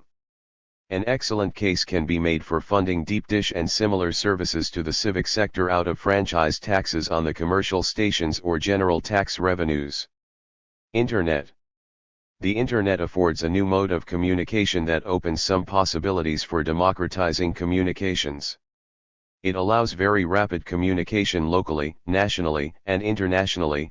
It is relatively cheap to send messages to a potentially wide audience, and up to this point it has not fallen under the control of advertisers, governments, or any other establishment institutions. This was important in the Chiapas revolt in Mexico and its aftermath, allowing the Zapatista rebels to get out their messages at home and abroad quickly, and interfering with government attempts to crush the rebellion quietly, in the traditional manner. This caused Rand Corporation analyst David Renfeld to speak of net war and a prospective problem of ungovernability in Mexico flowing in part from an uncontrollable media. Happy face. This recalls Samuel Huntington's and the Trilateral Commission's fears of ungovernability in the United States and other Western countries based on the loss of apathy of the unimportant people in the 1960s. In short, the new media-based threat of ungovernability is establishment code language for an inability of government to manipulate and repress at will, or an increase in democracy. However, it is important to recognize the limitations of Internet as a form of democratic media, currently and in the more uncertain future. As noted in Chapter 1, access to the Internet is not free. It requires a powerful computer, programs, the price of access, and some moderate degree of technical know-how. Business interests are also making rapid advances into the Internet, so that problems of more difficult and expensive access and domination and saturation by an advertising link system is a real possibility.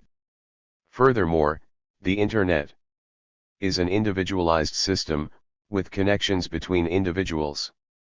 Requiring prior knowledge of common interests, direct and indirect. 227.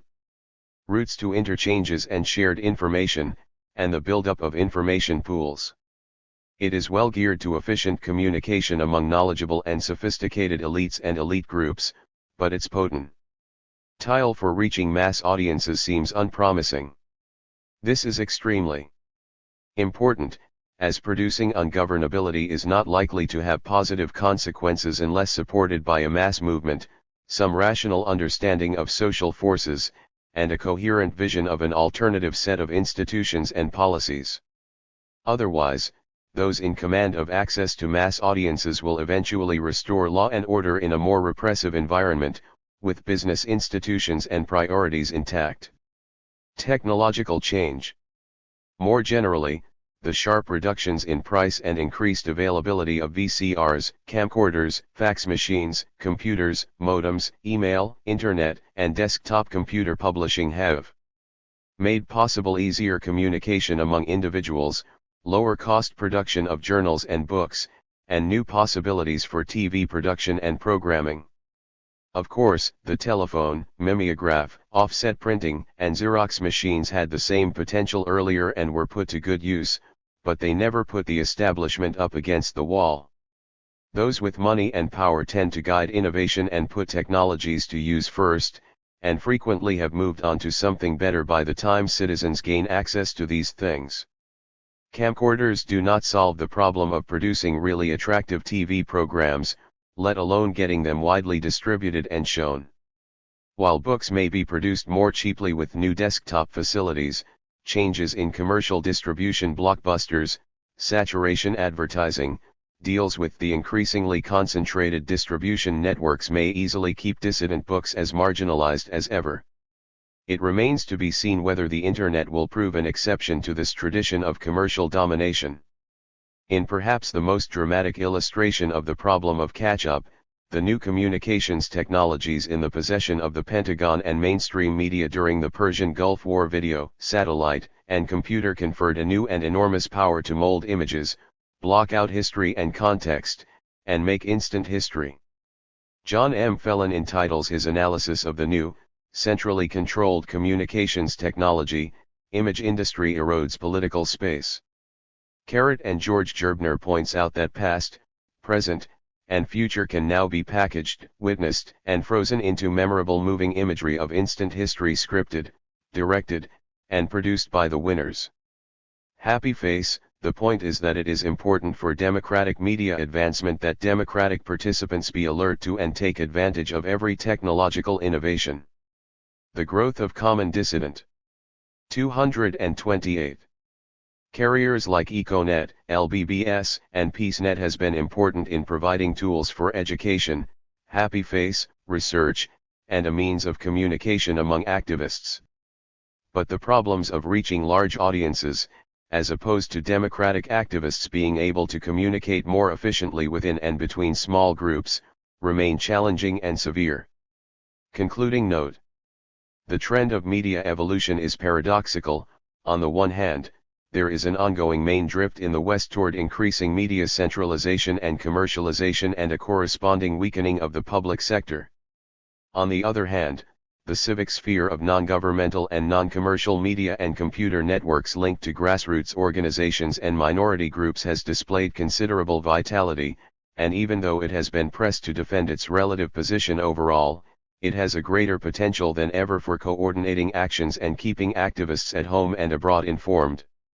It has been argued in this chapter that the civic sector is the locus of the truly democratic media and that genuine democratization in Western societies is going to be contingent on its great enlargement.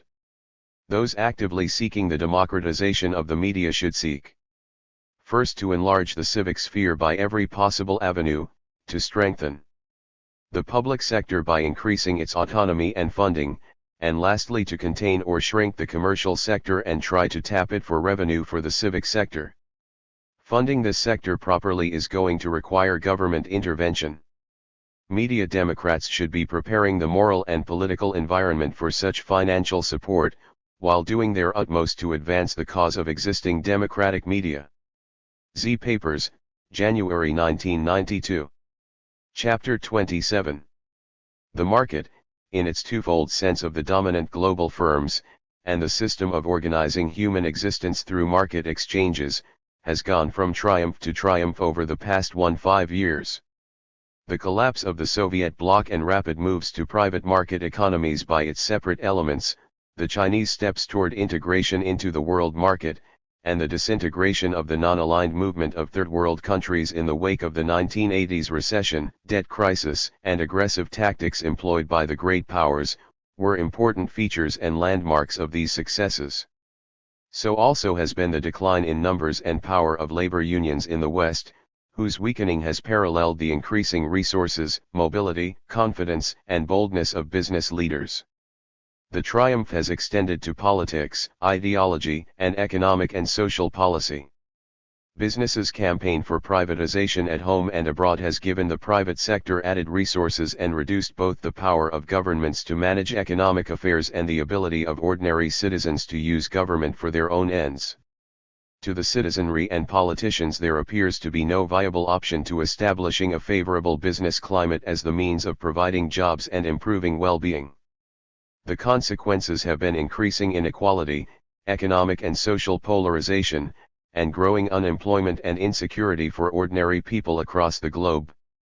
Any protests have thus far been channeled toward scapegoats, including government, but not the market itself, although it is the market that is doing much of the dirty work while stymieing any constructive government response. The market is on a roll. In its further ideological expression, the triumph of the market is seen as the victory of freedom in this version.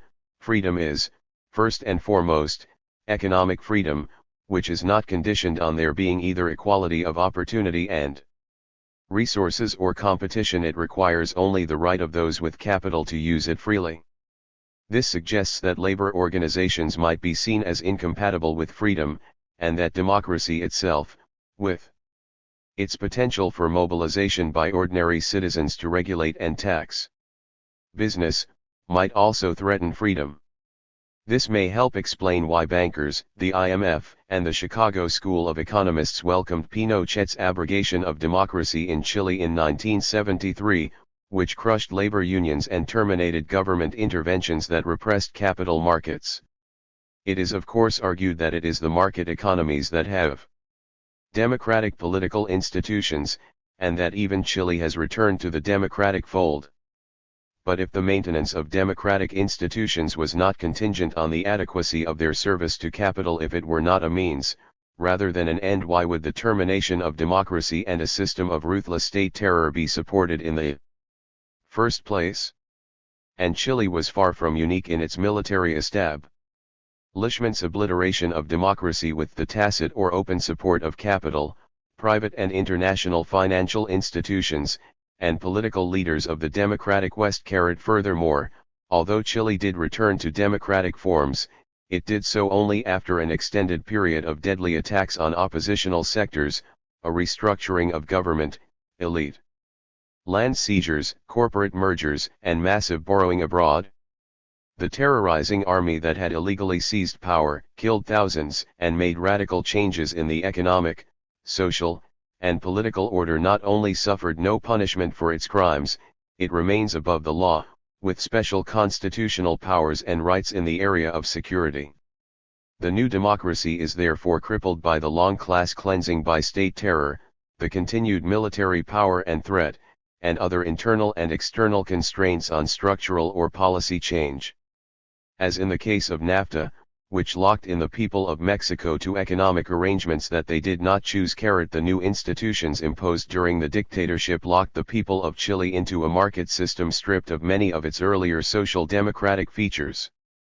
They are no longer free to choose their basic institutional arrangements or policies.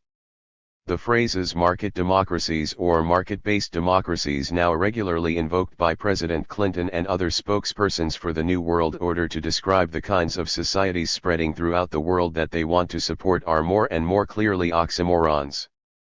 The market in its modern manifestations, with agents like Pinochet, Salinas, and the IMF doing much of its dirty work, removes the substance from democratic forms, leaving a largely empty shell. 232. In his book, The Stages of Economic Growth, Walt W. Rostow contrasted the Soviet Union, which was expansionist, with the West, which sought only partnership in the Third World, and to keep open the possibility of progressive, democratic development. But with whom does the West seek partnership in the Third World? In Chile, its partner was the dictator Pinochet. In the Philippines in 1972, the United States supported Ferdinand Marcos's elimination of democratic forms, with Marcos openly asking U.S. transnational corporations what he could do to serve them. In Zaire, the United States entered into a partnership with Mobutu, one of the most brazen looters of the 20th century, willing to subordinate any popular interests to the demands of U.S. bankers and business people. There are no known cases where the Western partnerships in the Third World extended to non-elite elements of a society. It is also increasingly clear that Rostow's assertion that the West wants to keep open the possibility of progressive, democratic development in the Third World is completely false, unless the words are used tautologically so that only the neoliberal agenda sponsored by the TNCs and IMF is consistent with progressive, democratic development. Any alternative routes, like following a basic needs strategy, putting a first priority on reducing inequality and protecting and strengthening the weak, or attempting to protect indigenous culture and national independence by maintaining distance from powerful foreign sharks, are not only unacceptable to the market, they elicit boycotts, subversion, and military threats and attacks. All through the Cold War era, an important part of Western propaganda was that the enemy was prone to use force and compel adherence to their preferred development path, and that in the absence of communism people would be free to choose. But the dominant powers of the West are enforcing in each and every country the rule that only an open, free enterprise system with the rights of the local populace subordinate to the demands of the market is tolerable. The West has closed down the possibility of progressive, democratic development in the Third World. The coercive features underlying the triumph of the market are underrated. Under the guise of containment, the West opposed every case of indigenous radical institutional change by using economic warfare and subversion, and very often direct or proxy military attack as well. The Russian and Chinese revolutions were fought militarily and then subjected to decades of economic warfare, including an arms race designed in part to divert resources that might otherwise be used for constructive development. Radical or even social democratic transformations in Vietnam, Cuba, Guatemala, Iran, Nicaragua, Mozambique, and Angola were opposed by devastating direct or sponsored military attacks, along with sustained boycotts and other forms of economic and political warfare. This does not exhaust the list. Trade, aid, and lending policies have been used systematically to coerce recalcitrants, and these instruments are being employed currently on a massive scale to force second and third world countries into the market order and to compel them to follow its rules. 7. The rules require that institutions be established and policies followed that give first priority to the needs of foreign investors and a local elite, and that place the burdens of any requisite adjustment and austerity mainly on the local non-elite majority. These rules are imposed on the market democracies by external, market-friendly forces, without the consent of the indigenous governed. The rule of the market is a serious threat to human welfare. Adam Smith himself regarded a government by merchants as the worst possible for the community interest. The market threatens, first, because it presses its own short-term interests relentlessly. Even where its individual members might tend to give some weight to long-term effects, they are constrained by the need to show short-term results and by the force of competition. The market has a long record of myopia, forgetting past calamities in the heat of competitive battle and immediate experience. The market may also be influenced by the ideological rationalizations thrown up by its own sponsored intellectuals, who explain why markets can do it all. The problem of thinking long-term is also made more difficult by globalization, which has increased competition and enlarged and diversified the numbers of firms and governments that would have to accept broader perspectives. The market therefore tends to take aggressive advantage of its immediate opportunities and power. It can stymie governments that want to take a larger view, and eventually replace them with others more amenable. Only the parties of the market will be able to act decisively. Those not adequately market-friendly will be defunded, discredited by the corporate media, and penalized by responsive market actions. Unable to serve their popular constituency, insufficiently market-friendly governments will lose popularity and the political spectrum will ratchet to the right.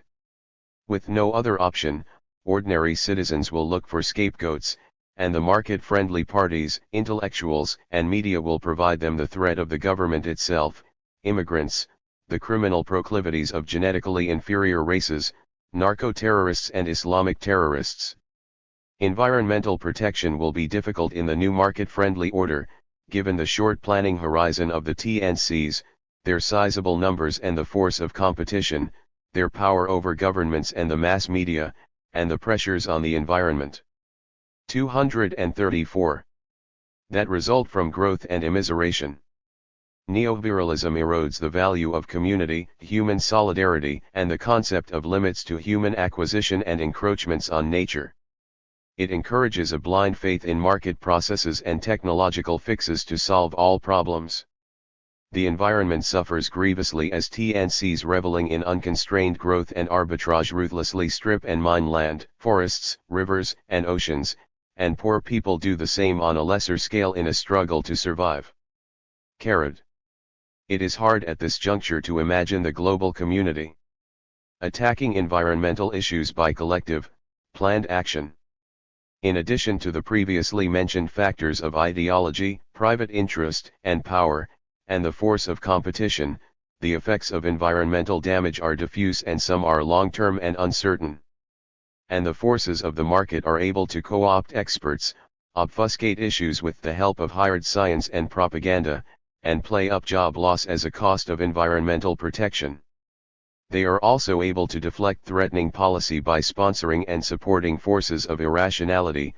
The wise use movement is well funded by the polluting community, and the market was pleased with, and in important respects responsible for, the coming into power of Newt Gingrich and his barbarian cohort in the election of 1994.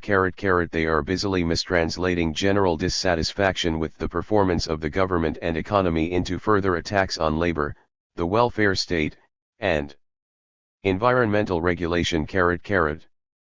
Prognosis. The naive forecaster's rule is that tomorrow will be much like yesterday and today. This rule is a sound one, or at least a good first approximation, if the forces clearly shaping yesterday and today are in full bloom and are still consolidating their position of power, and if their opponents and victims are in disarray and without any strategic or programmatic answer to their difficulties. As this is the current reality, the prognosis here for the short and intermediate terms cannot be optimistic. The market is still extending its sway, and its economic, political, and ideological power continues to overwhelm any potential opposition and push the political spectrum to the right. Furthermore, the victories of capital, defeats of the left, and weakness of existing oppositional groups create a sense of hopelessness that further impedes organization and action. The power of capital is still accumulating, making non-market friendly institutional changes or policy actions impractical and virtually unthinkable. In the longer term, however, and perhaps even within the next decade or so, the neoliberal regime is going to run into serious difficulties that may well terminate its rule. Its aggressive exploitation of immediate opportunities that benefit a small elite, and its vetoing of structural changes and policies serving the bottom 80%, the NWO is witnessing a rapid social and economic polarization and a global marginalization of the people. As several billion people remain mired in poverty in the Third World and hundreds of millions in the West suffer wage and benefit attrition, increased unemployment, and growing insecurity while a small elite thrives, the ground is being laid for upheavals and crises of democracy that will make the 1960s pale into insignificance. The gross inequalities are likely to produce slower growth from a deficiency of effective demand along with instability from social pain and outrage. The problems will be exacerbated and the challenges will escalate when ecological/environmental damage takes a further and greater toll on human health and well-being. It is obvious that economic growth rates of 2 to 3% per year are not sustainable on this small planet for another 100 years, and that a new regime of values and economic organization and distribution will be necessary for human survival in the long run. The present system of neoliberal growth has no long-term future for this reason, but it may not last even that long because the current processes of exploitation and marginalization are rapidly creating serious contradictions. It is possible that the ongoing marginalization/polarization process can continue for quite a few years by a combination of propaganda, selective co-optation, and bribery, the preservation of some social services, moderate repression, and the absence of any plausible alternatives. Witness the Mexican people's passivity up to the time of the localized Chiapas rebellion in the face of large real income declines, staggering inequality, and massive abuses of state power over many years. But passivity is by no means assured and is unlikely to hold for long in the West, where expectations of material advance are strong and the peoples increasingly disrespectful of traditional authority. They are not likely to be bamboozled indefinitely with diversions and scapegoats, they will insist on real gains, and that is what the NWO and neoliberal projects serve to prevent. If the restless multitude gets too demanding, we may see increasing resort to more serious repression.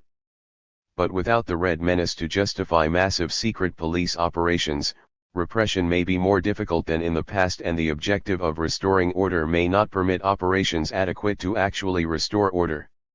The Russian and Eastern European experience suggests that moderate law and order regimes confronting mass disaffection might now be threatened with uncontrollable disorder and potential state fragmentation. 236. It is possible that increasing distress might produce law and order.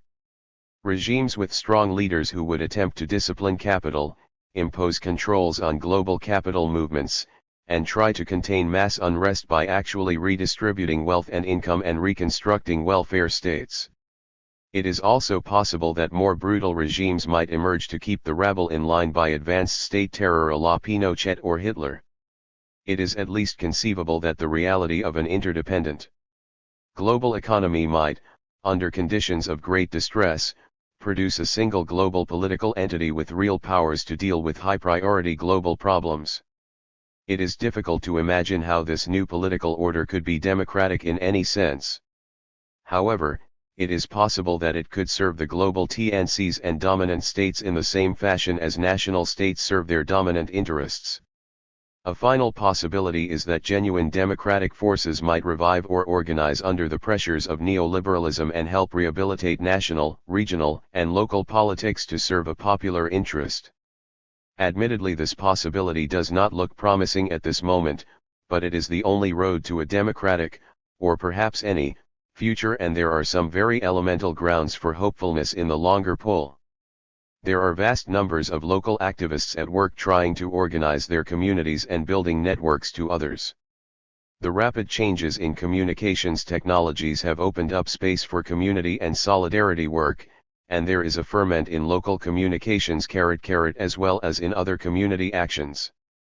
Beyond this, Democrats can build from the grassroots with two important bases of hope and confidence.